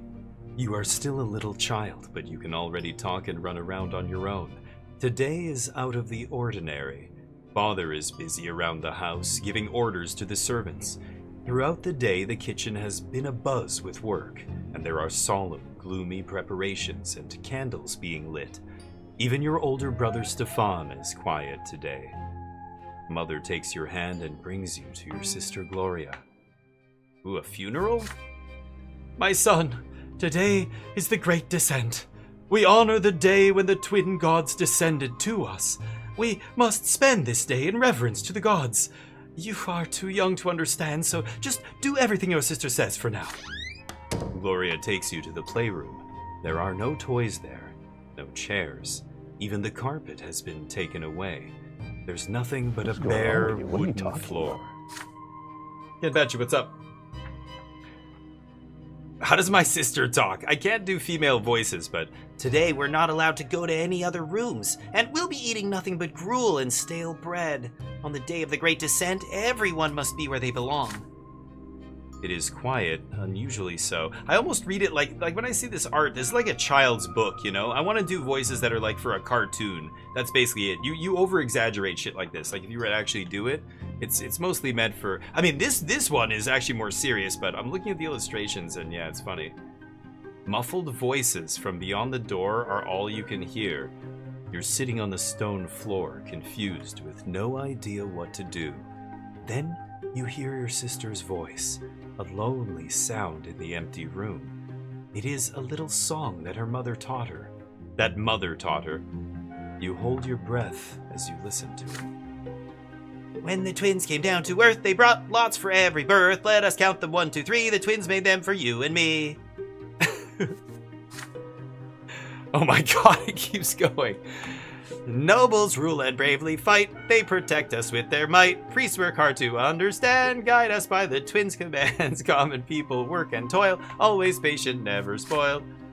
Live your lot where you were born. To the day when you pass on. Perfect. Know your lot and know the prayer for the twins see everywhere. I have to actually, hold on. I have to read this. That's for every birth. 3 twins. They brought lots. 3 lots? They brought lots, the twins. The nobles protect us, the priests...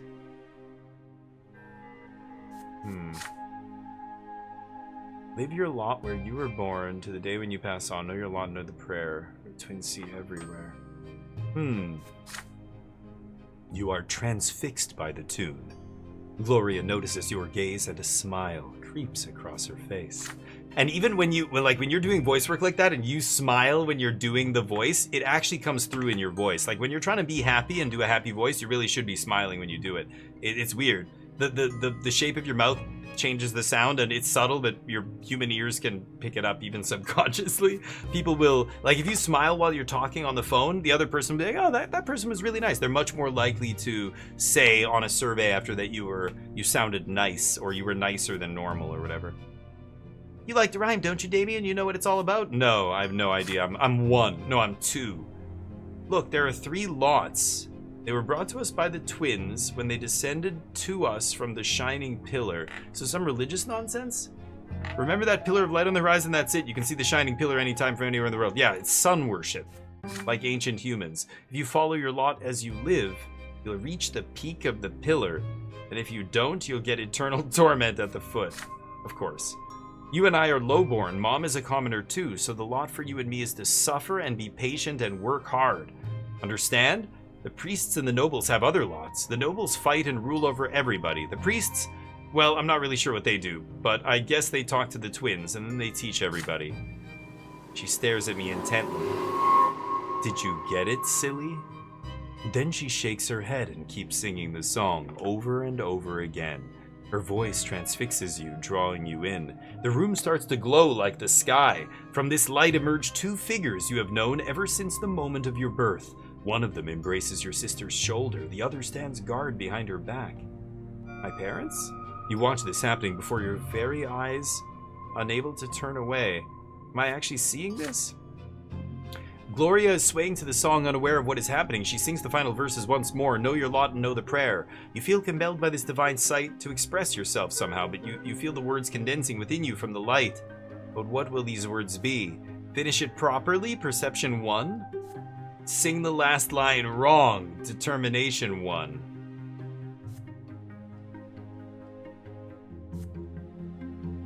Should I get the determination up?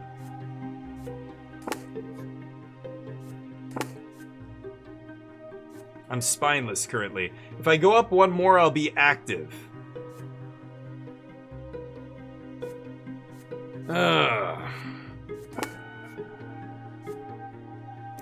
Wait.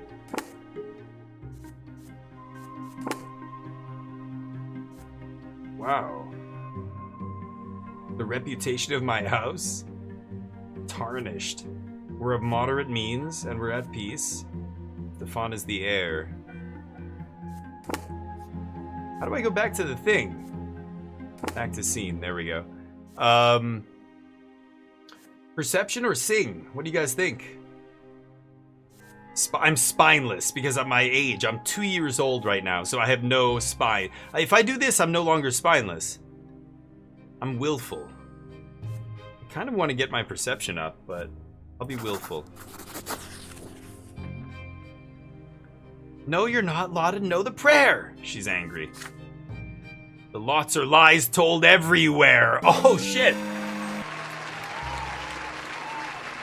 I ain't no punk bitch. Fuck that. I make my own destiny.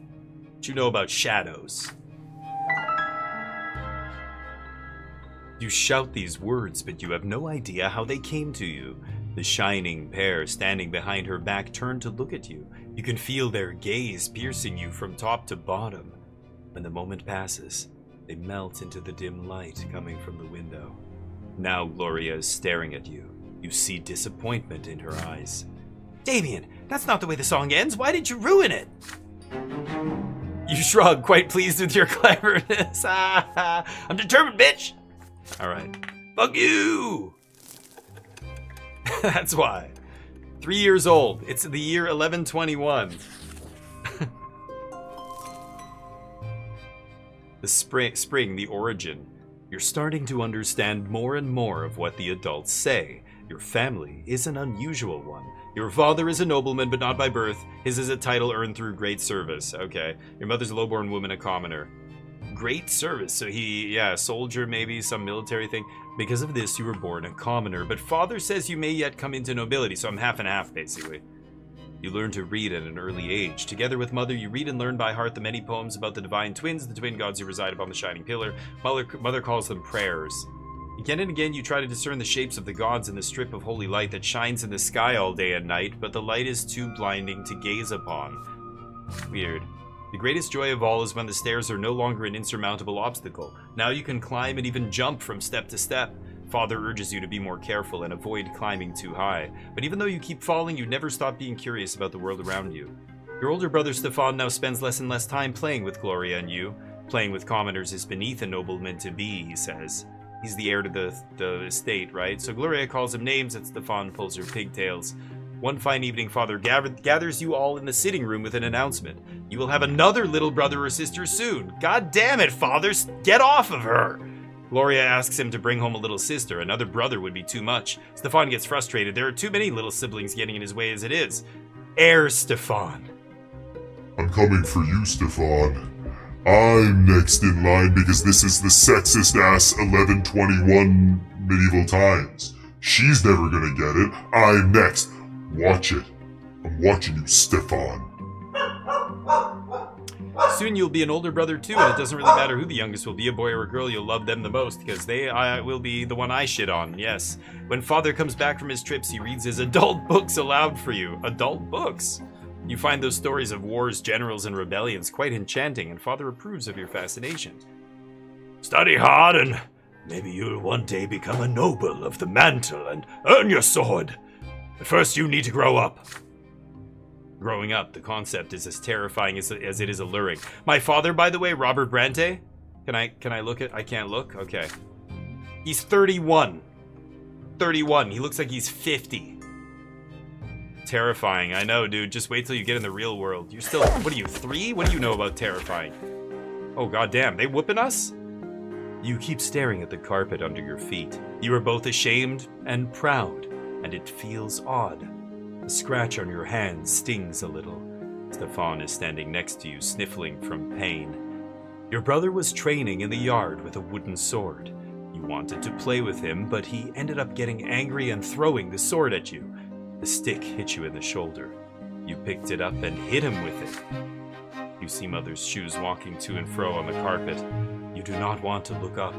You would rather not see her angry. She is not as gentle to you these days. Why did you hurt Stefan, Damien? You stammer out an explanation. He hit you first. You just hit him back. How dare he pester me like that? When I grow up, I'm gonna hit you with a real sword. That's Stefan saying that to me. Mother shushes you both and speaks to you again. Her voice is stern, and yet you can still feel her concern for you. Even if Stefan hits you, you cannot hit him back. You are my son, and I was born a commoner. Our lot is to suffer. But your brother was born from a noble father and a noble mother. The sacrament is coming soon, and then he'll rule over the likes of us. Jesus. If you hurt a noble, you must be punished. That is your lot, and the sooner you learn it, the better off our entire family will be. Wow. Now Stefan looks at you in triumph. You look up at Mother in fear, not sure what to do now. Wow, you're a lowborn, so you get punished, even though I hit Stefan back, he hit me first. Yeah, not everybody's equal, you're learning. Willpower -5, accept your punishment. Lydia will be grateful, Stefan Bronte relationship up. Deny your guilt, determination goes up. Demand an explanation. Why are things like this? I like that. What do you guys think? Boom, dead. Yeah. Headshot. What do you guys think? Should I demand an explanation?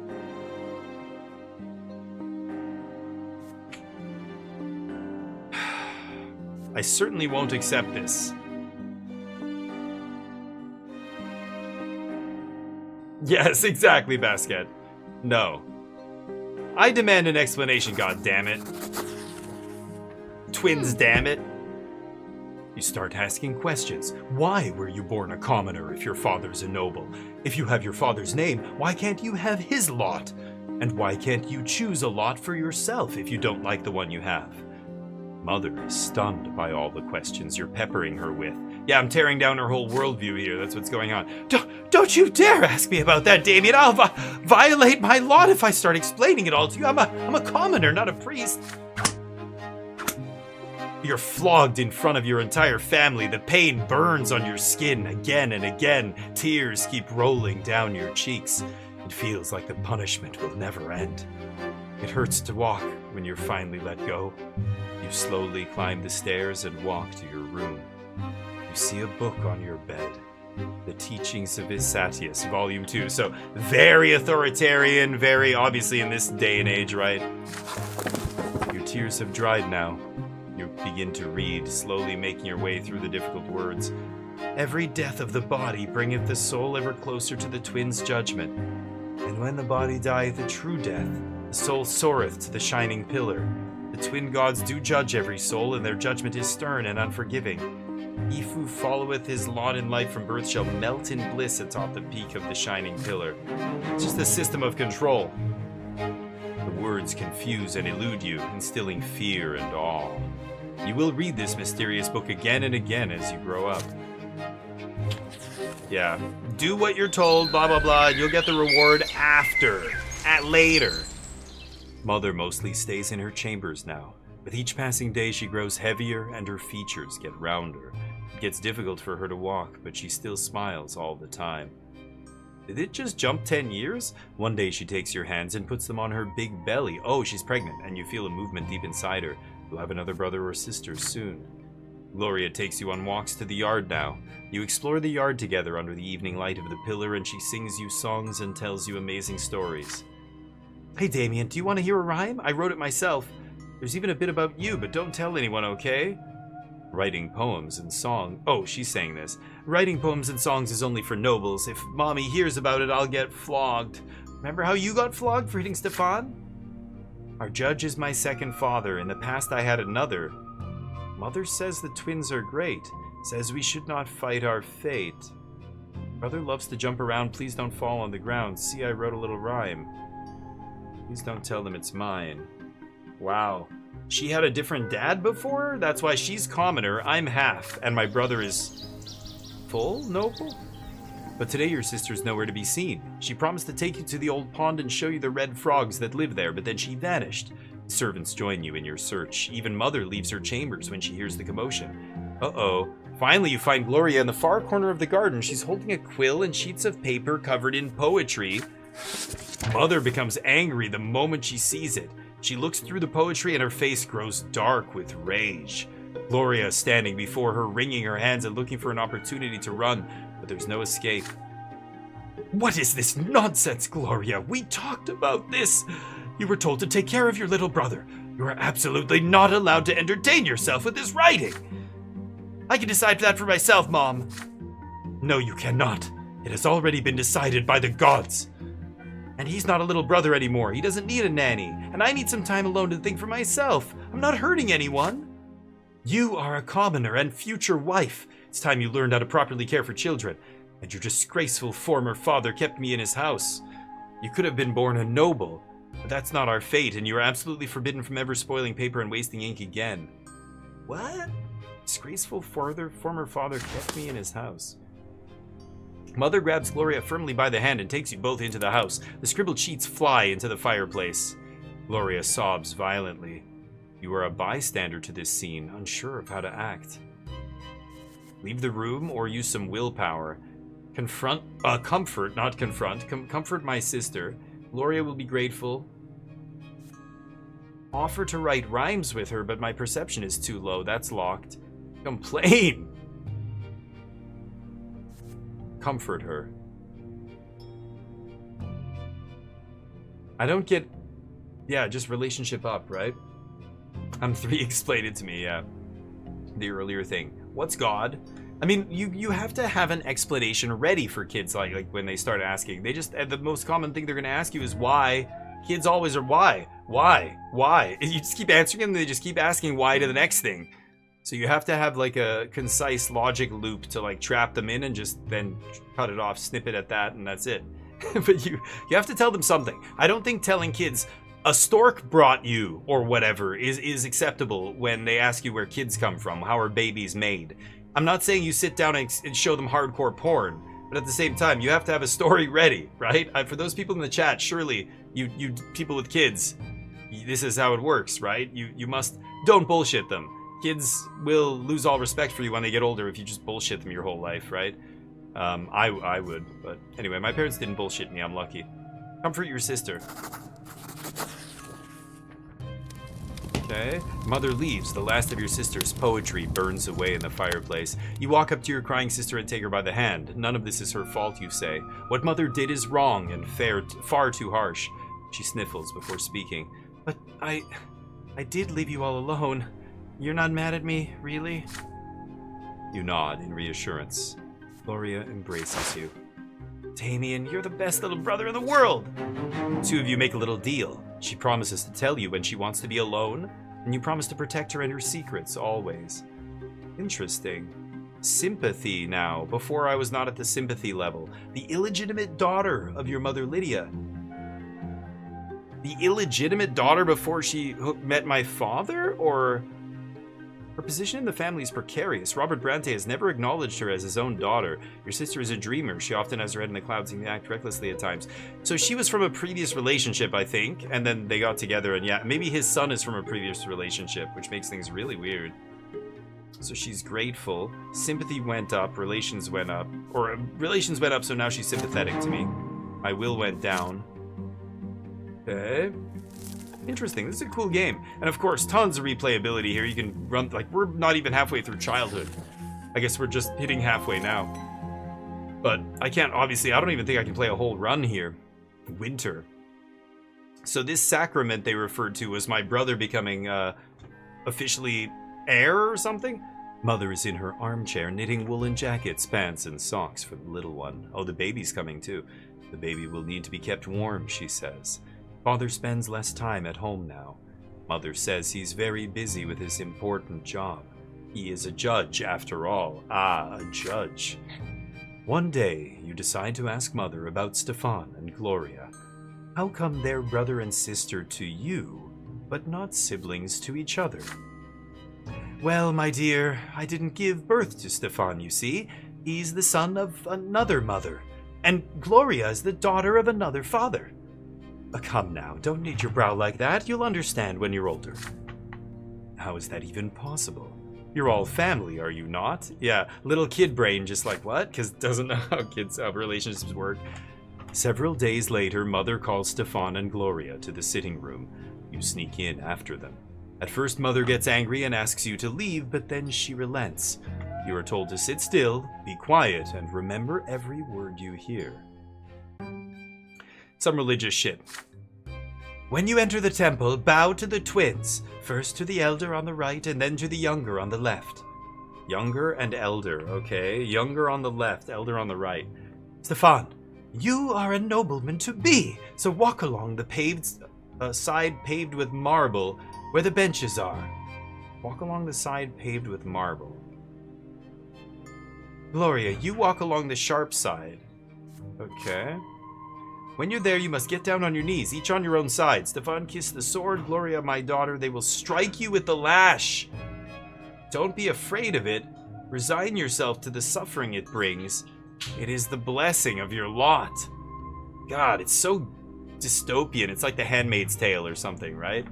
Stefan kisses the sword and they're gonna whip the daughter? Gloria doesn't like the idea of the lash. There's a tense feeling in your chest as well. You were told to remember this. Will the lash strike you too one day? Yeah, that's what you're instilling fear in them. I've seen the lash. I felt the lash before. On the next day, they take your brother and sisters to the temple. You run towards them when they finally come back. The back of Gloria's dress is soaked with blood. She's hunched a bit, sobbing quietly. Stefan is putting on airs, acting prouder than ever. Nothing else looks different about them. It's like it's all the same, all is the same, and yet everything has changed. Each of them has accepted their lot. Oh, relations down with Stefan, okay. Unity -1, we're in disagreement territory. We had peace before, but now we've got some teenagers in the fucking house.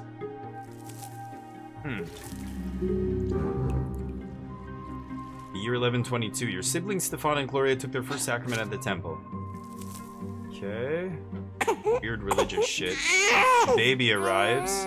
You eye the little bundle in your father's arms with curiosity. Behind the many layers of swaddling clothes is your newborn baby brother. Mother is glowing and smiling with joy. Stefan and Gloria are also here, all excited. She's just happy she's not dead. In childbirth, every baby, a woman's gotta be like, oh my, I can't believe I'm still alive. Holy shit. I thought that was the one. This lady's had a bunch of miracles already. You promise yourself you're gonna be the best big brother in the world. You'll never hit him. Oh no. The two of you will play together and tease Stefan together and help Mother together and go on so many adventures together. It feels so strange to be an older brother. Just the other day you were the youngest in the family, but everything is different now. Your parents name your little brother Nathan, and Mother spends day and night by his side. And Nathan cries all the time, day and night. Mother barely gets any sleep. She's so worn out and she starts forgetting things. Like today, for instance, she forgot her knitting in the armchair in the sitting room. You'd better bring it back to her as soon as possible. You run to Mother's bedroom. You miss her smile so much. You walk in without saying hello and give her the knitting, but instead of gratitude, you get an ice-cold, exhausted stare. Nathan is also there, screaming all the time. Go away, Damien, you're bothering me.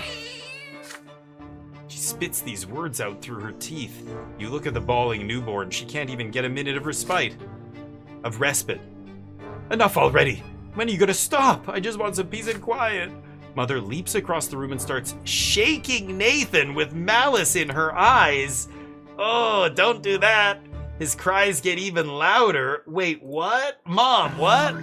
Did you do that to me? She looks so tired from his never-ending screams. She seems to be within an inch of smashing him against the wall. Somebody has to do something. You're scared of your mother right now, but you fear for Nathan's life much more. Call your father. Finish him. Oh my god. Basket. Okay, well done. Dear God. Really? Did we have to go there?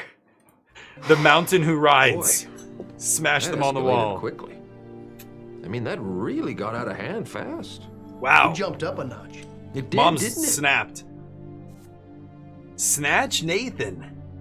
Nathan will be grateful. Nathan is a fetus, basically, so not really interested in cultivating a relationship with him. More trouble than it's worth. Hug mother. But I can't because she's not grateful. So I could have said the line correctly earlier in the prayer, and then I'd be able to help her here, but I can't. I lose all my remaining willpower. Redirect her anger to yourself?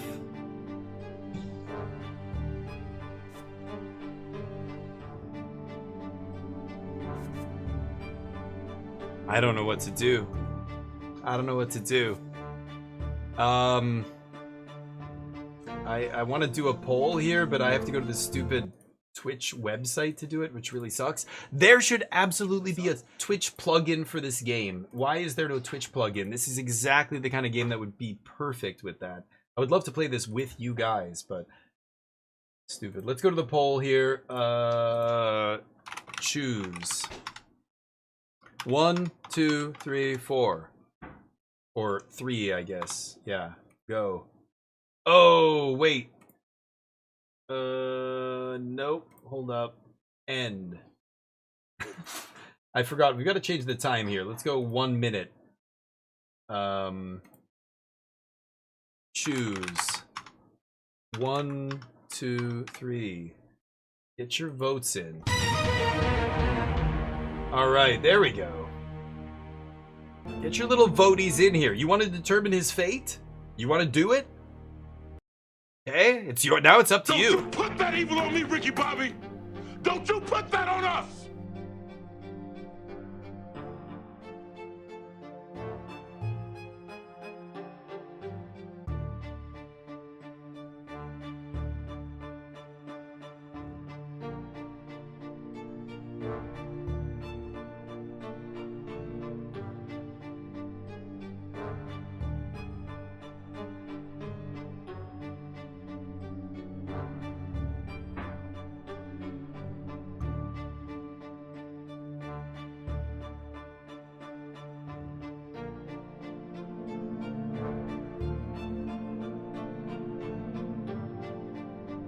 Nobody asked me.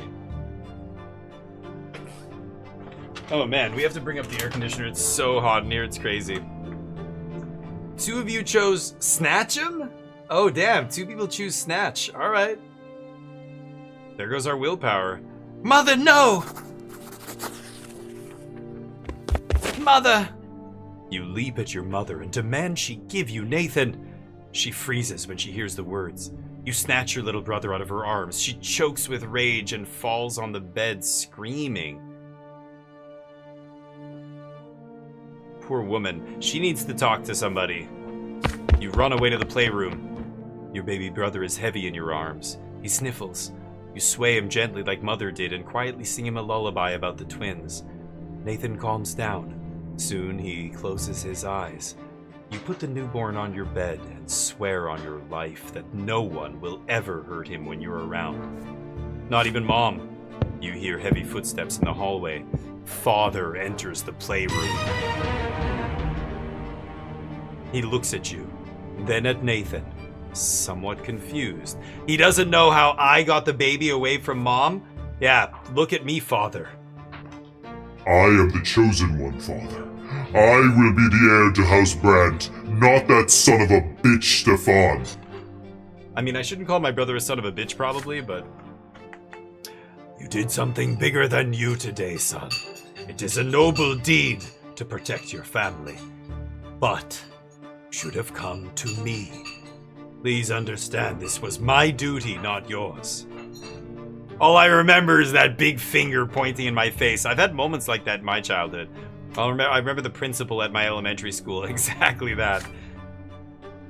You saved your baby brother from harm. If you feel yourself ready to take the responsibility to protect others, then maybe you can walk the path of the noble when you're older. But for now, we should bring him back to your mother. Come with me. He picks Nathan up. Your brother is fast asleep, breathing quietly. The three of you return to Mother's bedroom. Father puts Nathan back in the crib. Mother is no longer screaming. She embraces you. Please forgive me. The twins know I was out of my mind. Please don't be angry with me. You hug Mother in response. So Nathan. Okay, my only full sibling. He's grateful. Good. That was correct, Chad. I think that worked out well. No more willpower. But sure, it was the right thing to do, I think. Year 1122. So Nathan is born. Every year something different happens, right? Childhood progressing. We're 5 years old. I guess you go from like 1 to 8, basically. And then you probably jump to teenage years. You wake up to your father's touch on your shoulder. He's finally back home after a long trip. Damien, today is your special day. The day when you begin your studies. Now teachers will be coming to our home to teach you, and you must do everything they say. Be diligent in your studies, you'll go okay. Nobleman's lot. And since you must remember this day, a present is in order. Lydia, get our little schoolboy dressed. I'm taking him to the market district. Stefan wants to come with you too, but your father shushes him sternly. This is your day. Fuck you, Stefan. Read it and weep, Stefan. Your elder brother is hurt to hear this, but stays quiet.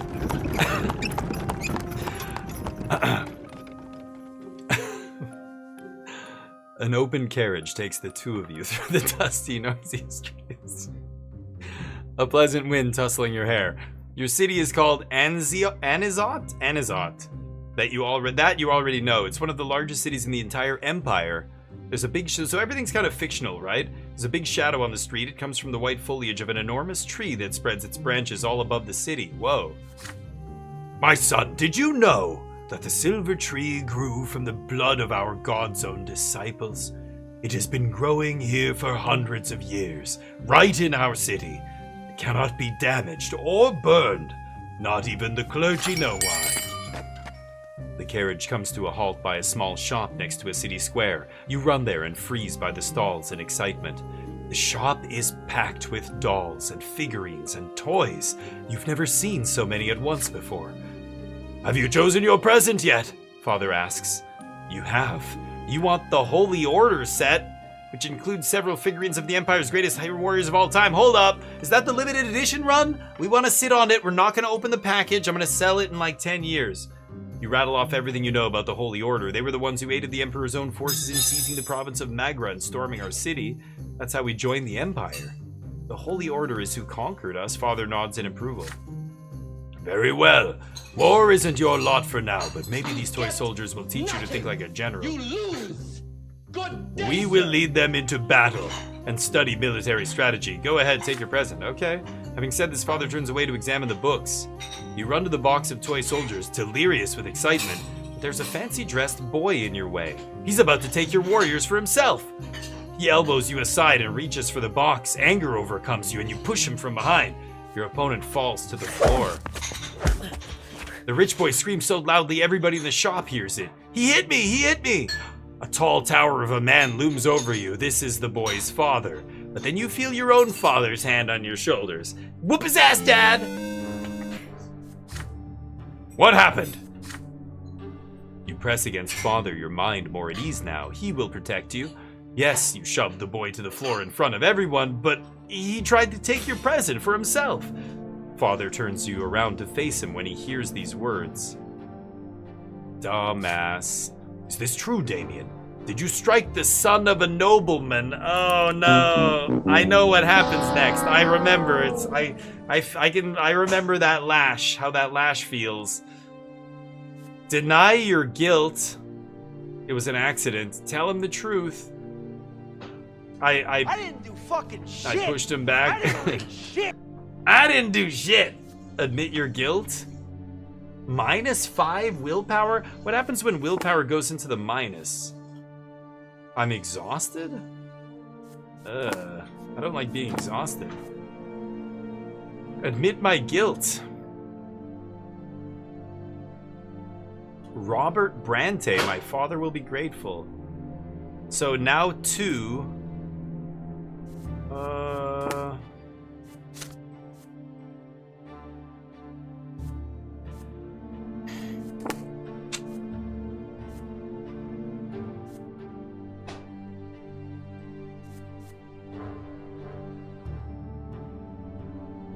I admit it.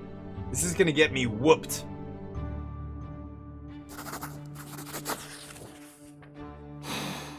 You recall your mother's words. If you hurt a noble, you must be punished. There is no use trying to lie to escape it.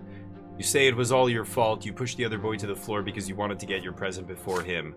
Father nods to you, relieved to hear it, and the enraged nobleman grabs you by the hand and drags you out into the street. The law is the law, and your punishment is due. They lead you and the nobleman's son out of the shop. You're told to bow to him and show humility. A bad feeling sends a shiver down your spine. With a satisfied grin on his face, the boy swings his arm and claps you on the cheek. He strikes you again and again. Father stays quiet all the while, but as you ride home after the punishment's over, he shows you a rectangular package. He got the toys. Yes. I am proud to see you living by your lot. A common birth leads to the life of humility, and you told the truth and accepted your punishment like a man. This present is yours. Inside is a little box with the tin soldiers of the holy orders inside. They didn't need to put inside twice in the same sentence. That's sloppy writing. They are your reward for humility. So he's grateful. He's grateful to me now. My father. My relationship's solid. My willpower is rough. Real rough. In the negative. I don't know what exhausted means. If I go all the way down, what do I die or something? 6 years old. 1124. In an alternate universe, Earth. Today, Father ordered the dinner table to be brought out into the yard. For the first time in months, he's home, outside of the confines of his always locked study. He spent the entire day playing with Nathan and you, discussing various matters with Stefan, who's now an adolescent, and walking in the garden. And now a dinner under the open sky. Your entire family gathers together with Father at the head of the table, smiling. He asks each of you about your studies. Nathan climbs up on his knee and recites a counting rhyme in a funny sing-song voice. Stefan mentions that his fencing teacher praised his accomplishments. He rises from the table together with Father to show his skill in a practice duel. Next comes Gloria's turn. She stands on her chair and recites a lengthy prayer by heart. Mother showers your sister with praise. Father chuckles quietly, hiding a smile in his mustache. When your turn comes, you recite all the ranks in the Legion, from common soldier to high commander. Stefan listens to you with a skeptical look on his face. Night slowly falls, but the servants ensure that the yard is well illuminated. You don't feel cold in the dusk tonight. It feels good, yet so important. All of you finally together, sitting at the same table. No fighting, just smiles. No arguing, just pleasant small talk. Then a servant approaches Father with a letter in his hand. He reads it in the dim light, and each line gradually washes the smile off Father's face, until only a stone-cold mask remains. Mother looks at Father with an unspoken question in her eyes. Gregor Bronte is coming back to Anizot. He is the head of our family. My father? My grandfather? Hold up, what? Grandpa's alive? Grandpa's coming back? Oh shit.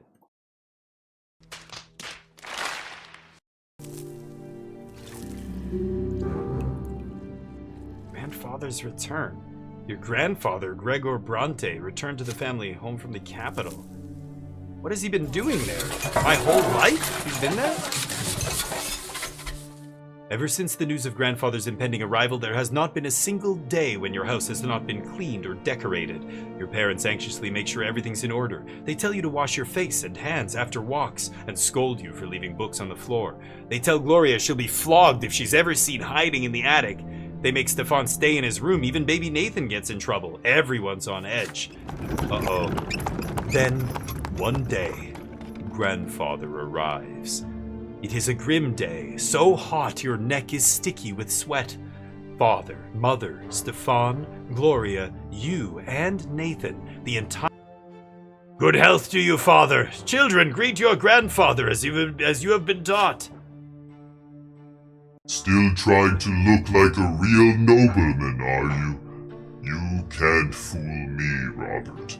I was the first of the Bronte family to be ennobled by the mantle, and I am the only one who remembers how to bear this burden properly.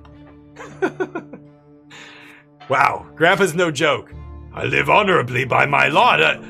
Your marriage to that low-born wench cut us off from ever becoming nobles of the sword. My progeny could have been born bearing noble blood. Dear God. Father, I beg you, this is not the place! Grandfather eyes him with scorn and walks into the house, the entire family following close behind him. Huh. Well, that could have gone a little bit better. I don't know. Oh, brother, this guy stinks! I have been away far too long. The entire house is a mess. This is an insult. How can you live in such a pigsty, Robert? The servants have grown far too lazy, all thanks to your commoner of a wife. I warned you, did I not? And yet you did as you saw fit. And the children, these filthy half-breeds, what do they know of tradition or honor? I'm putting a little extra color in there for Grandpa. He's virulently racist. And sexist, obviously. Like, he's the boomer's boomer. They are being raised in a virtuous family, Father. And now you're speaking like a lowborn who's Oh, that's Gregor. And now you're speaking like a lowborn who's content to live in humility. Twins willing, now that I am here, this will not happen again. God damn, Grandpa, chill. I am taking your oldest son to the capital. I see you cannot provide Stefan with a proper education, so I will correct your mistake. Your brother's fate has been decided, just like that. Father does not object. He orders the servants to prepare Stefan for the journey. Stefan freezes in place, glancing at Grandfather and Father again and again. The latter puts a hand on his shoulder reassuringly. Grandfather's lips are a tight line white with contempt. The house is examined room after room. Everything Grandfather sees is showered with scorn. He scoffs at a crease on a blanket in Nathan's crib in Mother's bedroom. He mocks Gloria's knitting in her room. The door to your room is next. What is this? Robert! Tin soldiers in your younger son's room? He was born a commoner. I won't have him daydreaming of battle. Grandfather seizes the box containing the tin warriors of the Holy Order. Your father stays silent. Anger and fear boil within you. This is your big present from the first day of your studies. It means so much to you. But what if he's right? What if you need to prove you're right to command the toy soldiers first? Grandfather shakes his head in disapproval and shoves the toy box into the roaring fireplace. If you wait too long, they'll melt in the flames. I lack the will to act. Rescue the warriors. Determination +2? No, +1. And relations down 1. Oh, this is...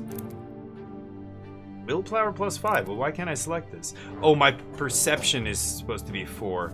Burst into tears. Strike Grandfather. Destiny Beyond? What is that? Is he gonna kill me? Send me to the beyond? What does that even mean? Determination, perception, and deaths. He's gonna kill me if I lay hands on him. Wow.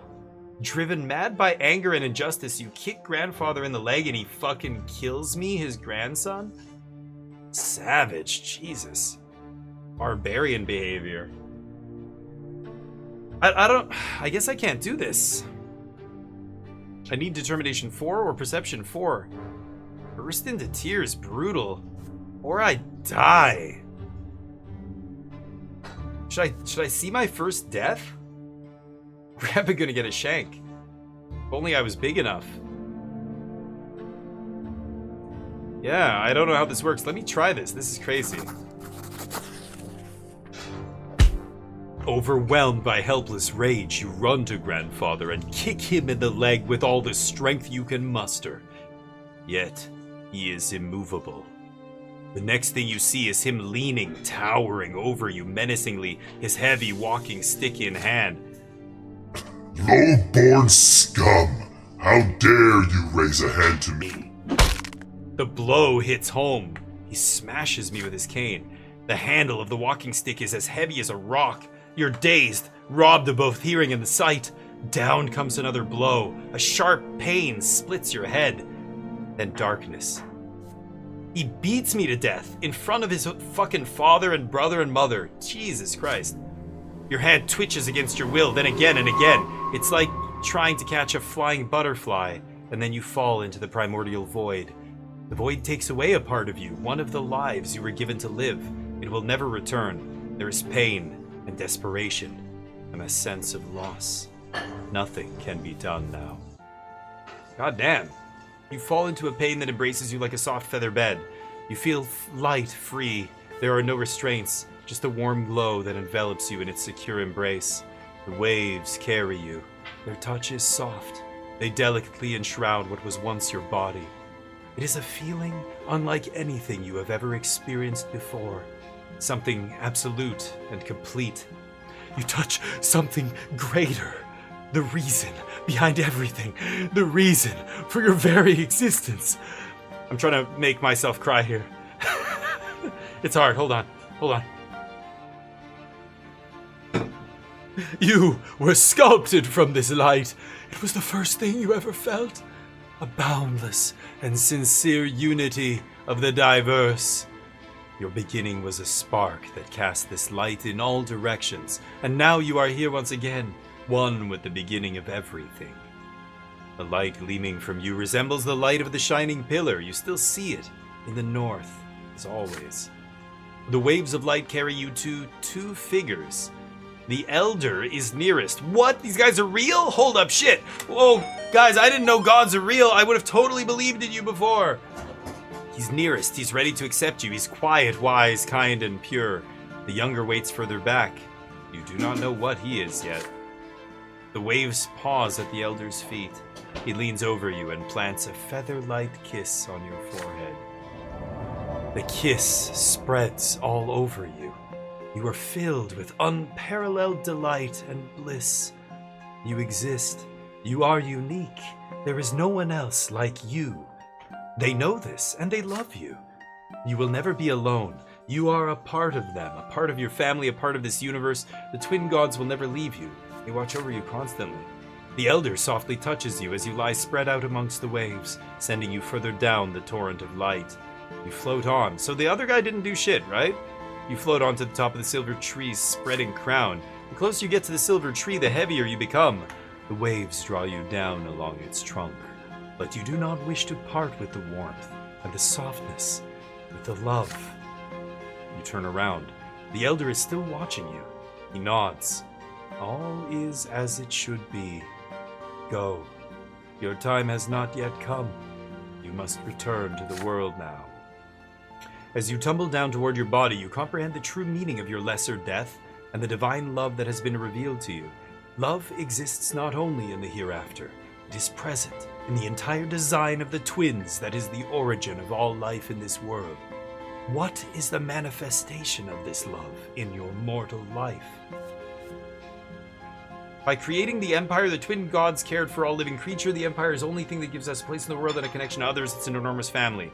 Lot, the gods give you a clear mission in this world, thus giving you your very being, the manifestation of their love for you. Love always lives in kindred blood. You share the miracle of life in the universe with your kin. You do not find the answers you seek. What could be a stronger manifestation of love than your very existence? Your every emotion, every thought, every action exist by virtue of the love from which the twin gods created you. The love for the gods have for you is so great that they allow you to change the world they've created, to influence it with your deeds, whatever your mission is. Me. Sudden comprehension of the love with which the entire world is imbued illuminates your mind, but then fades away and vanishes. You regain the sensation of your flesh. It is heavy and unwieldy. It lacks that lightness, that light. It is a burden. It is smothering you. You gasp for air. Your chest expands painfully. You feel as though your lungs are about to burst. The stagnant odor of the crypt fills them. Revolting, but so real. What? I literally come back to life? I thought I was just going to be born again. You're back from the dead?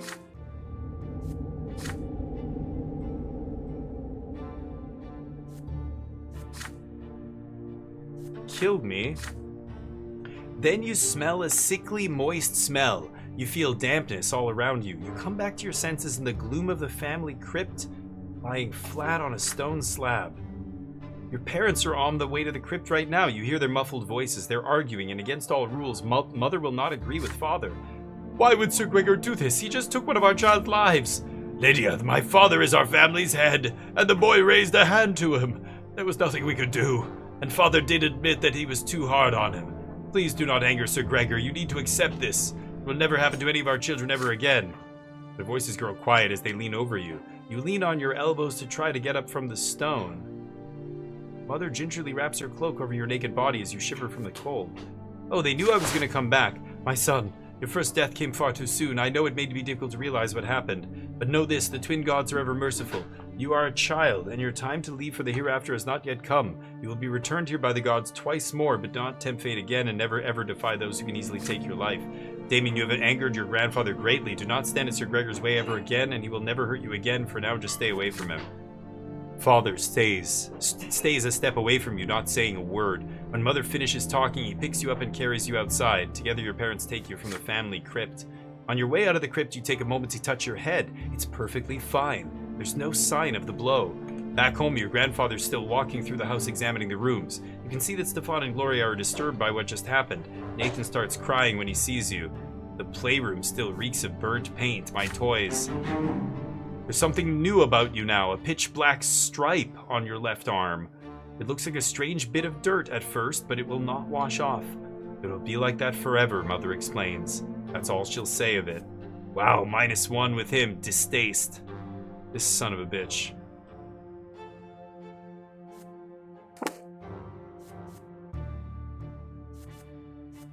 Okay. A dead grandfather and a bloody dad, yeah. So I died once. Perception up, determination up. Okay. Crazy. Event has happened. Death and rebirth as a small child. Okay. I'm very willful, obviously.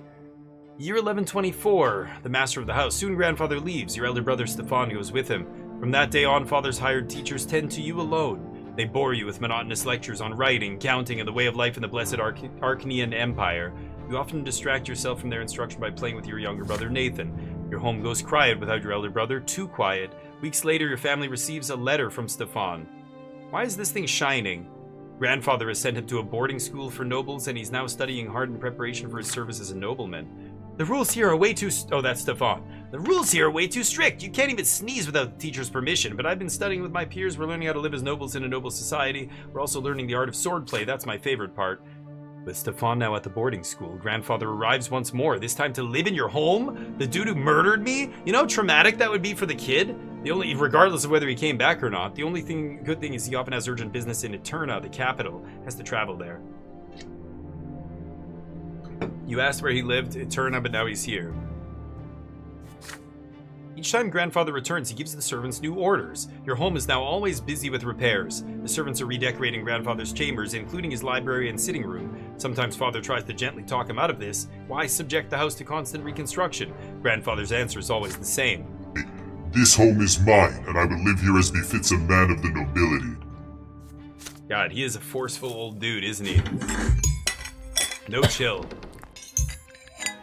Some days grandfather stays home, and on those days you try your best to stay out of his sight. But there's no way you can avoid family breakfast. The food is there, but you cannot bring yourself to eat it. Mother's eyes are red and swollen. She's been crying all night again. Grandfather sits at the head of the table where nobody used to sit before. Robert, it is high time your youngest sons underwent their sacraments. Wait, what? Sir Bronte, please, let them live free of the lot for a while longer. They are but... Shut your mouth! Robert, that wife of yours is impertinent enough to interrupt me. If this ever happens again, she'll be eating her gruel with the servants in the kitchen where she belongs. It is time you considered a real marriage, Robert. One to a woman of the proper station. He's like saying this right in front of her. It's fucking crazy. Gloria drops her fork. That's the granddaughter. Grandfather shoots her a scathing look. A tear rolls down Mother's cheek. Father does not look away from the plate, his hands clenched into fists.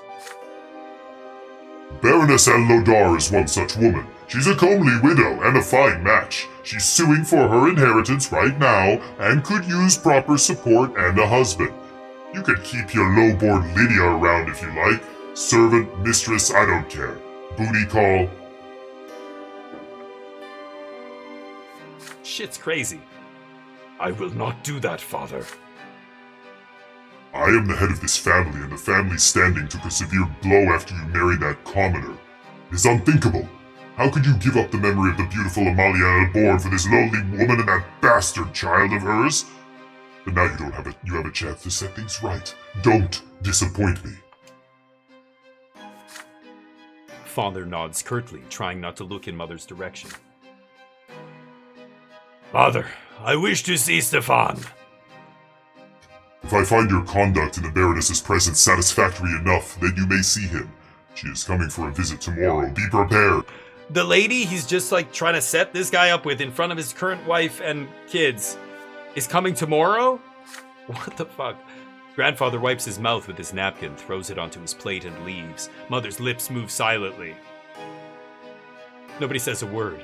Then Father stands up and orders you and the other children back to your rooms. He needs to speak to Mother in private. Father comes to your room before bedtime. He sits on the edge of the bed and adjusts a crease on the woolen blanket.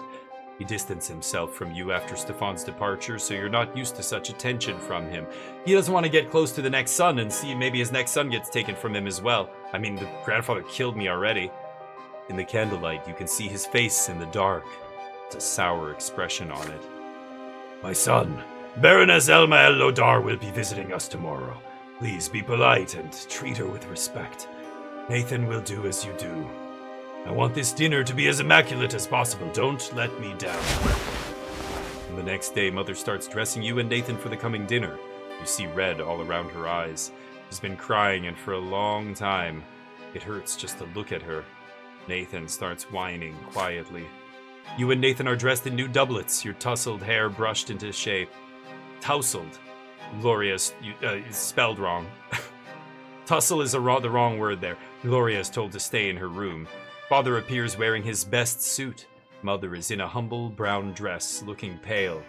Tousled. Right?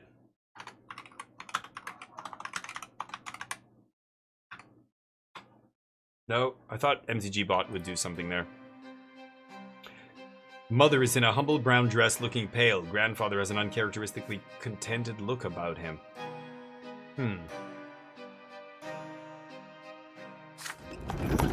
You hear the sound of wheels and hooves against the cobbles in the yard. Then a pair of dainty heels come clacking. The antechamber is completely quiet and still. Fearing Grandfather's observant eye, the door opens. You see your guest, a beautiful, dark-haired woman in a dress of elegant deep blue. Father takes the hand of Lady Lodar and kisses it, showering her in compliments. Grandfather's face is beaming in her presence. No one even bothers to introduce Mother. That's rough. Man, that sucks! Like, if you're the mom here, life is not great. Baroness, allow me to introduce you Robert's sons, Damien and Nathan Bronte. Frankly, it's his eldest, Stefan, who deserves the most attention, but currently he's studying in Eterna with other young noblemen like himself. It is my hope that his younger sons will also make me proud one day. Grandfather eyes you with a probing look. How will you act in front of the Baroness? Will you accept her here next to your mother, your father's rightful wife? Read the Baroness politely. I think this might require a little assistance from you, chat. Choose!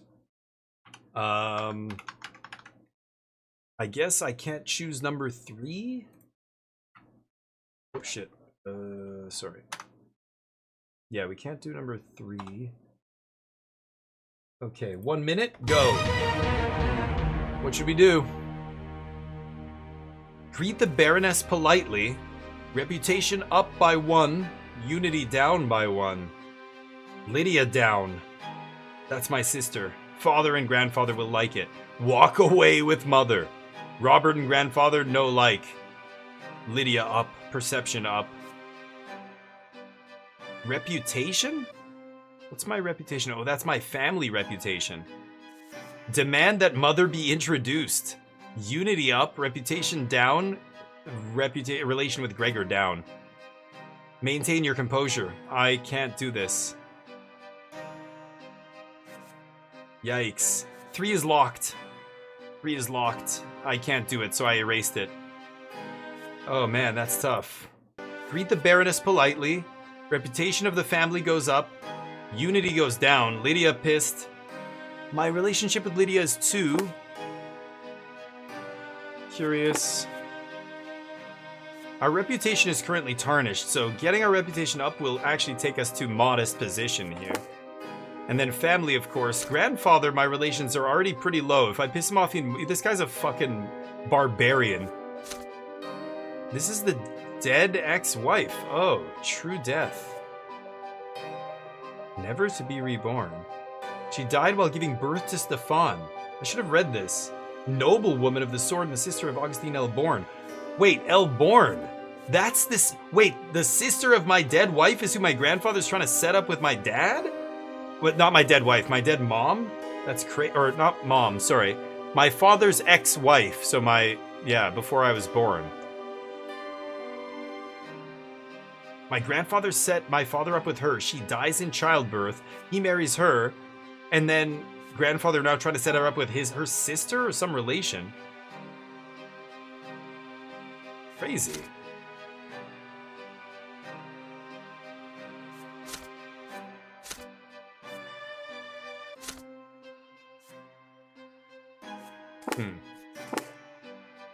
So what do you guys think here? Only one person chose. Number 4?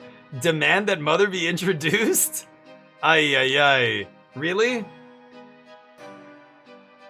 I mean, a math equation? No, it often is. But with this, now we have relation numbers to balance here. Robert will be grateful. Oh no, he's grateful? So I could do this. One of these must be true. Yeah, to do these. To do this. Okay. Did you vote for... You must have been the only one that voted. Oh, did you not read these? You just clicked on something? Oh. Reputation down, walk away. I have one option to make the reputation go up. My mother is gonna not like this, but... I'm gonna do this. I'm gonna be... should I RP this? My character kicked my grandfather and got murdered. Willful. GP? What do you mean, GP? Gregor? What is GP? I don't know what that means. Grandpa. Yeah, I don't think I give a shit about Grandpa, so let's demand that... Yeah. My real mom. An illustrious guest. You follow father's example and kiss the Baroness's fingers gently. Her laughter fills the antechamber, ringing like chimes. Behind your back, you can hear mother sobbing. Didn't I choose the... What? He nods to you in approval. Out of the corner of your eye, you see mother quietly walking upstairs. No, this is wrong. This cannot be. You walk up to father, look him into the eye. Look into his eyes, yeah. And ask in a voice loud enough to be heard by everyone. Why didn't he introduce mother to the guest? She is his legal wife and your mother, is she not? I'm just a dumb kid. Why didn't you introduce mom, huh? Uh-oh. There is silence. Mother stops on the stairs and turns her head in surprise. Father is confused. Nathan starts whining again. Grandfather grinds his teeth, his hand tightly gripping the heavy walking stick. You keep father transfixed by your gaze. After a few moments, you feel like an eternity. He winks at you, almost imperceptibly, and then adjusts his doublet and turns to your noble guest. Baroness, allow me to introduce Lydia Bronte, my wife and mother to my younger children. Lydia, would you be so kind as to join us for dinner? What are you saying, Robert? Father, it would be a disgrace to hold a family dinner without the lady of the house. Father marches up the stairs and offers his hand to Mother. She accepts it and walks down with a shy smile on her face for the first time in those many days. The Baroness presses her lips in contempt at the sight. After a long moment, Grandfather finally breaks the uneasy silence and leads everyone into the dining room. Mother sits in the furthest corner of the table, claiming that she needs to watch over Nathan. There is barely any small talk over dinner, apart from the Baroness and Grandfather discussing her widowhood and inheritance litigation. Father and Mother do not say a word throughout the meal, yet they no longer look as tense as the day before. There's not even a mention of any potential marriage. As soon as the door closes behind the Baroness, you flee to your bedroom and lock the door. Grandfather's heavy footsteps can already be heard in the hallway. He's a force of anger, eager to get his hands on you. Whelp! You had the nerve to interfere in the adults' affairs. You ruined the dinner with the Baroness. Open the door this instant and face the punishment you deserve. Shit. Then suddenly his voice dies down. You hear Father speaking quietly. We both realize there can be no other marriage, Father. I already have a wife, and there's nothing to be done about it. I'm sorry, Father, but you'll have to accept it, and please leave my son alone. He only helped me face the truth and nothing else. Grandfather huffs and puffs at a loss for words. You hear the head of Bronte family and his adult son retreat from the door of your room. It seems there will be no punishment today after all. Bonus. Grandfather leaves for Eterna, alone. About a fortnight later, Father receives a letter from Stefan. It seems Grandfather told him about the incident with the Baroness, and so the letter is full of ire. He writes that you have reminded a high society about Father's marriage to a lowborn woman, and now the family's reputation is at stake. Father winces when he reads Stefan's letter, deep in thought, but Mother is smiling again because of Father's actions, her joy a quiet, happy glow. He is pissed. Distaste. He really doesn't like me. My house dropped in reputation down to 2, but unity in the house. Peace in the house. Okay. Cool. Lots going on in this game as we go to the next year. I want to finish childhood here, and then I'll probably take a break. Let's see. This is fantastic. Excellent. I can't tell if you're serious or not. Wait your fate. You're so...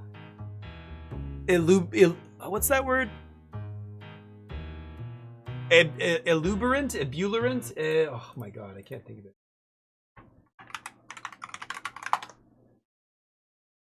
Ebullient? Ebullient. You're so ebullient. It's my word of the day. I don't know how I used to be able to use this. Yeah. The MTG bot used to answer that stuff. It would just use a, search engine, but... Are you serious? I can't tell if you like this game or not. I think it's very cool. This is a free game right now, available on Steam. You can download and play this yourself, totally for free. Keep it forever. So why not? Go check it out. It's cool. It's yours to solve? No, I know. I like your input, but I wasn't sure what you were referring to with that. Oh, you like it? The excellent drama. Yeah, dude, the grandpa's like absolutely gong show, right? Father now checks on your studies often and nitpicks you for sitting or eating or speaking in incorrect fashion. I am the new heir. Look at me, Stefan. I'm the heir now. Once he becomes so annoyed, he says that he wishes Stefan had been the one to stay home instead of you. Oh shit. You never expected to hear all these words from your father, and of all people. Wow. Grandfather's trip to the capital took longer than expected. Sorry, hold on. I gotta actually get up and wipe my face with my shirt a little bit here. It's so sweaty. Took longer than expected. It feels lighter around the house without his presence. You allow yourself a little change of scenery. Instead of your room, you now busy yourself with reading and calculations in a sitting room across from the open door to the yard.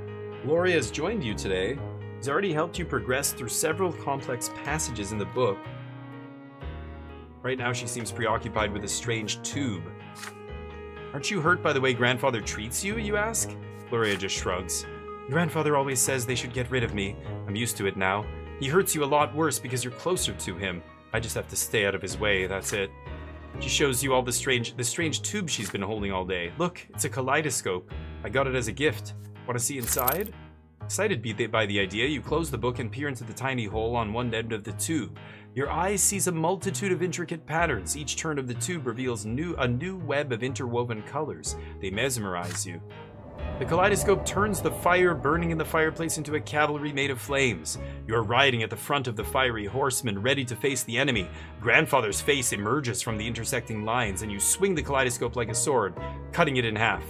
Now you look at the blue sky through the window. The patterns are unending, secretive, and calm and peaceful. Just like Father's smile before Grandfather's invasion. The deep blue gives way to a scattering of gold radiating gentle warmth like Mother's arms. This fleeting beauty too soon gives way to a hypnotic new pattern. Again and again you see your family in these interconnecting figures as they come together and break apart. And in the middle of this golden glow you see Gloria's green eyes gazing at you observantly. Your sister left you long ago. The books are abandoned and time slips away unchecked, but you're still busy peering into the kaleidoscope. Order emerges from the chaos before your eyes again and again, but you cannot preserve it no matter how hard you try. You're caught in an inner conflict. There is so much that can be done with this kaleidoscope. Should you take it apart or ask Gloria how it works, or keep enjoying the patterns it shows you? But you still have lessons to do today. Wow, I have no choice. I have no willpower to do this. Take it apart. Or return to my studies. I gotta keep looking. Get willpower. I waste the day looking through this thing. You continue peering into the ever-changing patterns the kaleidoscope offers you. They become truly interesting when you point it at the shining pillar gleaming in the sky. In your mind's eye, one battle follows another, filling your ears with clanging steel and the neighing of horses. You're leading the Imperial Army now. Everybody is so proud of you. Grandfather says you're better than Stefan. And Father's stern voice cuts your daydream short. You lost all track of time. It's evening now. How did you get your hands on this toy, Damien? Why aren't you studying? Give it to me. You'll have double the lessons tomorrow. Okay, willpower. That's good. We need willpower. Sweet temptation. Grandfather's visits are no longer a cause for fear and panic in the house. He's become something you're used to, something nagging yet not unordinary, like a splinter or a stain on your trousers. The tension still remains, however. Sir Gregor's disdain for everyone in the house is so palpable it almost stings for real. Your lessons with the tutor are done for today. You're walking down the stairs when you spot Gloria peeping into the sitting room through a slightly open door. You sneak up on your sister and tap her lightly on the shoulder. She's startled. Oh, it's you, Damien. Look, Sir Gregor's eating something. Grandfather's sitting on the sofa, flipping through a book with one hand and reaching for a glass bowl with another now and then. Inside the bowl you see candied fruit, a sweet confectionery forbidden to the common estate, like all sweet things, geez. Yet Grandfather's face shows no pleasure as he keeps consuming the high-born treats. The clock strikes 3. Grandfather rises from his seat, puts away the bowl on a shelf, and leaves for the yard. He always takes a walk in the city at this time. Gloria nudges you with her elbow and looks at the candy bowl when you look at her. The first emotion you feel is fear, but next comes curiosity, and it is stronger. Stefan used to boast that candied fruit tastes incredible, and now you have a perfect opportunity to try it. You try a candied fruit first. The sugar starts to melt. As soon as you put it on your tongue, it's so sweet. You've never eaten anything as good as this. You take the whole bowl off the shelf and give it to your sister. She takes the fruit and brings it to her mouth carefully like a rare treasure. There's a thumping on the stairs. Footsteps accompanied by the knocking of a walking stick. You have no idea why, but Grandfather's back! You quickly hide behind the sofa and pull Gloria after you, but she's frozen in place with a bowl in her hands. The door opens. Grandfather's menacing figure advances on Gloria. His hand seizes her arm. You squalid, ungrateful, lowborn child! How dare you bite the hand that feeds you? You and your trollop of a mother would be sleeping in a ditch if it weren't for my spineless son. The sweet and pleasant things in life are for the noble estate, not for the likes of you. Did you forget your lot? Holy cow. His hand swings and hits Gloria on the cheek. She falls to the floor right next to where you are hidden. Her fingers glisten with the warm melted sugar that brought you here. Grandfather advances again, his walking stick ready, but then he sees you huddling behind the armchair. Please don't hurt him, Sir Bronte. This is all my fault. He tried to stop me. You can already see a bruise on Gloria's cheek. This is only the beginning of her punishment. Gloria was caught red-handed. Unlike you, you can still avoid your punishment. What is it then, milksop? Did you try the sugar too? Or were you trying to stop this piece of filth like she says? Oh man, you guys want to get in on this? 1, 2, 3, go. Tell the truth. Here are the results of telling the truth. Perception goes up, willpower goes down, and my relation with Gregor goes up. Lie. Will goes up, Gloria goes down. Convince grandfather that I was trying to stop Gloria. Mock grandfather along with my sister. You start mocking grandfather, convinced that Gloria will join you. Oh my god. I don't know. Gregor is gonna go down to -4. Gloria will go up, determination will go up. Willpower up goes to 10. For perception up, willpower down, I basically go back to 0 will. God. What's it gonna be, chat? Anybody voting? Any votes? Or else I choose. 1, 2, or 3. It's obviously in ascending order. Mock grandfather. This is wait for fate, choosing the most provocative answer every time. Yeah, it would be nice if somebody else did something about this, but... Fuck you, Grandpa, you're an idiot! You jump up and try to shield Gloria, then you start boasting right in his face. This is crazy, remember, he murdered me. He beat me to death, and I came back once. You think there would be some PTSD? The kid who keeps, like, defying this guy... It's obvious I'm special, right? I've got some crazy-ass suicidal level willpower. I must be Charles Bronson. Death wish. Yes, I did eat the sugary treat, and it was very much the opposite of sweet. It tastes like a piece of shit, like you. Good thing Gloria didn't have time to eat hers, or it would have disappointed her too. She catches on immediately. Yeah, sugary treats are for fat, noble kids, but they're gross to us. We're just commoners. Oh, I love it. You continue her train of thought. Why, we simply got curious after Stefan started boasting about it. He told us these treats are so good, you could eat them forever, but no, your elder brother lied. They're simply unbearable. But then again, what else would you expect from grandfather's darling, Stefan? Grandfather's face is red with rage. He strikes you both with his walking stick, blow for blow. You dare mock me! I will not let this stand! Know your place, you foul, low-born scum! These are his grandkids. Foul, low-born scum. He keeps hitting you until he grows tired, and then he leaves you where you are, muttering in impotent rage. Soon enough, Mother comes in to find the two of you on the floor, too afraid to move. She shakes her head in disappointment. You're badly hurt and covered in bruises, yet she still forces you to kneel and recite the precepts on the lots, and how important it is to follow them. Gloria's face is bruised and swollen, but she still gives you a weak smile. Yes, we stood up to him. We got him so riled up, 2 commoners made an honorable noble feel helpless. Makes all the pain worth it, isn't that right, brother? Your entire body hurts from the heavy blows, but deep inside you're ecstatic. You stood up to grandfather today. It's a victory you'll remember for the rest of your life. Relations go up with Gloria. He's almost completely done. -5 with him. Termination's up. Nice, past the milestone there. We didn't die, that's a good thing. He's getting weak, he's getting older. He killed me when I was a 2-year-old or 3-year-old. But now I'm like 8, and he couldn't beat me to death. Okay, father's sword? I thought I was gonna go to the next year. Okay, I can't keep playing this game. It's fun and everything, but I have to... Oh. Yeah, you can turn it to hidden, which is wild, but... Yeah, I'll quit to the main menu. This is a crazy game. Very cool. The life and suffering, no kidding, of Surbrante. Go check it out. It is pretty fun, actually. I think games like that are sweet. They're very different. It is very much like a choose your own adventure game, though, but better, way better, more adult. Very cool.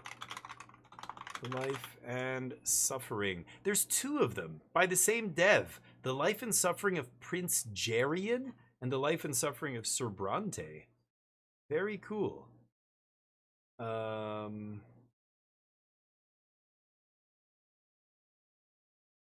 Let's go give somebody some love. Who do we have here? Just the next person in line here as we stream. Abby Pro. No cam. I assume they're speaking English? Yes, they are speaking English, it looks like. So let's give them some love, give them a follow, and I'll be back tomorrow for more action. It's Casino Day tomorrow. All the games will be live, but I'll leave it up to you guys tomorrow and see what we play next. Maybe we'll play more of that, but I'm assuming we're going to play some other stuff. There's a few new games coming out. I got the DLC for the Altars I want to get into. The Altars was awesome, and I'm really looking forward to playing that game again. It's very, very fun. Have you seen me play that Wait for Fate? You would like that game, or I don't know, maybe you would. I can't remember now. You do like some base building stuff, don't you? But I don't know. Anyway, that game was fun. Super dramatic and everything, really cool. So, not yet. We'll check it out at some point. I recommend you see it. The Fogpiercer game that we played today was actually really fun too. I don't think I can get an extra key for that. But anyway, let's give this person some love. Give them a follow. I hope you have a great rest of your evening. You guys are lovely. And you look beautiful. And you look so beautiful today. It's true. It's true. You look really good. See you on the flip side. Let's blow this popsicle stand. Peace.